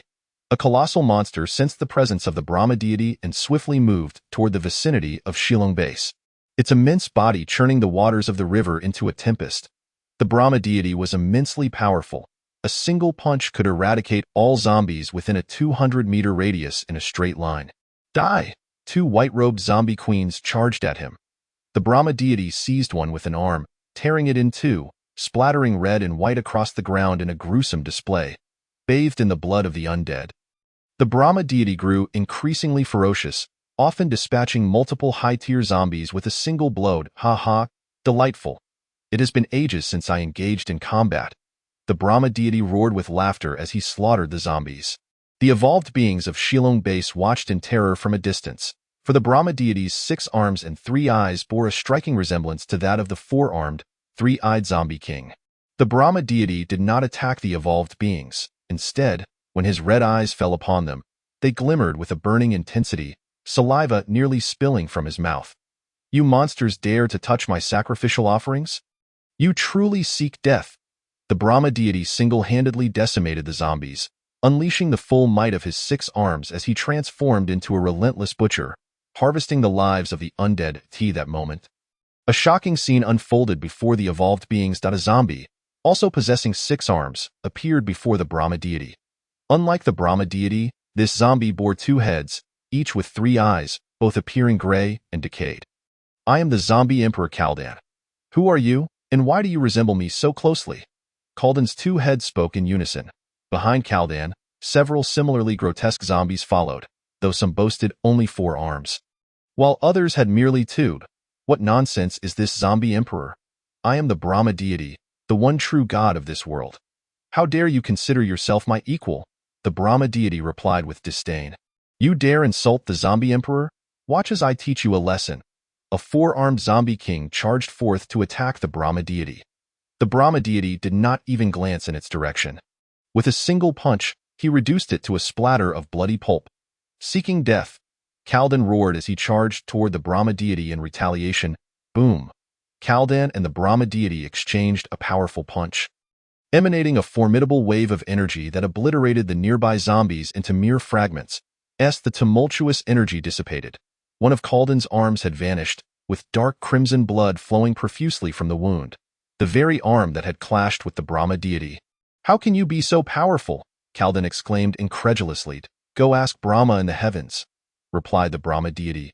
Upon finishing his statement, the 3rd eye on his forehead, previously closed, suddenly opened, casting a beam of white light towards Kaldan. No! Kaldan cried out in terror as the white light struck him, his body beginning to decay rapidly. I can't accept this.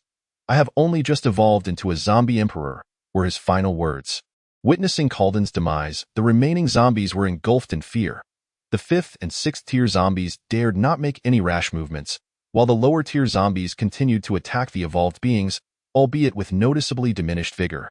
At that moment, Shilong received a notification from the system. You have successfully eliminated the zombie emperor and repelled the zombie tide. Your base will receive a 10-day protection period, during which it will not be subjected to attacks from infected beings. Suddenly, a radiant light eradicated all zombies within the Shilong base, while those outside ceased their assault. Finally, this accursed zombie tide has come to an end. Shilong cursed vehemently. It is over. Now I shall begin to enjoy the offerings, said the Brahma deity, turning to Shilong with a gulp. Great Brahma deity, I shall commence preparations at once. Just as Shilong finished speaking, a massive octopus-like creature charged towards the Shilong base. The creature's body was in a state of decay, covered in countless eyes, as it carved out a wide path through the throng of corpses. What is this? The Brahma deity furrowed his brow, gazing at the enormous octopus creature. I smell the scent of food. The creature halted outside the Shillong base, causing the evolved beings within to cower in fear. It's you. Come out and let me devour you. Consuming you will surely allow me to evolve once more. As it spoke, the creature opened its numerous eyes. What manner of being are you? The Brahma deity questioned, feeling a tinge of uncertainty as he sensed the creature's immense power. I am not merely a being. I am Skato. Spare me your words and step forth so I may feast upon you. Skato's eyes gleamed with excitement. Light of death. The Brahma deity's third eye opened wide, unleashing a beam of white light towards Skato. It hurts. Skato screeched in agony as the light struck him, causing his body to begin decaying. So, you are but a worthless piece of trash. The Brahma deity, who had been filled with concern, suddenly wore a mocking expression. The evolved beings within the Shillong base felt a wave of relief upon witnessing Skato's body slowly deteriorate.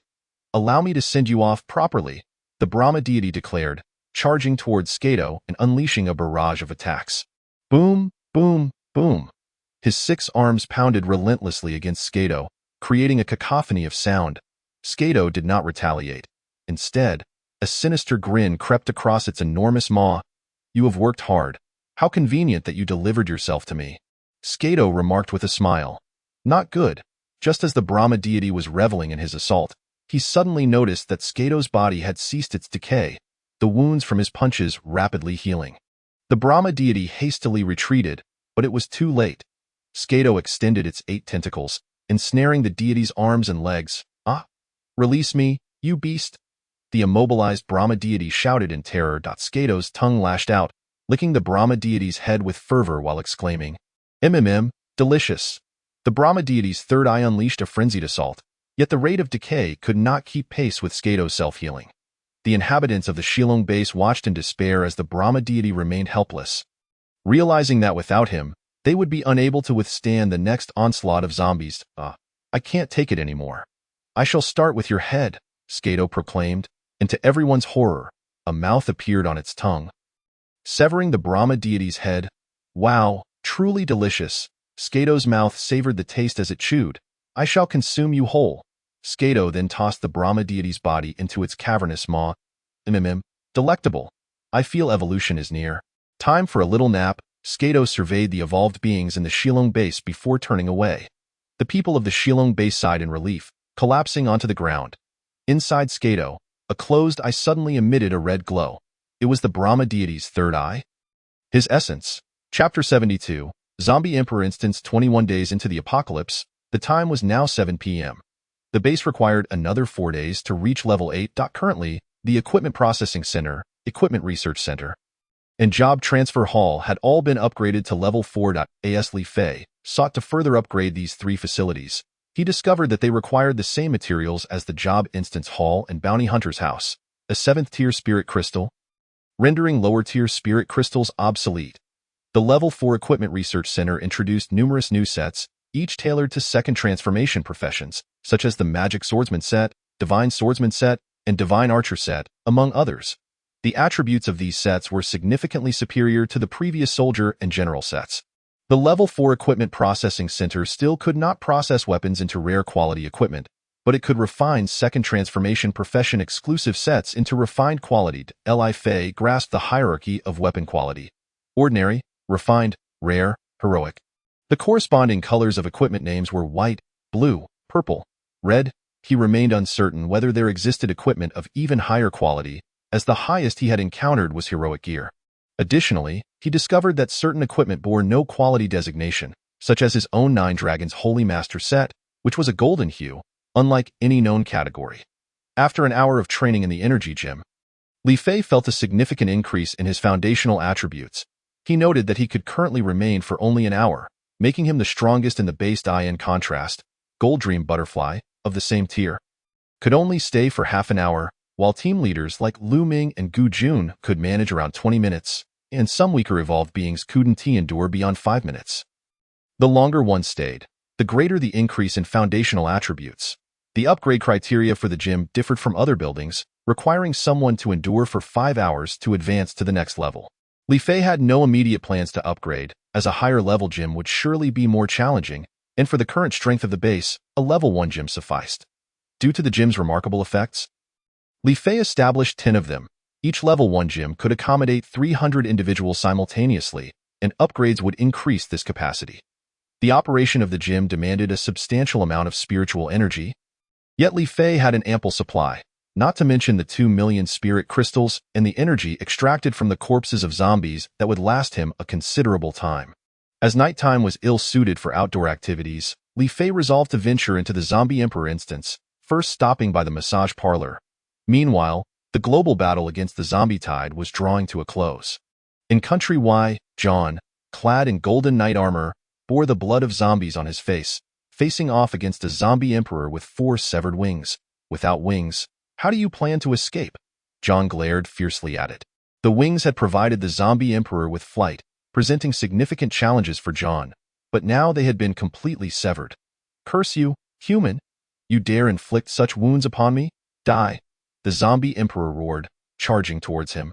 Golden Light 18 slash. John stood firm, unleashing his skill as the zombie emperor lunged, enduring 18 consecutive strikes. The zombie emperor's claws froze just 10 centimeters from John's neck, unable to advance an inch. As John sheathed his sword, the zombie emperor's body shattered into countless fragments upon impact. Simultaneously, in Country M, Kristen unleashed his ultimate skill, the Destruction Beam, reducing a muscular black golden zombie emperor to mere shards, thus securing victory in this war. Kristen's steel armor disintegrated instantaneously. In Southeast Y Monkey Nation, a black poison ghost king expelled a vast cloud of toxic mist, engulfing a large base, dissolving all who came into contact with it into pools of black liquid. Ming, hurry and drive. After Yu Tao dispatched a pursuing zombie, he shouted out. Lin Yu's Xinhuan Car Club also fell victim to the onslaught of a zombie horde, and despite the various defensive weapons mounted on their vehicles, they were utterly overwhelmed by the sheer number of the undead. In light of this, everyone was prepared to flee, thankful that they still possessed the spirit crystal war chariots. This zombie tide completely disrupted the plans of Amin and Yu Tao. Just as they were gearing up for action, the horde attacked. Lin Yu and his team had held out from morning until dusk, but they could finally endure no longer. The number of zombies was simply too great. Witnessing the dire situation, he leaped onto the best spirit crystal war chariot and made his escape. Amin, accompanied by Zhang Ting, swiftly followed Lin Yu, jumping onto another vehicle as they dashed away. These chariots, meticulously modified by Lin Yu, were capable of safely evading even the 6th-tier zombies. Amin, wait for me! Yu Tao called out loudly from behind as he saw Amin's foot slam down on the accelerator. However, Amin paid him no heed. Instead, a cruel smile crept across his face. Zhang Ting, seated in the passenger seat, felt a sudden chill of fear at this expression, for she had seen it before on Lin Yu's face.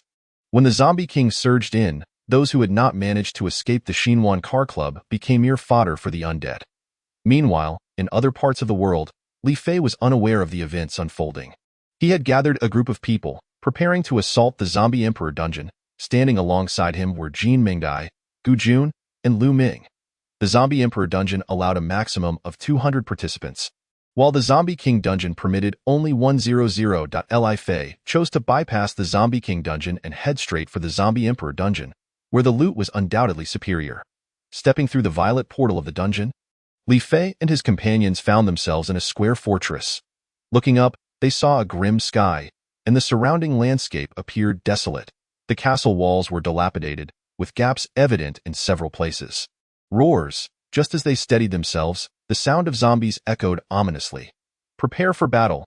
At this moment, all 4 received a system notification. The first wave of zombies was approaching, comprising 100 second-tier zombies. Upon receiving this news, Li Fei felt a wave of relief wash over him.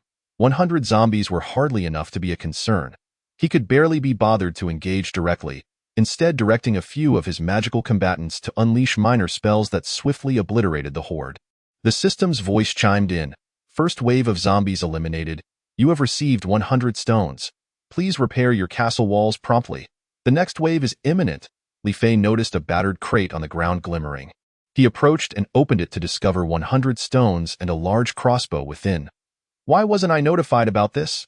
Li Fei wondered, as he repaired the gaps in the walls and positioned the large crossbow to the east. the direction from which the zombies had just come. Before long, the second wave of zombies arrived, but to Li Fei's surprise, this time they approached from the west. I was careless.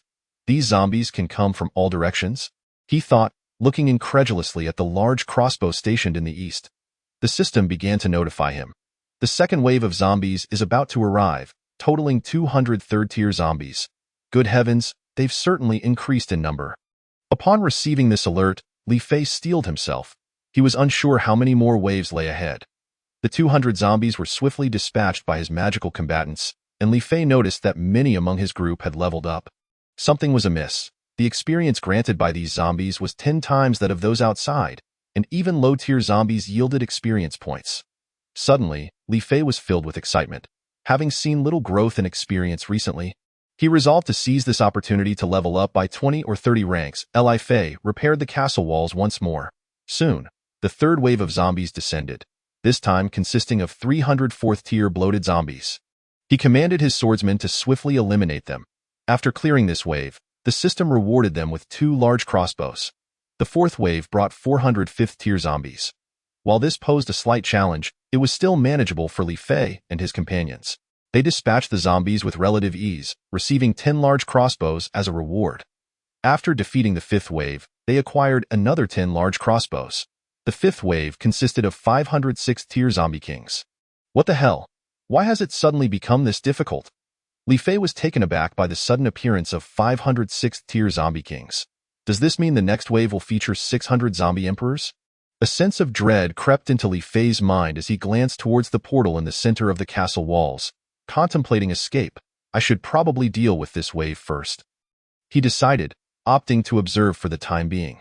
The crumbling castle walls proved utterly ineffective against the 500 zombie kings. Boom. A black iron zombie king smashed the wall with a single punch. The attacks of the large crossbows could not penetrate its defenses. Charge! Li Fei shouted, leading the charge towards the seemingly formidable black iron foe. The sharp blade of the Nine Dragons' sacred sword sliced through its body, instantly slaying it.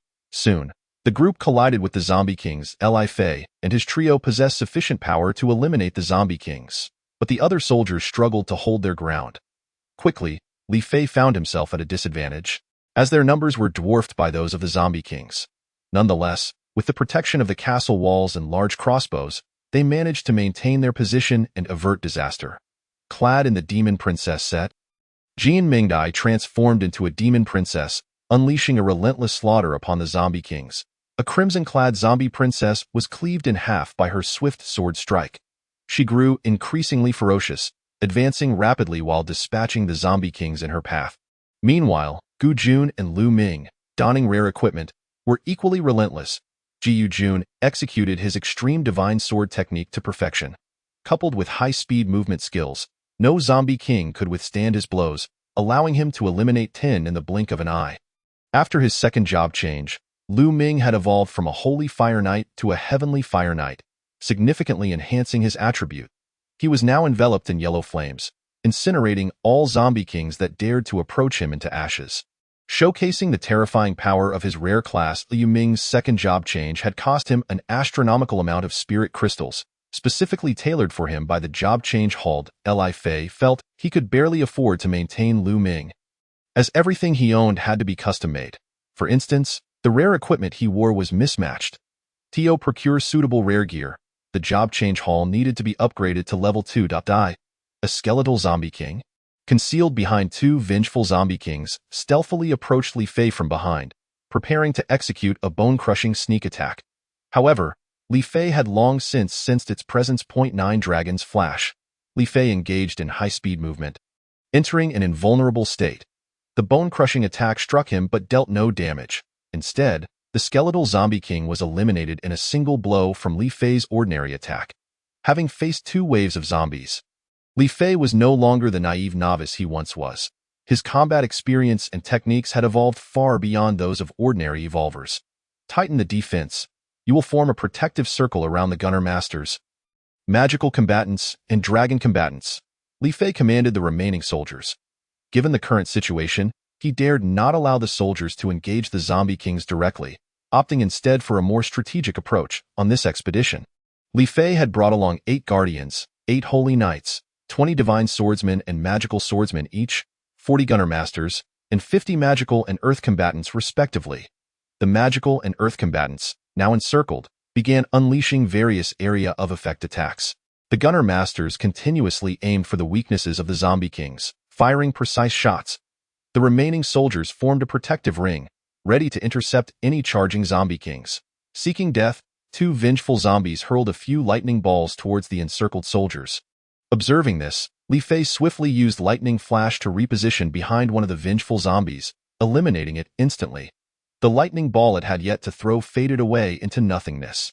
The other vengeful zombie's lightning ball was intercepted by the shield erected by the guardians and holy knights.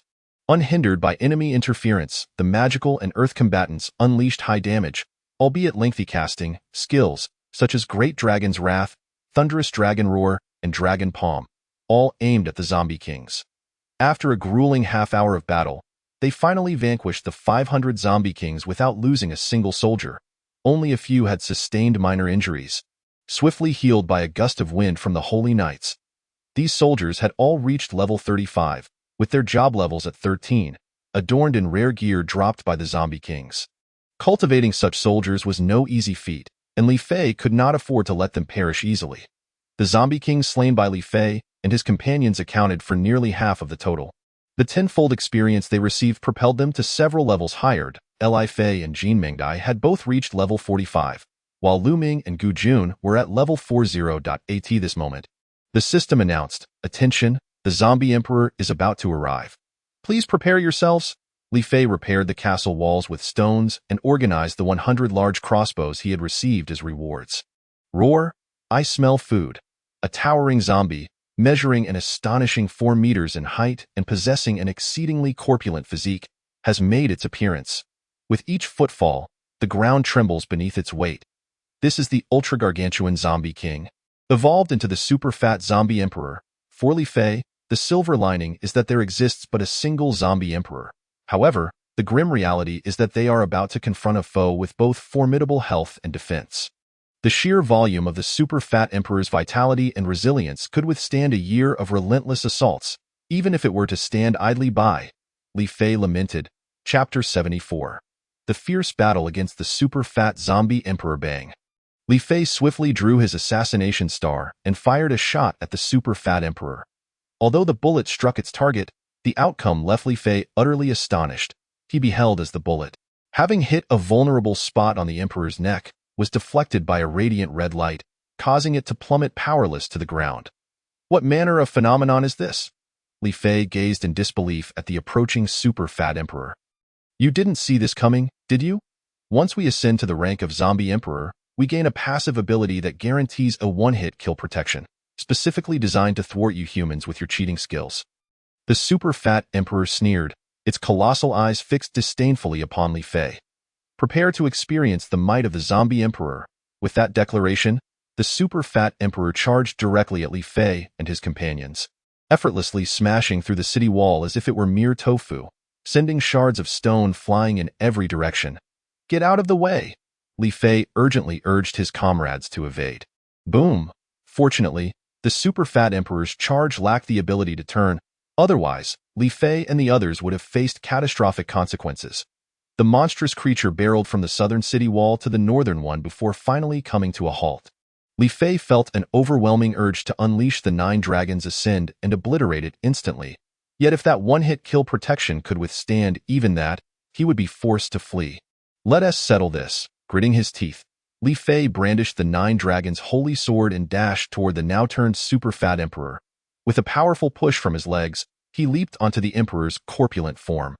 The super-fat emperor, taken aback by Li Fei's audacity,